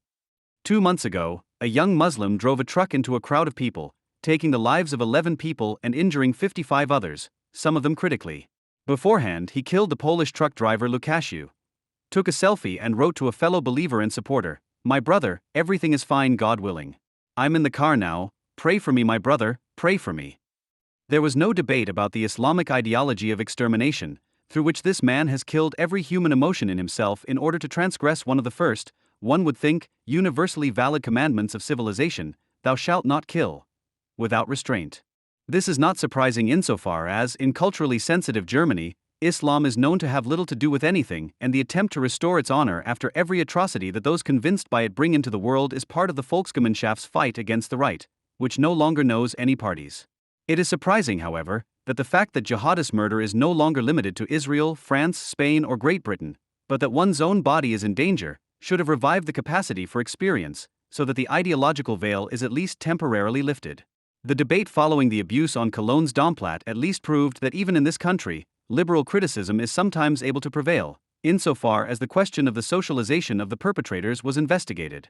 Not only Alice Schwarzer but also Zana Ramadani spoke out in the Welt and on Marcus Land's, Kamel Dowd's eponymous article on sexual misery in the Arab world, which originally appeared in France, was translated for the Faz. At the end of the debate, it was clear to many, perhaps even most, that the Islamic image of women, if not gender relations, had something to do with the attacks. However, comparable articles or voices on political talk shows were not to be read or heard after the attack in Berlin. There was simply no social debate about the ideology in whose name a trail of blood was laid through not least Christian civilization, of which the Christmas market can certainly be seen as a sympathetic and commercial symbol. On Maybrit Illner's show on December 20th, the question of Islam was not even asked, but the notorious professional Muslim Nemi Al-Hassan was invited to broadcast her propaganda via a YouTube channel supported by the Federal Agency for Civic Education. In the clips of the date perpetrators, whose name alone mocks the victims of Islamically disturbed misanthropes, but at least clearly reveals its purpose as a state-financed propaganda format, she, the sometimes smiling, sometimes serious-looking innocent, talks about her personal jihad, for example. This consists of remaining friendly and engaging in dialogue. She warns against people who rant about holy war, not referring to the jihadists themselves, but to those who warn of attacks in subway trains and thus only express their prejudices against an entire world religion. Of course, she is not ashamed to put them in the same league as the murderers themselves. So for the German dialogue of cultures, you invite a jihadist with a sensitive attitude, for whom the Taharish Gamia of New Year's Eve in Cologne was an opportunity to talk about the German problem of misogyny, for example, when girls are told in schools that they are bad at math. On Marcus Land's, the role of Islam was actually discussed. The host sensibly opened by saying that people were suppressing and forgetting that the more recent Islamist acts involved a 14-year-old in Hanover who fatally wounded a policeman with a knife and a 12-year-old bomb maker in Ludwigshafen. However, this was followed by a tragedy that can be considered representative of the German debate, particularly in its infamy, and will therefore be summarized in detail below, instead of delving deeper into the fact that children are apparently already susceptible to jihadist indoctrination and that there could be reasons for this that go beyond developmental psychology. The usual defensive maneuvers reflexively abstracting from ideology and socialization, depoliticizing, psychopathologization, and anti-Western victimization followed.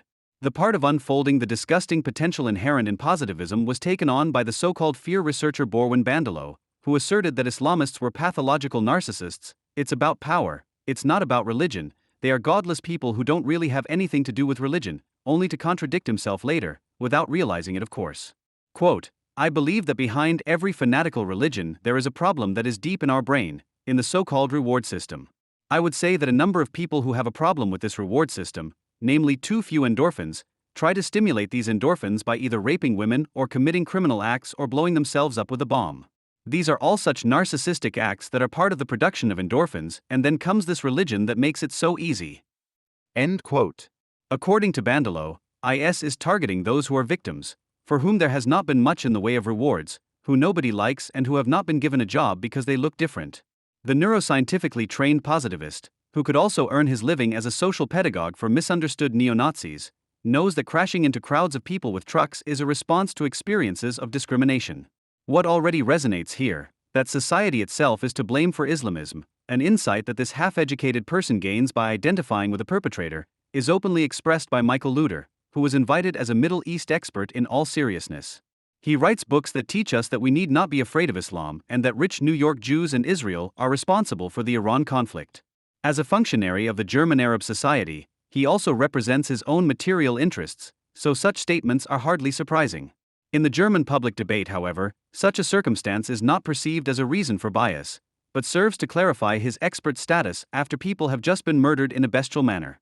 For him, it is accordingly clear, the answer does not lie in religion, but in political social causes, a cipher for our and the Amos guilt. Of course we are quite considerably to blame for this through these wars, which were not waged by us, but namely by the Americans under George W. Bush. I cannot destroy one country after another as a Western power of order, deprive millions of people of their future, dismantle entire states in every respect, but the basic idea of wanting to create political order in the countries of the Islamic world through military intervention has produced a disaster that we are being shown as a kind of mirror image, not least through this terrorist attack in Berlin. It was a fatal mistake for the Americans to cause this destruction, and paradoxically, we in Europe are paying the price. The Americans are protected by the Atlantic, but we now have to pay for the reaction through all these wars, so to speak. End of quote. The need for punishment and self-flagellation expressed here does not merit comment, but the responses of the only sensible person in this round, Christoph Schwennick from Cicero, do. His helplessness was written all over his face, but at least he didn't allow himself to be made a fool of by those fraternizing over their own ideology, which the terrorism expert Elmar Thevesen has also fallen for when he speaks of jihadism as a falsification that arose in the 13th and 14th centuries, which is not Islam. Schwennick insisted, quite rightly, that it does indeed have something to do with Islam, which has remained unreformed, which is why it is no coincidence that almost all terror since 2001 has been perpetrated by followers of this one religion, and that Christianity does not provide for virgin orgies for holy fighters.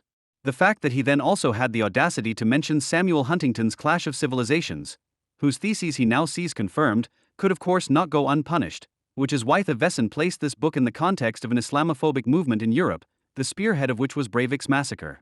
Marcus Lanz, who against all experience would agree with most Germans that there is a general suspicion of Muslims, responded to the Cicero author, who rightly doubted its existence, with a resolute yes. There is. With this German folk wisdom, he not only assures himself that he is on the right side of history, he also reveals his own fear, which, by suppressing the problematization of Islam, leads to the projection of general suspicion, that Muslim socialization may in fact harbor the danger of producing death-loving kafir haters who are out to get him. At least you have to give Lanz credit for letting Schwennick have the last word.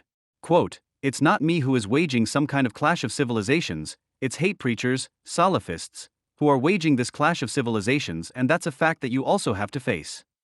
End of quote. However, this was nothing more than a small glimmer of hope.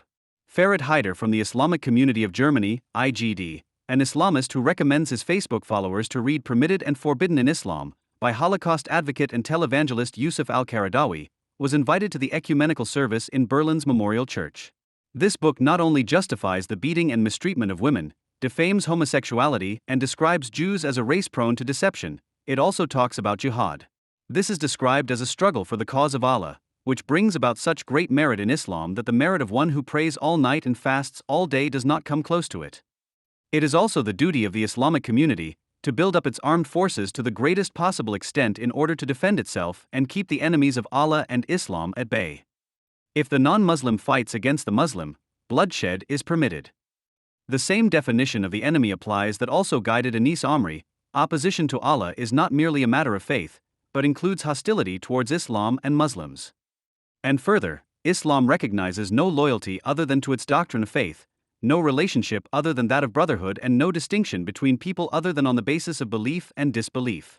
The unbeliever who shows enmity towards Islam, even if he is a fellow countryman, a relative, or even a brother in the flesh, is an enemy of Muslims. End of quote. The teachings of this obviously extremely moderate preacher, who is chairman of the European Council for Fatwa and Research in Dublin, are advocated by the IGD. Haider's invitation was a mockery of the victims of the attack, because his moderation consists merely of not going further in his affirmation of terror. The fact that such people are also allowed to give lectures on de-radicalizing young Muslims with the support of the German government, at a project called Safer Spaces organized by the Central Council of Muslims, is evidence of insane naivety, which is all the more unnecessary as the Office for the Protection of the Constitution is well aware of who the IGD is dealing with. The aforementioned satire project Daddletater, Date Perpetrators, fits seamlessly into this institutionalized trivialization of Islam and Islamism. It took the attack in Berlin as an opportunity to address the persecution of people by Islam under the macabre title My First Attack and Christmas. The speaker is not afraid of terror per se, only its consequences for our society and coexistence in this country.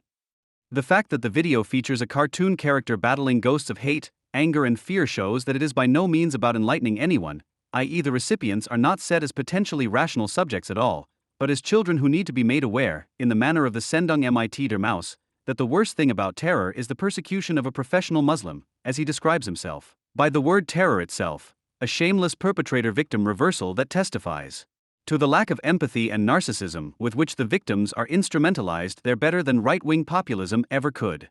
Anyone who thinks that it is still about them when one of their fellow believers has once again caused a massacre has settled into a mixture of self-victimization and narcissism.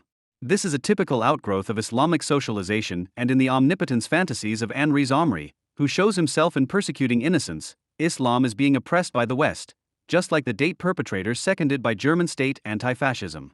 In the best ideology of self-interest, they split off everything bad and imagine an innocent, pure Islam, partly because, as Ahmad Mansour states, many Muslims have not learned to think critically at home, feel they have to protect their religion and accept their parents' views unquestioningly.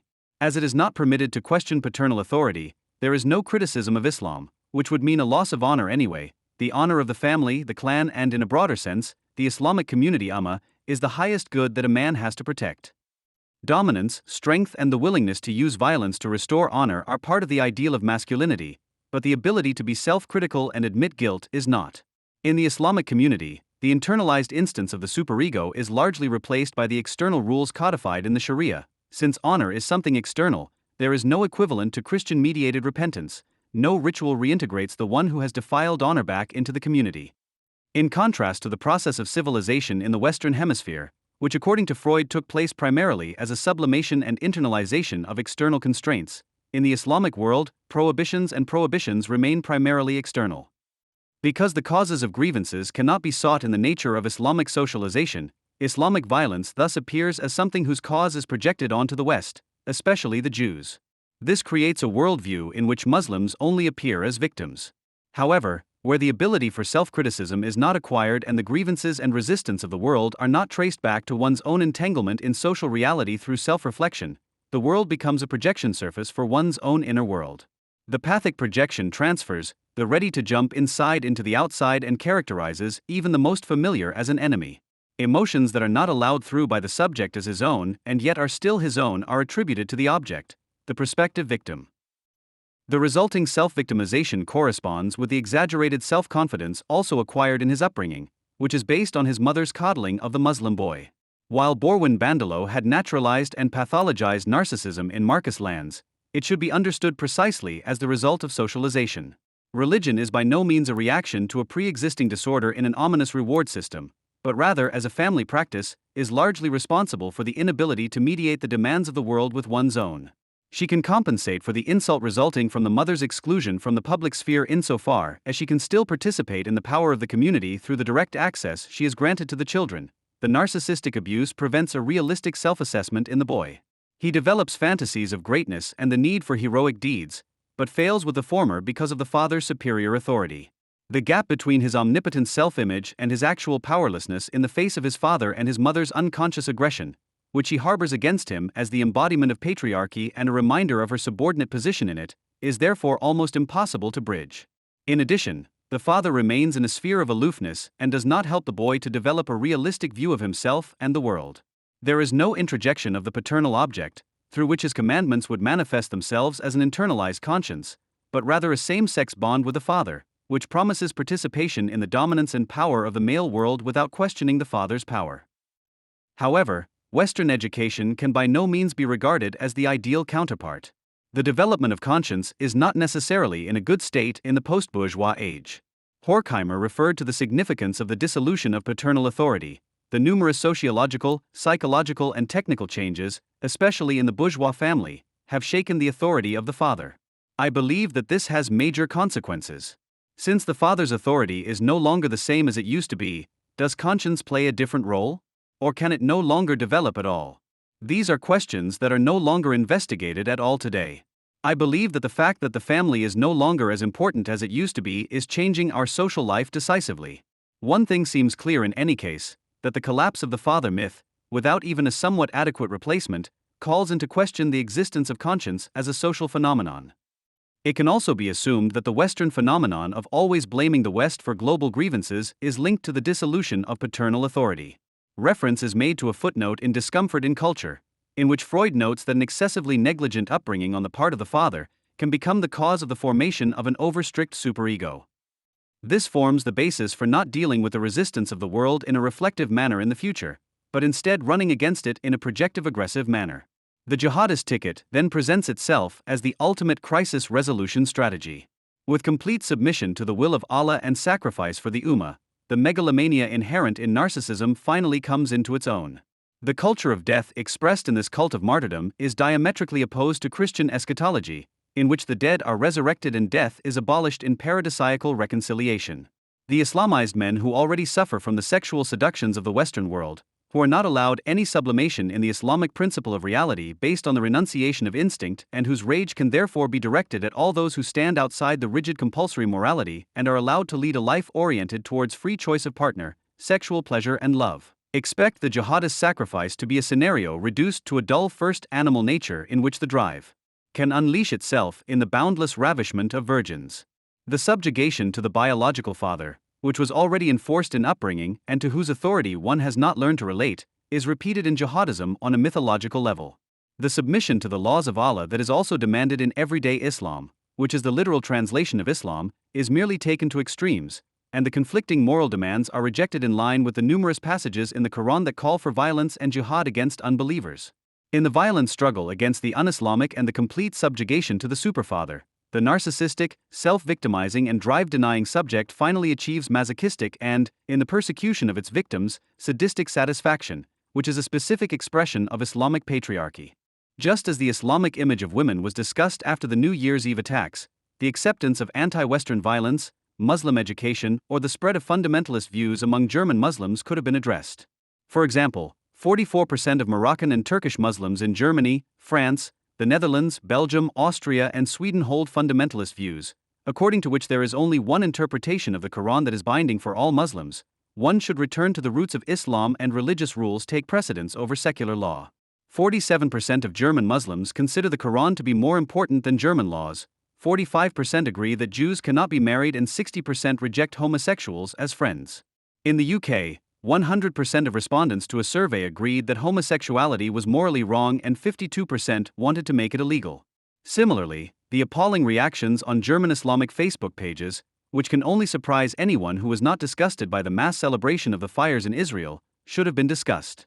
Instead, quite a few hypothesize the AfD as the return of National Socialism, although it is Islamism that is preparing to follow in its footsteps in a transformed form. Both ideologies share a hostility towards Christianity, which could also have been discussed with regard to the target of the attack. In his Enemy Reconnaissance on the Germans, Herbert Marcuse emphasized that one of the prerequisites of National Socialism was the abolition of Christian civilization, the liberation from the restrictions imposed by Christian civilization, which did not merge into mere religiosity that was so easy to make fun of. The faith that the Nazis destroyed in order to establish their own system in its place is not primarily religious in nature. It is the belief in the norms and values of Christian civilization insofar as they have no immediate purchase value, that is, have not been realized through the actual behavior of individuals, groups, and nations. This category includes not only the highest dogmas of Christianity, but also the accepted principles of secular ethics, business ethics, and politics. End quote. The fact that Marcuse described the abolition of faith, in which they are actively involved, as probably the most dangerous achievement of National Socialism, is likely to have an irritating effect on many leftists who feel committed to critical theory. According to Horkheimer, the much-quoted longing for the completely different that can be saved by religion is by no means reduced to the communist ban on images, but also includes morality. All attempts to base morality on earthly prudence instead of by looking to an afterlife are based on harmonistic illusions. Everything connected with morality ultimately goes back to theology. All morality, at least in Western countries, is based on theology. End quote. While Christian Germans who became National Socialists actually had to pervert their Christianity, since Christian moral teaching, the equality of human beings, non-violence and love of enemies are incompatible with the folkish unleashing of instincts in favor of the Volksgemeinschaft and anti-Semitic racial hierarchy. Moderate Muslims only have to extend their religion in order to drive it towards consummate barbarism. Islam, for example, does not recognize the prohibition of killing, which of course contradicts historical Christian practice, whose specifically Christian anti-Judaism and anti-Semitism should not be ignored. Unlike Christianity or Judaism, Islam does not prohibit the killing of other people as a matter of principle, but specifies in which cases killing is permitted. This means that even today, countless fatwas can be issued that condone the killing of small children, even pregnant women, or even make it obligatory. Many of the massacres that are legion in Islamic history in no way violated religious regulations and therefore did not need to be concealed or at least justified. Anyone who wants to clarify why there are so many Amris for every Breivik should not ignore this fundamental contradiction between Christian and Islamic moral teachings, which Horkheimer also emphasized when he distinguished the spirit of Christianity from Christian practice on the one hand and from Islam on the other, Islam, which Schopenhauer hated because it came closest to collective fanaticism, to brutal positivity among all religions, corresponds better to the awakening of wild tribes than the religion of the cross, whose awakenings have always been repugnant to its word and spirit.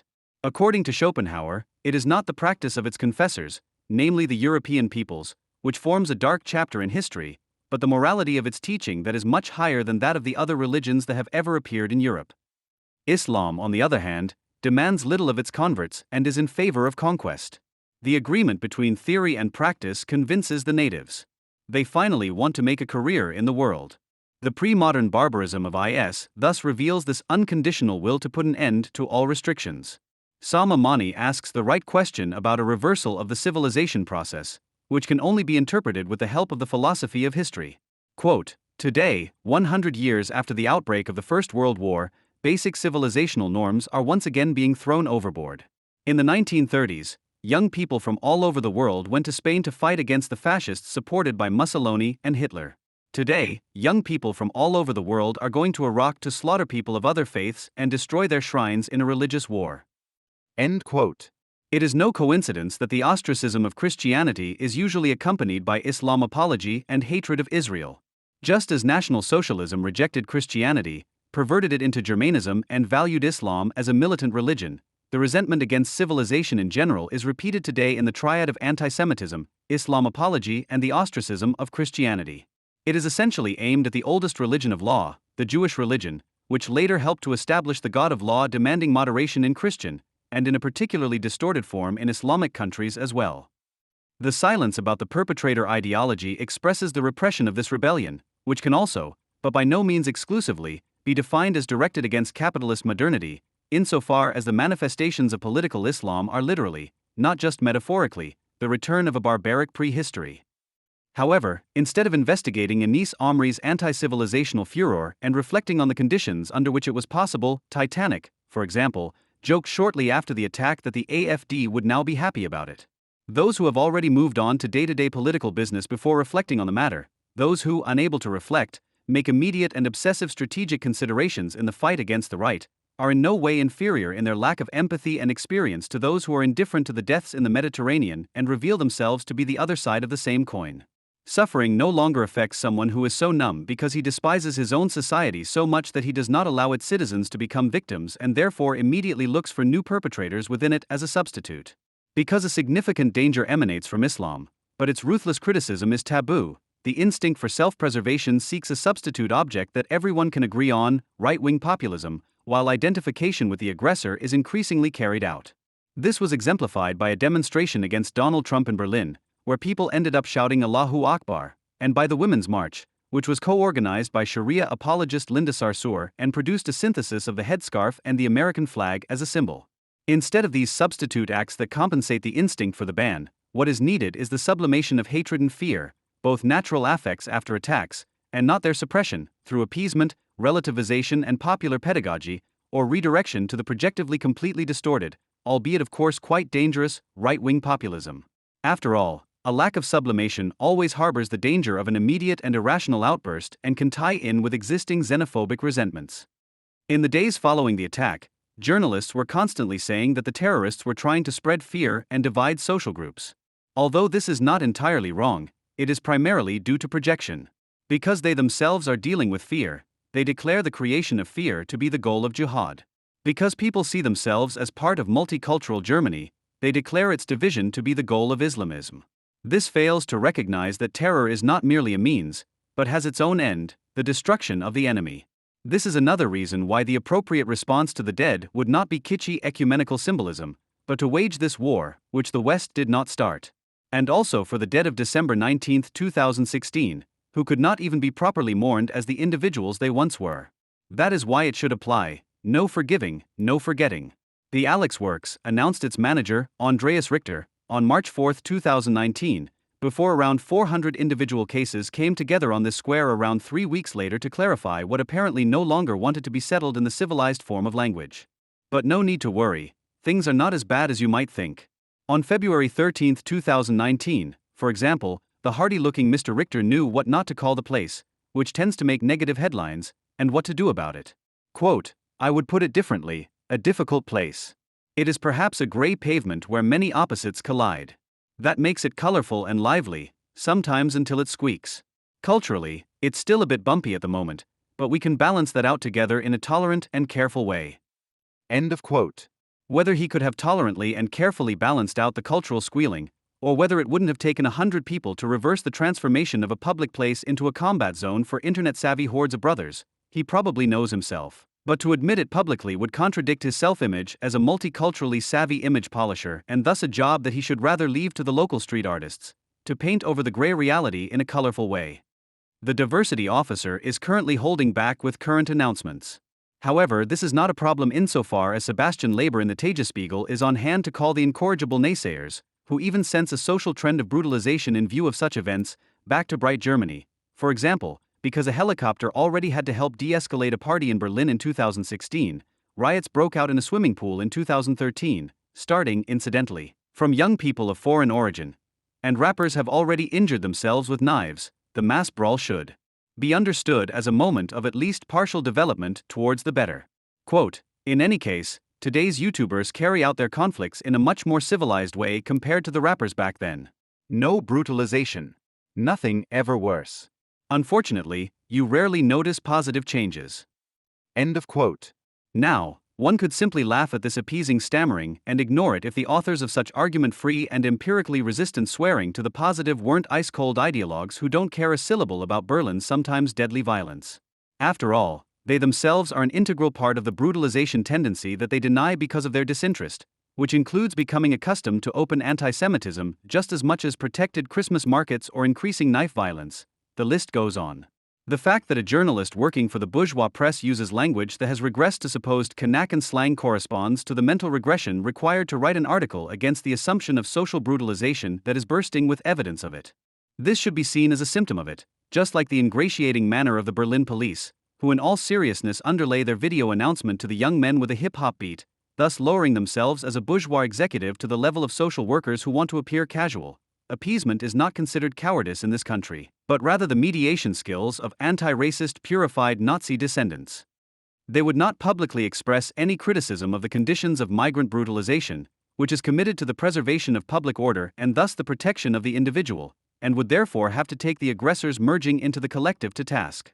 For example, these young men's lack of tolerance, which is part of a consolidated ego and would enable them to endure what they themselves question or challenge, would have to be addressed. However, where archaic notions of honor dominate, the right of the strongest is brought into play against that which reminds us of our own weakness. Those who cannot tolerate juvenile disputes on the internet and even allow themselves to be mobilized as foot soldiers for some YouTuber obviously remain attached to the desire for honor despite growing up in a Western country. And this is aimed at acting out the insults experienced in the world in the service of authoritarian communities instead of sublimating them by developing one's own self.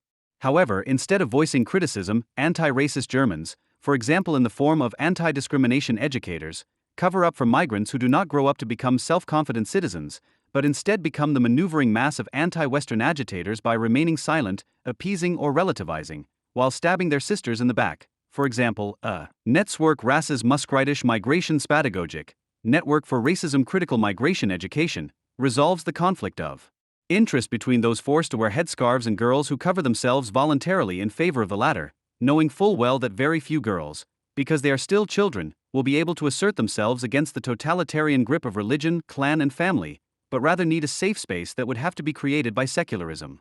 It seems as if the universities no longer want to be places of enlightenment, but rather serve as ideologized administrators of the government apparatus, which decides in favor of the strongest in the conflict hotspots that have arisen in the first place as a result of failed migration policies. What one or two of the postmodern academics would probably justify with gender icon Judith Butler, who sees the subject as primarily made possible by language, which is why a debate critical of Islam would probably endanger the identity of Muslims, sounds like this as an argument against a headscarf ban for minors in public spaces. The integrity of many members of this society would be called into question via a polarization of the debate about Islam. One would like to hand over a handkerchief. The fact that Muslims are unable to withstand criticism of their ideology and experience it as an immediate attack on themselves could also be understood as an anti-Muslim prejudice that could also be suspected in a completely different political corner. After all, Muslims tend to be projected as resistant to enlightenment here. Only someone like the notorious political scientist and anti-racist Floris Biscamp, who publicly presents himself as a golden angel on Facebook, can sign something like this without blushing. He doesn't even seem to notice that such a playful approach to gender expectations is out of the question where Islamic gender roles are enforced by the headscarf, i.e., where he takes for granted things that would be a first step towards fighting for others to be banned. However, Biscamp and not least co-signatory Lamia Kader, a specialist in forging quotes against the right and proclaiming stupid theses, prefer to practice anticipatory obedience. A headscarf ban for minors would also deny some girls access to educational institutions. End quote. The network is thus bowing to those Muslim parents who would undermine compulsory education for the sake of family honor, and believes that this would be a criticism of racism. However, as the ideology-critical author Thomas Moll argued, a headscarf ban would be anti-racist and feminist in a sensible sense, because this is about the civil rights of migrant women, which are violated by the headscarf in a practical, individual, and socially symbolic, aggressive, and promotional way. Because it undermines and counteracts any education of native and migrant girls and boys to become sexually self-determined citizens, the headscarf on girls is tolerated during this instruction. Since the Islamist racket puts pressure not only on girls and women, but also on liberal fathers and mothers, my argument goes, a state ban would also support the right people in intra-Islamic struggles and not the wrong ones, as is the case now.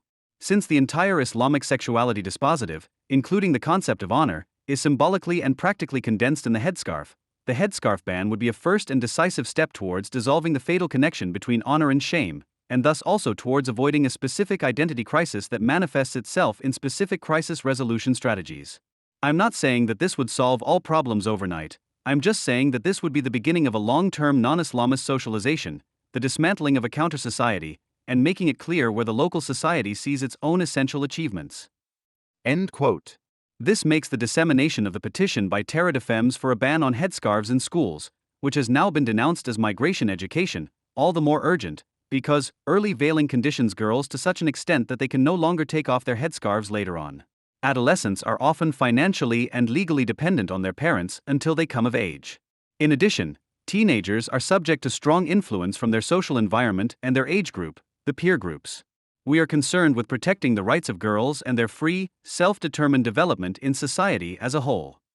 End of quote. This society as a whole is undermined by an Islamic counter-society, to which not only the Muslim girls observed by relatives and the community refer, but also the boys of honor from Alexanderplatz. The dissolution of bourgeois society into cultural communities represents a massive danger in the long term, one that people from the left to far into the CDU are too fine to scandalize, and which is treacherously ignored by taxpayer-funded and therefore, with few exceptions, conformist academics, from journalists to the diversity managers who have recently been in demand. The social character of this type of person, which is sensitive to discrimination and very gender progressive, is at best not respected by the friends of archaic honor and gang-like conflict resolution. Rather, it is despised, and it will not stay that way. For the time being, the eternally authoritarian milieu is turning against the postmodern anti-authoritarian paternalists, as can currently be seen in British schools, where LGBT courses have been cancelled due to protests by Muslim parents. But there are also rays of hope. For example, a member of the Green Party named Gudrun Schittek was recently quoted in the TAS newspaper, "It's not about diversity, but about human rights."